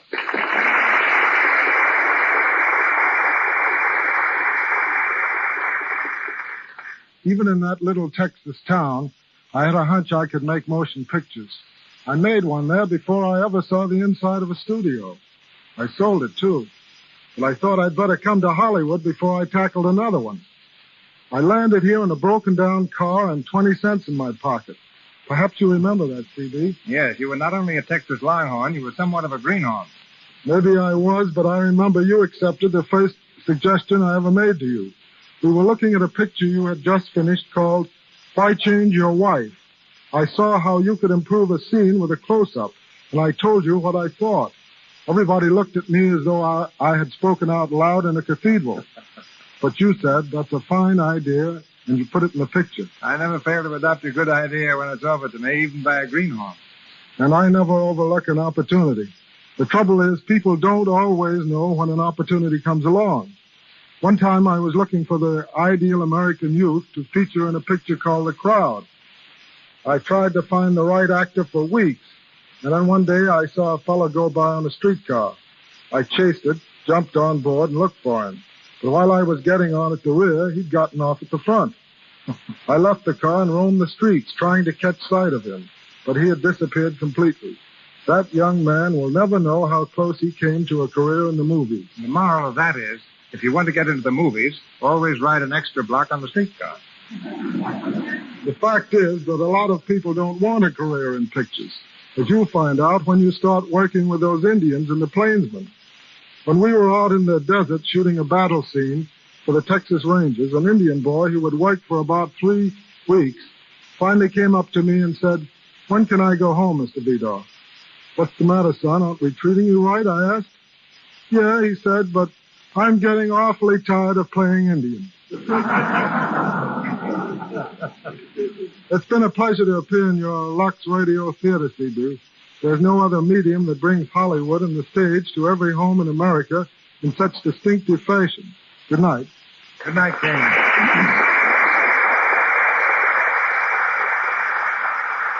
Last week, I engaged a little unknown girl for a major role in the picture I'm starting tomorrow. For the present, her name is a secret. She's never appeared before the camera. So the first time I talked to her, I arranged to have her see every Claudette Colbert picture made in the last 3 years and study them for technique. I could give this little girl no better advice, and I can pay Claudette no higher compliment. Miss Colbert.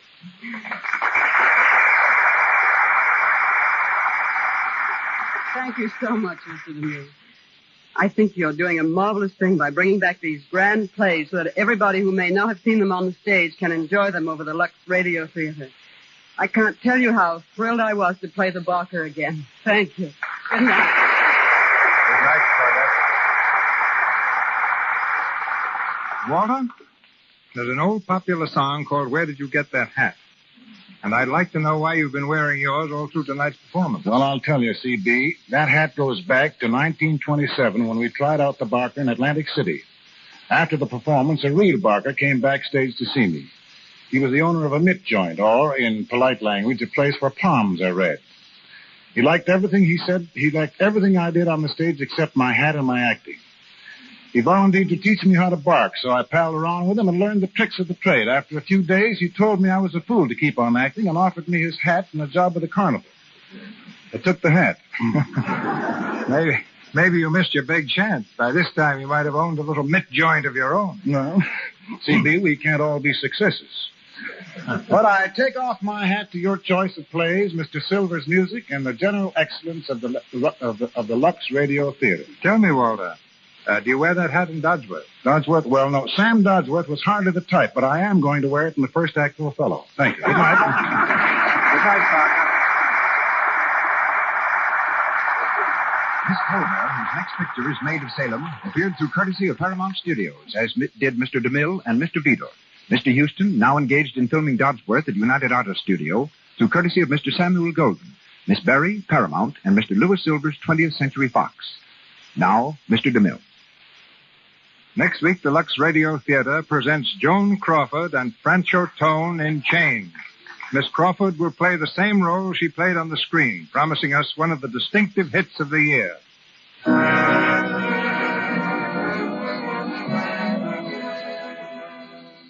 Our sponsors, the makers of Lux Flakes, join me in inviting you to be with us next Monday night when the Lux Radio Theater presents Joan Crawford and Francho Tone in Chains. This is Cecil B. DeMille saying good night to you from Hollywood.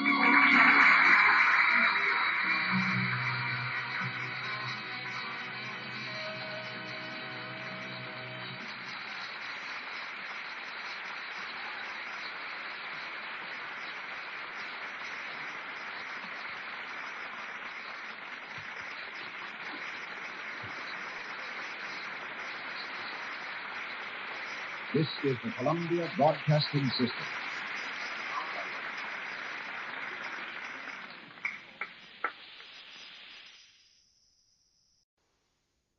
Hollywood, California, Monday, August 31st.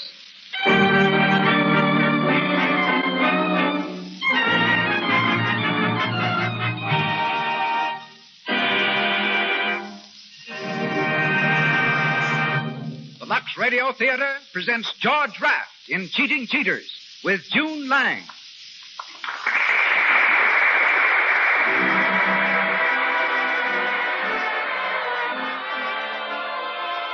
Lux presents Hollywood. The makers of Lux Toilet Soap, official soap in all the leading motion picture studios, again brings you an hour with Hollywood's outstanding celebrities. Tonight, you will meet George Raft, June Lang, Cecil B. DeMille, Gloria Swanson, Donald A. Loomis, Louis Silvers, and many others. It is also our privilege to have in our visible audience such guests as Henry Wadsworth, Dean Janis, Lois January, Maxine Jennings, Sari Maritza, and Virginia Pine. And to all our listeners, greetings from Lux.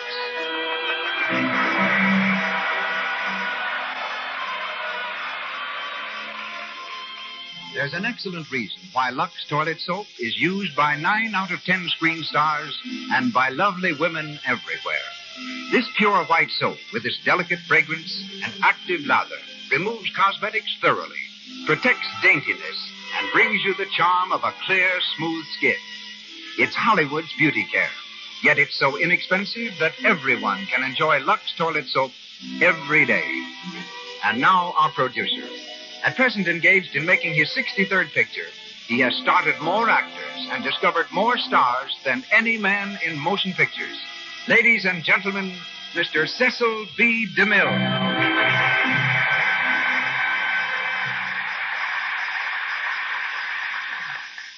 Greetings from Hollywood, ladies and gentlemen.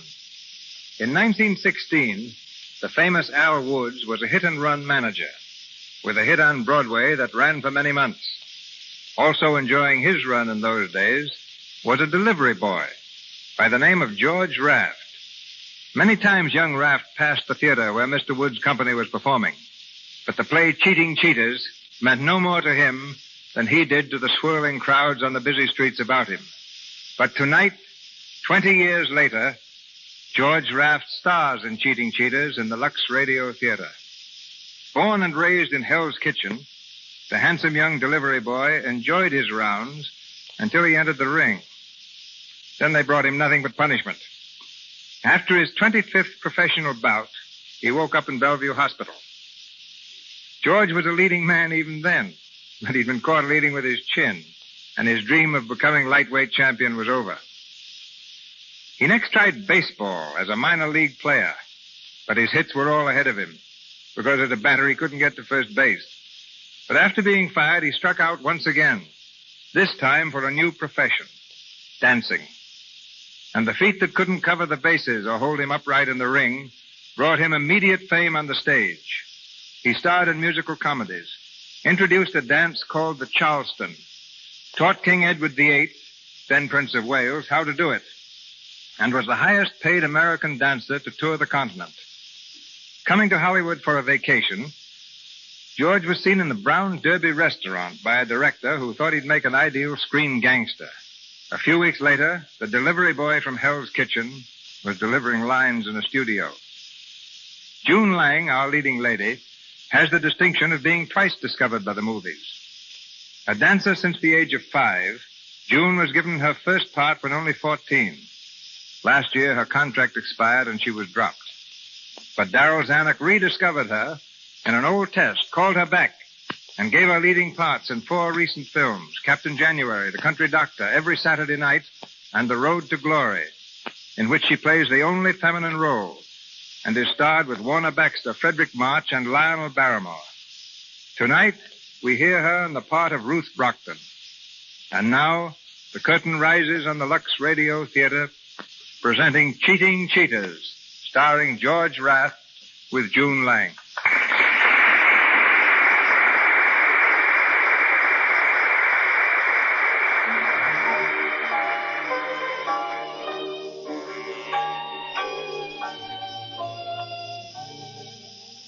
We're on the boat deck of the liner Argyle, 4 days out of Liverpool.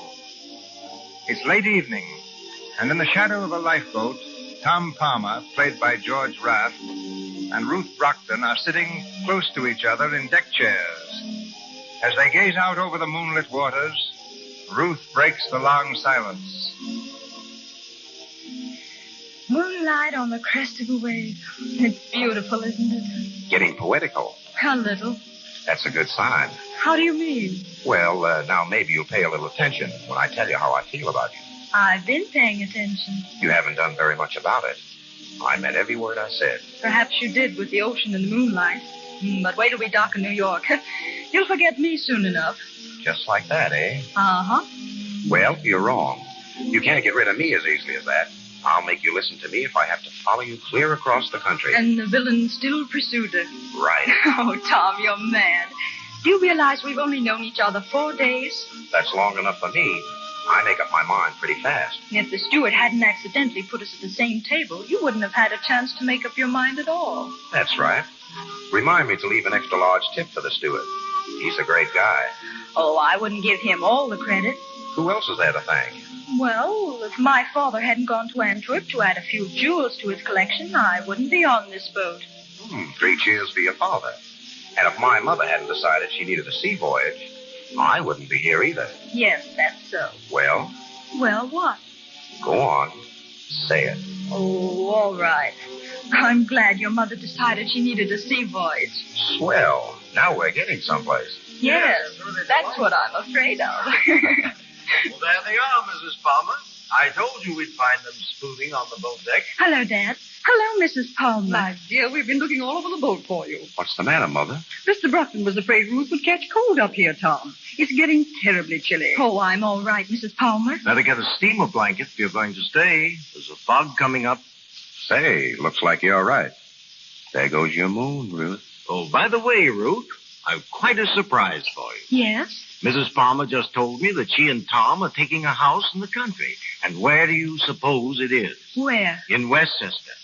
And if I'm not mistaken from Mrs. Palmer's description, I believe they're going to take the old Barstow mansion. Why, that's only about 5 miles from our place. Isn't it a coincidence? Well, there you are. Guess I won't have to make that cross-country trip after all. What's that?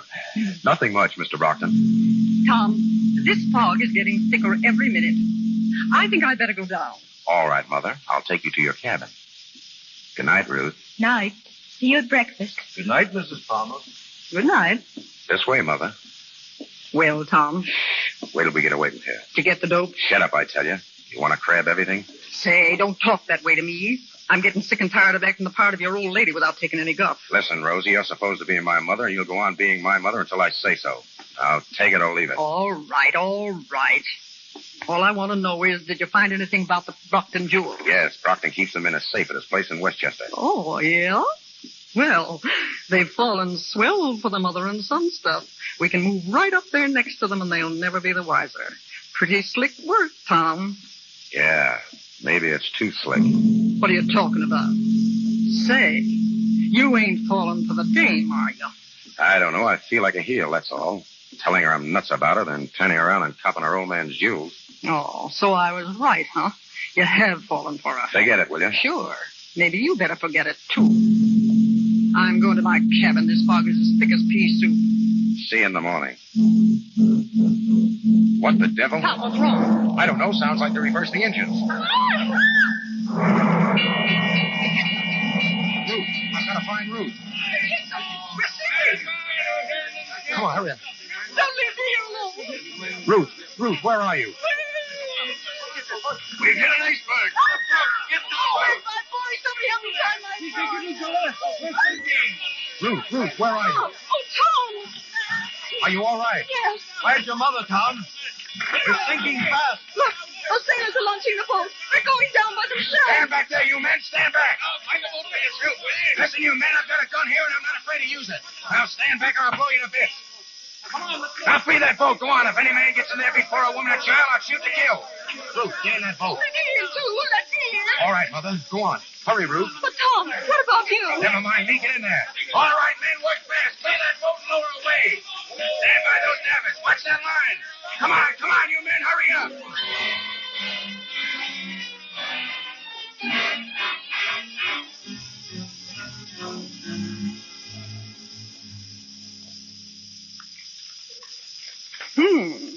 Did you read this, Tom? What? The fact that no lives were lost in the Argyle disaster was due chiefly to the heroic work of an unidentified man who induced order at the point of a pistol. That's you. Unidentified? Yeah. All I need is to have my picture spread all over the newspapers. Might start a little excitement anyway. I'm getting sick of hanging around up here in the wilds of Westchester with nothing to do. It was your idea to take this house, wasn't it? Sure, but I expected a little action before this. We've been living up here 2 whole weeks, and what's happened? Not a thing. We ain't even seen the Broughtons. Take it easy, Rosie. I know what I'm doing. Yeah? Well, you're the only one who does. What would you like me to do? Walk over and ask for their jewels? You could at least go and see the Broughtons. Pay them a little social call. You know, like you dropped in by accident. In society, Rosie, you don't make social calls unless you're invited. Oh, yeah? Since when are you an expert on etiquette? I know enough for that. You must have been reading again. Listen, Tom, my idea is this. Go on over and make yourself sociable. The dame likes you. You know that. You can get a line on the joint and spot the safe. Then Mike goes over at night, of course, and cracks it open. That's your idea. Well, why not? Better than sitting around twiddling our thumbs. We laid out plenty of shekels for this setup, and so far, all I've done is act polite to delivery boys. I'm getting fed up. Take it easy, Rosie.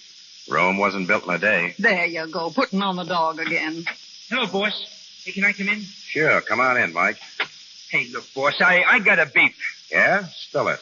Well, it's these here chauffeur coats you got me wearing. The color's choking the daylights out of me. Oh, shut up. Who's talking to you? Shut up. Shut up, you dizzy dame. Keep quiet, now, both of you. Keep quiet. We didn't come up here to fight. No, we came up here to lay our hands on $250,000 worth of sparklers, but I don't see us doing it. We got the Stuyvesant collection in France, didn't we? Say, that job ought to net us $500,000 easy. Sure, but I ain't no piker. Besides, those Stuyvesant rocks are as hot as a live coal. Hey, that's right, boss. We can't get a fence to touch them. Yeah, what's going on? Come on and join the party, Phil. You're looking mad, Rosie. I am mad. Hey, Phil. Huh? Where's your tie? What do you mean? I said, where's your tie? You're supposed to be the butler around here, aren't you? Now listen, I don't mind being a butler, but I gotta have something to buttle, don't I? Yeah, me walking around this monkey suit. What am I telling you? Shut up! I'm running this deal, not you. Well, let's get started then. We'll get started when the right time comes. As it stands now, we ought to be glad of a chance to lay low. You mugs don't seem to remember there's a dick on our trail. You mean Ferris? I mean Ferris. The best jewel detective in this business. If he ever gets wind that we're after the Brockton jewels, it's curtain for us. And quick. Say, who is this guy, Ferris? Has anybody ever seen him? No, that's just why we got to be careful. We've got to watch our step every inch of the way. Well, it's okay with me. Answer that, Rosie. Sure. Hello. Yes, this is Mrs. Palmer. Oh, hello, Ruth, dear. Is the Brockton dame.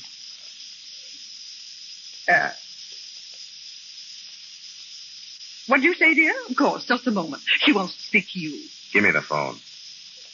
Hello, Ruth. Pretty well. How are you? What? Well, yes, I think so. Wait a minute. Mother, Ruth would like us to come over for tea. Do you think we could make it? You bet your sweet life we can. Hello, Ruth. She says she'd be delighted. All right. Thanks. Goodbye. Hot stuff, boss. Tea at the Brockton. Stepping in high society, hey? Yeah, put on your best rags, Rosie, and do your best to act like a lady. Don't worry about me. Mike, you'll drive us over. Wait there for us. Oh, sure. And remember, no gassing with their servants. Not even a word. Boy, this is a break. Right in the same house with the Brockton jewels. This may be the big chance you've been waiting for, Tom. Yeah, maybe.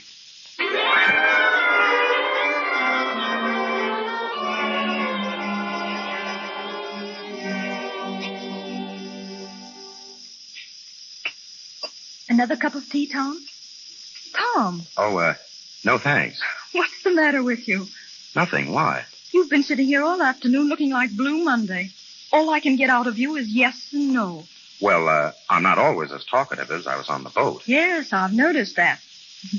How does it feel to be an unidentified hero? All right, as long as I'm unidentified. Would it be such a tragedy if they found you out? Well, you never can tell about those things. Modest man. I wonder where our respective parents are all this time. I think your father said he'd show Mother the garden. More than likely, he's showing her his jewel collection. She seemed quite interested when he mentioned it. Oh, yes, she's a jewel fancier herself. She seems to be. Dad says she talked nothing but jewels all the way over on the boat. Is that so? She has quite a collection, too, hasn't she?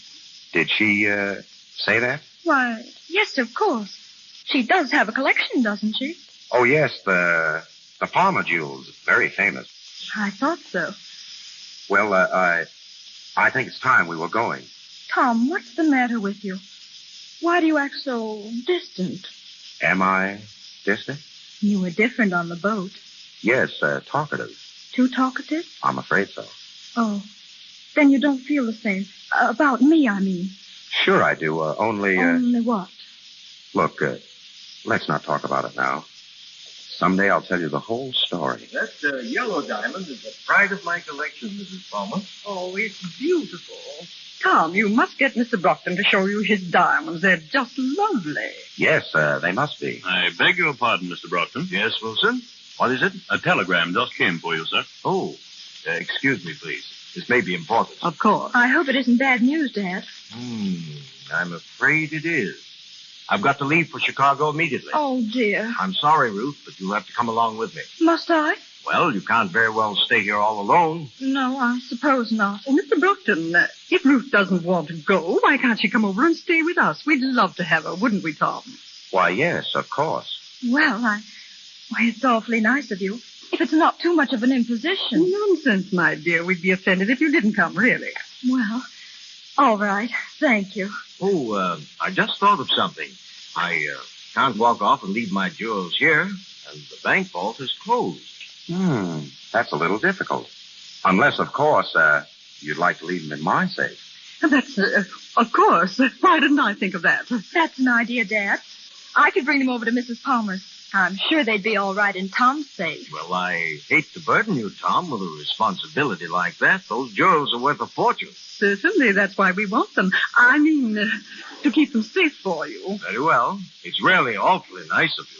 Oh, not at all, Mr. Brockton. No, not at all. I'll come over as soon as Dad is packed, Tom, and I'll bring the jewels with me. Fine. Well, we'll run along. See you soon, then. About an hour. Come on, Mother. Goodbye, and thanks again. Oh, don't mention it. So long, Ruth. So long. Don't forget, dear. Hurry over. I will. Well, it worked. Where's Wilson? It was perfect. Perfect. Go on, Ruth. Come here, Wilson. You certainly made a great butler. Didn't he, Ruth? Not so bad. Not so bad. Say, I was terrific. They fell for that phony telegram like a load of bricks. What's the next move, Ruth? I spend the night at the Palmers. Put our jewels in their safe. Learn the combination. In the morning, we'll have our jewels and the Palmer collection. Swell. Then I can stop playing Papa and have a little fun. Take it easy, will you? We ain't got the Palmer jewels yet, and there's still Ferris to worry about. Oh, stop calamity howling. If Ferris was on our trail, we'd all been in jail weeks ago. Well, there's another thing I don't like so much. Letting those jewels get out of our hands. We had a tough enough time snatching them in the first place. I don't like throwing them around like this. Now listen, Ruth knows what she's doing. is the best little crook in the business.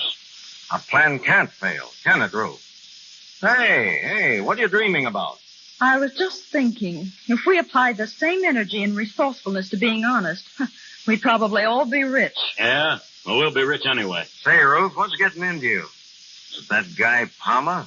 That guy Palmer, as you call him, is all right. I hate lifting his jewels this way. Listen, baby, you better forget him. You ain't no match for a high society mug. No, I guess I'm not. Well, come on. What's the layout? How do we get the Palmer rocks? Leave it to me. When he puts our jewels in the safe, I'll be right there with him. I'll get the combination. And you come down in the middle of the night and lift his and ours both, right? That's it. Swell. You know, it tickles me pink to think of them suckers driving home without a thought in the world. Yeah.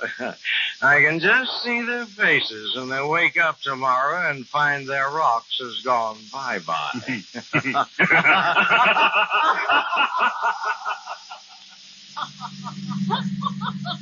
Say, what suckers these Brocktons must be, laying their jewels right in our lap.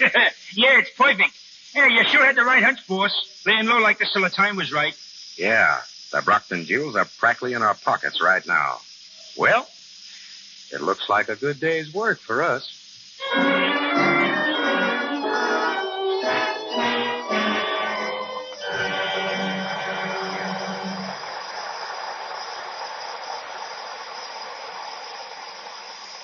Now, before we resume the story of Cheating Cheaters with George Raft and June Lang, let's breeze over to the Paramount Commissary. It is gay with waitresses in green and orange dresses and extras in costumes, hungry for their lunch. Near the window is a very pretty extra with a friend, and the extra says, "Well, which you going to pick? The 35-center? Oh, I guess I'll have to. Wish I could plunge on an expensive lunch once, or have somebody buy me a few." Where's Dan? He used to buy you tons of lunches. Oh, he's gone. Oh, men sure are fickle. I heard he's taking Jane out these days. Oh, not really. Jane? Uh-huh. Well, I don't believe it. Well, I mean, Jane hasn't a thing to recommend her, except, of course, her lovely skin. Well, apparently that does the trick. Dan always did notice a girl's complexion. He used to pay me compliments on mine, before it went so sad. all men prefer the girls who have soft, smooth, clear skin. A lovely complexion is appealing, so it's important to guard against cosmetic skin, dullness, tiny blemishes, enlarging pores. No need to take this risk if you use Lux toilet soap, for Lux toilet soap's active lather sinks deep down into the pores, removes every trace of dust and dirt, stale rouge and powder that might remain to choke them. Use cosmetics all you like, but protect your skin. Remove them thoroughly. You do this when you use Lux toilet soap. So make this the beauty care you use. And once again, Mr. DeMille. We continue with Cheating Cheaters, starring George Raft as Tom Palmer and featuring June Lang as Ruth Brockton.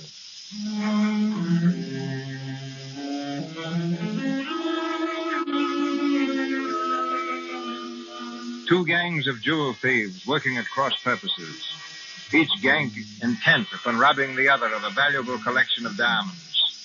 This is the situation as our curtain rises again. It's early evening in the living room of the Palmer home. Tom and Rosie, whom he calls his mother, are entertaining Ruth Brockton, their more than welcome guest. Mrs. Palmer, your dinner was grand. I must thank you again for letting me impose upon you. No, not another word. You're embellishing us, isn't she, Tom? It's a pleasure to have you, Ruth. Thanks. Oh, by the way, Tom, I do hope you've taken good care of Ruth's jewels. Well, no, not yet. I was going to speak to you about that. Do you think we'd better put them away? I brought them down with me. They're in this box. My dear, you mustn't let them lie around like that. They may get lost. Tom, open the safe for Ruth. Yes, Mother. Come over here, Ruth. Oh, is it in this room? Yep, behind this panel. Watch. Well, isn't that clever? No thief would ever think of looking for it there. Well, if someone did find it, he'd get a big surprise when he tried to open it.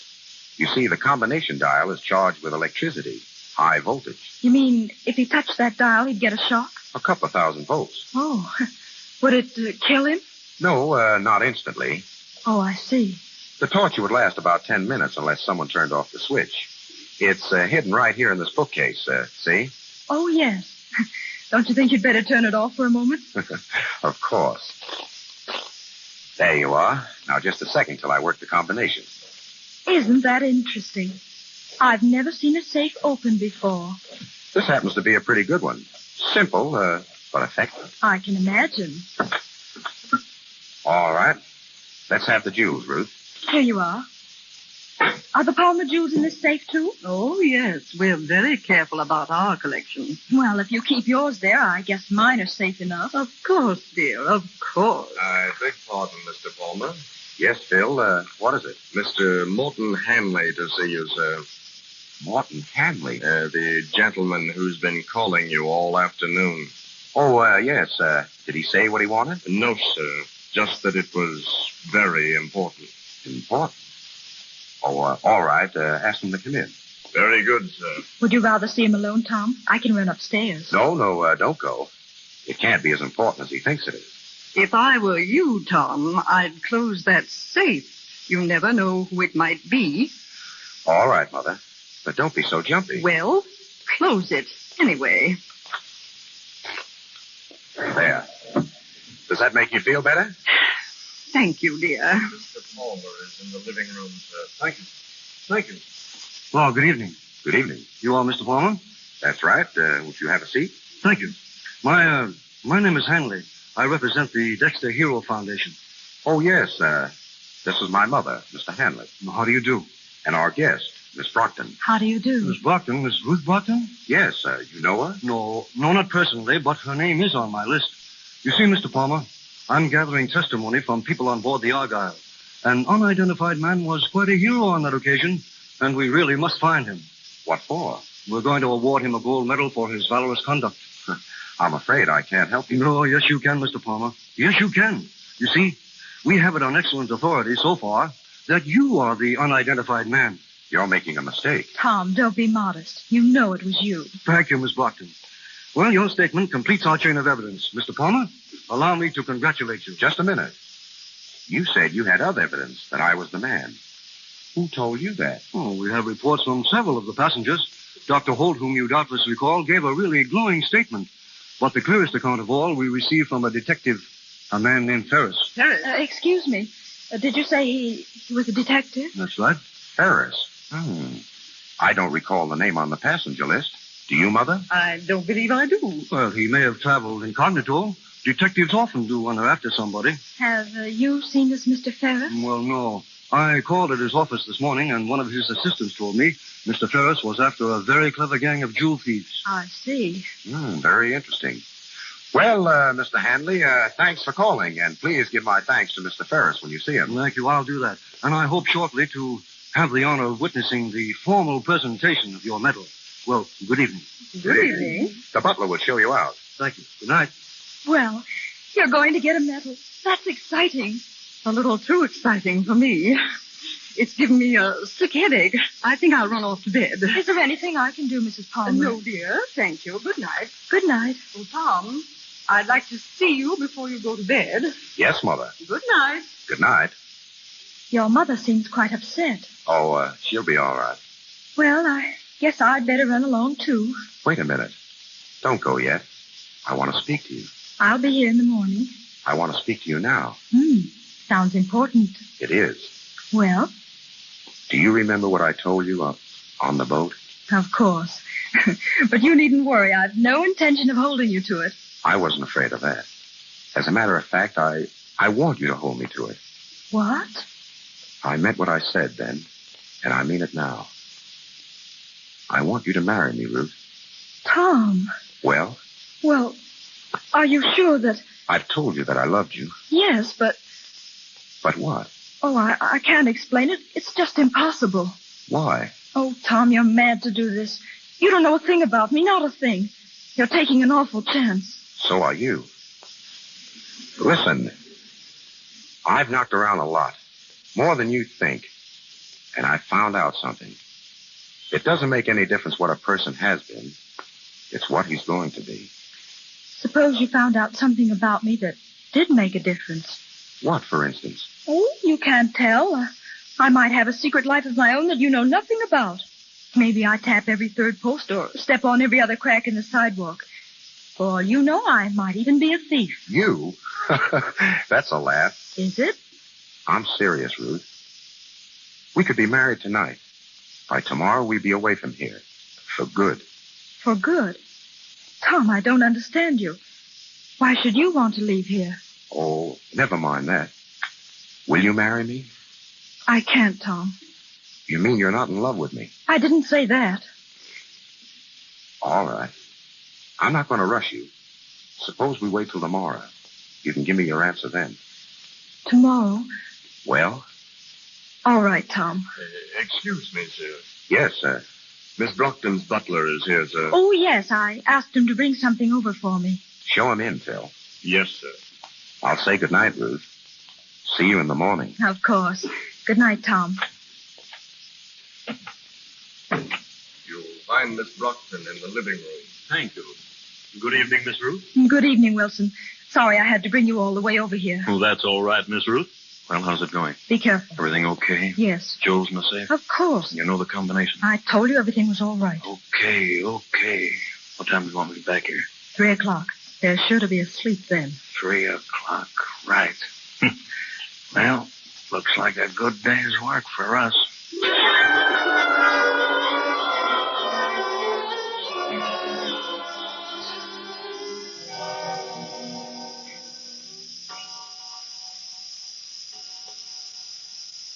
$2:00. Well, do we pull the job or don't we? Yeah, what do you say, boss? We've been sitting up here for an hour doing nothing. Let's get started. Sit down. We'll go down for the jewels when I say so, not before. In the first place, we don't even know she's asleep yet. She ain't no night owl. Shut up. In the second place, I'm not so sure we ought to pull this job at all. What are you talking about anyway? Keep quiet. You all heard what that bird Hanley said. Ferris spotted me on that boat. He's got his eye on us right now. So what? We grabbed the rocks and scrammed. Sure. And get pinched at the border. A lot of smart guys you are. Yeah. Gee, I never thought of that. The way I see this is, we lay off the Brockton jewels for good. Clear out of here and forget it. Then when this Ferris thing blows over, you can get together and pull something else. Hey, wait a minute. What do you mean you can get together? Ain't you in with us anymore? Well, sure, of course. You mean we ain't gonna grab them rocks, boss? That's what I said. Holy gee, that hurts. $250,000 worth of sparklers, and we gotta leave them flat and play tag with a dick. Gee, that hurts. It's the best thing to do right now. Yes, I guess so. Wait a second, boys. Tom, you ain't fooling me at all. You ain't worried about Paris. No? No, it's that dame. You're soft on her, and you're trying to welch so she won't have to grab her jewel. What? You're a pretty smart girl, aren't you, Rosie? Smart enough to know when I'm getting a shakedown. Hey, now look, Tom. I don't know whether Rosie's got the right dope on this thing or not. All I know is that we sunk plenty of coin into this layout, and this ain't no time to go back on us. Well, what do you say? Keep your voice down. I'll tell you what he's got to say. He's going through with this deal whether he likes it or not. Because if he don't, I'll queer him with that dame for keeps. I'll tell her what you are. I'll tell her plenty. Yeah, and so'll I. You dirty two-time and double-crossing... Holy Moses. I warned you to keep your voice down. Now, if you want another sample of that, get up and start yelling again. Now, listen, you mugs. I never double-crossed anybody yet. And I'm not going to start now. I'll go through with this job, sure. But this is the finish, understand? I'm through with you, all of you. Now get out of here and let me alone.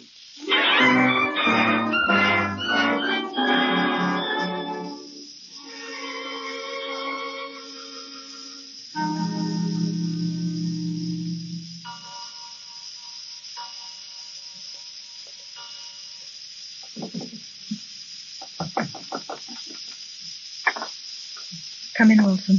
Waiting outside for half an hour. I told you, 3:00. Is the coast clear? They're all asleep. Swell. Where's the safe? Over here in the wall. Come on. Use your flashlight. Okay.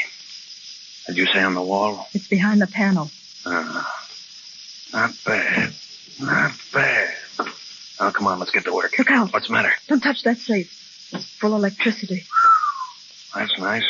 Well, what do we do now? We turn it off, stupid. Look out. Atta girl. You got the combination? I'll give it to you. Keep your light on the dial. Okay, shoot. 24 right. 24 right. 18 left. 18 left. 6 right. 6 right. Well, That's all. there she is. Wide open. Listen. Huh? There's someone coming downstairs. We better duck. Here, get behind the sofa. Quick. Don't even breathe. Put out that light, Rosie. Oh, she won't see it. Her room is on the other side of the house. All right, then come on. We'll have to work fast. Well, fuck. What's the matter? Look at that safe. It's wide open. Somebody's been here. They got in through that window. But they didn't get anything. Look, the stuff is still here in the safe. All right, we've got to snap into it. Pass that stuff out to me. Come on, now hurry up. All right, take your time. Here's the girls' jewels. Now give me yours. Don't move. I got you covered, both of you. Who's that? The Brockton's butler. Wilson's the name, lady. All right, Ruth, grab those jewels. Ruth? What are you doing down here? She ain't playing marbles. Did you open this safe? Yes, I did. You are a crook, then. Looks like all of us are, Tom. I get it. They're another mob. Huh. We thought they were on the level, and they're just a bunch of crooks. Hey, watch out who you're calling names, lady. You was trying to swipe our stuff yourself. Another mob. I don't see anything so funny. What's a joke? I'm not sure, but I think it's on me. So that's why you wouldn't marry me, eh? Any objections? I don't see any now. Come on, cut out the chatter. We gotta get out of here. Wait, I've got a proposition to make. Yeah? We're all a bunch of clever people. What do you say we team up? Your crowd and ours. We'd have a combination that couldn't be beat. Even Ferris would never catch up with us. Sure, this is a fine time to offer a partnership when we got the jewels. You haven't got the jewels. Huh? You gotta take them out of here. But you couldn't get rid of them if you went to Mars. That happens to be the Stuyvesant collection. The Stuyvesant collection? They're hot enough to melt steel. Well, what do you say? Do we get together or don't we? Oh, what do you think, Ruth? Suits me. Swell. Now, there's all the jewels. I vote we pool the lot and split it 50-50. Okay, but look, if you're... What the devil? What's that? Come on, we gotta get out of here. Come on, let's get out of here, I say. Hide those jewels. They got us. They're all around the house. Come on, Ruth, this way. Stand where you are, everybody. The meaning of this, I demand an explanation. Don't give us that. Don't anybody make a move. We've got the whole joint surrounded. You can't Come do on, a thing, boys. boys. Round them up. Keep your mouth shut, everyone. Anything you say can be used against you. You sound like an old-timer, mister. What's your name? I'll do my talking to the sergeant. You can bet on that. Well, nice work, boys. Got 'em all? Yes, so, Chief. McGuire grabbed 2 of them at the back door. That makes 6, doesn't it? Yeah, that's right, Chief. Just like Ferris said. Ferris? Oh, so he's in on this, eh? He's had you covered for weeks, all of you. There you are, Chief. The jewels, the whole bunch of them. Fine. Well, boys, it looks like a good day's work for us.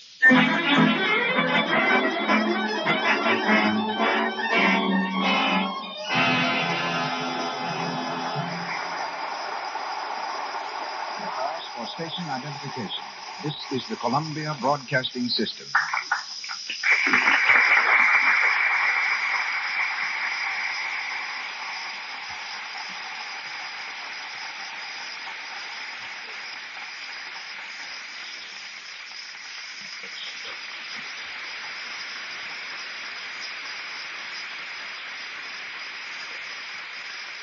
Our play, Cheating Cheaters, continues shortly from the Lux Radio Theater.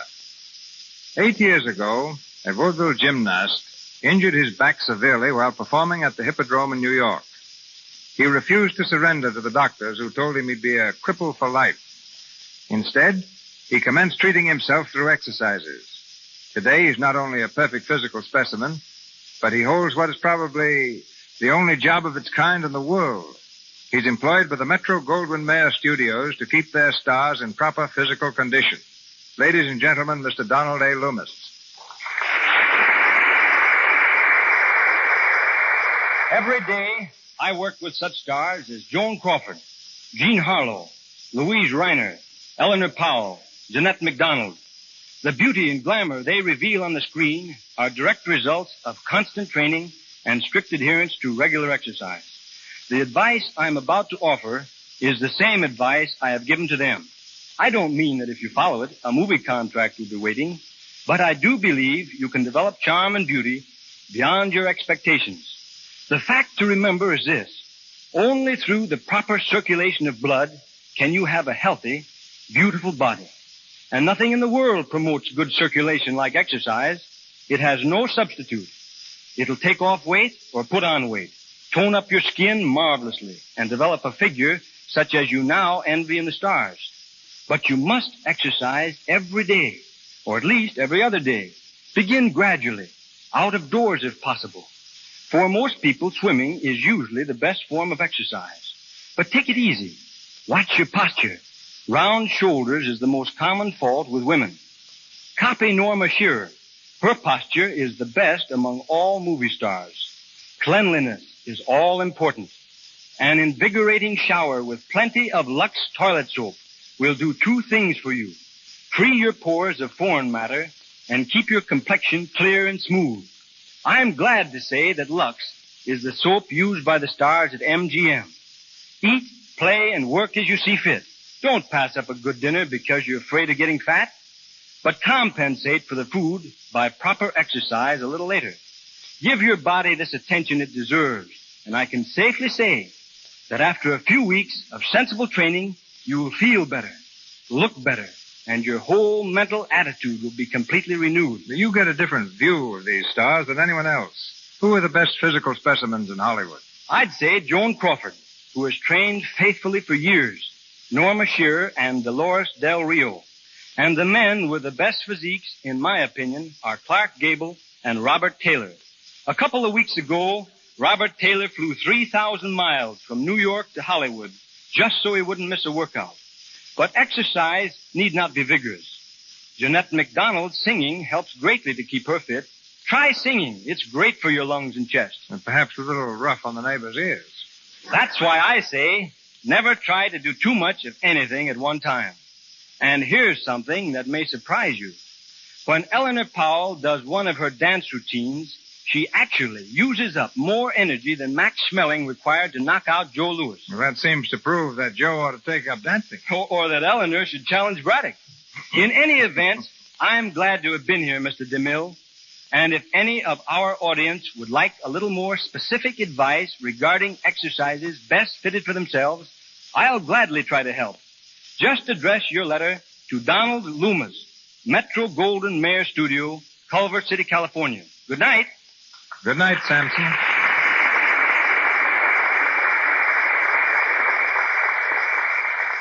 And now we bring you the last part of Cheating Cheaters, starring George Raft as Tom Palmer and featuring June Lang as Ruth Brockton.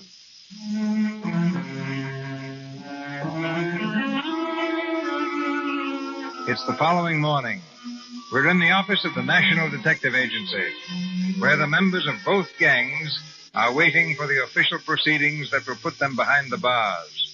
All are present except Ruth, who is in Ferris's private office. Oh, when are they letting us out of here? I'm stiff as a board sitting here all night. Stop beefing, will you? You think the rest of us was sleeping on feather beds. Hey, do you think they got the goods on us, boss? Enough to send us all up for about 10 years. 10 years? Oh. What did you think? That they'd slap your hands and tell you not to do it again? I want to see my lawyer. Say, how did they nab you, Brockton? I thought you went to Chicago. That telegram was a fake. I stayed at the house. Yeah? Well, you see what you get for telling stories. Oh, shut up. By the way, are you Ruth's father? I've never been a father in my life.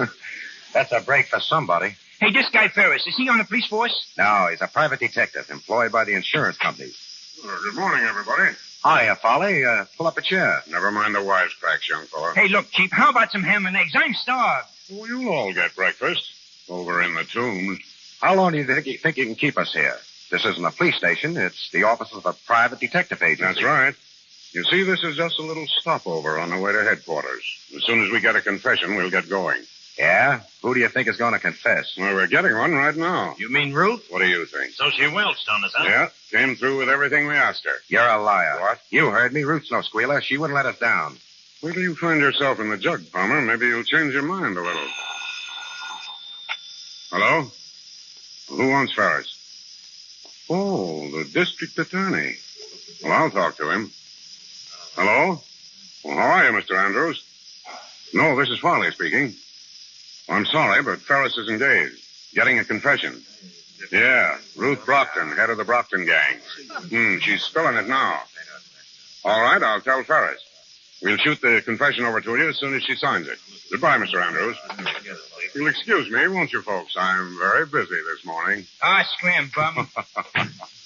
You don't think Ruth is squealing, do you, Palmer? Not a chance. That phone call just now was a gag. If we'd only gotten away with this job, I was going to retire. Yeah, me too. It's a dirty shame. Say, I've got an idea. Yeah, we could use a good idea right now. Well, what is it? When we lifted those Stuyvesant jewels, we broke it all up and had the stones reset, didn't we? Sure, what about it? It's our one big chance. How do you mean? Don't you see? Ferris represents the insurance burglary companies. Now, what's worrying the companies most is how to get back the jewels. Now, with the stones reset, how many of the original owners will be able to identify their stuff? Not one of them. That's why Ferris is keeping us here in this office. And that's why he wants to think Ruth has squealed. Well, that's it, all right. We'll beat the rap yet? Everything depends on Ruth. If they break her down, we're licked. But... She can't break down. If she does, she'll land in the jug herself. No, she will. None of you will. But you've got to let me do the talking. Now, look. I'll ask to see Ferris. Snake cowboy. All right, miss. Come in here, please. What do you want me to do? Be careful what you say, Ruth. Quiet, you. All right, miss. Now, if you'll identify these people, I'll call them off in the order in which they're named in your confession. She's squealing on us. Quiet, I said. Ready, miss? I'm ready. Good. George Brockton. That's George Brockton over there. You cheap squealer. You're not fit to associate with others. Take him away, men. Keep him outside. Come on. Let me go, will you? Come on. Take her. Now, Steve Wilson and Phil Davis. That's Davis, and there's Wilson. And I thought you was regular. Outside, you two. I'll get you after swing for this. Rosie Snyder next, alias Rosie Palmer. That's Rosie. All right, I'm going. Mike Donovan. Well, that's me, I guess. So long, boss. See up above. Yeah. One more, Tom Palmer. I'd like to speak to him, please, alone. I want to see Ferris. Hold your horses. Okay, miss, you can talk to him here. I'll go out and take care of the others. Thank you. So you squealed on us, eh? You let us down. I'm sorry, Tom. I had to. Pretty low, even for a crook. You hate me, don't you? If I do, it's your fault. I almost went straight for you last night. I would have taken the rap for you today. What do you mean? If I could have gotten to see Ferris before you confessed. I was all set to cover you up. Take the rap myself. You would have done that for me? Oh, Tom, I'm sorry. Oh, what's the use? It's all over now. Sit down, Tom. I want to tell you something. Something about myself. Forget it. Please, Tom. Well, what is it? You see, I used to be a newspaper reporter at $30 a week. On one assignment for my paper, I ran into a gang of crooks and recovered a lot of money for an insurance company. They liked the way I handled the case and offered to set me up in business as a private detective to investigate their thefts. I used the name of Ferris. Ferris? You? Yes, Tom. Well, that just makes everything fine and dandy, doesn't it? I bet you're getting a terrific kick out of putting me behind the bars. Wait, Tom. A minute ago, you said you'd go through for me. Well, I believe you. I'm going through for you. Yeah? How? I didn't look for this job. The job found me. When I got to working with Brockton and the others and to knowing you, I felt pretty cheap. I would have given anything to have been out of it, but I couldn't help myself. Then, last night when you asked me to marry you, I thought of our future, yours and mine together. I knew the better side of you, and I wanted to help you find yourself. Why didn't you tell me this before? It's not too late even now. No. What'll we do? Set up housekeeping and Sing? Oh, excuse me. Yes, Farley? The rest of the gang want to see Ferris. All right, let them come in. Okay. Well, what are you going to do? I said it wasn't too late, Tom.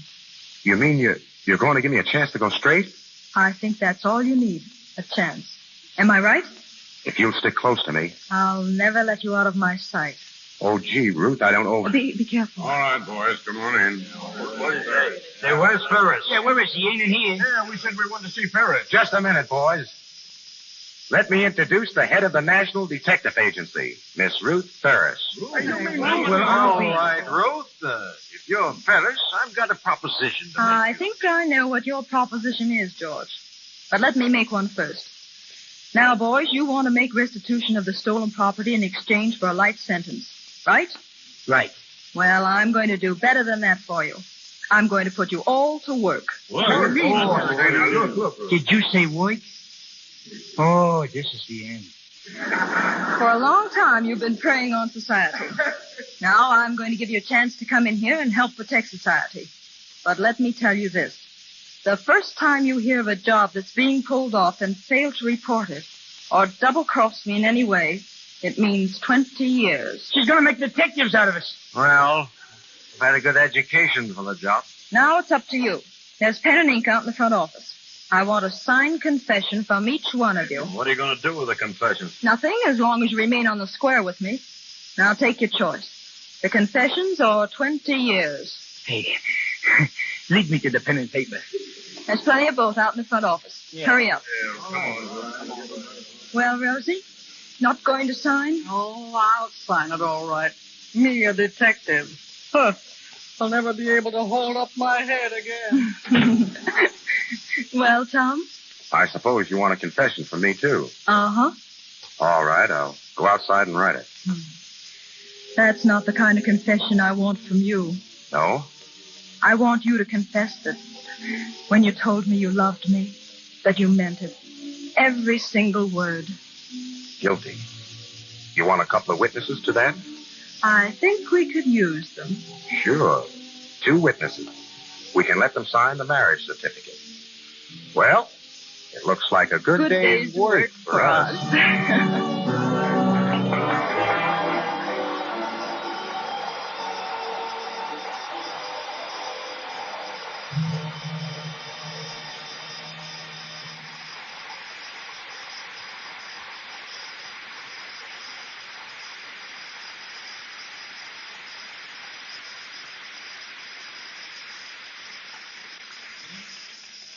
As Thackeray wrote, the play is done, the curtain drops. A moment yet the actor stops and looks around to say farewell.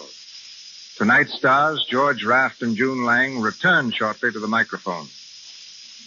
I think that discoveries are accidents designed by destiny. A fabulous fortune and hundreds of the jewels women now wear were found in South Africa because a Dutch farmer happened to notice a group of children playing marbles.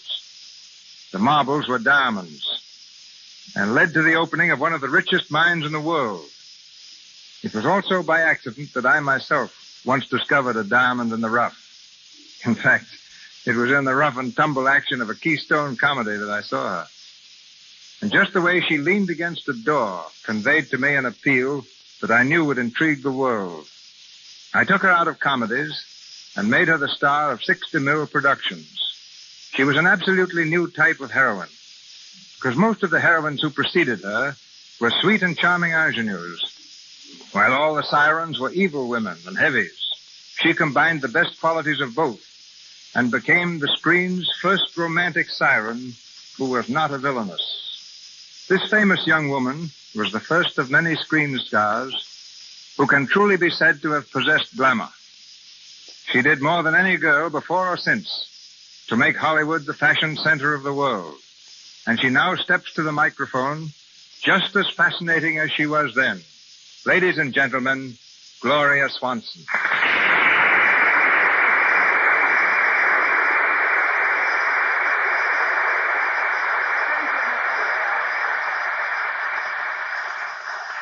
You're very generous. I changed the old adage of hitch your wagon to a star and hitch mine to a director and became a star. That's just modesty, Gloria. You're talking through that pretty little brown and white turban of yours. As a matter of fact, ladies and gentlemen, I just happened to fit into the DeMille scheme of things, which consisted of putting realism, beauty, style, and sophistication on the screen. You're one of the world's most exotic women.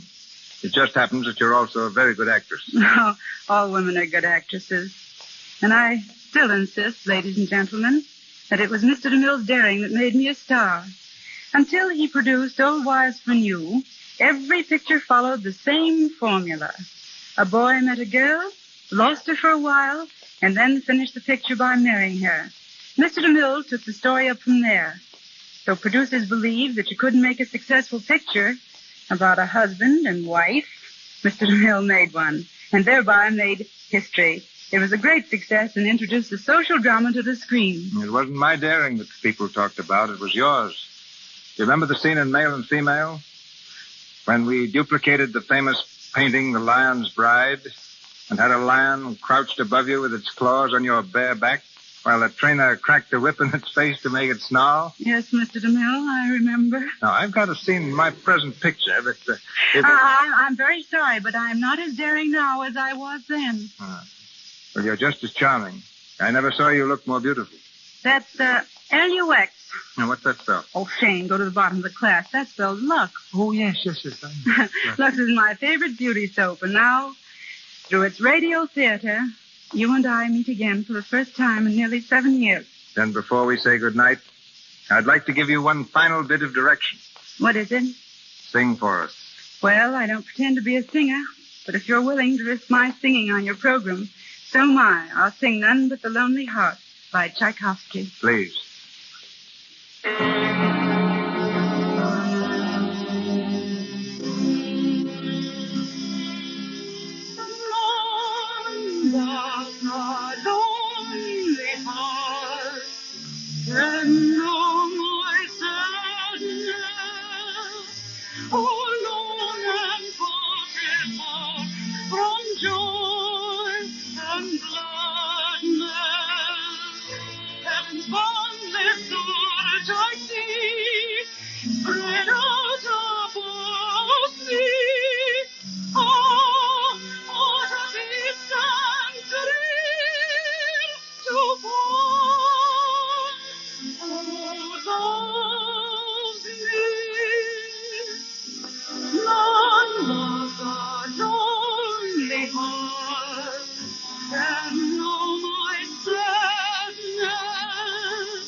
George Raft and June Lang are a study in contrasts. So far, June has always played the role of a young and innocent girl, while George made his reputation as Hollywood's streamlined villain.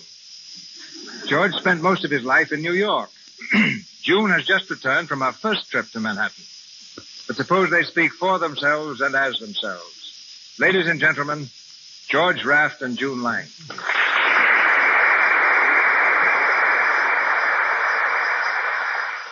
Thanks, Mr. DeMille.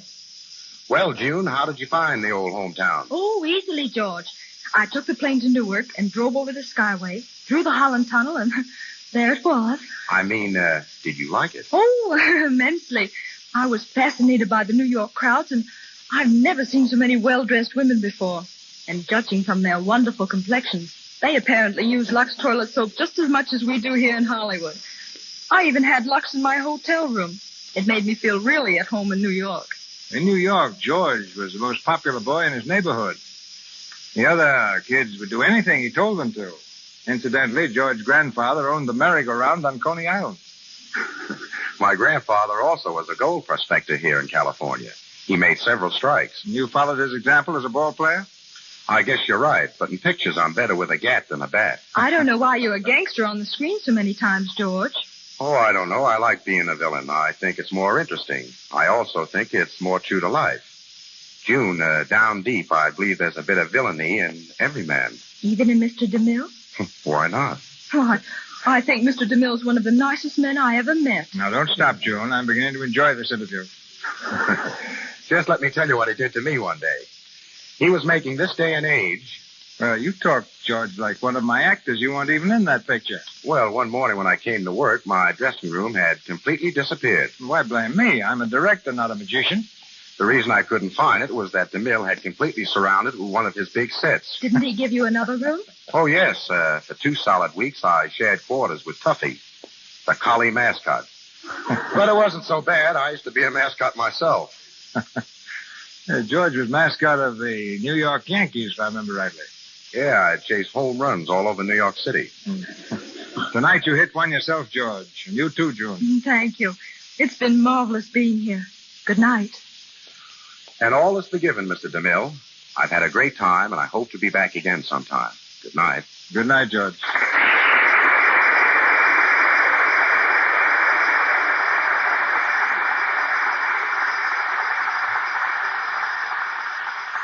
Thank you, Mr. Raft and Miss Lang. Ladies and gentlemen, this is your announcer, Melville Ruick. Assisting our stars in tonight's play were Wally Mayer as Mike, Justina Wayne as Mrs. Palmer, Victor Rodman as Mr. Brockton, Lou Merrill as Wilson, Frank Nelson as Phil, Ross Forrester as Handley, Richard LeGrand as Farley, and John Lake and Charles Emerson as police officers. Mr. Raft and Mr. DeMille appeared through courtesy of Paramount Studios, Miss Lang and Mr. Silvers, 20th Century Fox, and Mr. Loomis, Metro Goldwyn Mayer. The music for the new picture, Road to Glory, produced by 20th Century Fox, was arranged by Mr. Silvers. Mr. DeMille tells us now of next week's program. One of the screen's most colorful figures comes to the Lux Radio Theater next Monday night. James Cagney. You've seen him as a sailor, taxi driver, gangster, G-man, and aviator. But you'll hear him next week in an entirely new role. The manager of a prize fighter in the famous comedy Is That So? By James Gleason and Richard Tabor. Robert Armstrong and Boots Mallory will be featured in the cast with Mr. Cagney.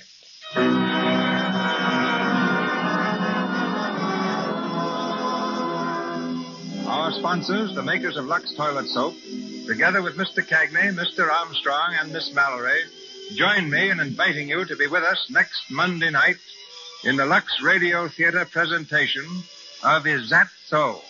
This is Cecil B. DeMille saying good night to you from Hollywood.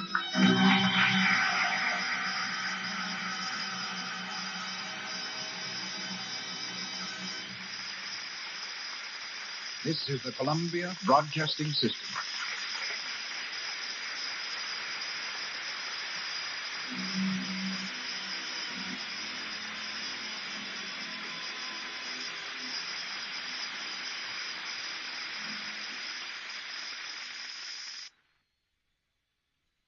Hollywood, California, Monday, October 5th.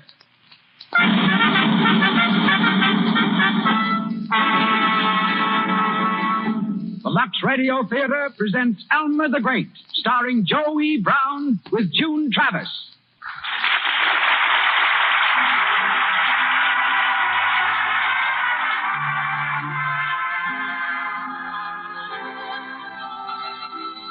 Lux presents Hollywood. Tonight, the Lux Radio Theater, from its home on Hollywood Boulevard, brings you Joe E. Brown, June Travis, Cecil B. DeMille, Max Reinhardt, and Louis Silvers. And from New York, Carl Hubble and Lou Gehrig, fresh from their deeds in the World Series. Gathered here to witness our performance is an audience filled with Hollywood notables. Welcome to the Lux Radio Theater.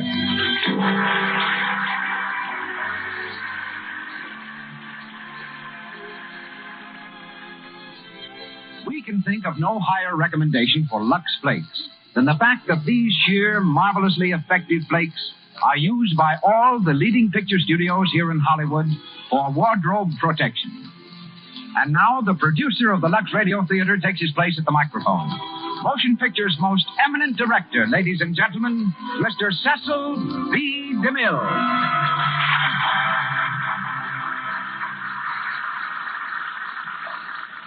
Greetings from Hollywood, ladies and gentlemen. Among the things for which Joe E. Brown is distinguished is the singular void between his upper and lower lips and his ability to play baseball.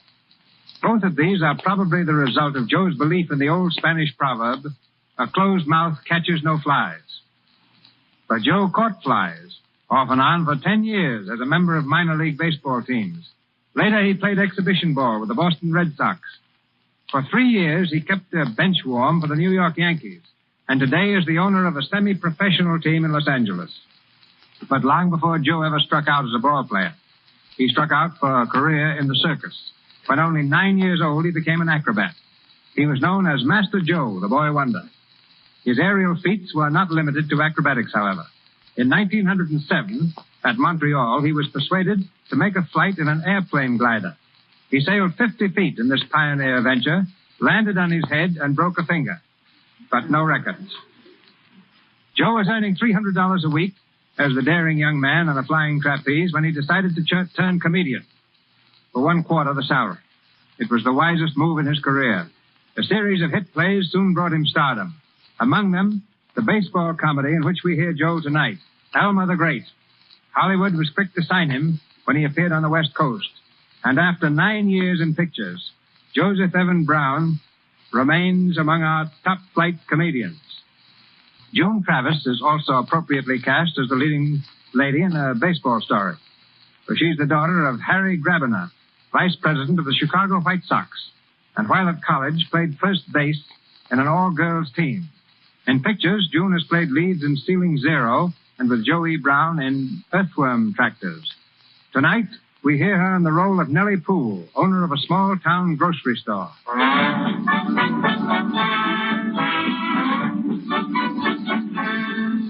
And now the players are warming up. A hush falls as 30 million fans from Boston to Los Angeles await the first inning. The Lux Radio Theater presents a 4-base hit by Ring Lardner and George M. Cohen, Elmer the Great, starring Joe E. Brown as Elmer Kane and featuring June Travis as Nellie Poole. Play ball.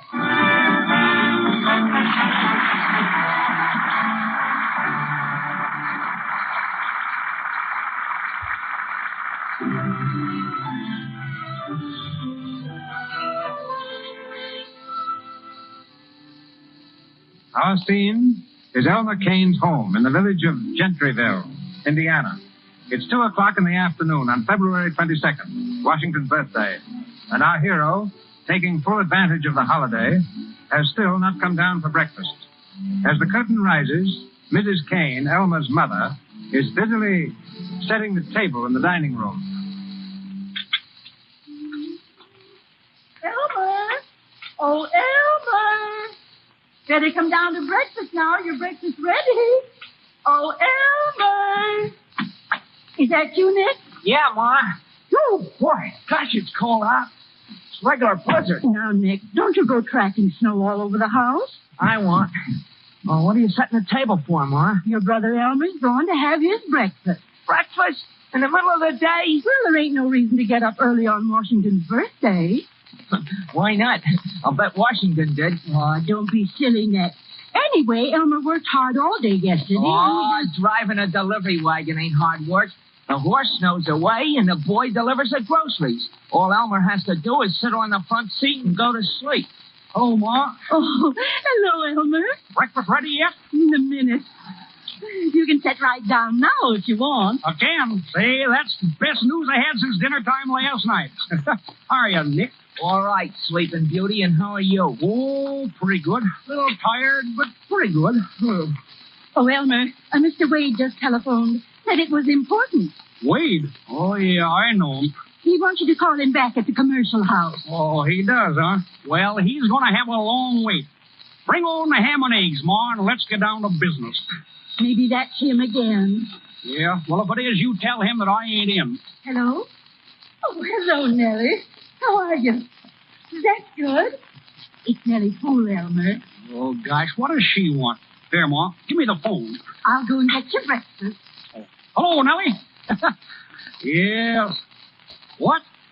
Oh, Mr. Wade. Yes, I know him. I was speaking to him yesterday. He's scout for the New York Ball Club. Well, what was he doing over at the store? Oh, yes? Well, listen, boss. You tell him he's wasting his time. I had all the league baseball I wanted when I was with Terrell Hutt last summer. I don't have to think it over, boss. sure I know the New York Club bought me. The New York Ball Club? Holy gee. Wait a minute, Nellie. Listen to me, will you? I know what I want to do. I'm going to stay right here in Gentryville and drive your delivery wagon, just like I always done. Now, listen, boss. Let's not go into extra innings about this. I'll explain it all to you when I see you at the store tomorrow morning. Here's your breakfast, Elmer. Gotta say goodbye now. My food's here. So long. Say, is that right? Did New York buy it from Terre Haute, Elmer? Yes. How's the ham, Ma? And you knew it right along, Elmer? Sure I did. How's the ham, Ma? It's all ready. Is anything the matter? Nothing's the matter with me except that I'm hungry. They really want you to join the New York Ball Club? Yes. The New York Giants.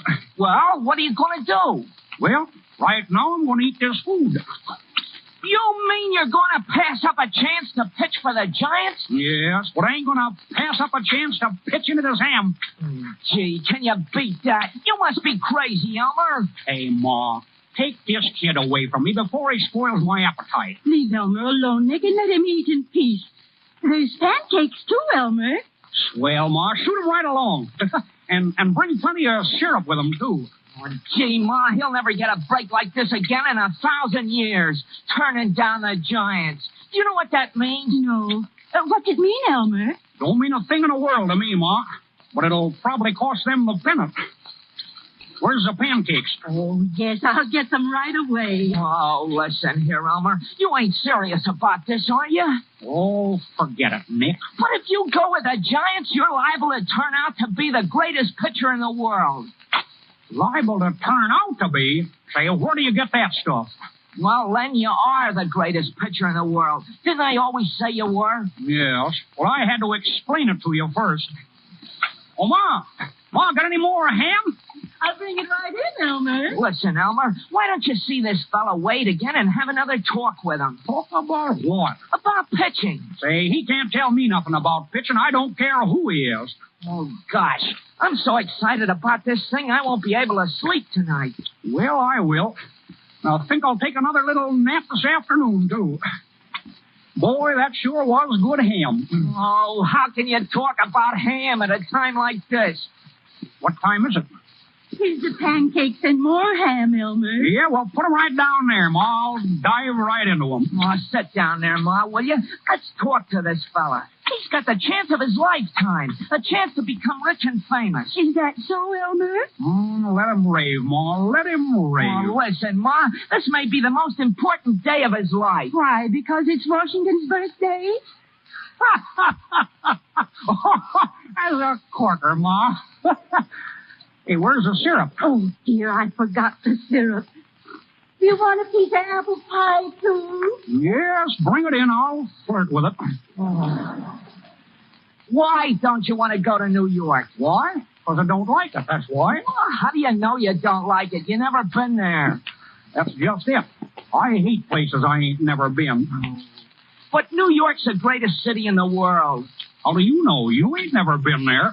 Well, I can read, can't I? Well, that ain't nothing to brag about. 7 out of every 10 can read. I don't prove nothing. If you like this syrup, Elmer, it's a new kind. And here's the pie. Say, Ma, that sure looks scrumptious. Oh, gee, Ma. Can't you even try and talk some sense into him? He's passing up a fortune, I tell you. Gosh, I only wish I could pitch like him. Yeah? So does Dizzy Dean. Say, if you were only as good as you think you are, you're not as good as Dizzy Dean, I'll tell you that right now. Who's Dizzy Dean? There you are. That's how good Dizzy is. Well, who is he? Who is he? He's the greatest pitcher in the world. Is he, Elmer? Well, I ain't saying a word, Ma. Got any donuts? Oh, donuts. Say, are you going to eat donuts on top of all that? Sure, why not? Fellow's got to eat something to keep up his strength. And, Ma, better give me a glass of milk and a couple of bananas, too. Oh, ye God. How many donuts do you want, Elmer? Oh, only 5 or 6. Don't want to spoil my supper. Hey, listen, somebody's driving up. See who it is, Nick. Oh, it looks like Nellie Bull's sleigh. Yeah, that's who it is. It's Nellie. Nellie. Oh, gosh. Why, Elmer, ain't you always glad to see Nellie? Well, sure I am, but not just when I'm starting my breakfast, I ain't. It's all right. You can begin all over again after she leaves. Answer the door, Nick. All right. Come on, Nick. Hiya, Nellie. Come on in. Hi. Good afternoon, Nellie. Hello, Mrs. Kane. Hello, Elmer. Hiya, boss. Just having a bite to eat? Oh, don't let me disturb you. Oh, it's all right. I ain't very hungry anyhow. Well, it's someday, ain't it? I'll say it is. Sit down and make yourself at home. Thank you.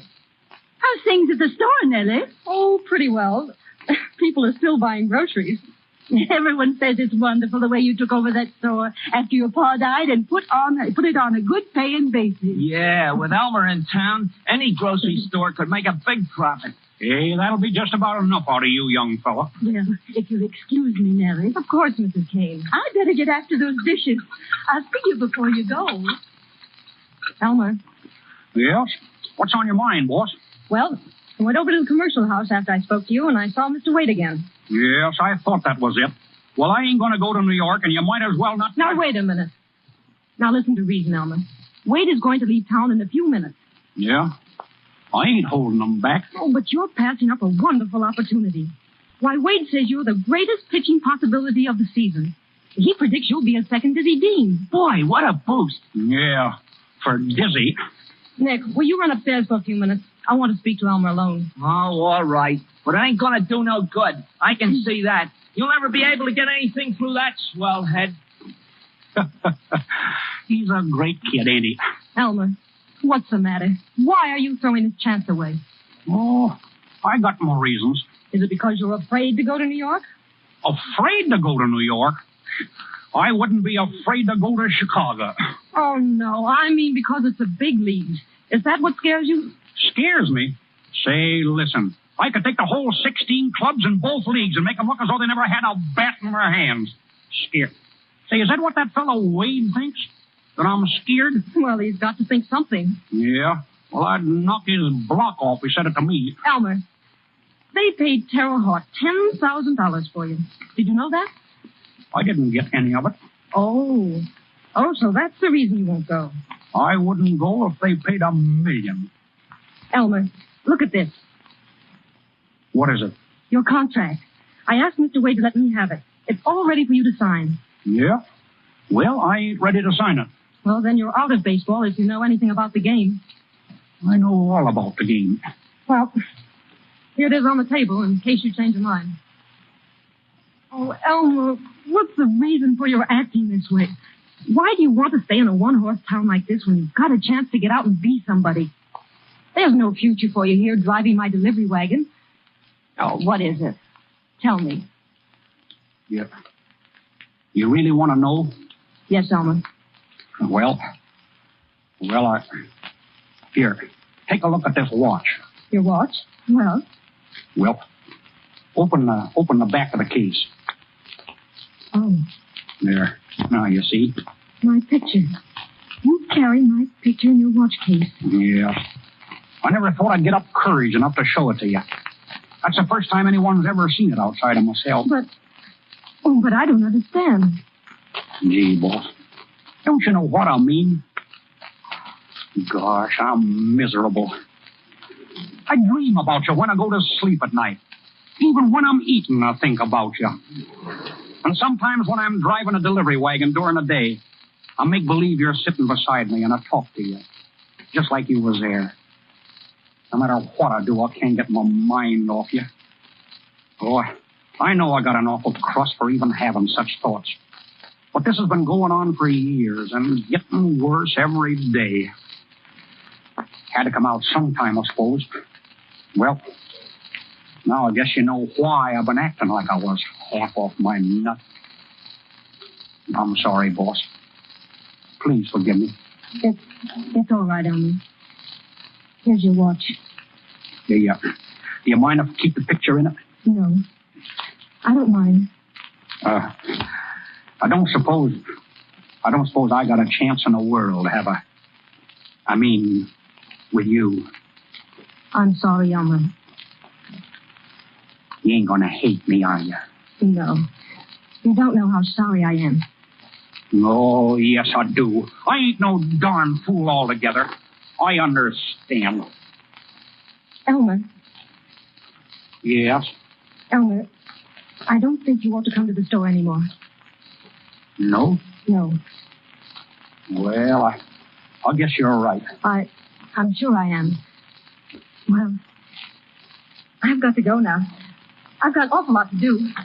Well, goodbye, Elmer. Goodbye. Gosh. Hey, Elmer. Oh, what do you want? Did Nellie go? Yeah, she went. Well, what's the matter with you? Nothing. Why? Well, you look kind of funny. Well, what are you going to do about that offer? Oh, I don't know. I don't know what to do. Wait a minute. Yeah, sure. Sure, I know what I'm going to do. Hey, get that fellow Wade on the phone, will you, Nick? What? Get him on the phone. I'm going with a New York Giant. You mean it? Of course I do. You heard what I said. Oh, boy. Hey, Ma, come on down here, Ma. Where's that contract? Where'd she leave it? Oh, give me the commercial house right away. What's the matter, Nick? Elmer's going with the big legs. He's going with the Giants. He's going to play ball in the big legs, Ma. Elmer, are you really? Yes. I guess I'll be leaving for the training quarters pretty soon, Ma. Hello, commercial house? Let me speak to Mr. Wade. Was it Nellie who convinced you, Elmer? Yeah, I'll say she did. Hello, Mr. Wade. Oh, hold a wire a minute, Mr. Wade. Just a second. Here, yeah, all right. Hello, Mr. Wade. This is Elmer Kane. Yes, I changed my mind, Mr. Wade. I'm going to pitch for you after all. Yeah, that's what I said. But wait a second, just a minute. I want to warn you about something. You better tell those big league batters of yours to button up their overcoats. Yes, because when I start speeding them in, there's going to be plenty of breeze. And I don't want to be responsible for giving anybody pneumonia. So long.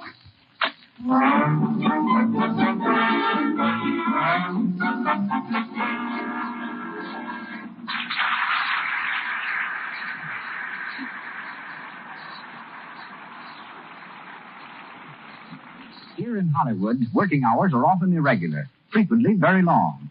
Wives often spend the evenings with each other for company. So here you have Mabel sharing the evening and Jim's radio with Mrs. Jim. Suddenly they hear... Pale hands I've lost beside the Shalimar. That's the song Jim always sang when he first married. He was so proud of my hand. Doesn't he sing it now? No, and I don't blame him. Dishwashing has made my hands perfectly horrid. Why, you poor lamb. Don't you know that Lux for dishes keeps hands soft and white? Honestly, it's like a beauty treatment right in your dishpan. You must try it. Lux Flakes do keep your hands lovely. Just because you have housework to do, dishes to wash, don't think that your hands need look rough and work-worn. They can stay as soft and white as they were on your wedding day. When you use Lux in the dishpan, hands are protected against roughening and reddening. Lux has none of the harmful alkali ordinary soaps may have. Lux does not irritate or dry your skin. Begin using Lux for your dishes tomorrow. And once again, Mr. DeMille. We continue Elmer the Great, starring Joe E. Brown as the modest baseball pitcher and featuring June Travis as Nellie Poole.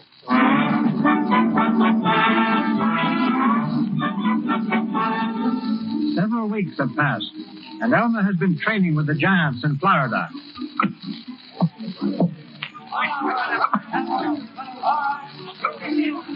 Elmer is a sensation, but he's been taking a good deal of ribbing from the other players and has twice threatened to quit. In a hotel room, Walker, the Giants' manager, has called a meeting to lay down the law to the rest of the team. Hello? Hello? Is that you, Doyle? Well, this is Walker speaking. I'm up in my room with the rest of the boys. Round up Kane and bring him along with you right away. Hey, what's all the excitement, Dave? Quite a big meeting. Well, it's just this. I've been telling you guys for a month to lay off Elmer Kane, and you haven't listened to me. Well, you're going to start now. Stop kidding. Leave him alone. I know he's a fathead, but lay off.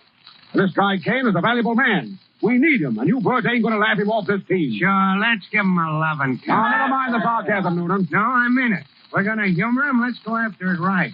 Maybe if we keep telling him how good he is, he'll quit telling us. Ain't that what I preached you right along? And take it from me, that's the only way to handle him. Well, Doyle, Where's Kane? Bad news, boys. He's quit again. He's packing everything. No. Yeah, I had to talk fast to stop him. I told him we had a big surprise for him. He's on his way down here now. Yeah, but what's the surprise? I don't know. I was thinking maybe you could tell him he was going to fix the opening game or something. Yeah? Well, maybe he might have that. Hey, I got an idea. Well, spill it. Listen, this guy's crazy to talk on the radio. Well, what of it? You got an electric heater, ain't you? Yeah, but what's the electric heater got to do with Kane talking on the radio? Listen, give me the heater. We'll tell him it's a microphone and let him talk in it. You'll never know the difference. You'll think he's talking on a coast-to-coast hookup. Well, all right, Noonan. Set up the heater. There it is over there by the bed. Yeah, I'll fix the wire so it'll look like a microphone leader. Yeah. Hey, wait a minute. See who that is. Hello, Dave. Well, if it ain't Evelyn Corey. Well, how are you, Evelyn? Pretty good, Dave. The clerk told me you were here, and I just couldn't wait to see you. Well, what are you doing in Fort Gregg? Blew in about 2 hours ago. It's my hometown. Don't you remember? I told you that in New York, the night you came backstage to see me. Sure, that's right. Oh, say, fellas, meet Miss Evelyn Corey, a good kid and a great pal of mine. How are you, boys? Say, Dave, here's your surprise. If she'll go... I got your thought, Doyle. I beat you to it. Listen, Evelyn, there's a guy coming in this room in a few minutes. He's a kind of a nut. Will you stand for anything I tell him and play up? It's all fun, you understand? Sure, I'll sing along. You know me. What is he, a sap? He's the last word in the comic supplement. Do you mind? Mine? I love it. That's a good girl. Wait a minute. That's probably him now. Come in. Why, hello, Elmer. How you feeling? Doyle said you had a surprise for me. I certainly have. Oh, but first of all, let me present Miss Evelyn Corey.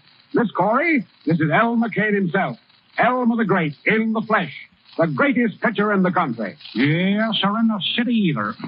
Well, this is an overwhelming honor, I'm sure. You've no idea. I'm certainly glad to meet you, Mr. Kane. Oh, that's all right. Well, what's the big surprise you said there was, Mr. Walker? You tell him, Doyle. Elmer, we've decided that you're to pitch the opening game of the season. And you've been selected most popular man in the club. Come on, boys. 3 cheers for Elmer. Hooray! Hooray! Hooray! Well, now, what do you think of that? What do you mean, what do I think of it? Well, you didn't expect to pitch the opening game, did you, Elmer? You want to win it, don't you? Elmer, we'd like to win all the games. No, sorry. I can't pitch every day. Well, come on, where's the big surprise? Well, ain't you surprised to meet Miss Corey? What for? I guess Elmer don't understand who Miss Corey is. Oh, I guess he doesn't. Come on, fellas. 3 cheers for Miss Corey. Hooray! Hooray! Hooray! Say, what are you, Miss Corey? A female pitcher? Oh, no. Now, you see, Elmer, Miss Corey is a very famous person. She's field scout for the International Broadcast Association of the World. Yeah? Well, what's so wonderful about that? Miss Corey has come all the way from California to have you say a few words over the radio about joining the Giants and about yourself and about what a wonderful little fella you are. Yeah? You mean you want me to talk over the radio? Yes, please do. Here's a microphone all set up and waiting for you. All ready to shoot, ain't it, Miss Corey? All prepared. Yeah? What do you do? Just talk right smack dab into it? That's right. Go on, Elmer, say a few words. No, I feel like a fool. Oh, go ahead, Elmer. Talk up. All right. Good evening, ladies and gentlemen. This is Elmer Kane speaking. Louder, I can't hear you. Oh, can't? Okay. Good evening, ladies and gentlemen. This is Elmer Kane speaking. I wish all the little boys in America the best of good luck in baseball. The same as I, Lou Gehrig, and many others. I'm glad New York's has got me, and I guess New York's will be glad to get back into the World Series. In the World Series, I ain't going to use nothing. Only my fast and my downer. And I guess that'll be plenty. And how? Say a few words to President Roosevelt. What? Say a few words to President Roosevelt. He's listening in. Yeah? Yes. Good evening, President Roosevelt. This is Elmer Kane speaking. Guess you want to be at the World Series to see the 4 straight games won by I and the New Yorks. Well, good evening, ladies and gentlemen, and heaven bless all the little children, especially the baseball fans. Yours truly, Elmer Kane. Wait just a minute. Hello, Ma. How's the pancakes? Excuse me, ladies and gentlemen. I was just saying a few kind words to my mother. Always remember, a boy's best friend is his mother. For when she's gone, you'll never have another. Yours for clean sport, Elmer Kane. Now you can clap if you want to. Mighty good. You were wonderful, Mr. Kane. The president will be more than pleased, I'm sure. Yeah, I guess it did look pretty good up there at that. I've got to give you a little tip for that. A gift? Well, all right. Oh, wait a minute. What was that? The dinner bell. The dinner bell? Excuse me, folks. I got a very important date in the dining room.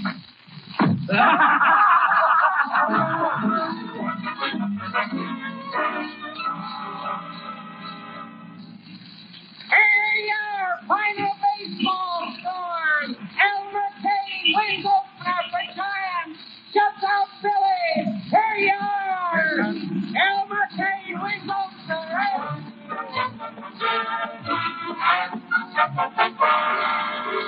Hello, everybody. This is Jerry Osborne, the Daily Express sports reporter, giving you the latest news of the sporting world. Well, folks, the baseball season got off to a big start today with Elmer Kane, the hayseed hurler, leading the Giants to a shutout victory over Philadelphia. Kane pitched one of the greatest games I ever saw.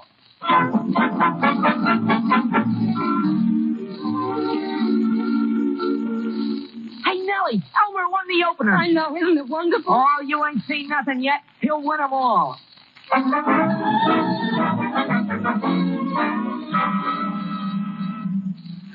Baseball X3! Kane wins 17th straight game! Giants get pennant! Detroit Tigers take American League race!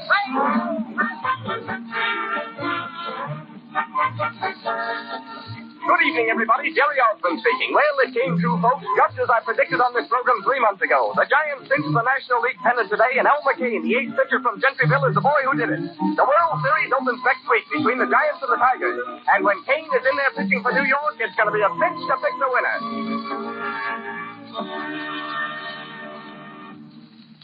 Gee, it's good to see you, Evelyn. Sit down. Thanks, Dave. You have my telegram, huh? Yes, now that's the show flat in Pittsburgh. What's the excitement? Oh, it's Kane again. He's walking around in a daze. He didn't sleep a wink on the train last night. Never closed his eyes on the whole jump to Detroit. What do you suppose it is? I don't know. But there's one thing certain. The World Series starts Thursday. He's got to work 2 out of the first 4 games or we're sunk. And I'm depending on you to get him right. I'll do my best, Dave. Atta girl. Listen, he's on his way up here right now. Okay. Say, Dave, you know this is the 3rd time this season you've sent for me. You might as well put me under salary and I'll travel with the club as Kane's keeper. I wish you could. But find out what's on his mind, will you? You can make him talk. Like you. No, he's got a rude sweetheart back in Gentryville. He told me all about her. But he's got an idea. I'm crazy about it. Hello? Want to see me, Walker? Well, if it isn't Elmer. Hello. How are you, Elmer? Oh, pretty good. Bet you're surprised to see Evelyn here, eh, Elmer? No, not much. I couldn't stay away. I want to see New York win the series. No, we'll win all right. There's nothing going to stop this ball club now, is there, Elmer? Yeah. How do you know I won't drop dead? Oh, Elmer, you wouldn't pull a trick like that. Well, I might if I don't get some sleep. I ain't had no sleep for 2 nights. Excuse me for butting in, but I got to see you, Dave. What's the matter, Doyle? Oh, funny, Noonan is off again. Again? Yeah, he's looked at the skies. I got him up in his room now. And you beat that fella? I'll tell him his right name. See you later, Evelyn. Come on, Doyle. I guess Mr. Noonan's got it coming to him, evidently. Yeah. I told that guy to lay off the liquor. He was drinking all night on the train. He's that left-handed pitcher, ain't he? Yeah. But he drinks with both hands. Gee, I hate that fella. Wish I'd have never met him. I told him when I told his friend Crabtree what I thought of both of them. Crabtree? Yeah. Friend of Noonan's in Chicago. You don't mean Walter Crabtree, the gambler. Yeah. Do you know him? Well, I met him. We had a roulette party at his place one night. No. Did you shoot craps? No. Did you? Yeah. I never did, only them 2 nights that I went out with Noonan. I wish I'd have stayed at home. I wouldn't have nothing to worry about now if I did. What are you worried about, Elmer? Oh, nothing. Say, listen, don't you say nothing about me shooting craps, will you? And don't say nothing about me knowing this fellow Crabtree either. It's against the rules for league players to mix it with professional gamblers, isn't it? Yeah. And I don't want to be brought up before Judge Landis again. I was up before him just 2 weeks ago. Is that so? What about? About eating. Eating? Yeah. The umpires claimed that I didn't have no right to eat while I was in the pitcher's box. You don't mean to say you eat while you're pitching. Well, why not? I get hungry sometimes in a game. You know, when they start fouling them off, I always carry a couple of donuts in my back pocket. Donuts? What did Judge Lander say about it? Oh, he said the umpires thought that I was putting lard on the ball. So he asked me to show him one of the donuts, and I did. What did he do? He had it. No, really? Yeah. He said there wasn't no rule against donuts, but I'd have to eliminate them. Well, I guess you'd rather see a ball player eat than drink at that. Yeah. Look at Noonan. He and Crabtree was drinking all the time we was in Chicago. Hey, Elmer, did Noonan introduce you to Crabtree? Yeah. That's how it all happened. We got to playing dice, and I didn't even know we was playing for keeps. And now I owe him a lot of money. What do you owe him? You know how much money is $5,000? $5,000? Yeah. Well, it's 500 more than that. You don't mean to say you owe Walter Crabtree $5,500? Yes, I think that's it. Can't you pay him off? Pay him off? Gosh, I only got $3 right now, and I got to have dinner. What are you going to do? Oh, I don't know. Crabtree wants to see me tomorrow. But look, you won't say nothing about this to anyone, will you? I know, of course not. No, please don't, because I've been playing pretty good ball this year, and it'd be kind of tough to be pitched off the team.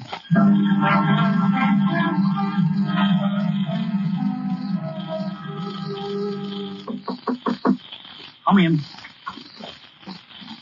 Hello there, King. Oh, hello, Mr. Crabtree. All alone? Yeah.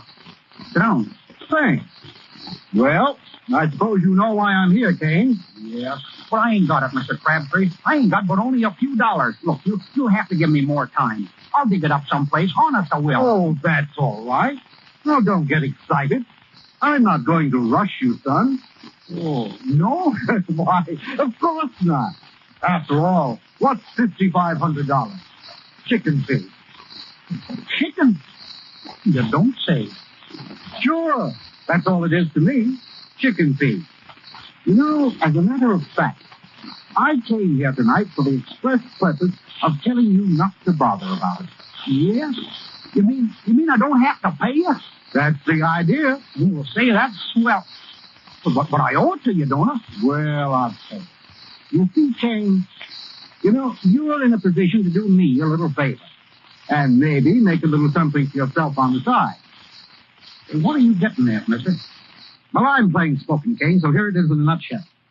Now, I'm willing to forget that little bet and cut you in on a percentage of all I win betting on the series. Oh, you mean you're betting on the Giants to win? Say, you understand. You weren't born yesterday. I'm betting on the Giants to lose. See, you want me to throw a game, and then you'll call everything square. Is that it? Yes, that's it. Get out of here. What? Get out of here before I bust you one in the nose. Now, just a minute. You heard what I said, didn't you? I ain't throwing no ball game for anybody. Now, listen, Rube. Get out of here, I tell you. All right. But get this. You'll either play ball my way, or you won't play ball at all. No, how are you going to stop me? Well, there's more than one way to skin a cat. Yes, and there's more than one way to skin a set of knuckles, too. You get out of here before I lose my temper. Go on. Now, keep your hands to yourself. I'm going. You bet your life you are. But don't forget this. I've got plenty of dough on this series, and I'm not going to lose it. I've been up against suckers like you before, and I know just how to handle you. So long, Rube.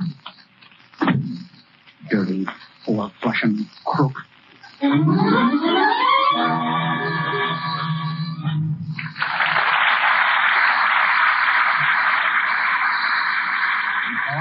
station identification. This is the Columbia Broadcasting System.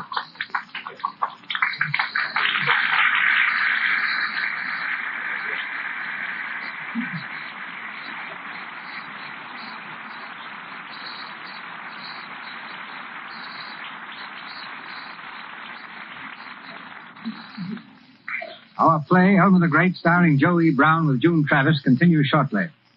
While we are in the middle of the greatest baseball comedy of the season out here in Hollywood, the greatest baseball drama of the year is being enacted in New York. There, the World Series between the Giants and the Yankees is at its peak.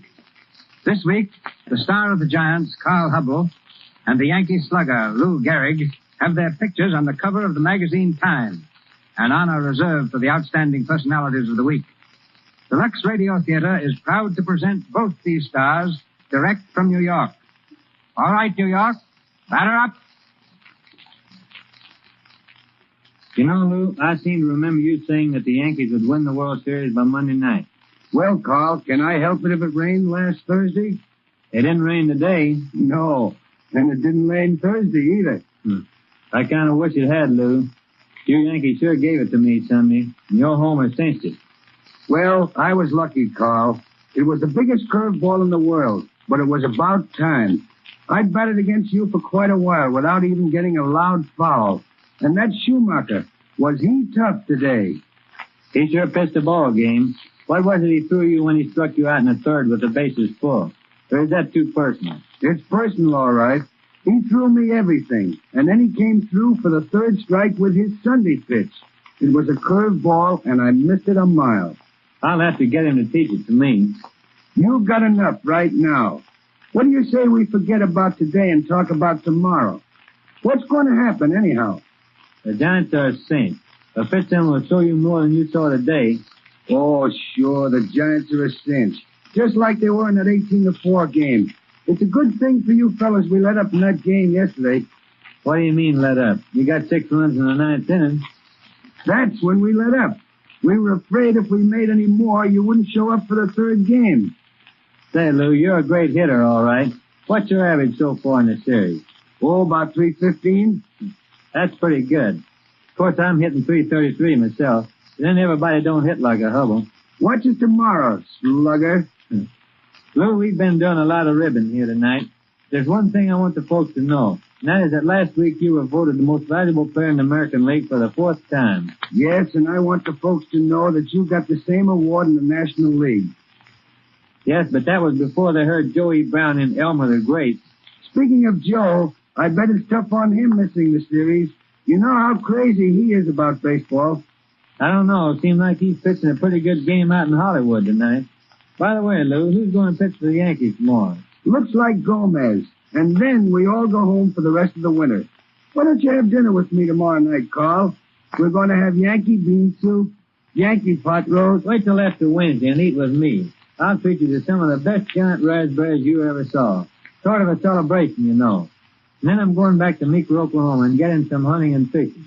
What are you going to do after the series, Lou? Well, tomorrow night, I'm going to sleep about 2 days. And then I'll figure out some way of spending the big end of the series money. We'll see about that tomorrow. So long. See you at the ballpark. Good night, Hollywood. Good night, Joey Brown. Keep pitching in there.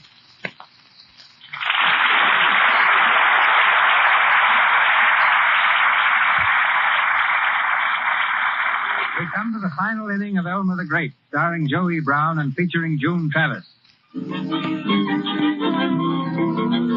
After turning down the gambler's proposition, Elmer pitched the opening game of the World Series and won it.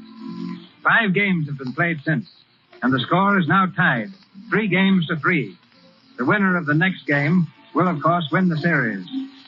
The night before the great battle, we find Elmer in a restaurant, looking vaguely at the menu. A young lady approaches his table. Hello. Oh, hello. You're Elmer Kane, aren't you? Yes, that's right. I thought I recognized you. I was sitting right over there at that other table, and I said to myself, I'll bet that's Elmer Kane, the famous pitcher. Yeah. I guess I am pretty well known, all right. I should say you are. Your picture's always in the newspapers. But, you know, I don't think they do you justice. You're really much handsomer in real life. Well, go on. No, I mean it. Yeah? Uh-huh. Well, you should have seen me when I was a baby. Sit down. Oh, Mr. Kane. What's your name? Oh, Dolly. Dolly Williams. Dolly Williams. Well, I certainly am pleased to meet you, Dolly. I was just having a little snack. Will you join me? Oh, no, thanks. I didn't come over for that. All I want is an autograph. Oh, you mean you want my name written down? That's right. I'm making a collection, you know. Sure. Well, now, wait. Let's see if I got a piece of paper. Oh, I have one right here. And here's my fountain pen, too. Hey, that's kind of a big piece of paper for just my name, ain't it? Well, I'll write it good and big, right smack across the middle. Oh, no, look, it just right down here at the bottom, a little bit to the right. You see, I want to paste one of your pictures in the center of the page. Oh, sure. Well, wait a second now. Gotta write it nice and plain. Mm-hmm. Capital E, L-M-E-R, comma. Capital K-A-N-E, Kane. Elmer Kane, there you are. Oh, thank you, Mr. Kane, ever so much. Oh, that's all right. Any time at all. Beat the heart of Elmer.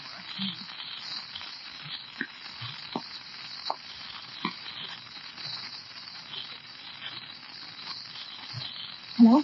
Hello, is this Crabtree? Oh, this is Dolly Williams. Yeah, I got the stat signature all right. Sure, right where you wanted it, on the lower right-hand corner of the paper. You can write anything you want above it, and it'll look just like a signature to a letter. X3,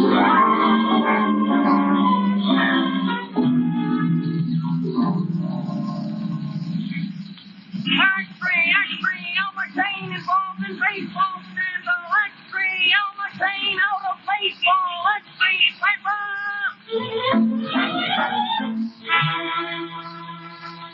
Good evening, ladies and gentlemen. Here's a bit of hot news that'll knock you right off your chair. 20 minutes before I came on the air, Elmer Kane, the Giant star pitcher, was thrown out of baseball. The trouble started early this evening when an unidentified man delivered to manager Walker a letter signed by Elmer Kane which definitely established that Kane was involved in a plot to throw the final game of the World Series. Upon questioning, Kane denied all knowledge of the letter and swore he never signed it. But it's all against him and he's out of the World Series. It's a tough break for the Giants.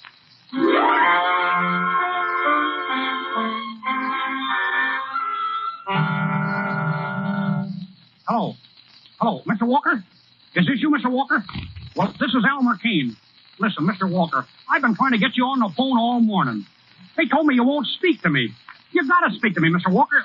Wait, you gotta believe me. I tell you, I don't know a thing about that letter. I swear I don't.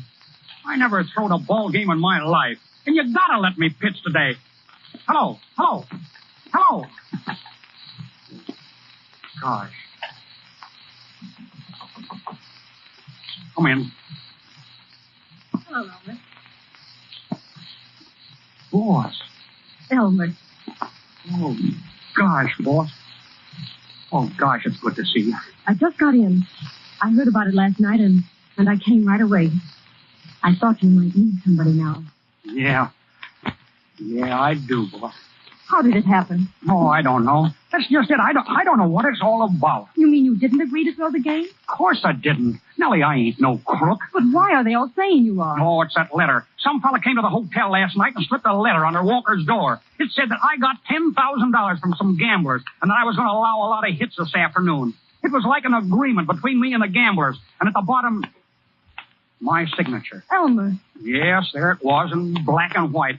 But I never signed nothing like that, boss. Was it really your signature? Yeah, that's the funny part about it. It was. Well, then you must have signed it, Elmer. No, I didn't, I tell you. You gotta believe me, boss. Oh, I do believe you, Elmer, but... Yeah, I know. But it looks awful bad, don't it? Well, did you tell Walker you knew nothing about it? Sure I did. A lot of good it did me. The whole team was sitting around, and not one of them thought that I was telling the truth. They wanted to beat me up. Oh, gosh, Nellie. I ain't got a friend in the world. Everybody's against me. Don't say that, Elmer. I'm not against you. And I'm your friend. You know that.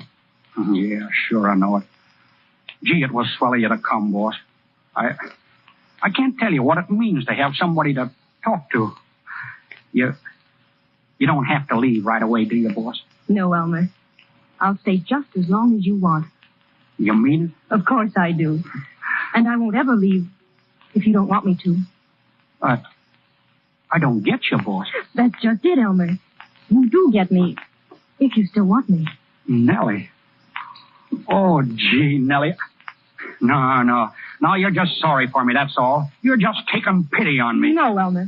It isn't that. Oh, sure it is. How could you love me now? How could you have anything to do with a guy like me?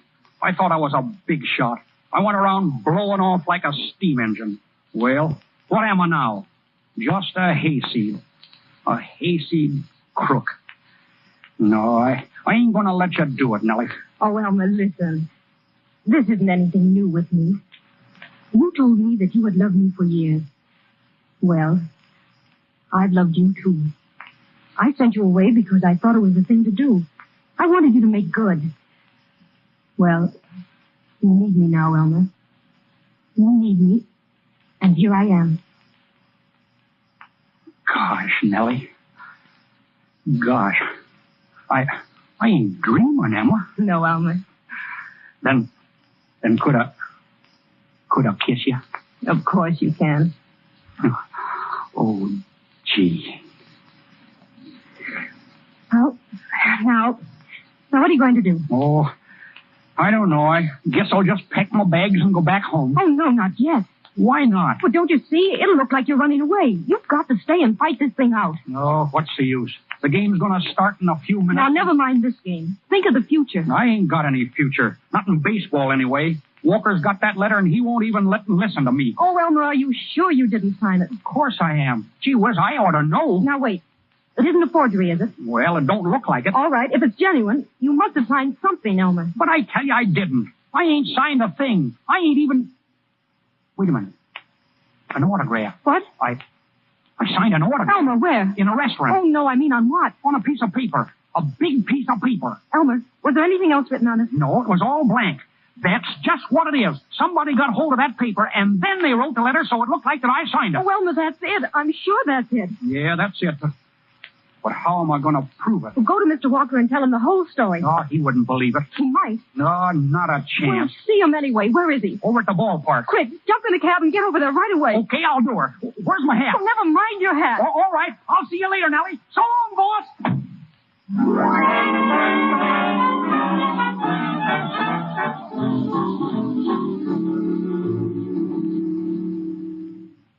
And that's the honest truth, Mr. Walker. I signed that autograph, and then they wrote the letter afterwards, just so as they could keep me out of this game. I'd like to believe it, Kane. No, there's a little too much against you. In the first place, I happen to know that you owe Walter Crabtree $5,500, a gambling debt. Yeah, that's right. But that don't prove nothing. Crabtree is betting on a tiger. He's the guy who's behind the whole business. He had that letter delivered to you so you'd throw me off the team and the Tigers and win. No, it sounds a little bit too good, Kane. Too good to be true. And you won't let me pitch? Not for $1 million. You better beat it now before the boys come in from practice. One of them might take a swipe at you. Wait a minute. Wait, Mr. Walker. Will you do one thing for me? Well, what is it? Will you let me take a look at that letter? What do you want with it? Oh, I just want to look it over, that's all. All right, if you think it'll do you any good. Let's see. Yeah, it's typewriter, ain't it? Well, anything wrong with it? No, I guess there ain't. That's your signature, isn't it? Yes, Elmer Kane. Hey. What? Hey, look. Look at what? Look at my name there. Well, what of it? Well, wait, you see where it says yours truly? Yeah? Well, look at the letter Y and the word truly. I'm looking at it. Well, don't you see? See what? That Y comes down and crosses over the L in Elmer. Yeah, so what? Wait a minute. I get it. It crosses over it, you see? Over it. The typewriter letter comes down and crosses over the letter that I wrote. Holy gee. That proves it, Mr. Walker. That proves that all this typewriter stuff was put in after I signed the paper. Holy gee. Now, you believe me now, don't you, Mr. Walker? I'll say I do. Then I can pitch today? You bet your sweet life you can. Get out on that field and warm up. Warm up? Oh, ha! Say, I ain't been cool since February.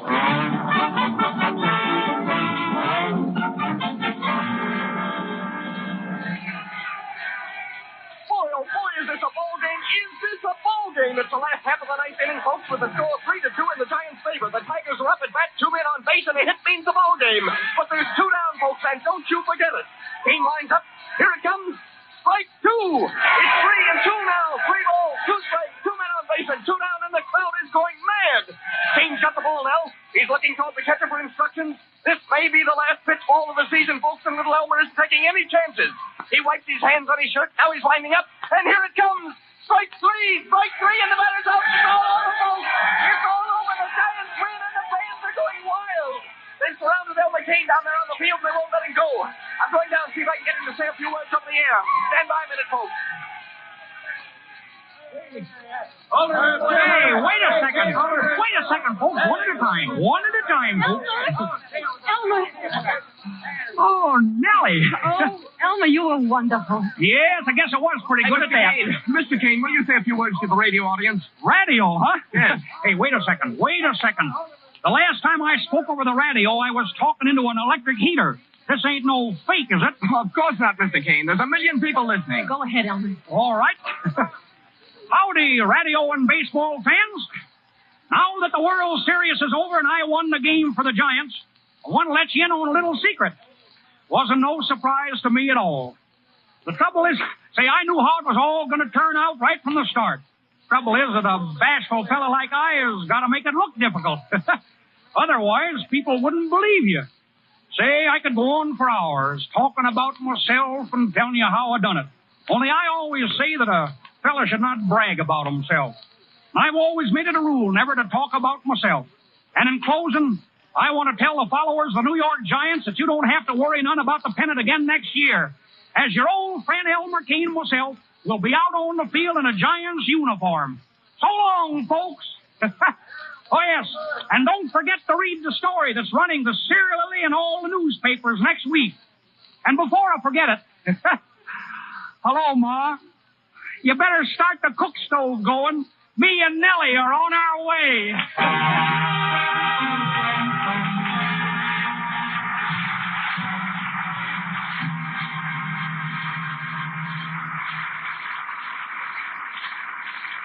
The ball game is over, but Joey Brown goes to bat again in a few minutes when he returns to the microphone with June Travis. No man occupies a more exalted position in the theatrical world than tonight's guest, Dr. Max Reinhardt, an energetic and inspired worker in the theater since he was 20.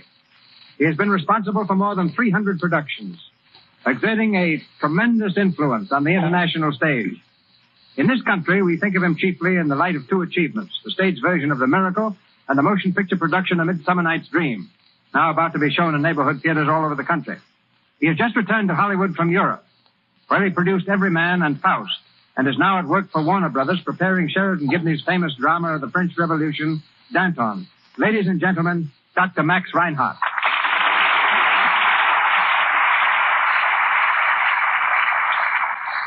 Thank you, Mr. DeMille. There is one point, ladies and gentlemen, that our host neglects to mention. The fact that he was the first to acquaint me with Hollywood's motion picture methods. That was several years ago, when I was his guest at the making of The King of Kings. I had a reason for not referring to that episode. As I recall it, Doctor, motion pictures at that time impressed you very slightly. Quite true. I thought silent films far too limited to become real drama. But with the coming of sound, the screen jumped further ahead in a few years than the stage had been able to crawl in centuries. And now you have the satisfaction of realizing that your production of Midsummer Night's Dream started a cycle of Shakespearean pictures. Romeo and Juliet has just been released here, while As You Like It is running in England. Shakespeare, I think, has been greatly misrepresented. Scholars have tried to make him an artist who wrote only for the poetic and intellectuals. Nothing could be further from the truth. Shakespeare wrote for the entertainment of the average person. He is responsible for some of the greatest melodrama, the most delightful comedy, and the loveliest romances in all literature. And surely, his humor is not above the head of anyone. When Joey Brown played the part of Flute in the Midsummer Night's Dream, I felt he was exactly the comedian Shakespeare had in mind. And now that Shakespeare has come into his own in pictures, I am convinced he offers an equally great contribution to the radio. In his time, there was no elaborate stage scenery, no beautiful costumes, no stage technique. Hence, he wrote for the ear. His magic phrases fired imagination and, to my mind, contain a treasury of values for the radio. Perhaps someday we will hear them. And I know of no other man and no other program capable of giving them a finer, truer presentation than the man and the program responsible for so many entertaining hours in the past, Cecil B. DeMille, and the Lux Radio Theater.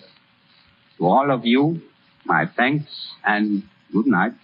Good night, Dr. Reinhardt.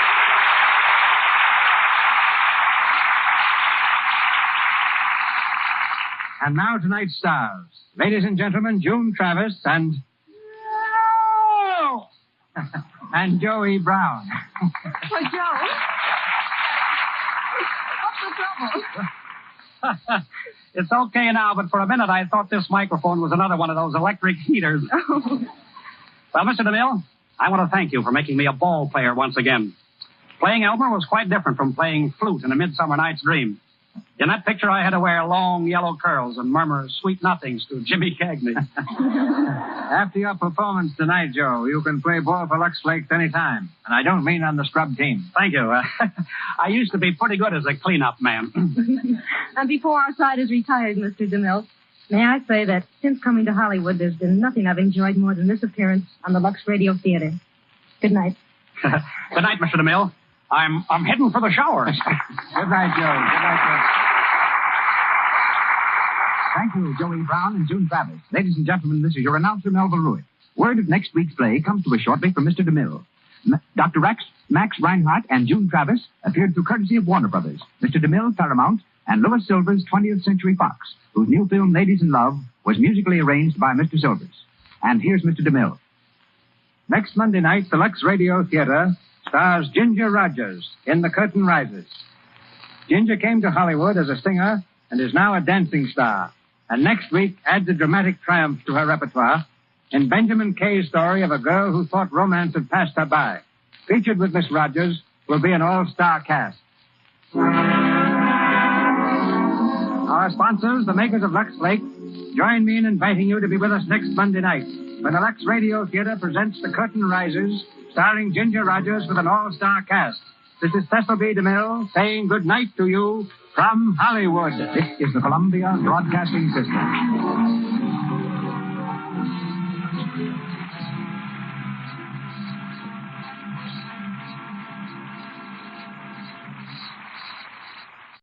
Robert Montgomery and Alyssa Landy in The Grand Duchess and the Waiter with Gene Lockhart and Alma Kruger.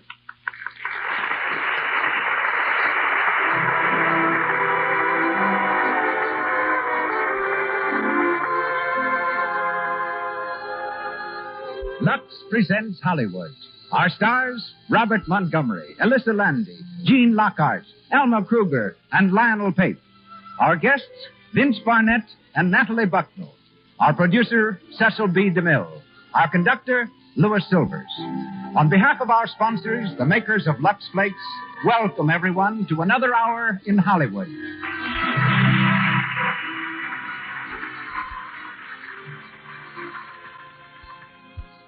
Attention, housewives. Here are 3 points to bear in mind for clothes protection.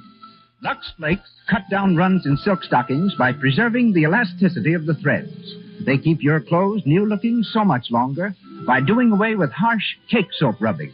Lux Flakes are so gentle that we include even your daintiest lingerie in saying, anything safe in water alone is safe in Lux. Try Lux tomorrow. And now, the producer of the Lux Radio Theater. Ladies and gentlemen, Mr. Cecil B. DeMille.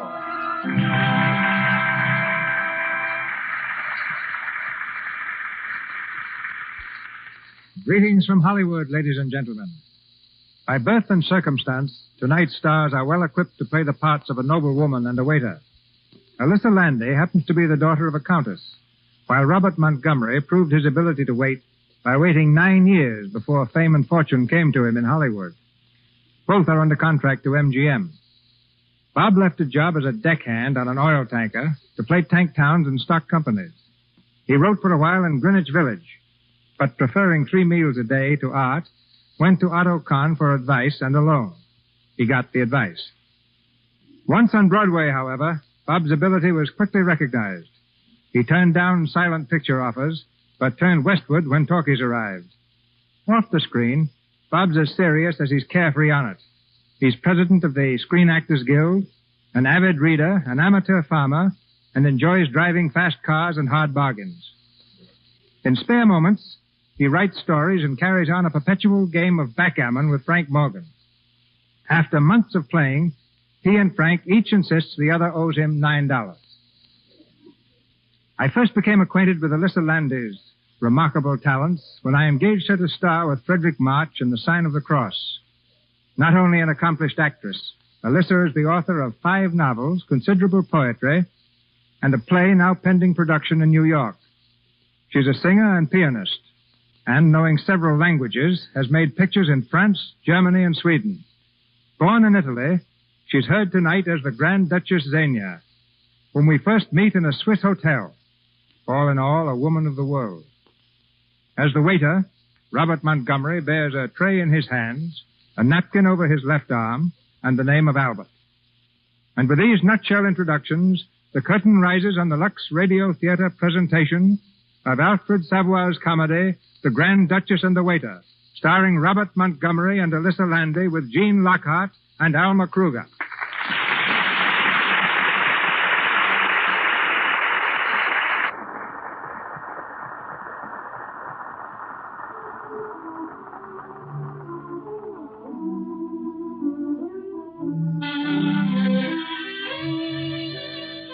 Our scene is the lounge room of the Palace Hotel at Montreux, Switzerland. It's early evening, and except for the presence of Albert the waiter, the room is deserted.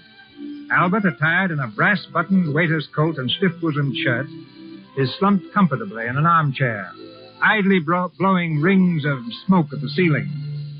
Matard, the hotel manager, enters the lounge.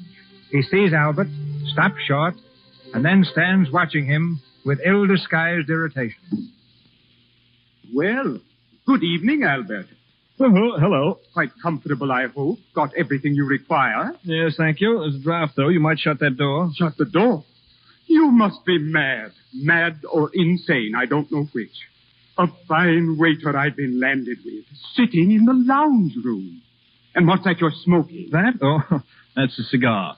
Why? A cigar. You picked them up in the gutter, I suppose. No, not as a rule. Well, that's what you'll be doing soon enough if you don't look out. You don't happen to have a match on you, do you? Get out of that chair. Get up, I say. Well, if you insist. Do you realize that this is the first time in the history of this hotel that any of its staff, and a mere waiter, too, has dared to sit in the lounge? You don't say. Why, I wouldn't sit here myself, even though I am the manager. I know my place. What are you doing here? Just thinking. Thinking? Dreaming? Yes, that's it, dreaming. How did you know? Well, you're going to have a rude awakening, young man, the next thing you know. Is that so? That is so. It was only on Mr. Hapgood's recommendation that I employed you at all. But when he hears how you've been behaving... No, you're going to snitch, eh? Why, what do you mean, snitch? Yes. I said I'm going to tell you. That's what I thought you said. Oh, be quiet. Of all the hotels that Mr. Hapgood supervises, he sends you to this one. But wait, just wait. All right, I will. But what have I done wrong? What have you done right? That's what I want to know. Well, I haven't had much experience. Now, don't talk nonsense. It isn't experience that counts in our profession. It's instinct. Instinct? Oh, yes. Now, how many tips have you had during the last week? Tell me that. Well, as a matter of fact, None. Not one. I thought as much. Oh, you're of no use at all. Well, it isn't my fault that people forget to tip me. Not your fault. Why, of course it is. Nobody's going to tip you unless you insist upon it. How on earth can I insist upon it? Quite easily. You have finished serving. Yeah. Do you leave? No. Yeah, no. You say, will that be all, monsieur? I see. Everything quite satisfactory, monsieur? I see, and then I hold out my hand. Oh, no, you don't have to. It's merely a question of will, strength of character, the power of the human eye. No, it wouldn't work if I tried it. Well, it would if you had any brains, any tact. Oh, but you'll never learn. The perfect waiter is born, not made. I thought I was getting pretty good at the waiting part of it. You're lamentable, absolutely lamentable. Directly a crisis arises, you're done. Yes. Now, when you're waiting on our ordinary clients, you do manage to make go some sort of a show. Yes, that's what I thought. But when it's something unusual, why, you lose your head completely. Yes. Now, what happens when you serve vegetables at the Grand Duke's table? Oh. You tremble all over. That's right. Your knees knock together so loudly it can be heard in the next room. Yes. And tonight at dinner, you dropped and spilled the melted butter down the Grand Duchess's back. Oh, did I do that? It must have slipped. You slipped. Yes, and you were in such a daze that I don't believe you even noticed it. Well, you must have burnt Her Highness badly. Burnt her? Good Lord, I must have looked like a half-wit. You exaggerate by 50%. Yes, perhaps you're right. The Grand Duchess could never care for a quarter-wit, could Care the Grand... What are you talking about? Monsieur Macabre. What is it? The Grand Duchess. She has been calling for a waiter. But where is she? In the private lounge with Countess Zavaloff and the two Grand Dukes. Oh, send Louis, send Ormond. I've been looking for them, monsieur, but Louis is all for Oh, a month. why did I ever become the manager of a hotel? Albert, you'll have to go. Now, quick. I'm on my way. But for heaven's sake, don't spill anything. Come in. Good evening, Your Highness. What is it? You asked for a waiter? That was 10 minutes ago. Yes, but I... Never mind now. Coffee for 4. And one brandy. One brandy, 2 brandy. Coffee for 4 and now, 2 go on. Yes, Your Highness. You would order a brandy, Uncle Paul? Might you go? Why not? Haven't I just been telling you, all of you, that we're in desperate financial straits? But, Zany, it's just 2 brandies. It can't be as bad as that. Oh, but it is, Peter. What do you think we've been living on? We haven't paid a bill for 2 months. Oh, but I'm sure the manager trusts us, Your Highness. Of course he does. But what's going to happen when he presents his bill? Well, I suggest that we worry about that when the time comes. I'm not worrying, Peter. I'm merely advising all of you that our funds are very low. Oh. Well, you may be a Grand Duke, Peter. And you too, Uncle Paul. But even Grand Dukes must dine occasionally. But, Your Highness, the jewels, are they all gone? You've only got to look at me to see. For a year and a half after the Revolution, we lived on what I wore on my fingers. My wrists proved enough for the next 2 years. After that, my ears kept us going for another 6 months. Today, there's nothing left but my neck. Your necklace? Oh, no, Your Highness, you can't tell that. Ah, the Empress necklace. Peter, stop speculating. It's the only thing we have left. Impossible. I absolutely forbid it. While it was only your rings, tiara, and bracelets, I raised no objection. Those trinkets I shall be able to replace someday. Someday. Well, yes, and very soon, too, I hope. But the imperial necklace, that's quite a different matter altogether. Why, it's irreplaceable. Unique. I entirely agree, Paul. You know, Zania, it's always been a family arrangement, to the will of the late Emperor, that someday you and I should get married. Someday. Yeah. Well, I'm speaking, therefore, with the authority of your future husband when I forbid you to sell that necklace. We haven't sunk to that yet. My poor Peter. And I may add that as far as I'm concerned, you needn't bother. I'm earning my own living. You earning your living? You mean to say that you're at work? Yes, it's not work exactly. It's more what you might call business. It's like this. I buy an automobile on credit, you see, and then I sell it again. A little cheaper for cash. Is that all? That's all, but as I've managed to do it 4 times during the last month, I've made a profit of nearly 200,000 francs. 200? How what earth did you get such a wonderful idea? I don't know, just came to me. Why, it's an inspiration. You flatter me, Uncle Paul. No, I only say what I think. Yes, there's no doubt that men of our class possess a sort of innate superiority over ordinary people, and we can't help showing it, even when we forsake our own sphere to engage in a vulgar thing like trade. Peter, how much of that 200,000 francs have you got left? Oh, well, as a matter of fact, just for the moment. Nothing at all. That charming lady of the chorus whom you see so much of. What charming? How did you know? Well, everybody knows. She's taken everything from you, I understand, even your diamond studs. Oh. Really, Peter, as a future husband, you have some qualities that are not altogether attractive. Zania, now I'm not jealous. But let me give you a word of advice. Try wearing bone studs in the future, and perhaps you'll be able to keep them. But, Zania, I must also ask you not to meddle in my affairs. I do what I do because it's my duty. You'll believe me when I say that at heart I should have preferred... Oh, but you wouldn't understand. I'm afraid I don't. Come in. The coffee, Your Highness? Well, don't stand there holding it up in the air. Put it down. Yes, Your Highness. Nothing spilled. Are you in the habit of setting down trays in that I'm manner? so sorry, Your Highness. It slipped a little. Slip? A little. And the table, too. It's a bad table to serve on. You see, downstairs the tables are lower. There are at least 2 inches difference, Your Highness. Oh, well, that explains... Yes. What has that got to do with Well, it? a great deal, Your Highness. When one is used to serving on a low table and suddenly encounters a high table, the impulse is to let the tray down to the height of the low table. Well, that's what I did. Get out. Wait a minute. Aren't you the same waiter who poured the melted butter down my back at dinner? Yes, Your Highness. That was I. Well, you seem proud of it. Oh, no, just pleased that Your Highness remembers me. Get out. Yes, Your Highness. Is there, will, that be all, Your Highness? What? Is everything quite satisfactory, Your Highness? No. Oh. I told the manager it wouldn't work if I tried it. What did he say? Oh, the man's demented. We ought to do something about it. We will. Remind me in the morning to speak to the manager. We'll have him discharged before breakfast.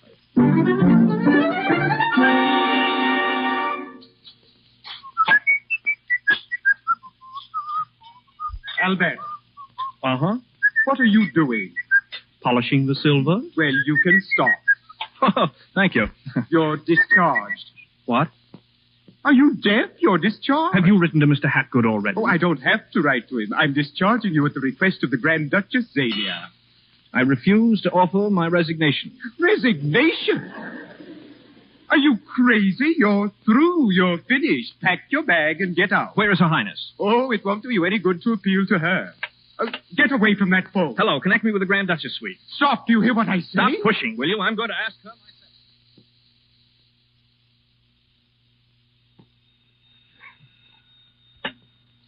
Yes, this is the Countess of Valoff. Albert?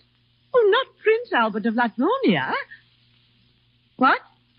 Albert the waiter? How dare you? Who was that, Praskovia? Oh, no one, Your Highness. Good. I'm in no mood to speak to anyone this morning. Your Highness is sad.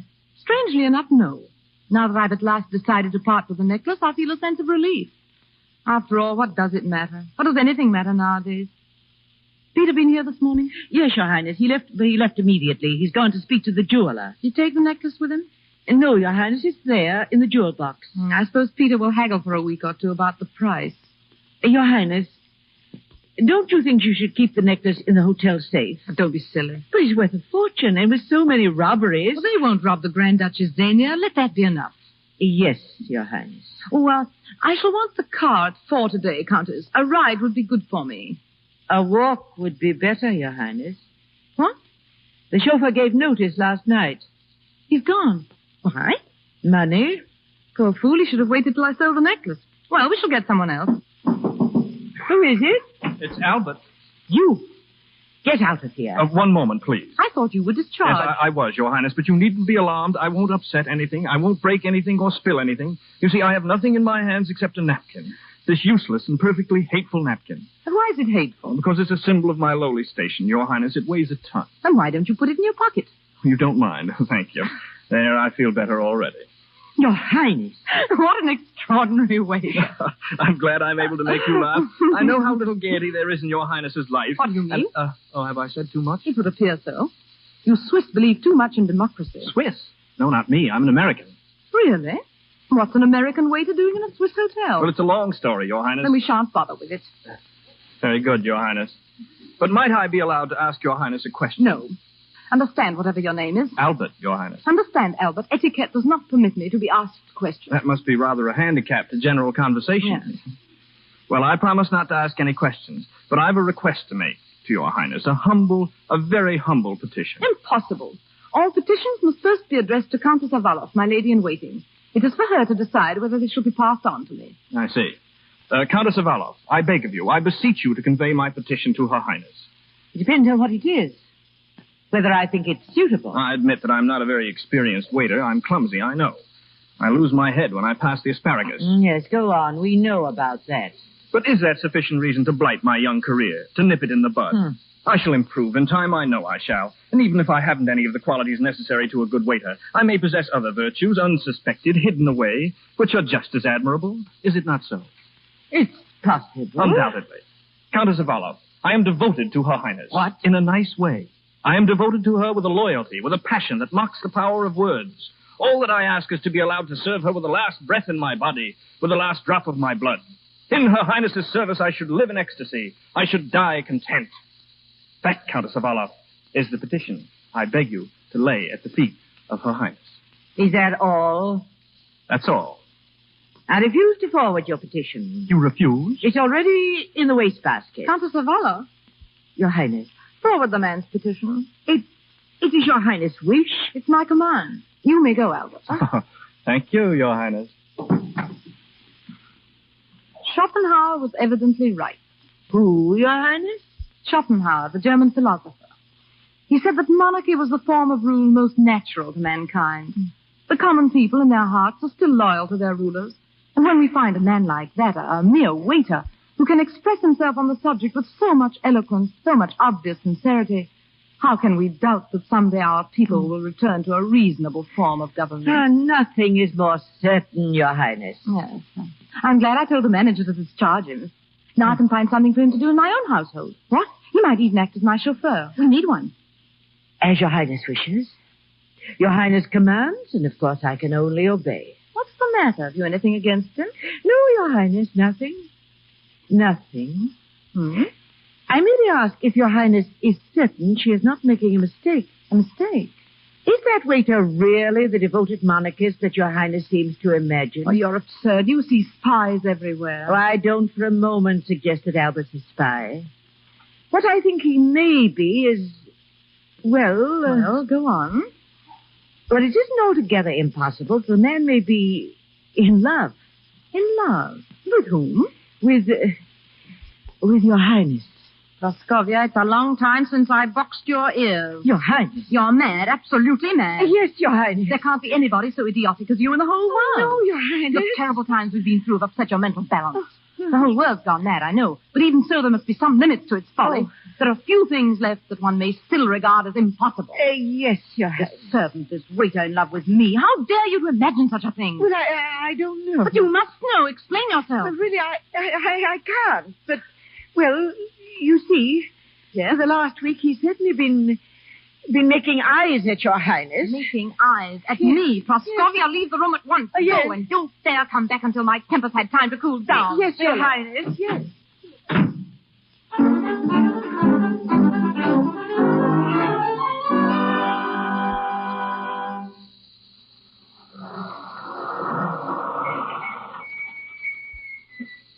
Matard. Oh, Matard. What is it? Come out in the driveway a minute, will you? What do you mean by yelling? Oh, so it's you. Will you tell Her Highness her car's here? You are working for her now, yes? Well, you fired me. Tell her, will you? Tell her yourself. She's coming now. Your Highness. I asked you to be here at 4, Albert. I'm so sorry, Your Highness. There wasn't any gasoline in the car. Oh, you put some in, I hope? Yes, Your Highness. Remind me to reimburse you at the end of the month. Where to, Your Highness? Anywhere. But before we start, I hope you're better at driving than you are at serving. Your Highness will be amazed. I hope so. At serving, Your Highness, I admitted that I was totally inexperienced. Really? But behind the wheel, I'm a new person. I understand automobiles. I admire your confidence. You've been driving long? 10 years, Your Highness, without an accident of any kind. Enviable record. What the... It might help if you turned on the switch. Your Highness.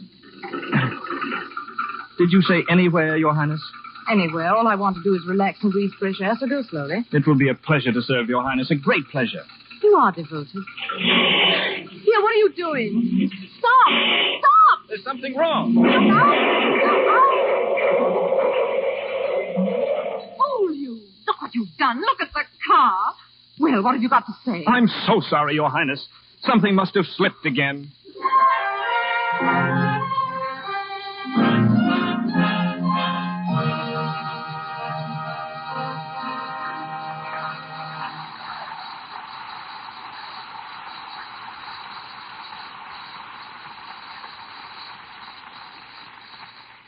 Before we go on with the Lux Radio Theater's presentation of The Grand Duchess and the Waiter, let's stop in at one of Hollywood's department stores. It's closing time, and Lola and Irene, 2 salesgirls in the corset department, are totaling their sales for the day. Haven't you finished adding that yet, Lola? 4 and 3 is 7, and 1 are 8, and 4 are 12. There, that's what I call a record. Over $112 in one day. Over $112? Mm-hmm. How do you do it? With the help of Lux. Lux? You don't sell Lux. Of course not, silly. But you can't wear a girdle and Lux it at the same time. You need at least 2 if you're to take proper care of them. Naturally. But then you spend twice as much. How do you explain that to your customers? Ah, that's easy. Buying 2 is so much more economical in the long run. When you Lux them oftener, they actually last longer. Lola's right. Alert women are discovering for themselves the economy of Lux Care for girdles and foundations. Frequent luxing not only keeps them fresh and protects their fit, but actually prolongs their wear. These fine tissue-like flakes preserve elasticity, you know. They dissolve quickly in cool water. Hot water is bad for elastic fabrics. Soaps containing harmful alkali weaken elasticity. Lux has no harmful alkali. Anything safe in water alone is safe in Lux. Remember to get a box tomorrow. As you know, these gentle flakes preserve the life and luster of all your dainty things. And now, Mr. DeMille. With Alyssa Landay as the Grand Duchess, Robert Montgomery as the waiter, and an all-star cast, we continue our play. After wrecking the automobile, Albert was given another chance in Her Highness' service, but not behind the wheel. He's been reduced to the position of footman and general handyman, bearing it with more than goodwill in order to be near the Duchess. It's a week later, and in his royal employer's suite, Albert is very carefully serving breakfast to Her Highness and the Grand Duke Paul. How many lumps, Your Highness? 2, and if you spill anything, I'll have you flogged. Yes, very good, Your Highness. I have mine black. Yes, Your Highness. Well, I suppose Peter's out again this morning, Xenia. He's out every morning. I can't understand. He's been haggling for a week with that blasted jeweler. Uncle Paul. What? Oh, yes, of course. You may go, Martin. Martin? I said you may go. The name is Albert, Your Highness. I prefer to call you Martin. Avoid confusion with the Prince of Latvonia. Oh, Your Highness flatters me. Well, never mind that. Run along. Wait, answer that. Yes, Your Highness. Hello? Hello? Martin speaking. Martin, Your Highness. Who is it? The Grand Duke Peter. Hello, Your Highness? Yes, Martin. No, Your Highness. Albert is no longer here. This is Martin. Give me that phone. Yes, Your Highness. Hello, Peter. What do you want? What? What? Well, where are you? Oh, Peter. Xenia, what is it? But, Peter, they can't do that. Oh, I see. I see. Xenia, for the love of heaven, what? Speak louder. Yes, of course. Oh, very well. Xenia, what is the matter? The Grand Duke Peter's in jail. What? In jail. But what for? He sold too many motor cars on credit. Good Lord, I knew that scheme was too good. What are we going to do? Do? Well, what is the Well, I don't know. If I may speak, Your Highness. Well? Under the circumstances, the best possible course of action is to bail him out. Oh, yes, certainly. Yes, of course, we, If Your Highness will leave it in my hands. Oh, of course. Thank you, Martin. I'll see the authorities. And Martin? Yes, Your Highness? Remind me to reimburse you at the end of the month. Yes, Your Highness.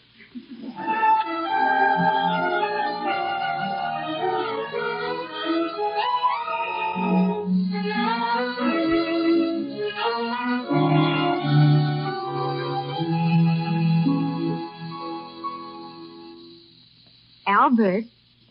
Albert! Why don't you answer me? The name is Martin. Her Highness changed it. Bother.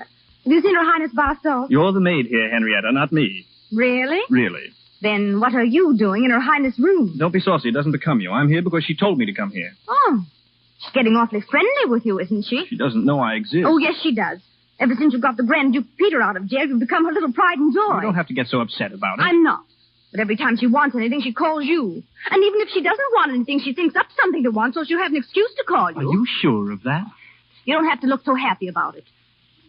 If I were you, I'd remember that she's a Grand Duchess, and you're nothing but a waiter. Oh, you're letting your imagination run away with you. So are you. Oh, Albert, don't let's argue. I don't like to argue. Especially with you. Now, the name is Martin. Well, then Martin, don't let's argue. Excuse me, Oh, no, wait.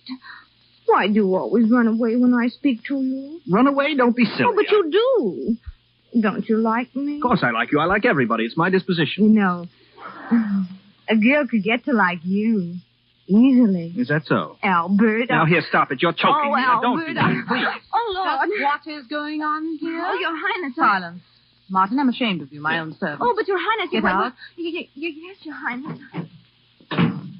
Well, what have you got to say for yourself? Nothing, Your Highness? Fine servant you are. You spill things down my back, wreck my car, and I find you kissing my maid. There no limit to your audacity? Audacity? I'll tell Countess Zavaloff about this. She'll put a stop to your romance. Oh, Your Highness, you're not going to discharge me. No. Thank you. Does it really mean so much to More you? than Your Highness will ever know. Why? Your Highness, Stop. I don't want to know. But I'll keep an eye on you in the future. You've had too much liberty. That's what's the matter with you. In the future, you'll be within call all the time. Even at night? Yes. You can sleep outside my room. What? Outside my door. On the mat. On the mat? That's where Ivan used to sleep. Poor old Ivan. He's now so crippled with rheumatism he can't sleep at all. Has it ever occurred to Your Highness that poor Ivan may be crippled with rheumatism from having slept on Your Highness's mat? You would think of that, of course. It's just like you. Anyhow, I give you permission to bring a rug. You'll be quite comfortable. Your Highness. Well? It's quite impossible for me to sleep here outside Your Highness's door. It would be fatal. You're afraid of Ivan's rheumatism. I'm ashamed of you. It would be absolutely fatal. Not necessarily. But if it were, you may be sure you'll be given a decent burial. Oh. You may leave now. And don't forget, you're to report to me here at 11 tonight with the mat. Yes, with the mat. Yes.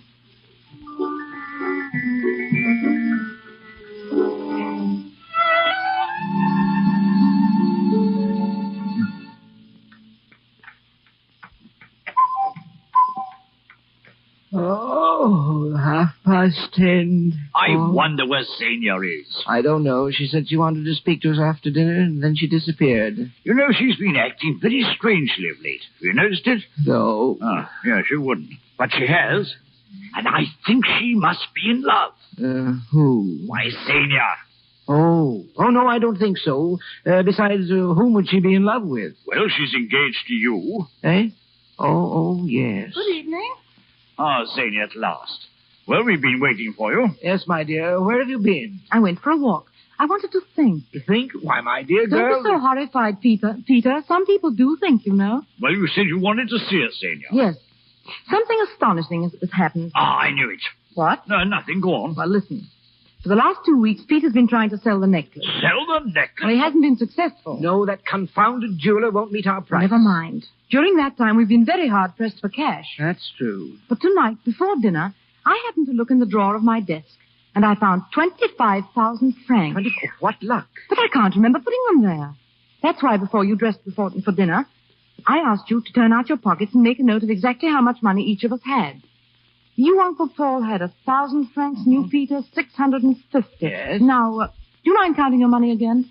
Well, it's not if you wish it. Let me see. 6, 7, 9, 11. Well, this is funny. I seem to have another 400 francs. That's curious. I've got an extra 200. There. You see? Well, this is very, unusual. How did it happen? Well, that's the problem we've got to solve. Well, it appears very much as though we're the objects of a secret and generous charity. Ah, but who is our anonymous benefactor? That's what I'd like to know. You don't suspect me, do you? No, Peter. You're right. I couldn't manage it. There's been rather a slump in the motor trade. Have you cross-examined the subs? They know nothing whatever about it. Well, they must have connived with it. Money doesn't drop from the skies. At least, that's not its usual habit. No, more's the pity. I don't understand it, and it annoys me. Well, what shall we do about it? Nothing. That is until we've had a chance to think it over. Sleep on it tonight, and we'll talk further in the morning. What time is it, Uncle Paul? Well, it's going on for 11. 11. I must go to my room. Good night, Uncle Paul. Good night, Zena. Good night, Peter. Good night, my dear love.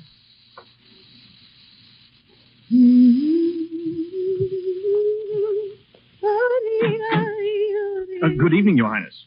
Well, what are you doing in my sitting room? Your Highness told me I was to sleep at her door. I always go to bed at this hour, so here I am. What's that you're carrying? It's a dressing gown, Your Highness, and pajamas. Pajamas? Silk pajamas? Yes, I've slept in them for years. What are we coming to? The lower classes wearing silk pajamas. We have to have some enjoyment, Your Highness. Silk pajamas are small compensation for the dreary existence of a waiter. Yes, I suppose so. You know, Martin, you're a very interesting person. Thank you. You're a little insane, of course. Of course. But nevertheless interesting. I think I enjoy talking to you. Every word Your Highness addresses to me is a glittering jewel flung from the stars. I treasure it. You really feel that way? That's only part of it. There's more? Much more. If Your Highness only knew how I worshipped... Stop. I don't want to hear it. I'm going to my room. Yes, Your Highness. Good night. Good night, Your Highness. Oh, by the way, before I go, let me give you a word of advice, or perhaps I should say of warning. I'm of rather a nervous disposition. I keep a revolver under my pillow. And if by any accident you happen to open my door unexpectedly, you'd be greeted with 6 bullets, not one of which would miss its mark. I think you understand. Yes, perfectly, Your Highness. Good night. Good night, Your Highness.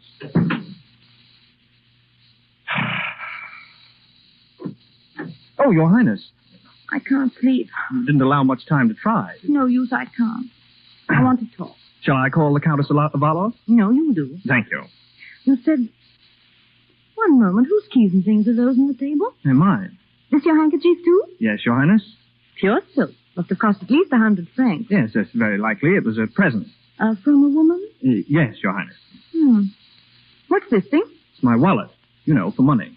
Shagreen with a gold clasp. Another present? Yes, Your Highness. From the same woman? No, Your Highness, from another one. It was last year. I congratulate you on your constancy, the perfect lover. And who are you keeping company with now? No one, Your Highness. Why not? I'm in love. With whom? I don't dare to tell you, but It's lucky for you, you don't. Yes, Your Highness. May I have my wallet, please? Why? Well, it is mine. Well, what's in it? Your Highness is too inquisitive. How dare you? I'll see for myself. Your Highness. Stand back. You're well supplied with money, aren't you? There are over 30,000 francs here. Why do you carry so much? Well, it's just an old habit of mine. I think I'm beginning to understand something. Those banknotes I found in my desk. The numbers follow these in your pocketbook. Your Highness, I'm sure that... So it's you who put those notes in my desk. And not only that, but you've been putting money in my purse, too. Well, speak up. Why have you done this? Your Highness is so extravagant. Extravagant? Well, aren't you? But why? Why on earth do you do this? What's your object? It had to be done. The manager's about to present his bill. I knew Your Highness was embarrassed and afraid you might have to leave the hotel. I didn't want that. Let me see exactly how I stand. I like things to be plain and above board. The simple truth of the matter is that for the last 3 weeks I've been supported by a waiter. Well, of course, if you put it like that... I admire your impertinence. Well, Liberty's a wonderful thing, isn't it? When it enables a man to take such liberties. A waiter, a domestic servant, there's...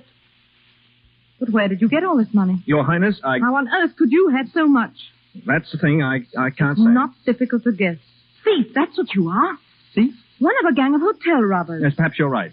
The leader? Naturally. A murderer? Your Highness. If this were before the revolution, I'd have you sent to the salt mine. Yes. But it's not too late, even now. I shall telephone the police.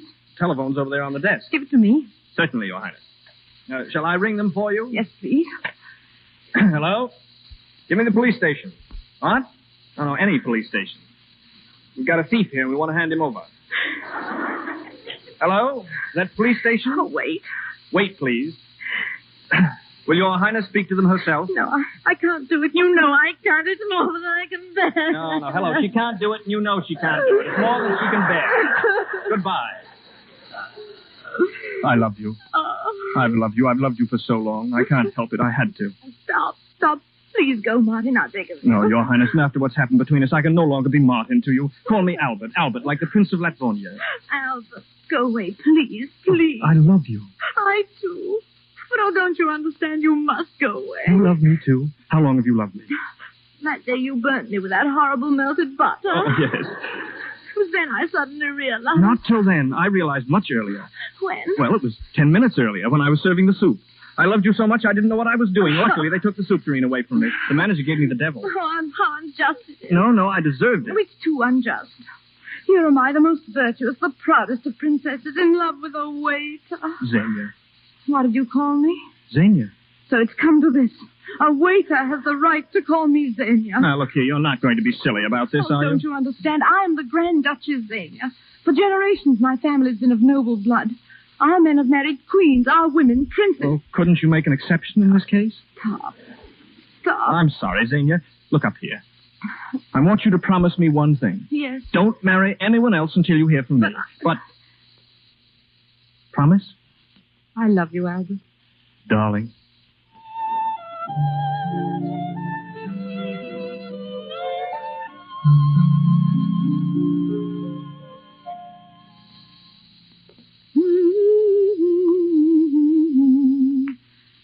My stockings, Henrietta. Yes, Your Highness. Your Highness is unusually gay this morning. Am I Praskovia? Perhaps. Is there any particular reason? Perhaps. Will you find Albert, Henrietta? Ask him to come up here. Yes, Your Highness. The Grand Duke Peter has seen the jeweler again, Your Highness. Well? They've agreed upon a price. Good. You get the necklace, please? It's in the jewel box. The jewel box, yes? But it wasn't there early this morning, Your Highness. What? But it hasn't been there for days. I assumed Your Highness had placed it in the hotel safe. You mad? Get me that box. Yes, Your Highness. I haven't worn it in ages, and I remember putting it back in the case the last time. Here, Your Highness. Let me see. It's gone. Your Highness. It's been stolen. But are you sure that Of course I'm sure. I've never kept it in any other place but here. Oh, Your Highness, what are you going to do? We must notify the police. Yes, Your Highness. Henrietta, quick, tell the Grand Duke Paul I'm to see him at once. Yes, Your Highness. Wait, where's Albert? Oh, I couldn't find him, Your Highness. I asked the manager, and he told me that he'd left. Oh, what? He's left the hotel early this morning. Albert's gone, but he's coming back. I don't think so, Your Highness. He had 2 suitcases with him. Your Highness. Be quiet. He's gone. I don't understand. He's stolen your necklace. That's why he's don't gone. Be a fool. He couldn't. But the money. He had all that money. Oh, would a thief stay here after he'd stolen a necklace? Would a thief put money in my desk? He might. I always said there was something strange about that man. He's mad enough to do anything. The money, a week ago. He'd have had time to realize on the necklace. Yes, it all fits perfectly. It's the only solution. But last night he said, no, I won't believe it. I won't. He couldn't have been a thief. No. He couldn't do here. He's only gone out somewhere. He'll be back. He must come back. Oh, Your Highness, please. Please, Your Highness. Clerk! Oh, clerk! One moment, monsieur. But I'm in a hurry. Yes, monsieur? What is it? I want a first-class ticket, please, on the next train to Paris.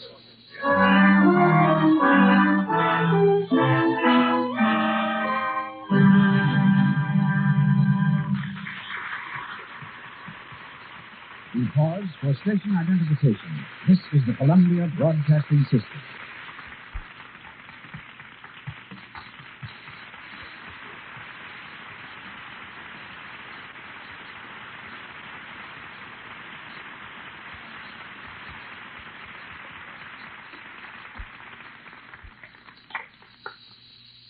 We interrupt the Grand Duchess and the waiter to hear from the nation's most notorious head waiter.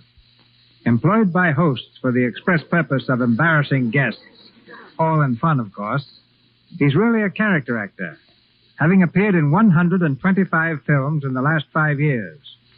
As a practical joker, he's told Einstein he knows nothing about relativity, picture stars like Jeanette MacDonald, Jean Harlow, and Mary Pickford, that their table manners were atrocious, Colonel Lindbergh that he didn't know the difference between a cockpit and a peach pit, and he made George Bernard Shaw, England's greatest ribber, call quits after 20 minutes of heckling. Ladies and gentlemen, with full knowledge of the risks I'm running, I introduce Mr. Vince Barnett.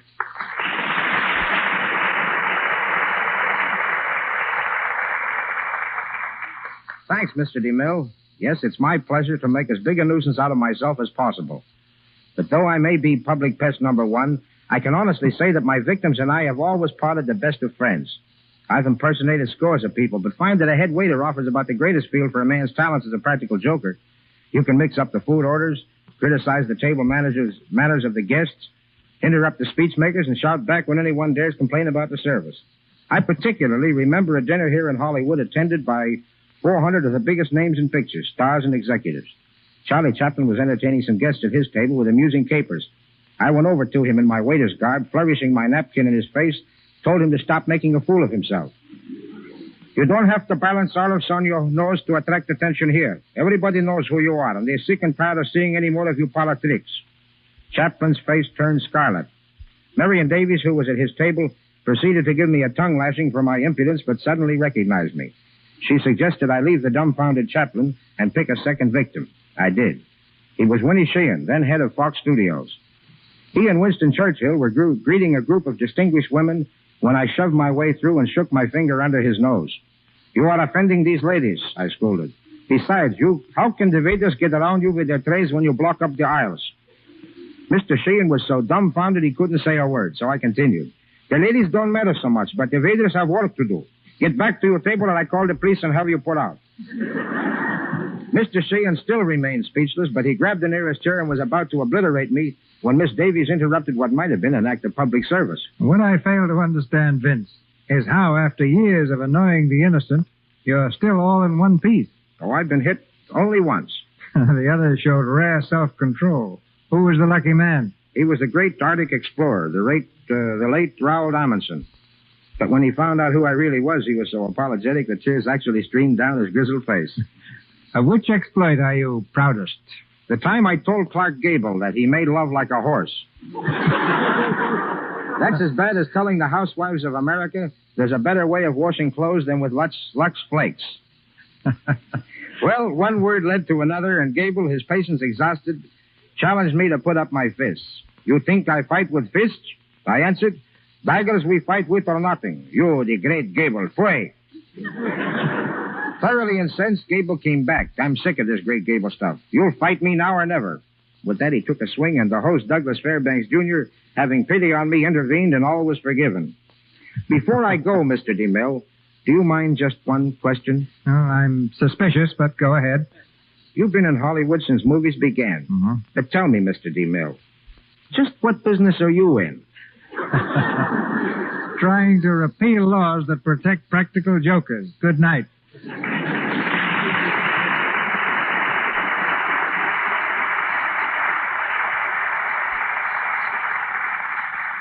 We continue with The Grand Duchess and the Waiter, starring Robert Montgomery and Alyssa Landy, with Gene Lockhart and Alma Kruger.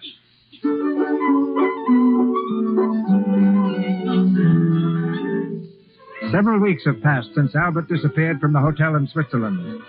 We're back there now, in the main lounge. In the far corner, Metard, the manager, is talking to a well-dressed young man who has just arrived. As we come closer, we discover the young man to be none other than Albert himself. What I want to know is, what are you doing here? What I want to know is, where is the Grand Duchess Xenia? She's gone. Gone where? I've already told you I don't know. All of them, they left 2 days after you. Didn't she leave any forwarding address? No. But I've got to find her. Oh, yes, she wanted to see you, too. The Countess of Orloff wanted to put the police on your trail, but the Grand Duchess wouldn't let her. Police? What did you do? Steal something? Do I look like a thief? Yes, a little. Thanks. Now, look, Matt, I'll try to think. Did they mention any place, any town, any city, any country where they might have gone? Well, I think the Grand Duke said something about Milan. Milan? Yes, or maybe it was Livorno. No, Milan. But I'm not sure. It's a great help, that is. Well, what more can I say? You're going to look for her? Yes, in Milan or maybe in Livorno. So long, Maton. Goodbye.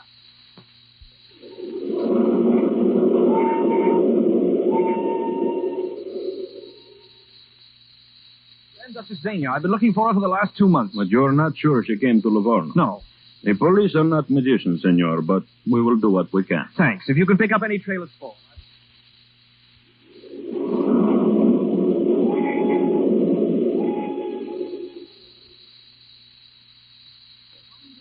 Yes, she was here in Marseille last October. October? Yeah, according to our records, she left Deauville at the end of the month. Deauville? There was a little trouble with the Grand Duke Peter. Trouble? Yes. He sold some motor cars. Oh, yes, I know that trick, yes. Thanks, officer.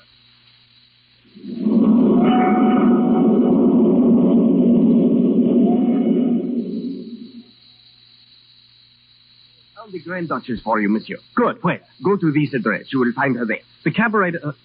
Oh, no. You must be mistaken. No, monsieur. She is the proprietress.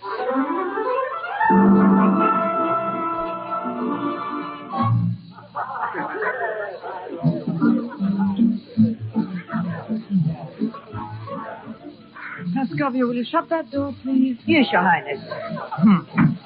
You needn't bother with calling me Your Highness any longer. I've told you that 20 times. Oh, but we must keep up appearances. It's good for business. Yes, I know. How much have we taken in tonight? Well, the Grand Duke Peter says 10,000 francs. But the Grand Duke Paul says 7. Yes, probably 5. Where's Peter? At the hat check counter. He's checking the hats while the boy has his supper. Grand Duke checking hats in the cabaret. What a world. But if you'll pardon my saying so, Your Highness, none of us would be here if you'd allowed me to send the police after Stop it.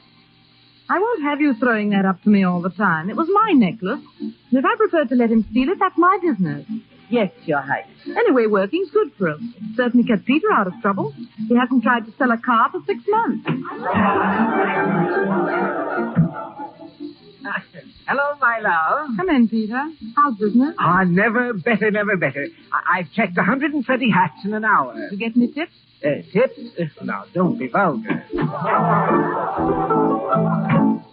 Your Highness. Yes?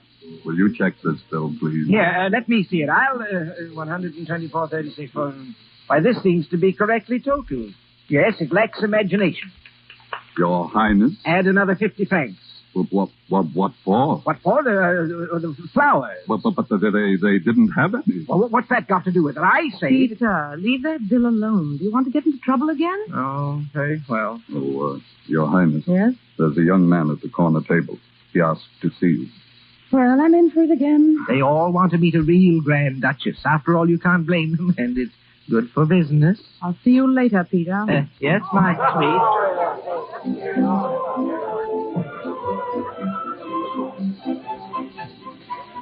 Good evening, Your Highness. Oh, you? Oh, here, now, don't faint, I have please. no intention of fainting. I'm relieved. Will you sit down? No, not here. Come outside on the balcony. Thank you.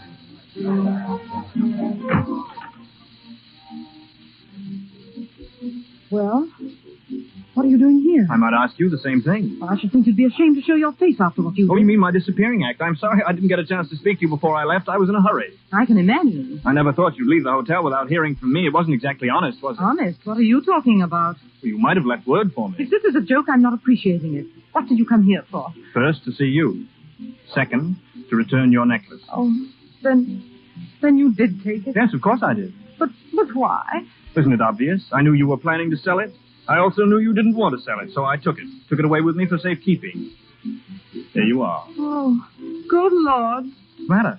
I don't know. I'm all confused. You didn't think I stole it, did you? Oh, I don't know what I thought. That money. All that money you had. Where did you get it? It was mine. You were only a waiter at the hotel. Yes, but I owned it. Owned what? The hotel. You owned... Now, control yourself. I can't. What's so funny about a man owning a hotel? Every hotel is owned by somebody. But you wait. I was only learning the business. Will you please explain what this is? Well, it's very simple. You see, when my old uncle died, heaven rest his soul, he left me 6 hotels all over Europe, with a proviso that I start from the bottom and learn everything about running them. So I became a waiter. Had to be a secret, of course, so even Matar didn't know. No, but when I left Switzerland, I went to Paris to see the trustee. I convinced him, and I knew the business. He was easily convinced. And I got control of the hotels. You own 6 hotels? No, I sold them. Oh, why? Well, you had to marry a nobleman. A man can't be a nobleman and a hotel proprietor at the same time. You are crazy. But I am a nobleman. How? On the way back, I stopped in Latvonia. I donated enough money to build a new hospital, and to show their appreciation, they made me something. What was it? Oh, yes, a duke. I'm the Duke of Stepvig. The Duke of Stepvig? Yes, is it important? I never heard of it. Neither did I. Well, am I noble enough? Am I? You. Well, we've changed around a little since the last time. I still love you. I still love you. There's a justice on the next street. Shall we? I'll think it over on the way. My arm, Duchess. Thank you, Duke.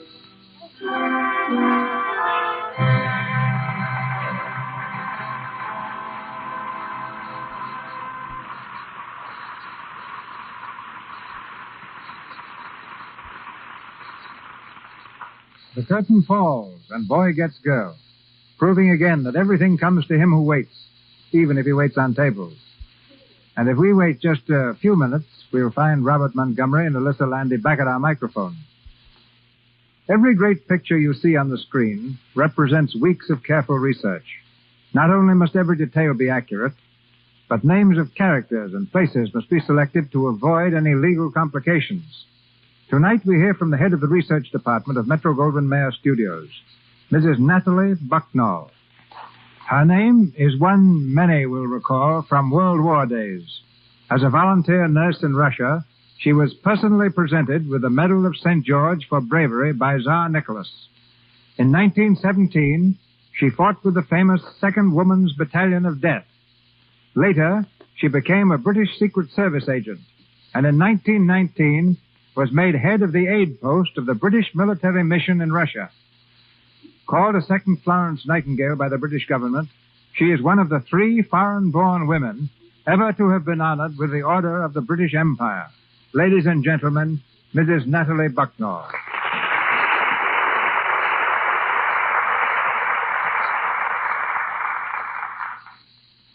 Thank you, Mr. DeMille.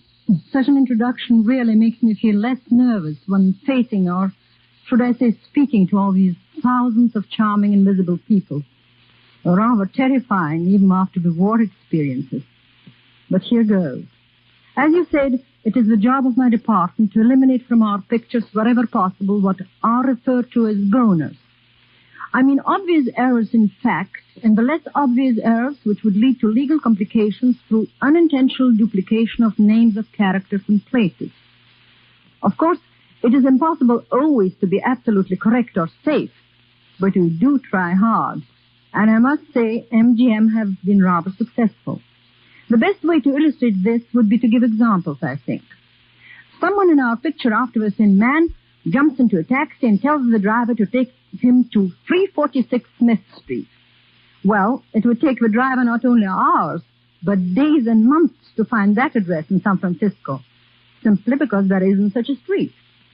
And what about opening a nice fat bank account at the Bay City Trust Bank, which you will hear mentioned in the same picture? Just try and do it. It's not there. When you hear a telephone number, don't waste your time calling it, no matter how beautiful the blonde is who lives there on the screen. The number belongs to either a theater owned by MGM, or it's an exclusive number rented by the studio from the phone company. Or you will see a gorgeous dress in Our Laughter, Mrs. Cheney, and you will hear it mentioned in dialogue that it was bought from a chic little modiste, Madame Nathalie. You would adore to order the same model. But I know that you will never get it delivered. You see, it's supposedly my shop in London, but I'm not in London, and I haven't got a shop. It's just my name. Suppose we want to show a lovely lady using Lux Flakes. Naturally, we want to show Lux Flakes because we know there is nothing that could take its place on or off the screen. But we would never use that name without getting permission. Do you remember the Devil's Doll? And a police notice being torn off the wall, and right above that notice was another one, with a horrible photograph, bearing the significant inscription, Natalie Bucknell, wanted for kidnapping. Am I? I suppose I may eventually develop criminal tendencies for all I know. But you see, after all, pictures must have villains, and villains must have names. And so we get permission from our employees to loan their names to the gangsters and Simon Legrees of the screen. Our work is really great fun, because all the time we come across the most unusual things. But perhaps one of the most amusing but toughest assignments was to check the Italian rules of table etiquette for Romeo and Juliet. And what did we find? But we were as modern as can be. Don't drink too much. Don't test the heat of the soup with your forefinger.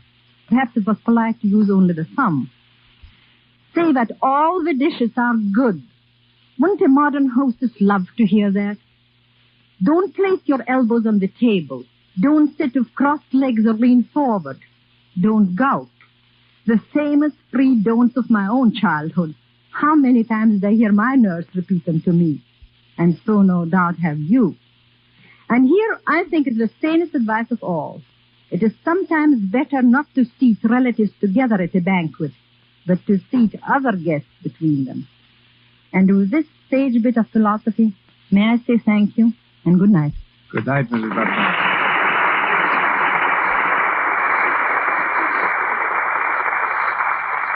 We bring back our Grand Duchess and our equally grand waiter. Ladies and gentlemen, Alyssa Landy and Robert Montgomery.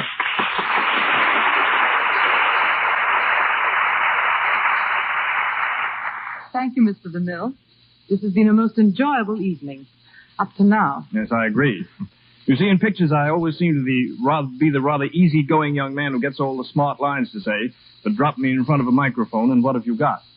A babe in the woods. At heart, I'm just a farmer. Well, as one farmer to another, how did you find crops this fall? Well, fair to middling, Mr. DeMille, fair to middling.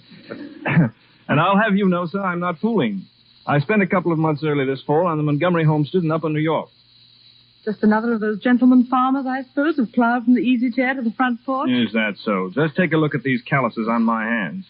Back on the farm, they say I make a pitchfork pitch like gee whiz. But suppose you tell me what you've been doing. Oh, gardening, too. The oranges are doing fine, thank you. And how's the new book? That'll be something for the critics to decide. I mean, when's it going to be published? Well, not before too long, I hope. Well, then we're just too early to congratulate you on your new novel and just a day too late to congratulate you on your birthday. If it were today, we might have had a party. It couldn't have been any more fun than being on your show tonight. I only hope the audience had as much pleasure listening to us as I have in listening to the Lux Radio Theater every Monday evening. And now, Mr. DeMille, good night. Good night. Good night, Miss Landy. Good night, Mr. Montgomery, Miss Landy, our thanks. Ladies and gentlemen, this is your announcer, Melville Ruick. Before Mr. DeMille tells us of next week's play, may I say that our stars tonight appeared through courtesy of Metro-Goldwyn-Mayer Studios. Mr. Montgomery will be seen next with Joan Crawford and William Powell in The Last of Mrs. Cheney. And Miss Landy's new film is entitled After the Thin Man. Mr. DeMille, as you know, is from Paramount. Mrs. Bucknell, MGM. Miss Kruger, currently appearing in Love Letters of a Star, is from Universal Studios. And Mr. Silvers, 20th Century Fox, where he was in charge of music for Banjo on My Knee. Mr. Lockhart is seen in MGM's The Devil is a Sissy, and Vince Barnett in A Star is Born. In our cast tonight were Gene Lockhart as the Grand Duke Peter, Alma Kruger as the Countess Zavaloff, Lionel Pape as the Grand Duke Paul, Byron Folger as Mattard, Margaret Brayton as Henrietta, Edwin Max as the Russian waiter, Lou Merrill as an Italian officer, and Frank Nelson as Henry. And here's Mr. DeMille. Ladies and gentlemen, next Monday night, the Lux Radio Theater stars Jean Harlow and Robert Taylor with Claude Rains. Our play, Madame Saint-Jean, a story of France after the Revolution, in which Napoleon takes an empire, and Jean Harlow, as the laundress who becomes a noblewoman, takes Napoleon.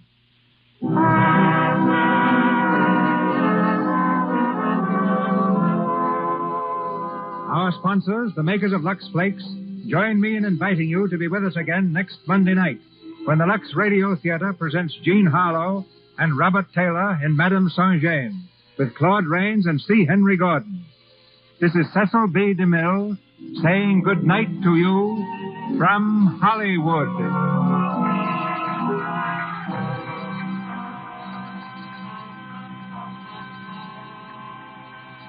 This is the Columbia Broadcasting System.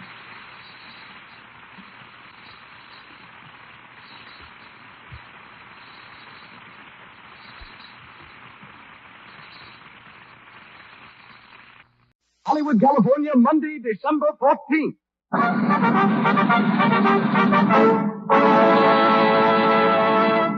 The Lux Radio Theater presents Jean Harlow and Robert Taylor in Madame Saint-Jean with Claude Rains and C. Henry Gordon.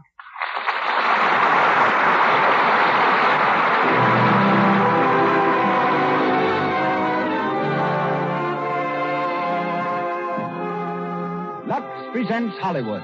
Our stars, Jean Harlow, Robert Taylor, Claude Rains, and C. Henry Gordon.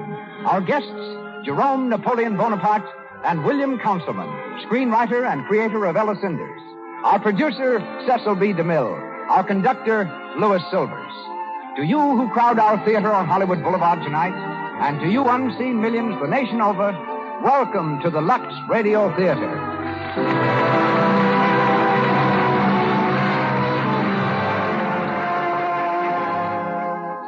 Now for a do and a don't. Use all the cosmetic and rouge you wish, but don't run the risk of getting cosmetic skin with its tiny blemishes, enlarging pores, and dull complexion. Protect your skin the way 9 out of 10 screen stars do with Lux Toilet Soap, whose active lather cleanses the pores thoroughly and leaves your skin healthily clean, smooth, and lovely. I now turn you over to the producer of the Lux Radio Theater. Ladies and gentlemen, Mr. Cecil B. DeMille.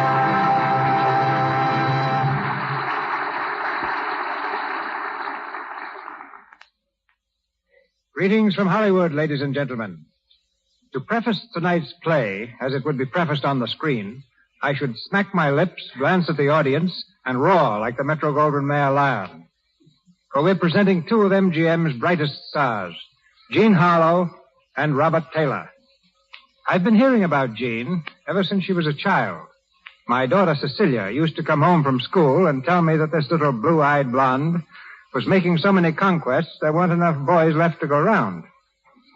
At 17, Jean was offered a contract by the Hal Roach Studios, but the shock of seeing her on the screen was too much for her grandfather. His telephone call from Kansas City resulted in her promise to stop acting. For 8 months, Jean kept her word. Then Grandpop relented, and she went into the lead of Hell's Angels. She has since become quite a figure in the industry. Of Robert Taylor's storybook rise, I told you a few weeks ago when he appeared here in Saturday's Children. Like Lord Byron, he awoke one day to find himself famous. He's just completed his role opposite Greta Garbo in Camille. Tonight, he becomes Count de Nyperg and Miss Harlow, Madame Saint-Jean, the French words for Mrs. Devil-May-Care. Claude Rains, who started his stage career as a callboy, carpenter, property man, and manager at His Majesty's Theatre, London, will be Napoleon, a character he recently portrayed in Hearts Divided. Starred in The Invisible Man, the first picture he made in Hollywood, Mr. Rains is the only actor who ever appeared in a film without being seen in it. As Fouché, Napoleon's aide, we have C. Henry Gordon, one of the screen's most delightful menaces. Our play is by Victorian Sardou. And nothing remains but to ring up the curtain. Lights, music. The Lux Radio Theater presents Jean Harlow and Robert Taylor in Madame Saint-Jean with Claude Rains and C. Henry Gordon.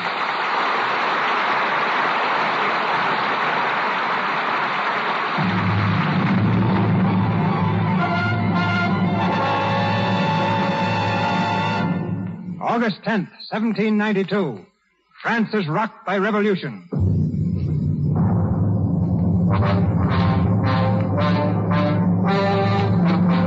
In the city of Paris, a rabble mob sweeps onto the Tuileries, thirsting for revenge, intent on the slaughter of their king and queen.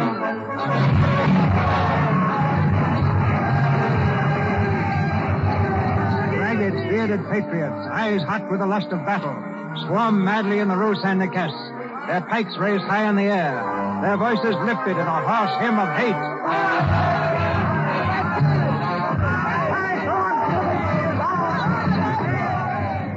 Through the crowd comes a young girl, her clothing in shreds, a laundry basket on her arm. She fights past the men, pushing her way toward the end of the street.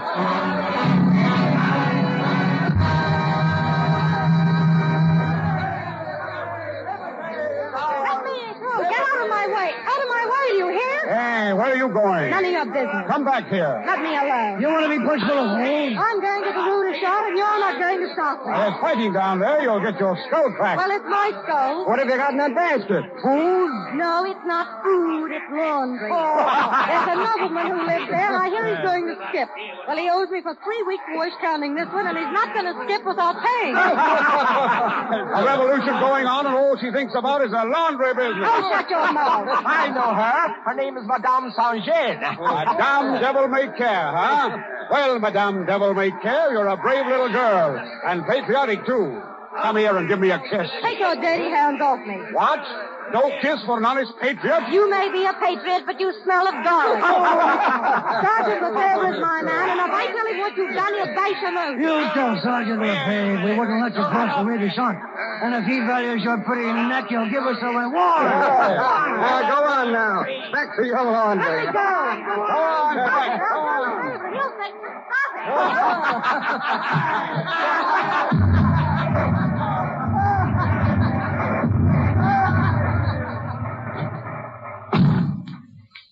meddling fool, interfering with a lady's business. Wait till I... Who's there? Come out from behind that wash tub. I know you're there. Good evening, Catherine. Oh, it's you, Fouché. Yes, I... What are you doing here? Nothing very much. You were hiding, weren't you? No. I was just resting. Well, why aren't you out there with the rest of the men where you belong? Ha! You call yourself a patriot. Haven't you got any blood in your veins? None to spare, and I don't see why I should waste it. You're afraid. Now, each to his own trade, my dear. Some men are sent into the world to fight and some to organize. Now, I am an organizer. You won't get much organizing done behind a wash tub. Well, that's where you're wrong. Sitting there a while ago, listening to the cannons in the distance, I thought of an excellent plan of action once the Tuileries in our hands. I suppose you think they'll make you an official or something. Well, why not? I should make a very good minister. Well, it won't be Minister of War. Oh, even that. When the war is over. You've got about as much chance of being a minister as I have of being a duchess. I can scarcely imagine you in that character, my dear. Neither can I. Hey, pour some water in that tub, will you? Yeah, certainly. Well, besides, they're going to do away with duchesses. But they will always need organizers. Well, when you're a minister, I hope you won't forget that little washing bill you owe me. Oh, for shame, my dear. Asking favors already. How is it you're so hard on me when you're so obliging to others? What others? Well, that young artillery officer. What's his name? Bonaparte. I'm sure you never press him for money. You know a lot, don't you? I merely observe things. Well, Napoleon Bonaparte can have all the credit he wants. He's a soldier and a defender of his country. Napoleon. What an outlandish name. It's Corsican, and so is he. Yes, I suppose it is. Listen, the fighting's coming closer. Yes, so it is. How long have you been here? An hour, perhaps more. Did Lefebvre come by? No. Well, he might be with that mob, but you better get out. Well, I can't leave now. All right, then. Say, if you don't mind having your neck twisted. What? Oh, he's very jealous, my Lefebvre. Oh, not of me. He's crazy enough to be. Of course, if you want to stay, it's up to you. Well, I believe I'd have time to get to my rooms. Good night, Catherine.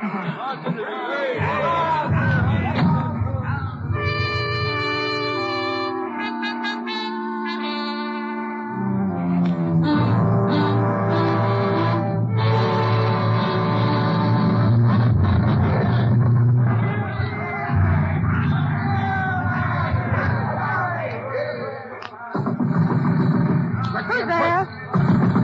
Let me in. What are you... Put down that bar. Put it down. What? Put down that bar. Thank you. What do you mean by pushing in here as if you own the place? I'm sorry, but I've been wounded. I had to get out of the streets. What's your name? Does it matter? Well, it does to me. You're not a Frenchman, are you? No, Austrian. Austrian? For the love of heaven, don't scream. I'll scream if I want to. Where did you come from? The Tuileries. I escaped. A royalist. Yes, a royalist who has done his duty defending the Queen. Am I supposed to help you for that? The Queen is Austrian, too. She's my countrywoman. If they find you here, they'll rip you to pieces. Here or anywhere else. I'm throwing myself on your mercy. All right. Now, what's your name? Count de Nyperg. The Count de Nyperg. Yeah. Why do you stare at me? I haven't seen many noblemen up close. We're no different from anyone else. Oh, I guess you're not. There. Now let me see it. Mm-hmm. They did a good job, didn't they? Only fair. You're still alive. I'll get something to bandage it with. You'd rather see me dead, I suppose. I'd rather I never saw you at all. If Lefebvre knew I'd helped a royalist, he'd throttle me. Lefebvre? Oh, you don't know him. No, of course not. Let me know if I hate you. He wants to marry me. You're very much in love, I suppose. He is. Hold your arm up and keep it there. You haven't told me your name yet. My name? Well, I'd like to know to whom I'm indebted for all this. Well, my name's Catherine, but they call me Madame Saint-Jean. Oh, yes. Devil may care. Mm-hmm. Well, it suits you. Yes? What makes you think so? You'd never be doing this for me if you weren't devil may care. Harboring a royalist is a capital offense among patriots, isn't it? You mean they'd kill me? Wouldn't they? Will you keep your arm up? I'm sorry. You're a funny person. You force your way in here whether I like it or not, and then you worry about what might happen to me if they catch you. Well, I'm not going to stay. I wasn't thinking much about anything when I broke in here. I'm sorry. It's all right. If you've finished with my arm, I'll leave now. No, stay where you are.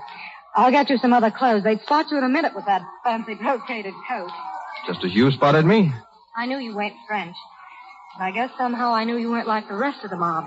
You're a gentleman. You talk like a royalist sympathizer. Well, I'm not.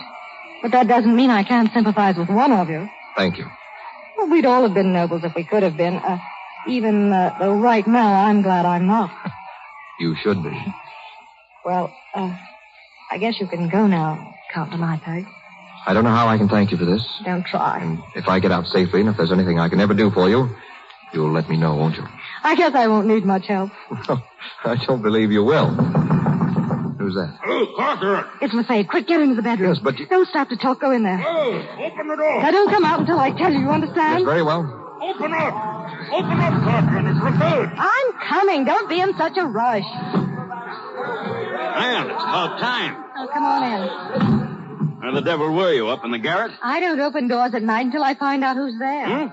Oh. A good rule. Well, don't we get a kiss? If you want. If you want. There's a nice greeting for a victorious patriot. Victoria? They've taken the Tuileries by storm. Listen to them.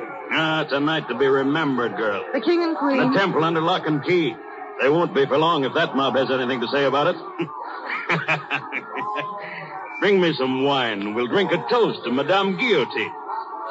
Hey, Catherine, Yes. what's the matter with you? Why are you so quiet? Did you say you wanted wine? Come here.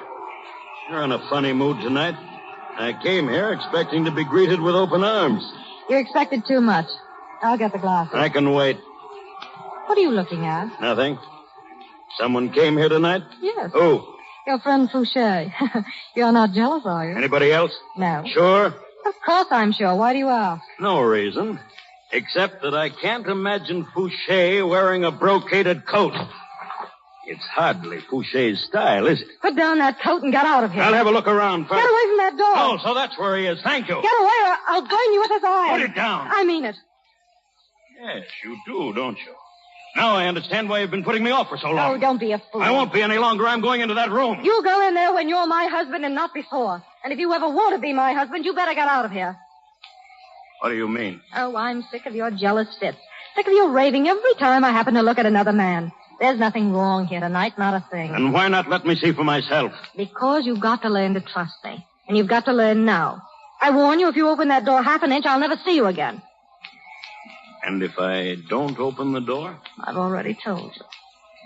All right, I'll get out. But don't forget, we're going to be married. Soon.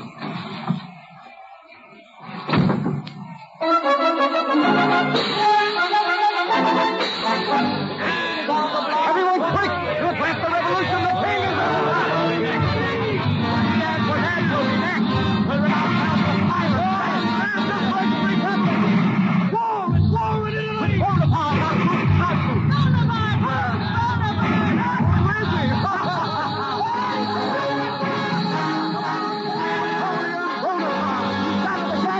Italy, then in Egypt, now the Austrians and Marengo. I tell you, Bonaparte can't lose! He'll be emperor next!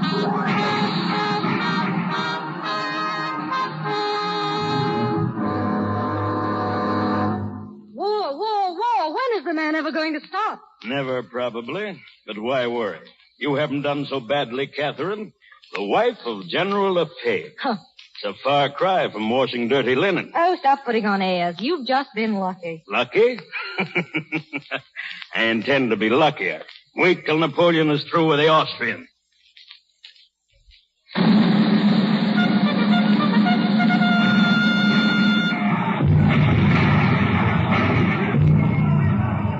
You have a list of the wounded, Sergeant? And the dead, monsieur. Austerlitz will be a costly victory. Any officers killed? 12, monsieur.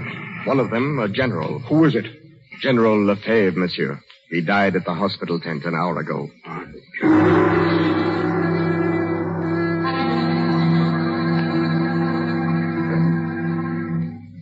Madame Lefebvre? Yes? A gentleman to see you, madame. Tell him to come in. Will you come in, please, monsieur? Thank you. Good afternoon, Madame Lefebvre. Fouché, I'm glad to see you. Sit down. Thank you. It's been a long time since I've met you. It's been ages. I hear you've grown up in the world, Fouché. Oh, yes? His Majesty the Emperor has seen fit to bestow certain honors upon me. Don't be so pompous. What brought you here? I have a bit of news for you. I'll bet it's bad news if you're bringing it. Now, first, may I offer my sincere regrets on the passing of your husband? You're a little late, Fouché. My husband died at Austerlitz. Yes, I'm aware of that. And so was His Majesty when he made your husband the Duke of Danzig. What? Yes, the Duke of Danzig. His Majesty conferred the honor on the field of battle. So that's your news. Well, what of it? Oh, don't you realize what that means? You're the Duchess of Danzig. You have a title. And what am I supposed to do with it? Oh, my dear girl, what does anyone do with a title? That's what I'm trying to find out. Well, you go to court, you attend His Majesty. He seems to have enough attendance now. Who's at the court, Fouché? I'm not up on those things. Oh, among others, they're the Duke of Rovigo, Carnouville, the Queen Caroline of Naples, the Count of Nyberg. What? Nothing. Go on. Count de Nyberg, who else? Well, does it make any difference? There are many hundreds of them. It's funny, Fouché. Remember a long time ago, I said you had about as much chance of being a minister of state as I had of being a duchess. Oh, I'll be a minister yet. But I'm a duchess already. Tell me, do I meet all those people at the court? Certainly. On the same footing? Practically. You'll be the social equal of any person there. Even of a count? What count? Oh, any count. Well, I should say, yes. All right, then I'll go. It might be fun after all.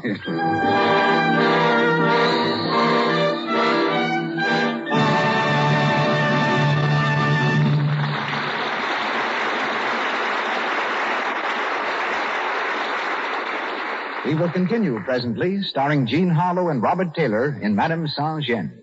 But now, let's drop into Musso's Beverly Hill Restaurant on Wilshire Boulevard, around the corner from the famous Cathay Circle Theater. It's 6 o'clock. Dinner guests are beginning to fill the tables. In a corner, a fortune teller talks earnestly to two young girls. And the cards say, you will have a great change this year. What do you want? Husband? It will come true. You will have great romance. Oh, but very great. The King of Hearts. See? Well, you're encouraging. Is 50 cents right? Yes. Thank you. Good evening and good luck. Needn't be so uppity, Adele. After all, she was doing her best. Well, personally, I'm sick and tired of hearing about romances and wishes coming true. She might as well have predicted I'd be a second Joan Blondell. Say, Adele, you look a little like Joan at that. And Joan Blondell just had a big romance. Listen, Adele, would you get mad if I told you something? No. Why should I? Listen, I'm no fortune teller, and I'm not trying to say you'd be a second Blondell. But doesn't it make sense to you if... Well, darn it, Adele, why don't you do something about your complexion? It's in the cards that if you have a lovely complexion, you're bound to win. So don't take chances with cosmetic skin, dullness, tiny blemishes, enlarging pores. Joan Blondell never takes such chances. This beautiful star is a Lux toilet soap user. She knows the active lather of Lux toilet soap guards against cosmetic skin because it removes dust, dirt, stale rouge, and powder thoroughly, so they can't choke the pores. Use powder and rouge all you like, but remove them with Lux toilet soap. Remember, 9 out of 10 screen stars use this soap. Joan Blondell says, I'm delighted with the way Lux toilet soap keeps my skin so smooth.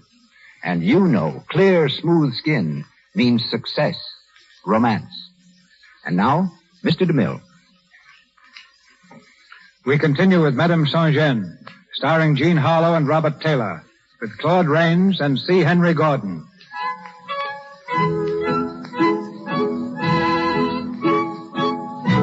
Another year has passed. For Madame Saint-Jean, now the Duchess of Danzig, life at the court has been half enjoyment, half boredom. Weary of its petty snobbery, she has made up for it by a more than friendly interest in the Count de Nyberg. She is still the same person, however, unassuming and charmingly direct, perhaps a bit too direct for the ladies of the court. As she enters the glittering ballroom at the palace, Napoleon's two sisters, Caroline and Eliza, are especially malicious. There she is now, coming in the door, Your Highness. What a horrible dress. Fantastic.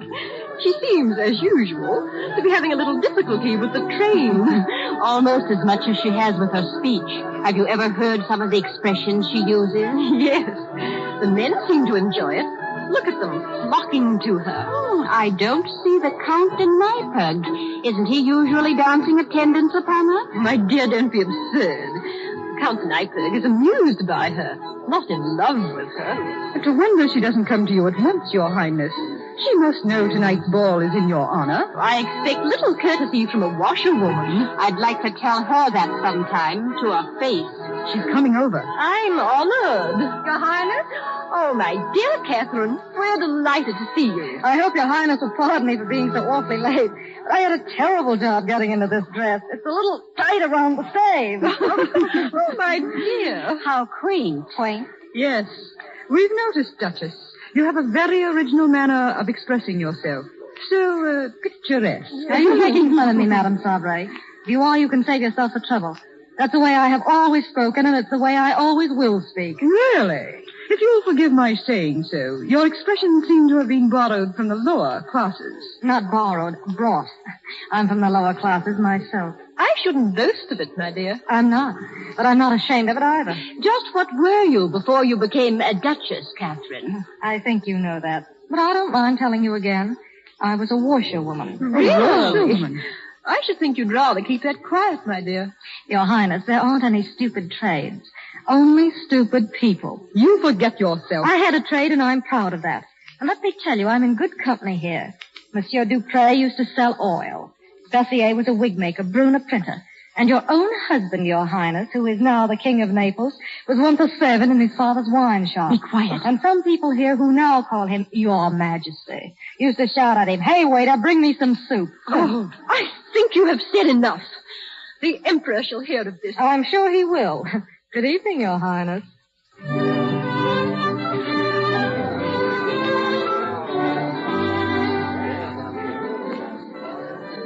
Catherine, whatever have you done? Hello, Fouché. You realize you've insulted the Emperor's sister? She's had it coming to her for a year.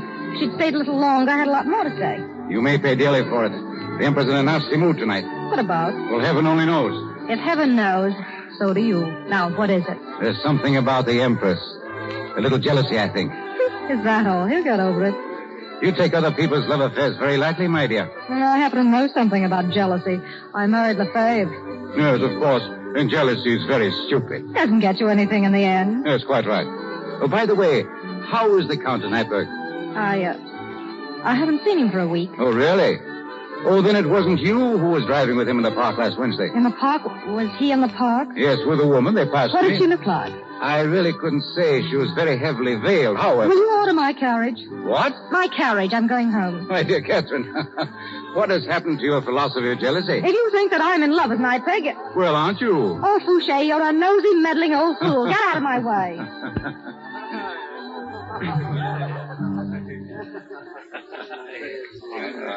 His Majesty the Emperor. Good evening, Your Majesty. Good evening, Your Majesty. Your Majesty. Good evening, sire. Good evening. Did you receive my message, Fouché? No, sire. I asked you to report to the West Wing as soon as you arrived. I'm sorry, Your Majesty, but... Never mind. Go there and wait for me. There's something I want to speak to you about. Go now. Yes, Your Majesty. At once. Your Majesty, the Duke of Chantier asked if he might see you in private. Tell him I'm busy. Yes, Your Majesty. And your sister, the Queen of Naples... Tell her I'm busy. I'm going to the West Room.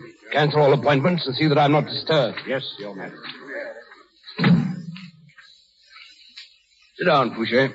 Thank you, sire. Now, Fouché, how well are you acquainted with the palace guards? Do you know 8 or 10 who can be trusted to keep their mouths shut? Why, I believe so, sire. Good. Find them and tell them to report to Roussin.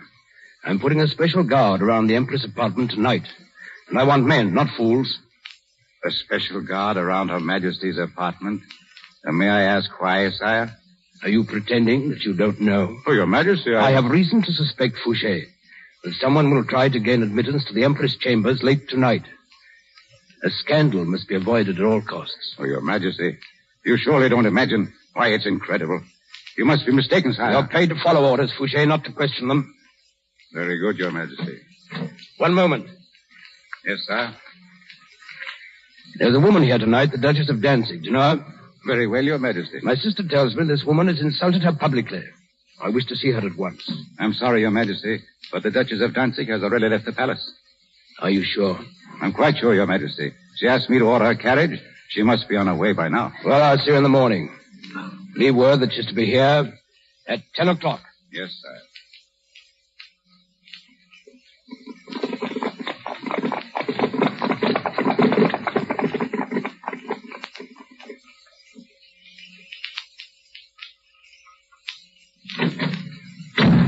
Your Grace? Well, what is it?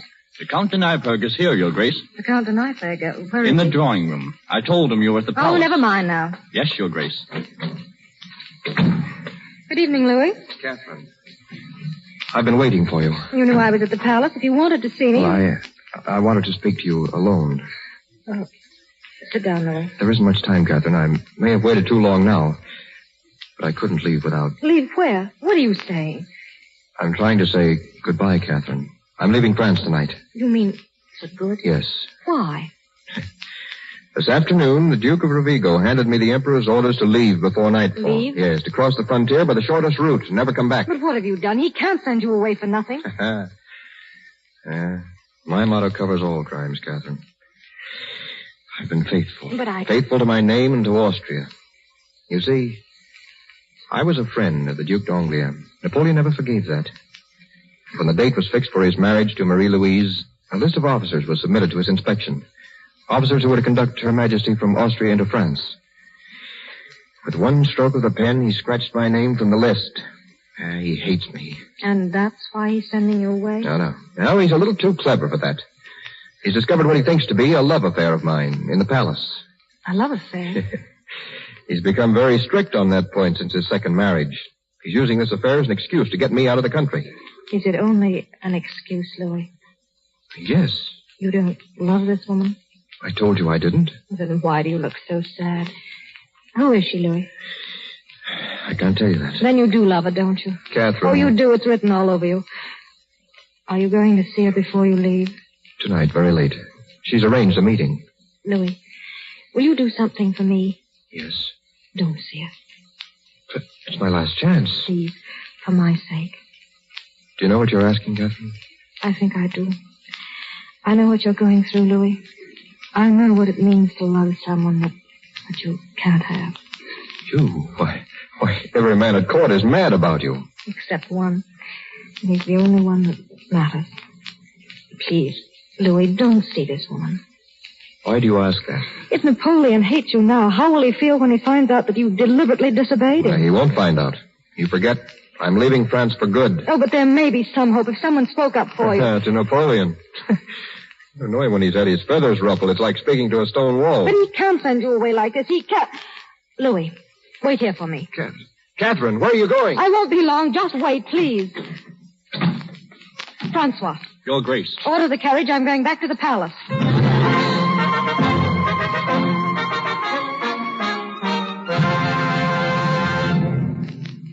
Your Majesty. Well, what is it? Don't you see I'm busy? I beg your pardon, sire. But the Duchess of Danzig is here. She insists upon seeing you at once, sire. At this hour? Well, who did you say it was? The Duchess of Danzig, sire. Oh, yes. Send her in. Yes, sire. Your Majesty. So you're the Duchess of Danzig. Yes, Your Majesty must have seen me at... I can't remember everybody. Sit down. Thank you, sire. It's strange that you should come here tonight. It's about the... Very strange. Because I was going to send for you in the morning. I suppose you know why. Yes, your sister's been carrying tales again. What's that? She told you I insulted her. She's right. You have no hesitation about admitting it, have you? No, sire. I hope you realize you've caused a scandal. I hope I have. Would do your sister a lot of good, sire, if someone took her down a peg. She forgets that she had an humble beginning, too, like a lot of us. You're very frank. Almost brutal. That's my army training, sire. You see, I've served under the flag. You? With a brandy keg on my hip, giving drinks to the wounded and the dying. A Vivandière? Yes, sire. Where? At Lefebvre, 13th Light Infantry. Army of the Vosges? Army of the Vosges, Army of the Moselle, Army of the Rhone. You were at the Rhine? That's where I had a donkey shot out from underneath me. The general named me in the orders of the day and kissed me right in front of the whole regiment. Sure? Why have I never heard about this? You didn't ask. Neither did your sister. Oh, her. All she knows is that I was a washerwoman. Yes, I've heard about that. You've tried all trades, then? No, only two. One too many. A Vivandière? Good. But a washerwoman? When? Where? In Paris, 91 and 92. I had a lot of bad customers, though. Right here in the palace, there's a soldier who owes me 60 francs to this day. He's come up in the world, but he never paid me. I think I'll ask him for it. Oh, that would look nice, wouldn't it? I've even brought his bill with me. I thought you'd like to see it. No, thank you. Oh, just to see the name on it. I suppose you would like me to collect it for you. Oh, and here's an old letter of his asking for credit. Listen. Out of my small pay, I am again called upon. Oh, the writing's awful. Again called upon to come to the aid of my mother and sisters who are about to take refuge in Marseille. What's that? As they are obliged to flee from Corsica. Corsica? Let me see that. Look at the signature, sire. Napoleon Bonaparte. Yes, that's my bad customer. Now, let me see. Your shop. The Rue Saint-Anne? The corner of the Rue des Orties. I remember, but your name, I can't recall that. Catherine. No, the other, the nickname. Oh, Madame. Madame Saint-Jean. That's it. Well, so you were Madame Saint-Jean. Oh? Well, I was in bad straits then. I'd almost decided to become a furniture dealer. There's a lot more money in what you're doing now. Huh? Oh, yeah. Well, let's see about this bill. 40 francs for mending alone. That's rather high. It isn't high at all. You never had a whole shirt to your back. Well, we won't bargain about it. We'll say Napoleon Bonaparte owes you... 60 francs. And the interest adds up, makes it 70. Well, I'm afraid fate's against me. I haven't a sou in my pocket now. Well, I've waited this long. I'll give you another day to settle out. Yeah, we'll be waking up the whole palace. But, just a moment. You didn't come here to present this bill. No, sire. I only brought that with me to remind you that I once did you a favor. Yes?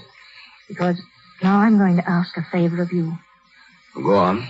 There's a man here at the court. A man you're going to punish just because you happen to dislike him. You come to plead for him? Yes, sire. I'm not in the habit of punishing a man for personal reasons. Oh, then let him stay. Don't send him back. One moment. What man is this? The Count de Nyperg. You can save your breath. Your Majesty. I said you can save your breath. But... Do you hear me? Well?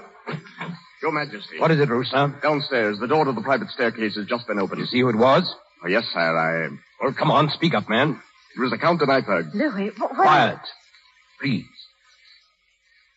You put a guard around Her Majesty's apartment? I did, sire. Her Majesty? Now, Duchess, perhaps you understand why your friend must leave. But it's impossible. You're all wrong. Roustan, keep this woman here. Yes, sire. Listen, he's wrong. I've got to tell him. Hey, come back here. Let me go. Let me go. Back here.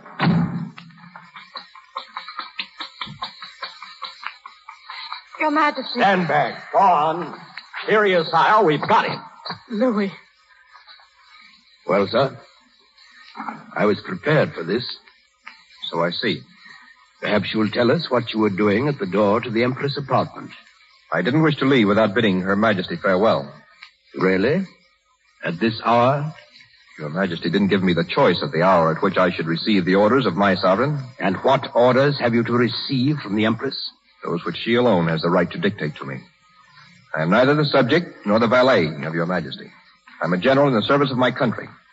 And in that character, I owe all of my devotion to the Archduchess of Austria, the Empress Marie-Louise. And in that character, it will be my pleasure to see you stand before a firing squad. Take him away. Wait, Your Majesty, you can't do this. It's murder. Take him away.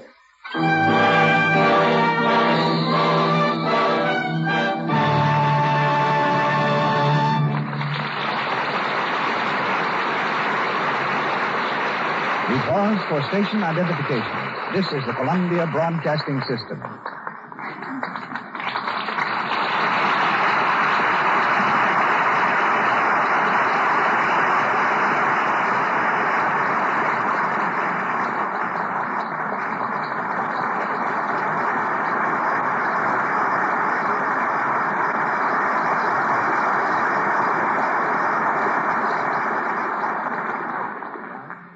Jean Harlow as Madame Saint-Jean and Robert Taylor as the Count de Nyperg resume the events of our play in a few moments. And now, ladies and gentlemen, from the corridor of Napoleon's palace, the Chateau de Compiègne, we traverse land, sea, and time to enter the drawing room of a later Napoleon Bonaparte. It's a privilege and an honor to present the only living descendant of the Emperor of France in America. One of the great figures in the social life of New York, Palm Beach, and Newport. We switch you now to New York City, to the drawing room of a house on East 69th Street. Seated there, amid rare portraits of his illustrious ancestor, is that emperor's great-great-nephew. From Hollywood, we welcome and introduce him. From New York, he speaks to you. The pretender to the French Empire, Jerome Napoleon Bonaparte. Thank you, Mr. DeMille, and good evening. I count it a great pleasure to take part in one of the performances from your brilliant Lux Radio Theater. As I sit here, I know that if the likeness of the Emperor in this room could come to life, he would nod his approval. In his day, all the theaters were under the subsidy of his government. And whenever he returned to Paris from trans-European campaigns, he wasted no time in taking his place with his court to hear the latest plays at the Comédie Française. This famous institution had been closed during the Revolution, but Napoleon was so interested in it that he had it reopened in 1799. He reestablished it in the building which it still occupies today. Mr. DeMille introduced me as the pretender to the French Empire. I think his statement needs some explanation. Technically, I am the present pretender, as I am the direct descendant of the Emperor Napoleon's brother by his first marriage. But I have lived all my life in America. My family and my friends are here. And also, there is no French Empire. There's one detail of my ancestry Mr. DeMille omitted in introducing me. And it's one that I'm very proud of. While I am descended from the Emperor of France, I also claim another honor. My mother was the former Miss Appleton of Boston and the great-granddaughter of the great American statesman Daniel Webster. It always amuses me to think that the great Napoleon has become related by other people's marriages to Daniel Webster. Our family, of course, can never enter into discussions as to whether or not the pen is mightier than the sword. As I am seated here, the microphone stands on a rosewood desk that may interest you. I have used it all my life. It was originally given to my cousin, the Empress Eugenie, by the city of Paris when her son, the Prince Imperial, was born. There's no telling how many great documents have crossed it, and its value to me personally is even greater now that a Napoleon can use it to broadcast his words to a nation. Now, in saying good night to you, may I congratulate you all on this great Lux Radio Theater. My compliments to your brilliant Madame Saint-Jean Jean Harlow, to Mr. Taylor, and of course to Mr. Claude Rains for his very fine characterization of my great-great-uncle.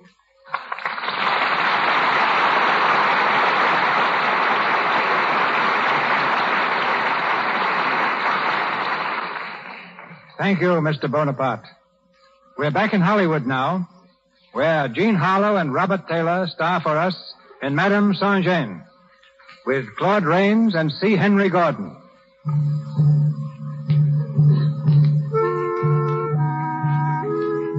It's later, the same night. The execution of the Count de Nyberg is set for 5 o'clock, 3 hours from now. In the drawing room of her house, Catherine paces the floor nervously, desperately trying to find a way to save him. She has sent for Fouché. As he enters, she moves quickly toward him. Fouché, is there any news? None. I tried to see the Emperor, but it's no use. He won't see anyone. What time is the execution? At 5 o'clock. And Nyberg, where are they holding him? At the palace. I'm afraid it's a bad job, Catherine. The Emperor's keeping the whole thing hushed up to avoid a scandal. We can't do anything through the usual channels. We've got to get Nyberg out of the country. Are you mad? What do you intend to do? Storm the palace and raise him back? I tell you it's useless. He's blundered badly this time. Of all the women in the palace to fall in love with, he picks the Empress. Does she know what's happened? No, Napoleon hasn't forbidden anyone to see her. Then she won't know until it's over. Exactly. He's taking no chances of her interfering. We've got to do something. We've got to. Oh, why do you stand there, you stupid fool? They're going to kill him. Do you realize that? They're going to kill him. I'm sorry that you love him so much, Catherine. There's nothing I can do, or anyone else. I've got to see him. Take me to him, Fouché. I can't. You've got to. You can arrange it. Please, just a few minutes alone with him. A few minutes, Fouché. If I could only reach the Count de Rovigo. Oh, you can, please. I can't promise a thing, Catherine. But I shall do my best.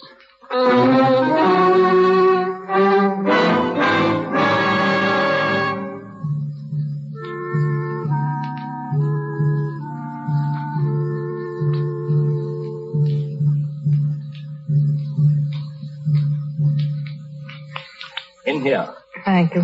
You can't stay long. When I knock on the door, you must come out. I will, thank you. Who's that? It's me, Louis. Catherine. Catherine, how did you get in here? Fouché arranged it. I had to see you again.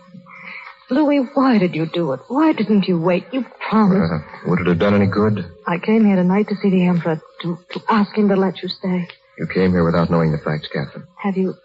Did you try to send word to the Empress? No, there's no one I can trust. A letter would be intercepted. The Austrian ambassador? No, there isn't time. It's no use, Catherine.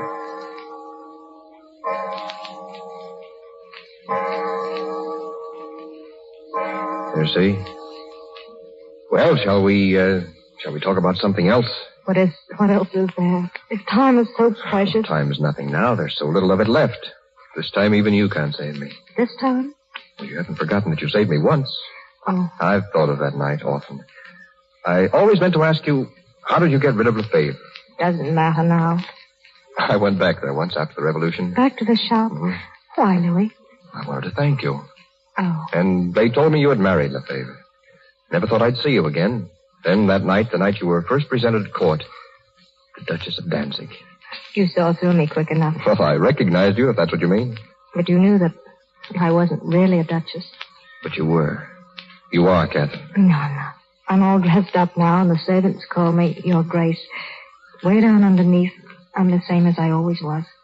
I can't be like the rest of them. I've tried, but I can't. You're 1,000 times better. Louis, maybe if I'd been born a lady, a real lady... What, Catherine?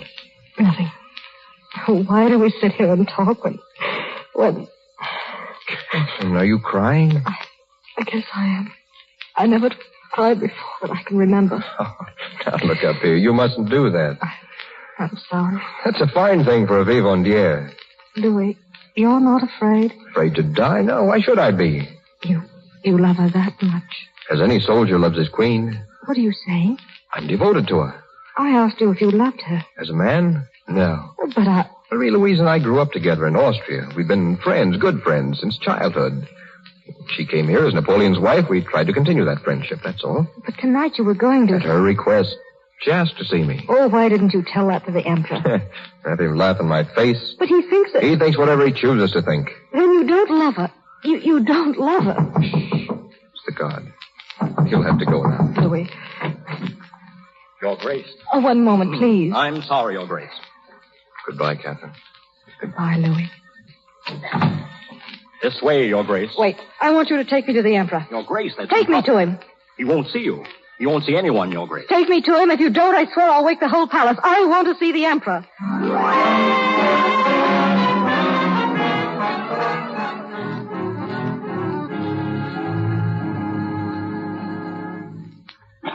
Sit down. Thank you, sire. Now that you blackmailed your way in here, I suppose you've come to plead for your friend again. I've come to straighten things out, sire. Indeed? Your Majesty, the Count de Nypeg is not in love with the Empress. Really? And just how did you reach that conclusion? He's her friend and perhaps her advisor. She'd need one in this place.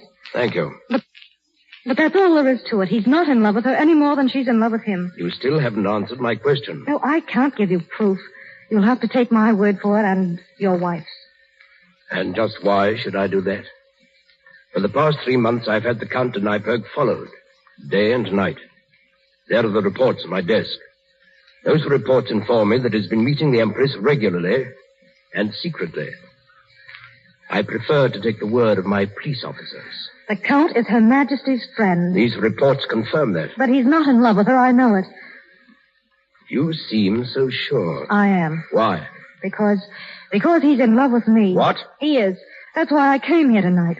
I love him, and I'll do anything to help him. You're lying. Am I?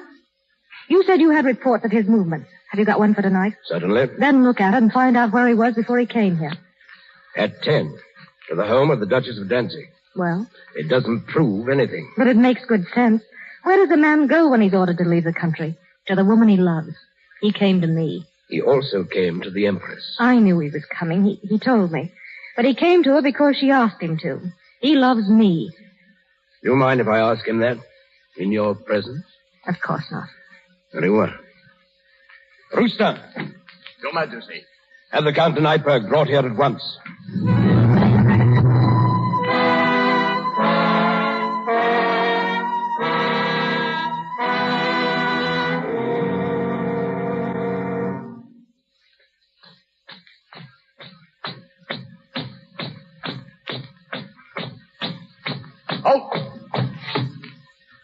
Open that door.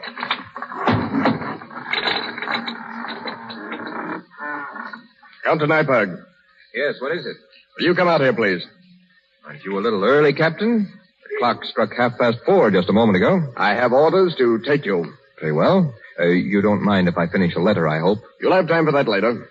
I'm afraid not. Will you come, please? The Emperor wants to see you. The Emperor? What for? I'm not here to answer questions. I was told to bring you to his study. Fall in, please. Certainly. Ouch!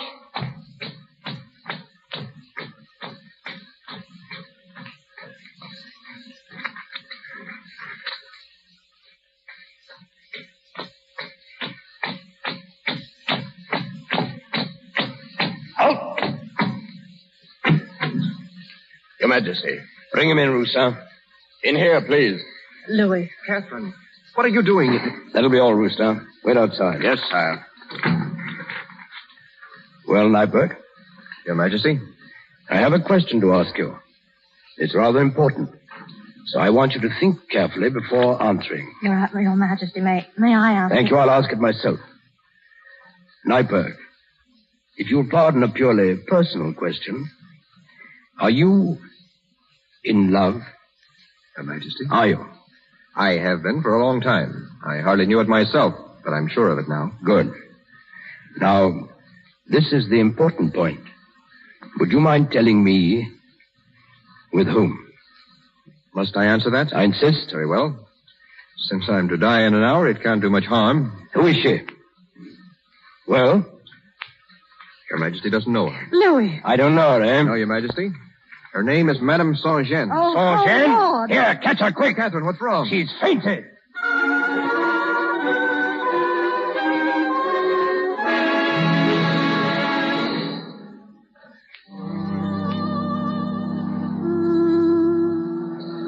So that's why he wanted to know. Yes, but he knew me as Madame Saint-Jean, too. Well, it seems that I gave the right answer. If you'd given any other, you'd be dead by now. There wasn't any other. I love you, Catherine. Oh, Louis, why didn't you tell me? I was going to, a month ago. I wish you had. Louis, take me home. I think my knees are giving out. Well, it's late. You must be tired. Tired? I feel as if I had done a hard day's wash.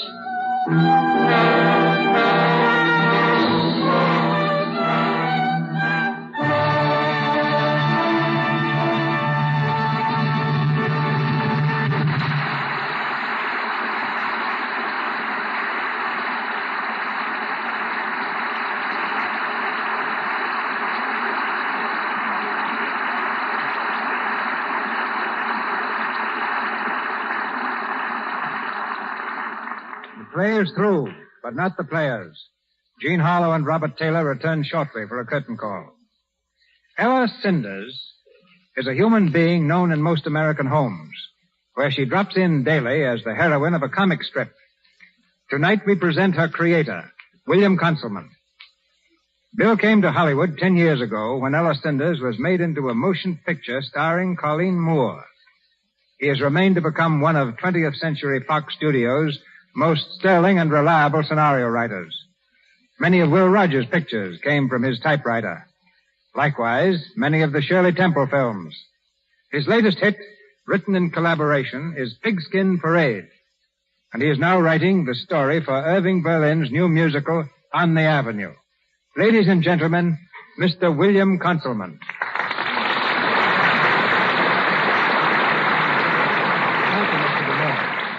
What'll I do first? Talk about movies or comic strips? Well, you can choose your weapons, Bill. But remember, you're supposed to be a humorist. All right, then suppose I tell the latest story making the Hollywood rounds. It's about a well-known director, present company accepted, who was pestered to death every single day with people trying to see him. Nothing he could say or do would keep them away. Well, last week he was taken suddenly ill.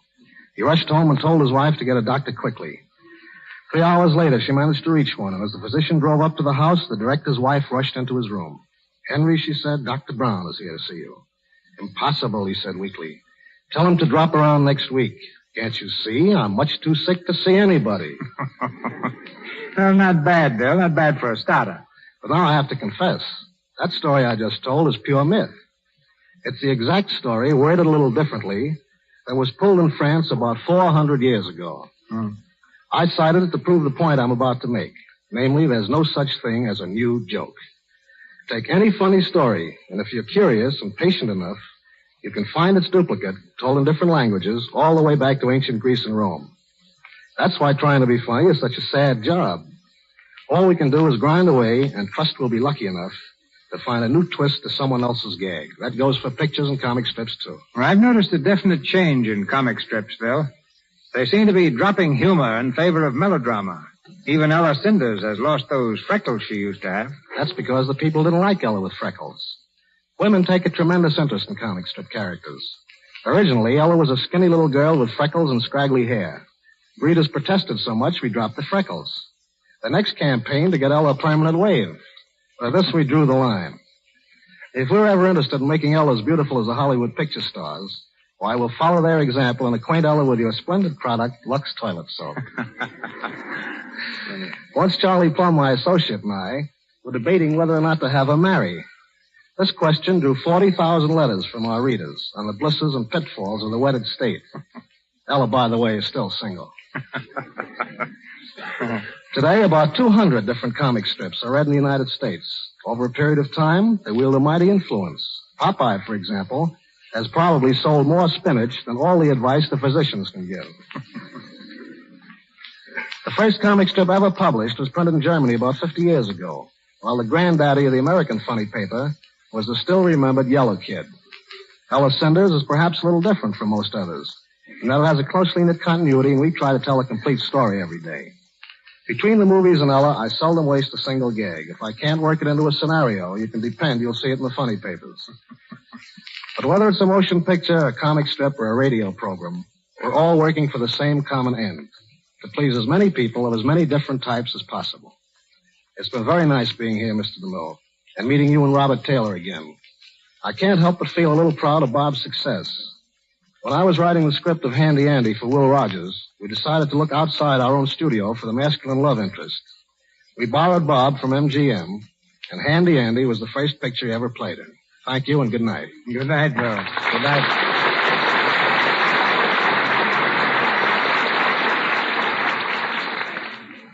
This is a high point of the evening. The moment when we present tonight's stars.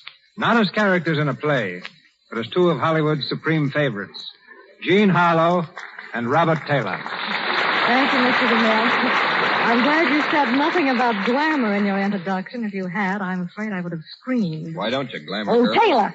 You scream almost as well as you scream. Pretty poor pun, Mr. DeMille. Well, then may I have your autograph? Bob is the one who does that. Just last week he visited his alma mater, Pomona College. The co-eds almost tore him to pieces trying to get him to sign things. Yeah. One girl couldn't find anything for me to sign except her examination paper. I was a little disappointed when I saw it was marked D in economics. However, you've been in Hollywood nearly 25 years, Mr. DeMille. What is it that turns nice, peaceful people into autograph hunters? I've asked them that, Bob. The most sensible answer I ever received was from a young lady who said, I don't care about your autograph, Mr. DeMille. I just wanted to see what you look like. Well, Hollywood is unique for a number of things besides autograph hunters. Out here, you can take life a lot easier. There's just as much hard work done in Hollywood as any other town. You drop into any place like the Brown Derby, you'll find half the girls in faultless evening dress and half in slacks and sweaters, but nobody feels ill at ease. If you're invited to someone's home for a 7 o'clock dinner, you arrive at 9 and you find you're early. But the only thing that really puts on a show in Hollywood is a hamburger sandwich, and they're served with pecans and walnuts, and, oh, well, this is a town that is all so constantly bubbling over with new ideas. Hundreds of them come and go every week. But as far as keeping a lovely complexion is concerned, the actresses, including myself, have just one idea, and that's to use Lux toilet soap. Oh, and yes, Hollywood is probably the only town where a kiss is measured in feet. 5 feet of film for a peck and 85 feet for the real thing. The strangest kiss I've seen in pictures was that film the other day at Paramount. Marsha Hunt and Leif Erikson playing in College Holiday were the participants. And the scene of action was the bottom of a tank filled with 40,000 gallons of water. Ducky, I call it. Oh, that's worse than mine. Well, Robert, any further remarks? None, Jean, except my thanks to the Lux Radio Theater for another swell evening. And mine, too, Mr. DeMille. It really was a privilege to be here. Good night. Good night, Jean. Good night. Good night, Bob.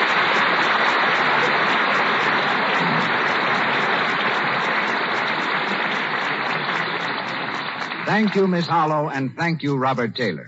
Ladies and gentlemen, this is your announcer, Melville Ruick. Before Mr. DeMille tells us of next week's program, may I say that our stars tonight came to us through courtesy of Metro-Goldwyn-Mayer Studios. Miss Harlow will next be seen with Wallace Beery and Spencer Tracy in The Foundry. Mr. Taylor in Camille with Greta Garbo. Mr. Raines appeared through courtesy of Warner Brothers Pictures. His next picture is Stolen Holiday with Kay Francis. while C. Henry Gordon is currently seen in the charge of the Light Brigade. Mr. DeMille is from Paramount, and Mr. Silvers, 20th Century Fox, where he was in charge of music for the new film Banjo on My Knee. Our cast tonight included Lou Merrill as Lefebvre, William Royal as the General and Constant, Corinne Ross as Madame Savary, Sarah Selby as Elisa, Phyllis Coughlin as Carolyn, Gretchen Thomas as Marie, Frank Nelson as Rustam, Ken Chevelle as a footman, David Kerman as a guard, James Eagles as a sergeant, Ross Forrester as a patriot, Charles Emerson as citizen, and George Finney as Citizen Dufresne. And now, Mr. DeMille. Two of Hollywood's most glittering personalities, teamed first in Warner Brothers Pictures and more recently in Matrimony, are teamed again in the Lux Radio Theater next Monday night. They are Dick Powell and Joan Blondell. And they'll star for us in a sparkling musical comedy, the radio version of Warner Brothers' picture Gold Diggers.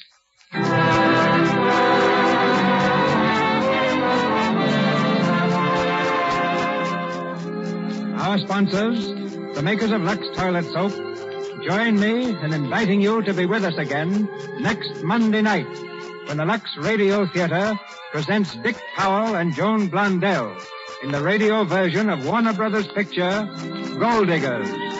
This is Cecil B. DeMille saying good night to you from Hollywood.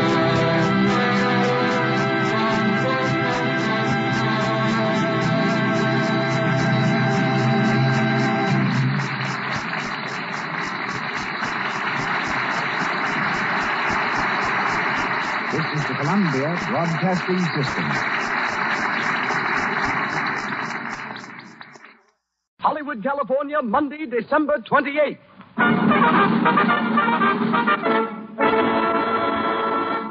The Lux Radio Theater presents Herbert Marshall and Madeline Carroll in Cavalcade with Una O'Connor, David Niven, and Douglas Scott.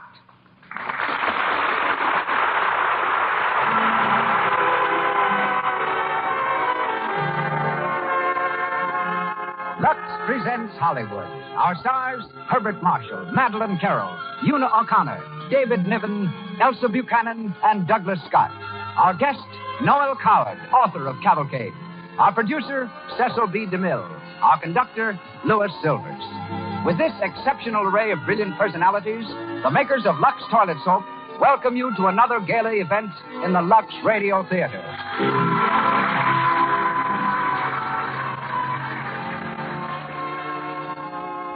Don't let cosmetic skin bar your road to romance. The active lather of Lux Toilet Soap removes stale cosmetics and all impurities that choke the pores, leaving your complexion smooth, soft, and lovely. Yes, 9 out of 10 Hollywood stars prefer Lux Toilet Soap. But you can use it, too, every day. For this pure white soap costs only a few cents. Give your skin the care it deserves. Buy a few cakes tomorrow. And now, our producer, ladies and gentlemen, Mr. Cecil B. DeMille.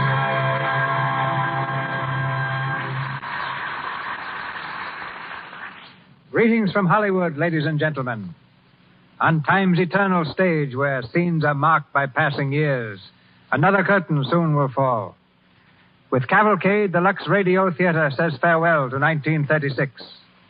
A play, I think, that not only crowns a year of what we hope were notable productions, but sets a standard we shall strive to meet through 1937. As we turn to England for our story, so we turn to England for our stars. Herbert Marshall, Madeline Carroll, both natives of the mighty little island. Herbert Marshall turned actor by circumstances, for he began his career as a bookkeeper. After a year and a half of debits and credits, he was discharged. Needing a job, he became assistant manager and then actor in a musical comedy company. Today, he is not only well known on the screen, but on the legitimate stages of the world. Madeline Carroll, daughter of an Irish professor and French mother, became a school teacher to earn money enough to take her to London and the stage. Oddly enough, Madeline's first Hollywood offer was to play in Cavalcade, but she refused it to remain in England with her husband, Captain Philip Astley. She came here, however, 2 years ago, lending her distinction, beauty, and ability to the case against Mrs. Ames, the General Died at Dawn, and Lloyd's of London. Tonight, she becomes Jane Marriott and Mr. Marshall Robert Marriott. Una O'Connor will be heard as Ellen, the same role she played in the film and on the London stage.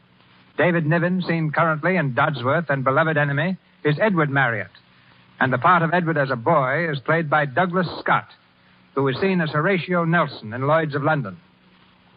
Our play is by Noel Coward, the third drama from the nimble pen of this amazing writer, producer, and actor, to be performed in our theater in less than a year. So on with the play. The Lux Radio Theater presents Herbert Marshall and Madeline Carroll in Cavalcade.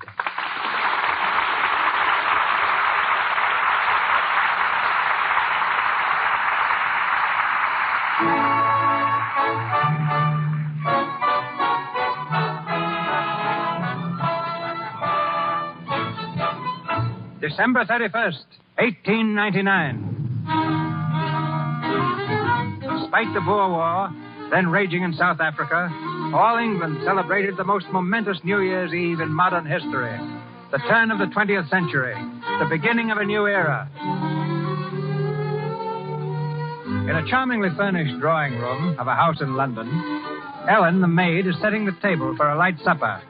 As she turns to the door, her husband, the butler, enters, carrying a bottle of champagne.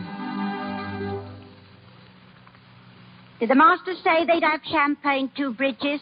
It's a celebration, ain't it? And it wouldn't be a celebration without champagne, would it? There's hot punch. It's wiser to be on the safe side, is my way, Ellen. If hot punch fills the bill, they have hot punch. If it's champagne, it's here, too. How was cook when you come up? Flighty. Running round the kitchen like a cat on a griddle. New Year's Eve's gone to her head and no mistake. She's been queer all day. Has she ever been quite right? Less than an hour ago, she told me she feels like it was the end of everything. Oh, so do I, for that matter. Oh, come now, Ellen. It ain't necessary to start that all over again. Well, you ain't losing a husband. Oh, you ain't losing me, Ellen. A man's marching off to war ain't staying home with his loved ones, is it? Well, no, not exactly. Oh, it's horrible, Bridges. I can't bear to think what it's going to be like when you're gone. Then don't think about it. I can't help thinking. It's a bad habit, Ellen. You ain't no different from the missus. Master Robert's going too, you know. You're in the same boat as all the other soldiers' wives. But you ain't cut out to be a soldier. Ellen? Well, what's going to happen to me and Fanny if anything happens to you? Oh, you'll carry on. Oh, dear. Oh, girl, you married me for better or worse, didn't you? Oh, I did, but... Well, if it turns out for worse, so much the worse it'll be. And if it turns out for better... Fat lot of comfort that is. And what's the war for, anyhow? We've got to have wars every now and then to prove we're top dog. This one don't seem to be proving much. How can you tell what our brave boys are suffering out there in darkest Africa? Giving their life's blood for their queen and country. Oh, if this wasn't New Year's Eve, I'd lose my temper, and that's a fact. Well, 'twouldn't be the first time. You better go and get the hot punch. They'll be here in a minute. Oh, listen, there they are now. Draw the curtains. Why, it's almost New Year's. At least they wants to be cheery. Yeah, hurry up now. Go on, get the hot punch. You mark my words, Ellen. If we didn't give them boys a lesson, they'd be over here wreaking havoc and carnage before you could say Jack Robinson. I'll get along with you. Good evening, Bridget. Your cloak, ma'am? Thank you. Your coat, hat, and stick, sir? Here you are. Very good, sir. May I have the honor to wish you both a very, very happy New Year? Thank you, Bridges. Same to you. Ellen, how nice the table looks. Oh, thank you, ma'am. Where did those flowers come from? They're from me and Bridges, ma'am. With our very best wishes, I'm sure. That was sweet of you, Ellen. Oh, not at all, ma'am. Well, it's a pleasure indeed. Well, I'll go and help Bridges with the hot punch. It was sweeter than Robert. I feel I want to cry. Well, then by all means cry, dearest. This evening was planned sentimentally. To say hail and farewell. It isn't farewell yet. Soon, Robert. Dreadfully soon. When it comes, then we'll take it. You looked so beautiful at dinner, Jane. I'm glad. You're beautiful now. Oh, I expect it's only that dress, really. Dresses can be very deceiving, darling. Of course. That's perhaps how we wear them. And that ornament in your hair. Yes. And the fact that I love you so dearly. You might be hideous and ill-dispositioned and tedious, and I would never know it. You're a darling. And I'm going to believe every word you say, even though I know I shouldn't. Kiss me, Robert. Sweetheart. A goodbye to the old year. I wonder if the boys are asleep. Snoring, I expect. Oh, no, Robert, not snoring. They both have perfect tonsils. Dr. Harrison said so. Inherited from their mother, my dear. Oh, Robert, why must you leave me? It takes men to fight wars. What does it matter about the boys? It matters about your brother Jim, doesn't it? He's out there. That counts. Yes. Give my love to him if you ever see him. If he's alive. Of course he's alive. They're all alive. They're bound to be relieved soon. Baden-Powell's a fine man. How long will it last? The war, I mean. A few months. God willing. In a few hours, you'll be sailing. You'll be going on board. Perhaps it'll be all over when you get there. Perhaps. I suppose you'd hate that, Robert. Bitterly. Edward and Joel want to see you off. No. No, they'd better be here. They're your sons. No, they're children. They'd better be here. It's rather horrid even thinking about it, isn't it? Thank heaven for one thing. They won't have to fight. Peace and happiness for them. Oh, please, God. Peace and happiness for them. Always.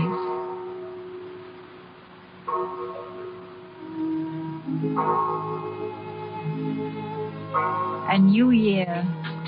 It started, sir. Just 12 o'clock. Happy New Year to you both, Mom. Bridges, open the windows. Come over here, Ellen. Stay and drink with us. What, me, sir? Fill 4 glasses, Bridges. Champagne. Make it champagne. We'll be toasting the new year and all it means to us. The new year. Here we are. Now, raise your glasses. Jane, Ellen, Bridges, 1900. 1900. 1900. Listen. What is it? The children. I thought I heard. I'd better go up and see. It sounded like Master Joe. Bring them down here, Jane. Bring them both down.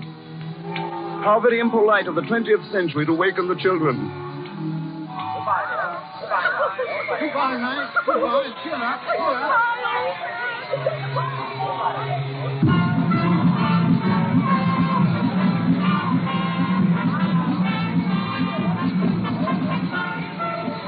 Well, I think I better be getting aboard. Yes. We're almost ready to sail, I imagine. Yes. It's come at last, hasn't it, Robert? This moment. You'll be very brave, darling, won't you? I'll try to be. Take care of yourself, my dearest. I shall probably be seasick. Lie down flat on every possible occasion. I'll try to remember. Bridges will look after you. Perhaps you'll be lying down flat, too. And you mustn't worry about me being unhappy when you've gone. I'm going to keep myself very busy. I shan't give myself time to think of anything.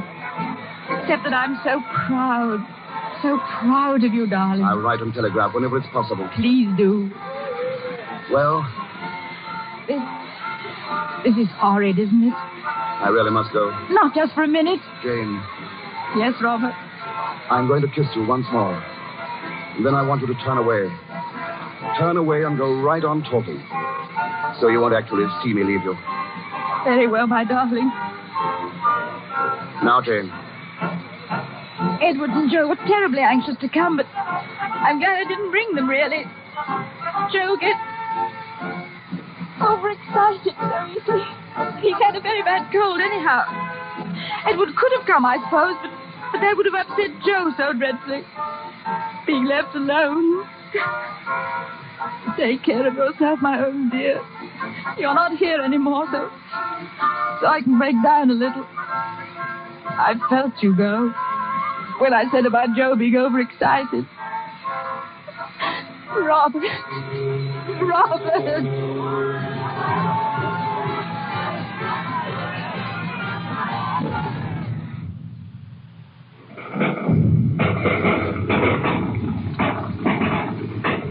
First 4 months of the new century. 4 months of fighting and bloodshed. In the beleaguered city of Mafeking in South Africa, the British troops fight desperately, hoping for relief. It's the morning of May the 18th, 1900. All England waits for news.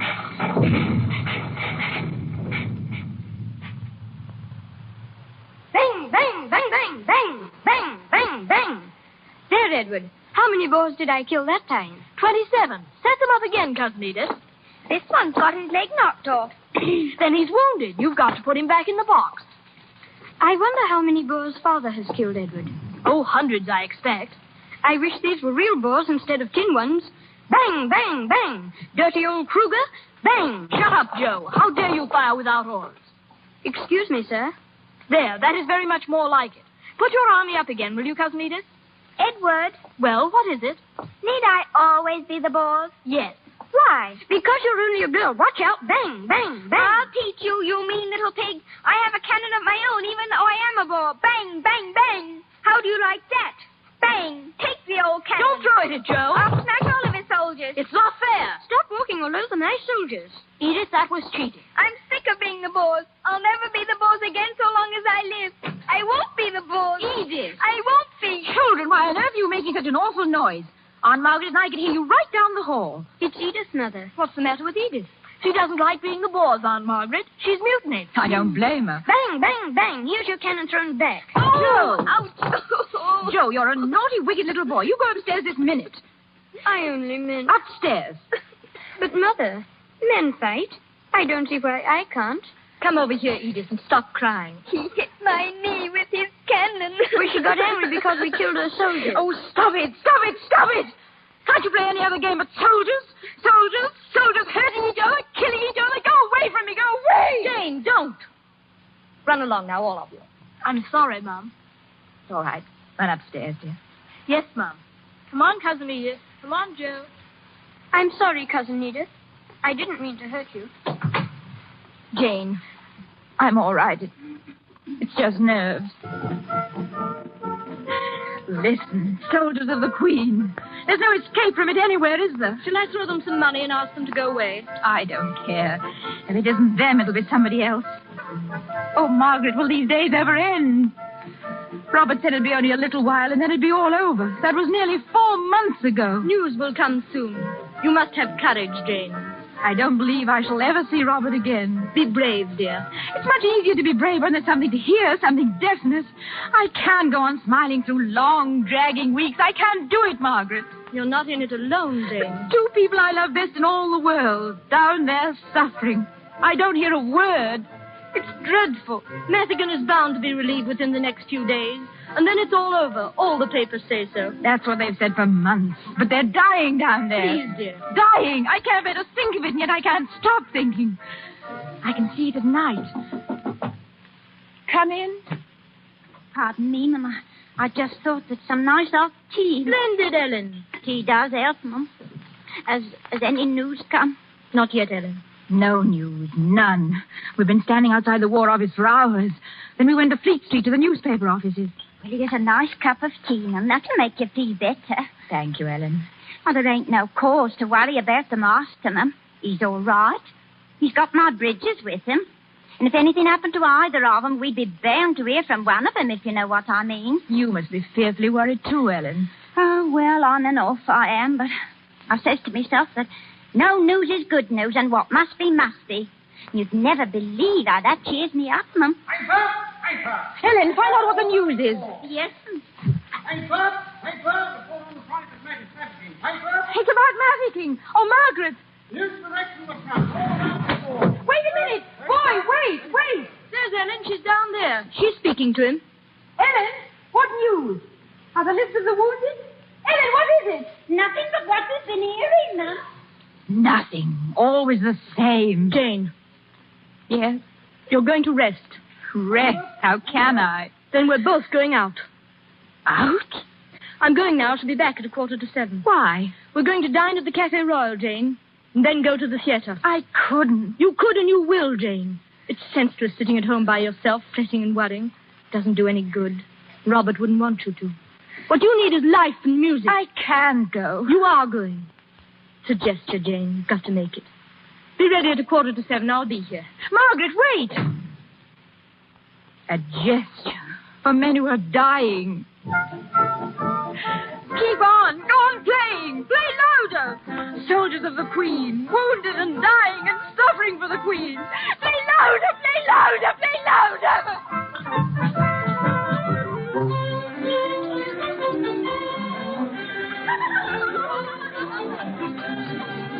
Waiter, I say, come here, please. Our glasses are empty. Directly, sir. Yes, sir. Jane, darling, brace up. Yes. This is a party, isn't it? Of course. Let your mood fit your gown. You are beautiful, Jane. Robert said the same thing New Year's Eve. He said he'd be back soon.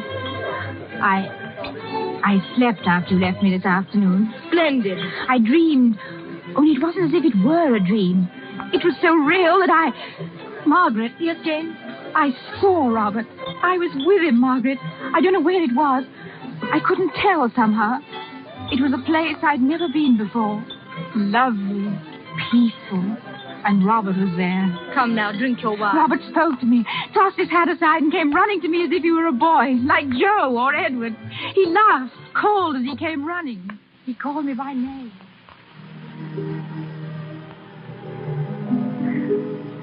Jane. Oh, Robert, you're safe. Why, of course I am.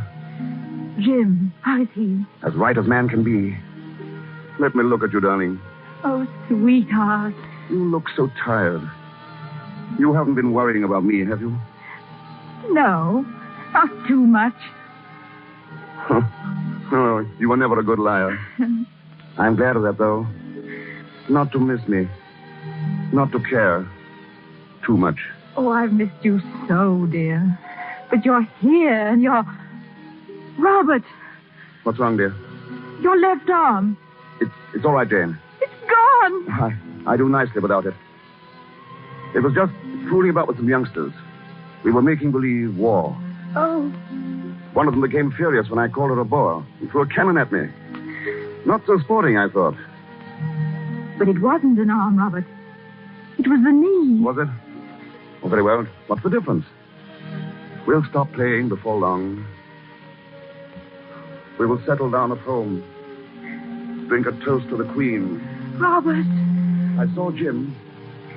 Sent his love. Be back home before long. Robert, wait for me. Robert.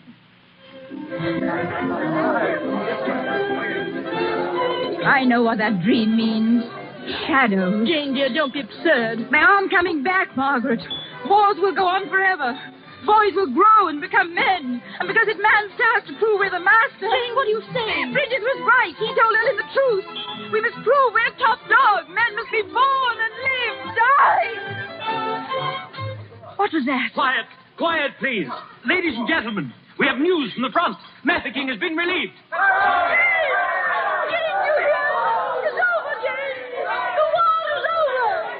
Oh, please, God, let it be true.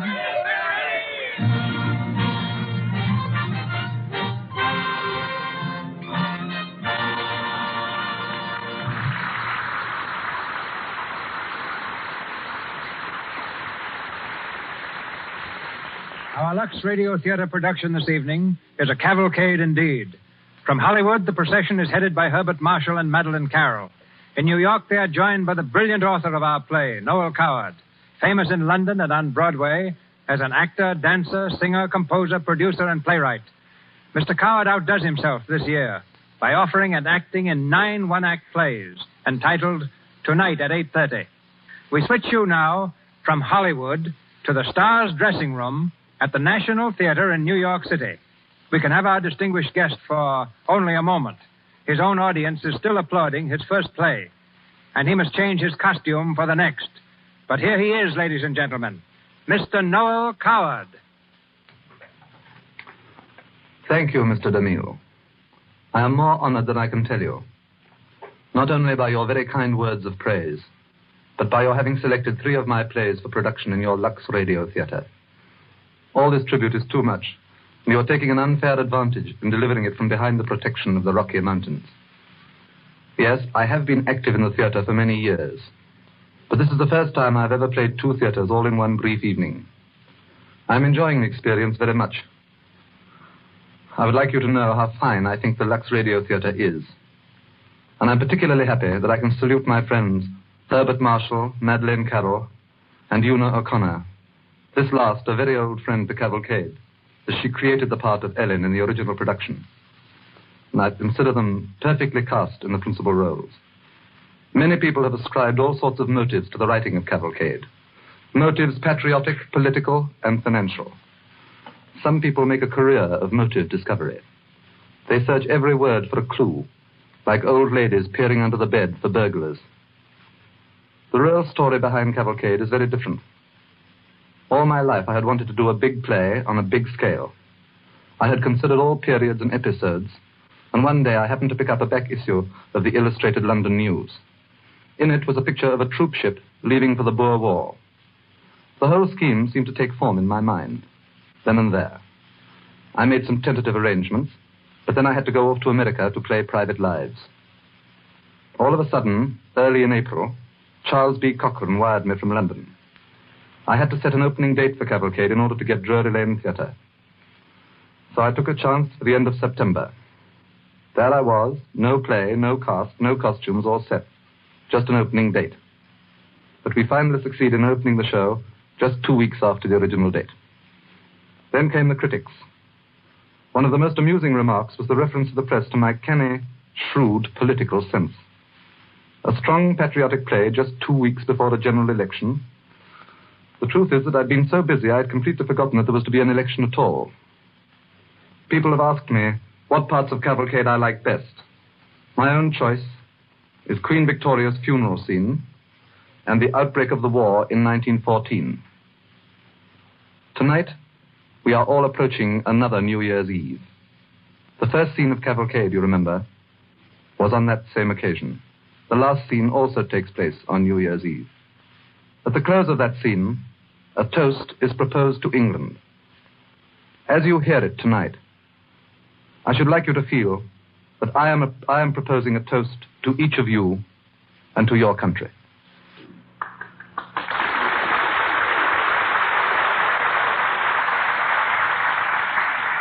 Thank you, Mr. Coward. We're back in Hollywood now, and Cavalcade goes forward, starring Herbert Marshall as Robert Marriott, Madeleine Carroll as Jane Marriott, and featuring Una O'Connor, David Niven, and Douglas Scott.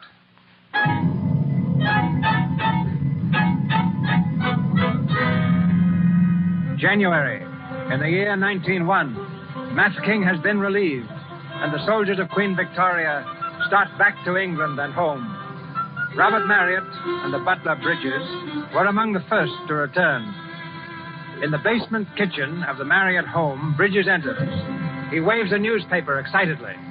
Helen, cook! Come here, quick, quick! And what's the matter, Mr. Bridges? Look here, the newspaper. Oh, don't yell so, Bridges. It can't be anything to concern us. Helen, how can you say that? It concerns the old country. Look here, the Queen. It says she's sinking. What? The Queen? There, now, I told you so. Oh, let's have a look. Oh, and she's very old, isn't she? Old? What's that got to do with it? Well, and I've never seen her, have I? I have. Driving along Birdcage Walk once, years ago. England won't be the same place without the Queen.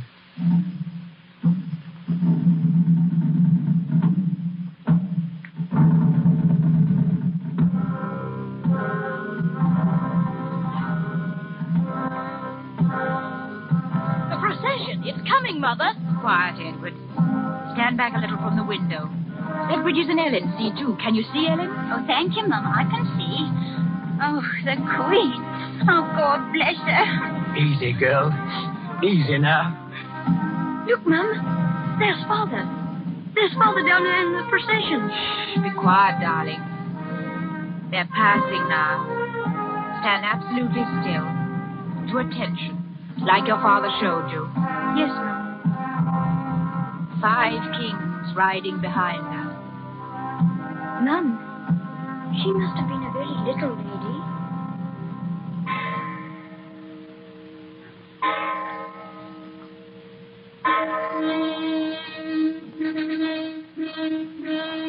The death of Queen Victoria signaled the passing of the old order. Times and customs changed, and the 20th century gathered speed with the dawn of each new day. But Robert, are you sure they're safe? Safe what, Dunny? Those, what did you call them? Those automobiles. Oh, I imagine they're safe enough. Don't worry. I won't buy one yet for a while. Here, you better hurry and get dressed. We haven't much time. I'm almost done. How's my gown? Lovely, darling. And the train? If any lady at the court has one more perfect, I shall throw up my hands. I shall probably throw them up anyway. I'm not very fond of these formal affairs, my dear. They make me nervous. Oh, Robert, don't be silly. I mean it. The going was far less difficult for those fellows in Africa, really. Don't talk about that. Please. No. What's the matter? I'm happy tonight, Robert. I want to stay happy. War isn't happiness. All right. Our sons, Joe and Edward. If war ever came again and took them... It's not going to take them. Have a look at my tie, will you, darling? Of course. I'm sorry, Robert. That's all right. Well, am I dressed up to please you? You're perfect. Except, where's your Victoria Cross? Oh, here we are. Wait, I'll put it on for you. Some men are brave enough to win the VC, but I've yet to meet one who knows how to wear it. There. Oh, I'm so proud of you, Robert. I mean, Sir Robert. We've come a long way, Lady Jane. A very long way. And in such a few years. It frightens me sometimes. Yeah. I mean, everything's so different, Robert. You're happy, aren't you? Of course, darling.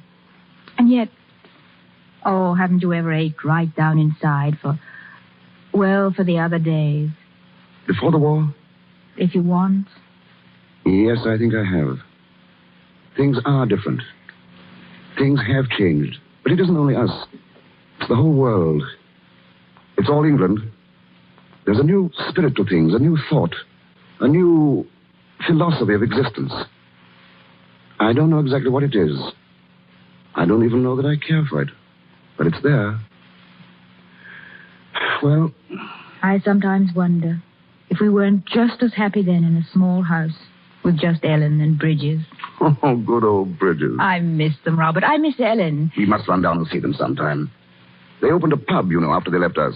A pub? You mean a barroom? Well, of course. Didn't I tell you? Bridges wrote me all about it. A pub. They've changed, too. Not Bridges. He couldn't. He'll be the same Bridges till the day he dies. I hope so. I don't know.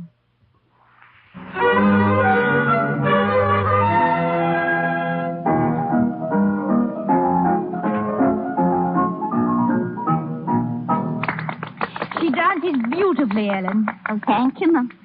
Bridges and me has been giving her lessons now for 2 years. Very talented, if you ask me. Thank you, Sir Robert. Come here, Fanny. Yes, sir.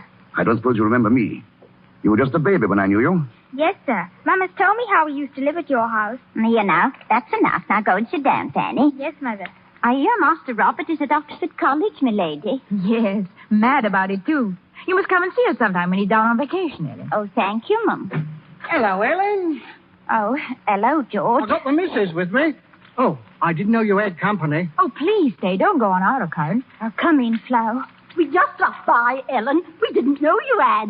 This is Mr. and Mrs. George Snapper, milady. Sir Robert and Lady Marriott. Oh. Ah. How do you do? Okay, sit down, Flo. Sit down, George. Well, thanks.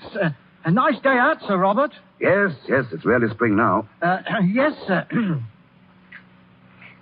By the way, Ellen, I'm sorry to hear Bridges is ill. Bridges ill? What's wrong with him, Ellen? Well, before you and Flo come, George, I was explaining to her ladyship and Sir Robert about poor Bridges' bad leg. We were so sorry to hear about it. Bad leg? Ellen explained that he's been in horrible agony ever since Sunday. Where is he? Stop kicking down my shins. Where is he, Ellen? Upstairs in bed. I'll pop up and see him. He's asleep now. Well, my eye. By the way, Ellen, you didn't tell us how he came to have the accident. Oh, well, he was cycling, Sir Robert. He was cycling and he fell off. I didn't know he had a cycle. He hasn't any more. Will you tell him how sorry we were not to have seen him? Yes, Sir Robert, I'll do that. Goodbye, Ellen. Oh, it was so kind of you, Mum, to come all the way down here to see us and to bring Fanny that lovely doll and everything. I wanted to see you. Goodbye, Mrs. Snapper. Happy to have met you, I'm sure. Goodbye, Mr. Snapper. Goodbye, sir. Goodbye, Ellen. Goodbye, Ellen, again. Don't fail to remember me to Bridges. We miss you both. It seems as if it were only yesterday that you were with us. We miss you, too, Mum. Time changes many things, but it can't change old friends, can it? Oh, no, Mum. No. There's some things that... Here. Yeah, what's going on here? Oh, my Lord. My eye. Bridges, I thought you was in bed. Bed? Who said anything about bed? Oh, you better go back, Bridges. Oh, remember your leg, dear. Ain't nothing wrong with my leg. Oh, Bridges. Oh, so you're why she was trying to get me out of the way. Hello, Bridges. Pleased to meet you again, Sir Robert. Welcome to our oval. I think we better go, Jane. Oh, so that's how it stands. I see. Proud and haughty, are we? Oh, Bridget, stop it. Oh, please, stop it. Oh. Ellen, I'm so sorry. And I quite understand. Please don't be upset. And let me come and see you again. Come along, dear. Come along, dear. Come along. Who does he think he is? Oh, you drunken brute. Shut your mouth. You mind yours and I'll mind mine. Look here, old man. You better come up and have a lie down. Take your paw off my arm. Lot of snobs, that's what. Lot of bloody snobs. I'm not good enough to be home when the quality comes. I'll see who's good enough. Oh, give Fanny that doll. Her noble ladyship. Oh, you let it alone. I'll look after the truck quality brings to my home. I'll look after him, I will. I'll hand it right back to him. George! I'll go and fetch him. Don't worry. He's a bit woozy, that's all. He's gone down the street. He may go up to their own. I'll stop him. George, let him go. Bridges, come back here, you blighter. Mind your own business. Come back out of the street. There's a bus making towards you. I'm not good enough for him. In God's name, look out. I'll show him who he... Don't come out. He's been hit. Oh, he's run over. He's dead.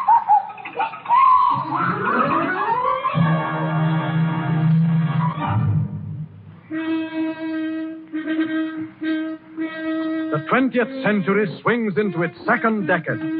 March 1912.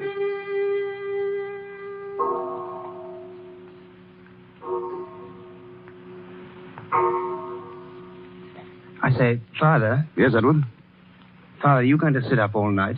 I hope not. Are you? No, sir. I'm You're just sitting up waiting for Joe, aren't you, Edward? Yes, sir. So am I. Where is he? I don't know, sir. Sure? He said he was going out tonight, so that's all I know. And he said he'd be back early. 3 o'clock. That's early enough. I suppose you're going to play the Good Samaritan again? Help him up to bed? Well, Father, You've done it before quite a few times. Or did you think I didn't know? Father, don't be rough with him. Joe's just a kid. He doesn't know what it's all about. He's all right. Of course he is. That's why I want to speak to him. By the way, how's Edith? Oh, very well. Set the date yet? Yes, sir, it's the 7th. Good. She's a splendid girl, Edith. You're sailing to America on your honeymoon, eh? Well, if Edith wants to. Now, about Joe, Father. Oh, well, that must be Joe now. I imagine so. You won't stay, will you? Well, no, sir, that is not unless you... Thanks, Edward. I say, Edward, is everything clear? Yes, quite clear, Joe. Come in. Oh, I say, Father, I didn't know that you were downstairs. It's all right. How are you, Joe? I? Oh, I'm quite well, thanks. But I think I'll say good night. Yes, good night, old man. Sit down, Joe. Have a good time? Tonight? Mm-hmm. Yes, sir. Splendid. I was out with some of the lads. We did the town a bit. You know how it is. Of course.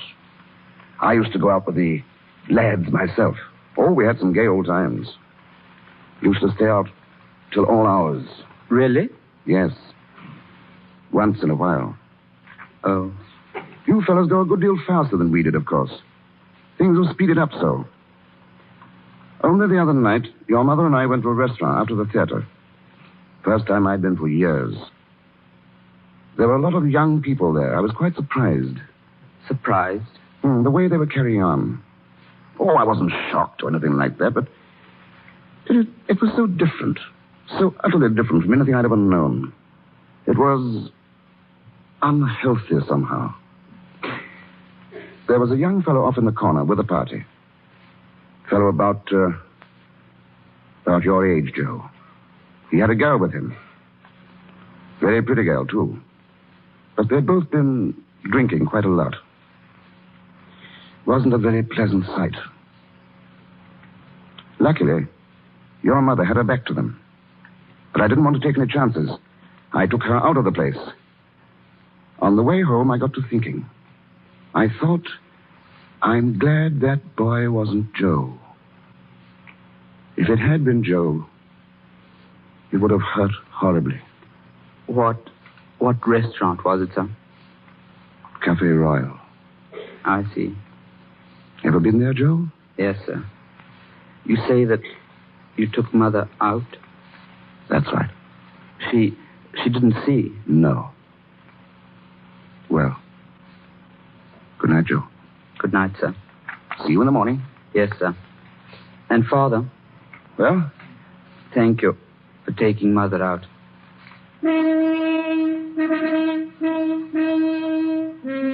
April the 14th, 1912. On the high seas off Newfoundland.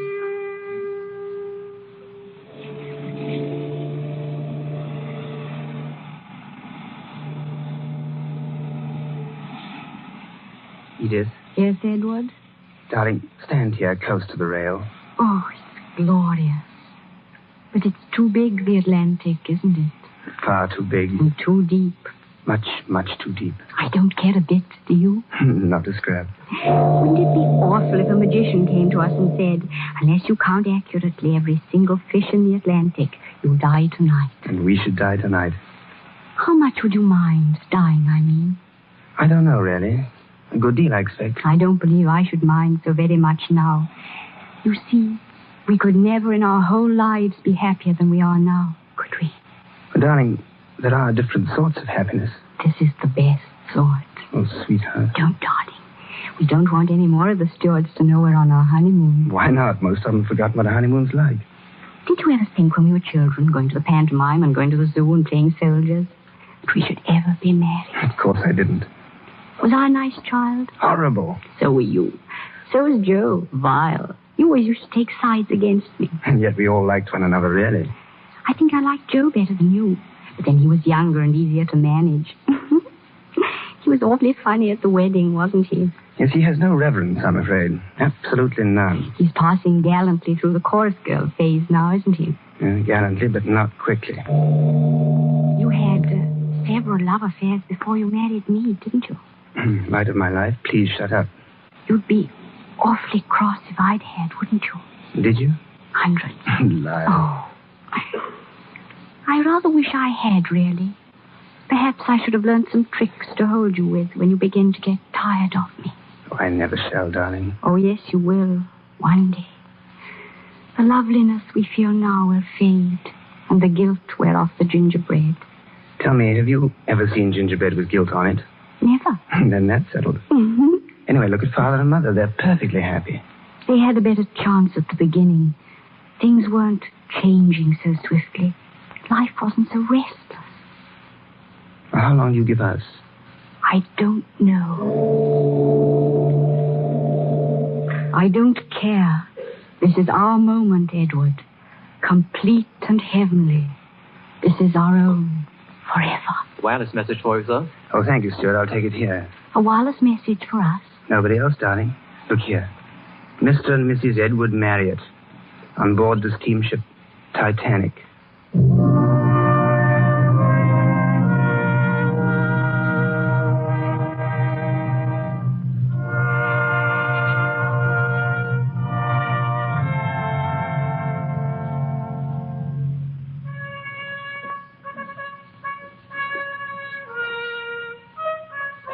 The new century speeds on to a climax of love and hate, of fire and blood, of steel against steel.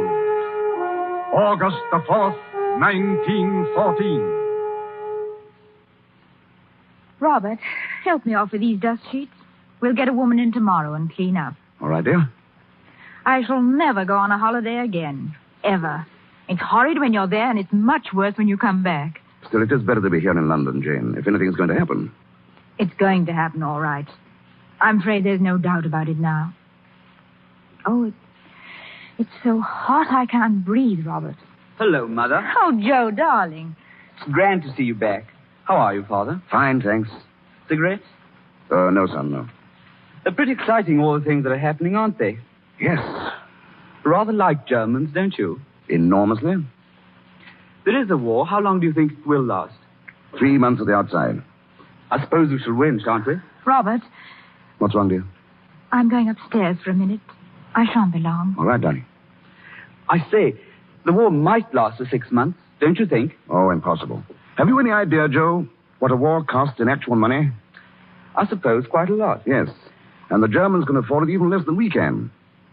Are you glad you left the army, or sorry? Absolutely delighted. Will you go back again? I expect so.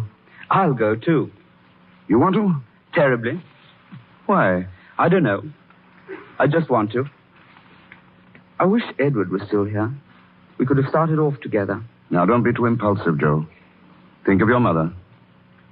Think of me. You're all we have left now. Piper, war declared against Germany. Piper! Father, you hear? Robert, what is it? England is at war, my dear. War.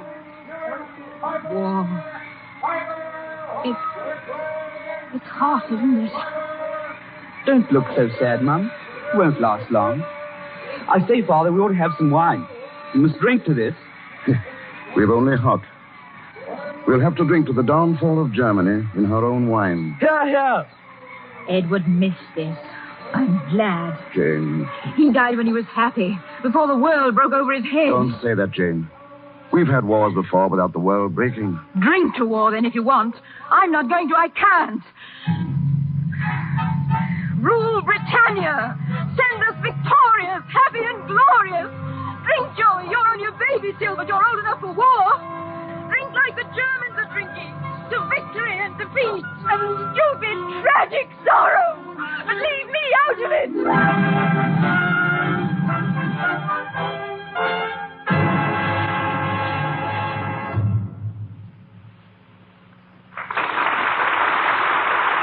We pause for station identification. This is the Columbia Broadcasting System.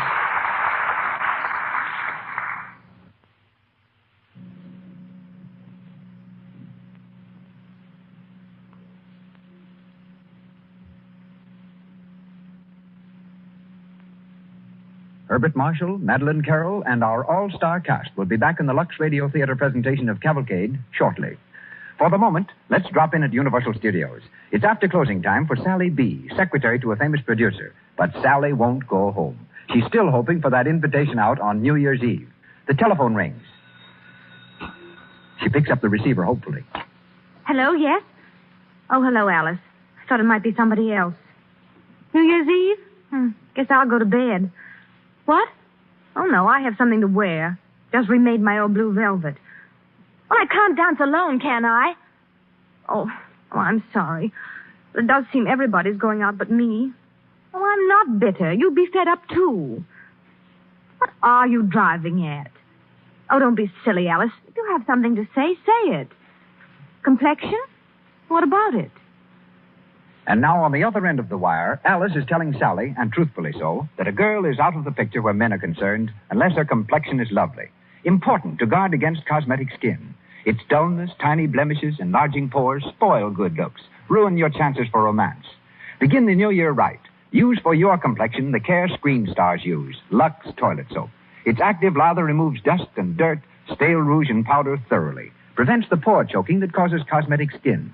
You can use powder and rouge as much as you like, but before you put on fresh makeup, always before you go to bed, remove your stale makeup the Lux Toilet Soap way. This year, Lux Toilet Soap has kept many thousands of complexions lovely. Next year, let your complexion grow soft and smooth with this gentle care. Remember, 9 out of 10 screen stars use Lux Toilet Soap. Once again, Mr. DeMille. Cavalcade continues, starring Herbert Marshall, Madeline Carroll, with Una O'Connor, David Niven, and Douglas Scott.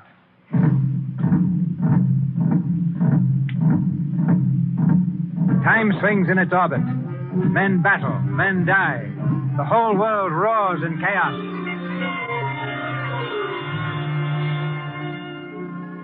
Once more, we're in the Marriott drawing room. It's the morning of November 11th, 1918. Ellen has just entered. Jane goes to her with outstretched hands. Ellen, oh, I am glad to see you. I couldn't believe my eyes when you first walked in. Sit down. I just thought I'd call, madam. I'm glad you did. So glad. These are lonely days, aren't they, Ellen? My call's rather important, as a matter of fact. How's Fanny? Oh, very well. I'm never going to forget how she danced the last time we saw her. She's dancing in Over the Moon now, you know. Yes, I went the other night. She was splendid. I felt very proud to know her. It's about her I've come to see you. Is anything wrong? Well, no, not exactly. What is it? About her and Joe. Joe? Yes.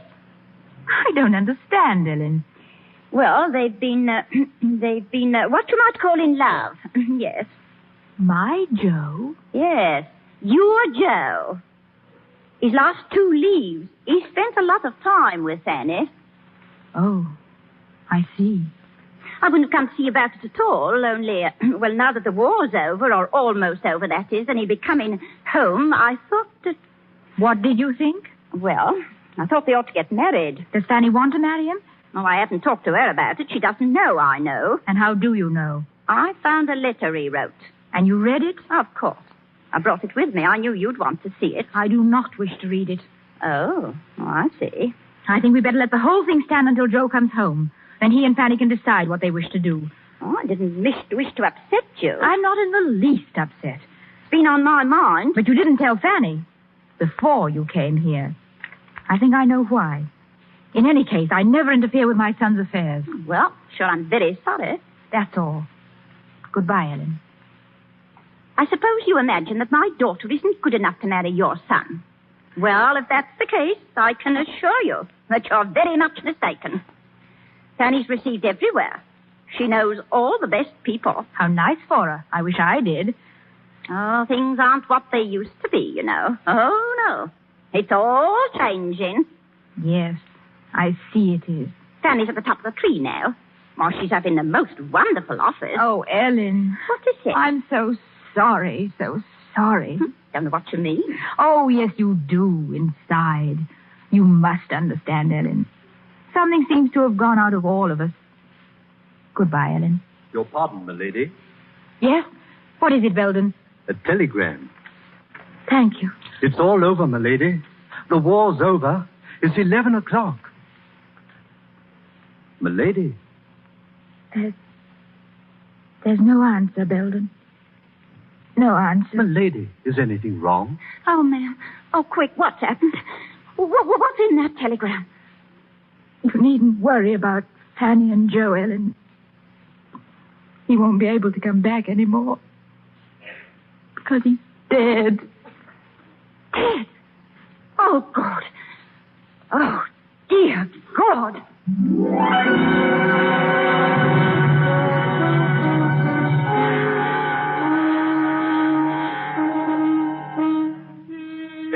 More years roll by. December the 31st, 1936. Jane. Jane, dear. Oh, yes, Robert? Were you asleep? No, dear. I was just sitting here, thinking, and watching the crowds go by in the street. Did Franklin bring the champagne up? There it is, by the table. Good. Well, Robert, here we go again. I believe you laugh at me inside for my annual sentimental outburst. No, dear. I don't laugh at you. One more year behind us. One more year before us. Do you mind? Oh, no. Everything passes. Even time. It seems incredible, doesn't it? Here we are in this same room. Yes. I've hated it for years. Do you want to move? Of course not. We might have some new curtains. We have, dear. And I never noticed. They've only been up a week. They look very nice. Robert, what toast have you in mind for the night? Something gay and original, I hope. Just our old friend, the future. The future of England. Quick, it's starting. The champagne. Hurry. I can't get the thing open. Let me try. There it is. Here, Jane. First of all, my dear, I drink to you. Loyal and loving always. God bless you, Jane. Now, let us couple the future of England with the past of England. the glories and victories and triumphs that are over, and the sorrows that are over, too. Let's drink to our sons who made part of the pattern, and to our hearts that died with them. Let's drink to the spirit of gallantry that made a strange heaven out of unbelievable hell. And let's drink to the hope that one day, this country of ours, which we love so much, will find dignity and greatness and peace again.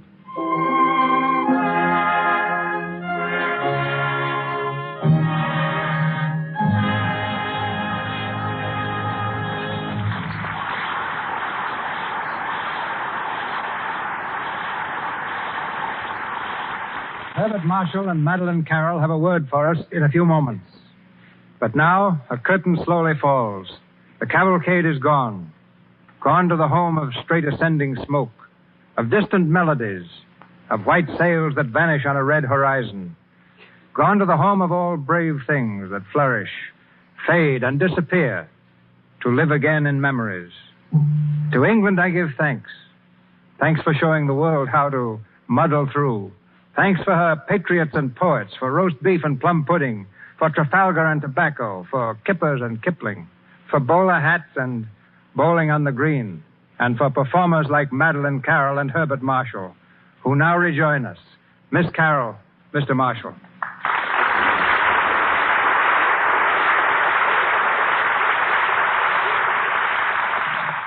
Many thanks, Mr. DeMille. And to paraphrase the words of Gilbert and Sullivan's Mr. Gilbert, I might have been a Russian, a Frenchman, Turk, or Prussian, or perhaps Italian. But in spite of all temptations to belong to other nations, I remain an Englishman. Then perhaps you or Bart can tell me why it is that only mad dogs and Englishmen go out in the noonday sun. I refer to you, Mr. Marshall. You're putting me nicely on the spot. I can't answer that, Mr. DeMille, but I can tell you what happened when a mad dog bit an Englishman. That's hardly news, Bart. But go right ahead. It's a tale related by another English poet, Oliver Goldsmith, and runs something like this.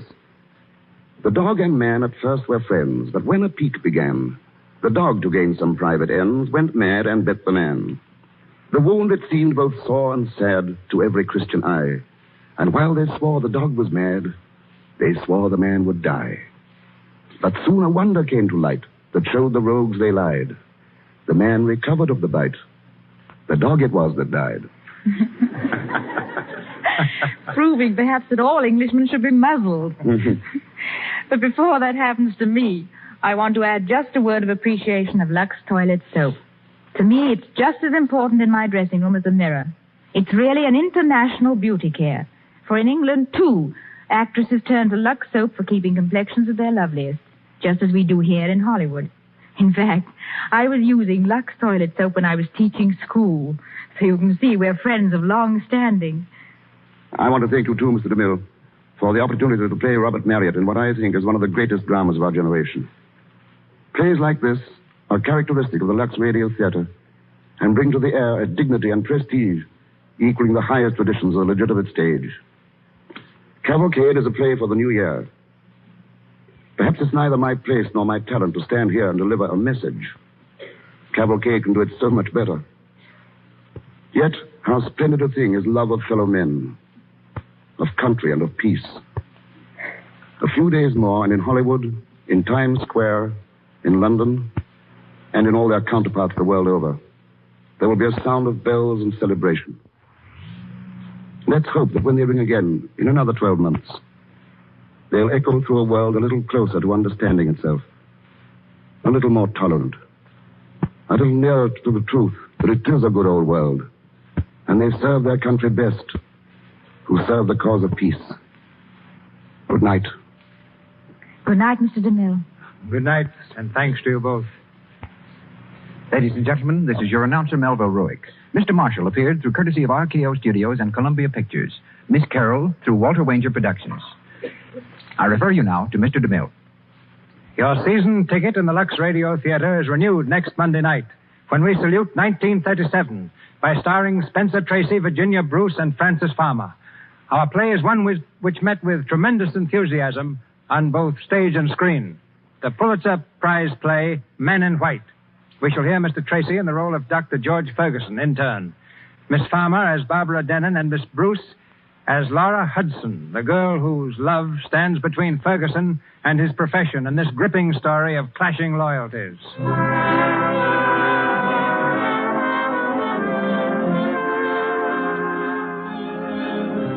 Our sponsors, the makers of Lux Toilet Soap, join me in inviting you to be with us again next Monday night when the Lux Radio Theater presents Spencer Tracy, Virginia Bruce, and Francis Farmer in Men in White. High over Asia, the sun is racing westward, emblazoning the final days of a departing year. But a new sun shall rise with the new year, and may it make a brighter world for you. This is Cecil B. DeMille, wishing you a glorious new year from Hollywood.